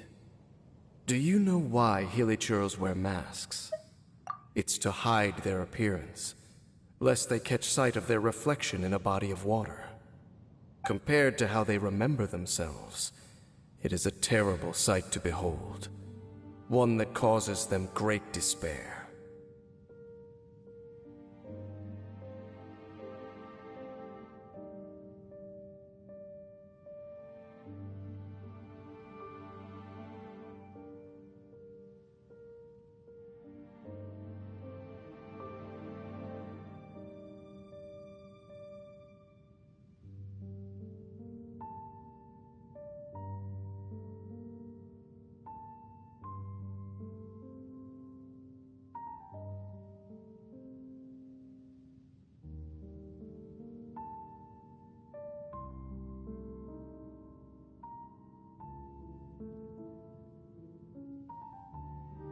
The curse of immortality denies death to those afflicted with it.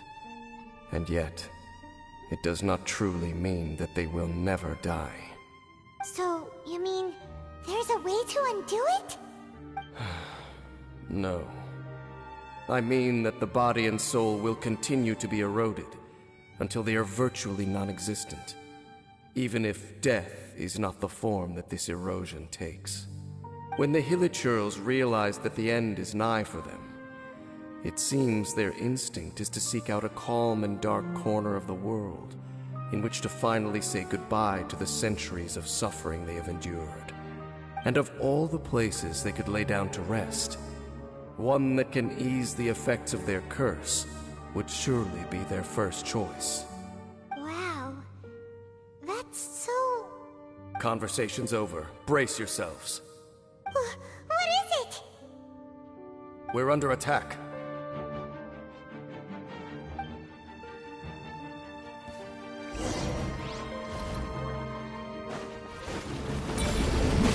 Let me weave you a verse.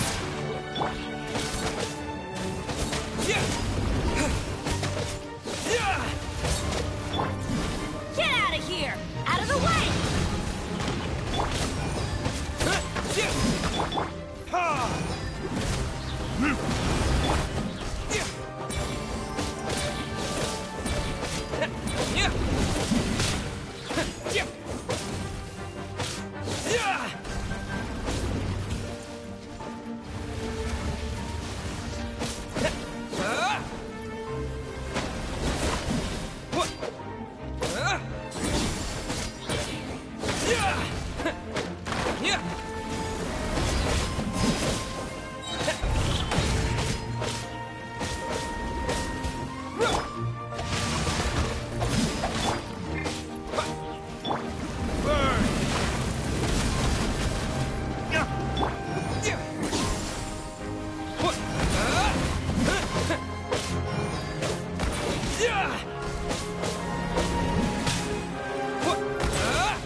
Teamwork is dreamwork!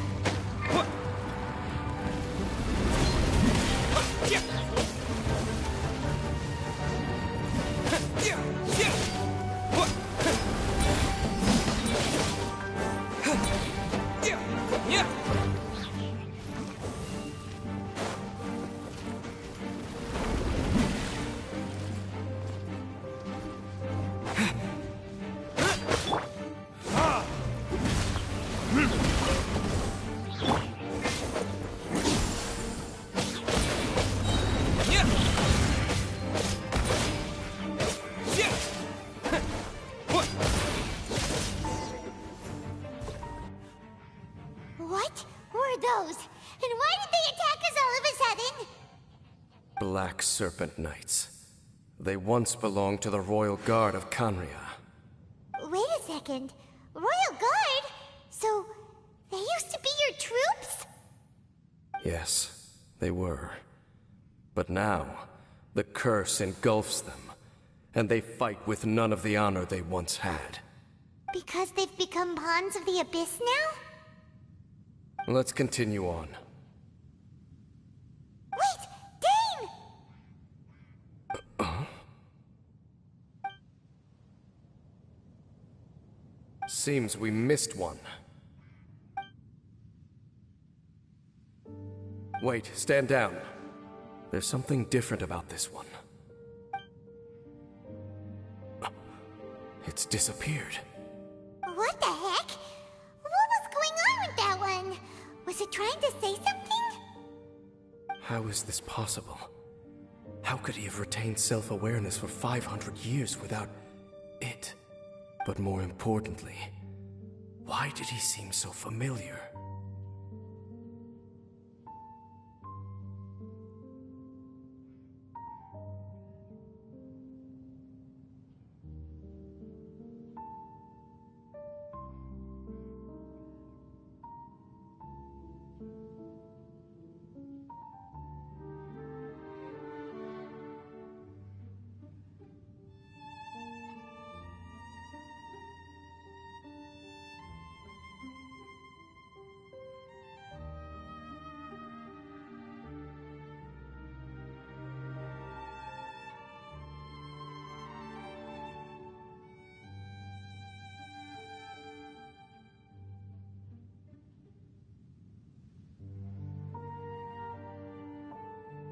That would be a miraculous outcome indeed for a cataclysm that brought total doom and destruction.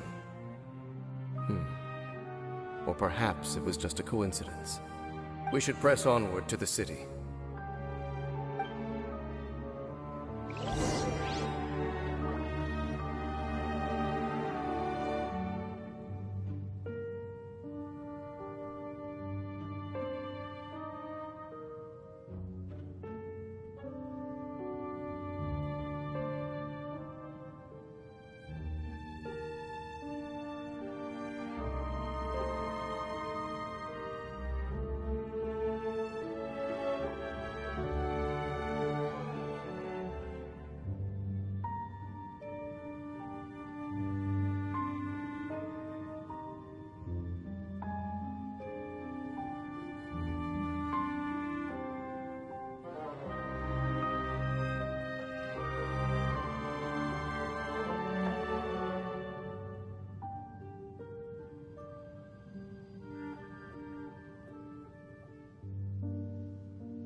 Looks like there's a strange energy surrounding the city. We can't go any further.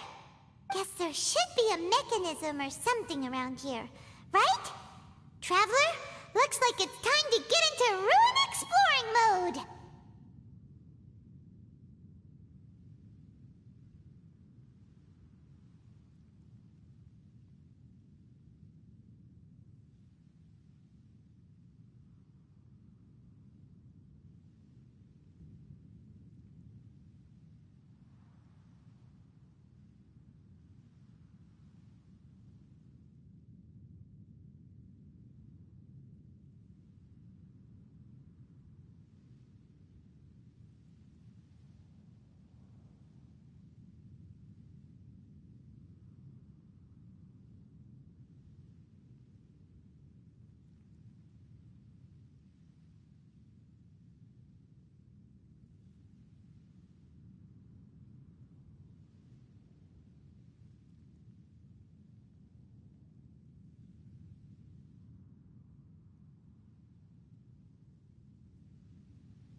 Don't waste your time.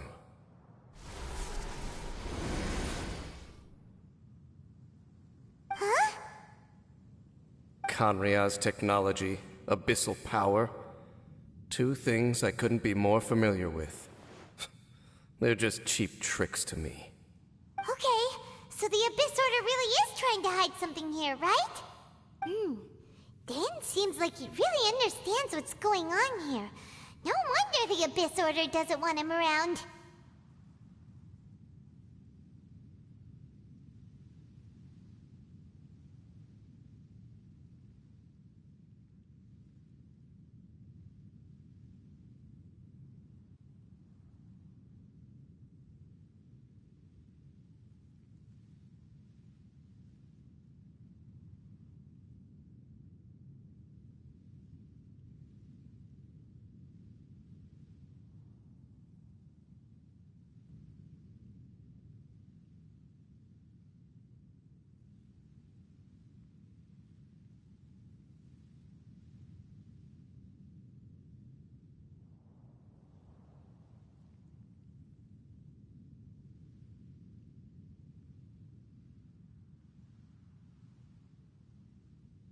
Not necessarily. The closer we draw, the more I am inclined to conclude that these ruins belong to a more ancient civilization still. The Abyss Order simply got to them before anyone else.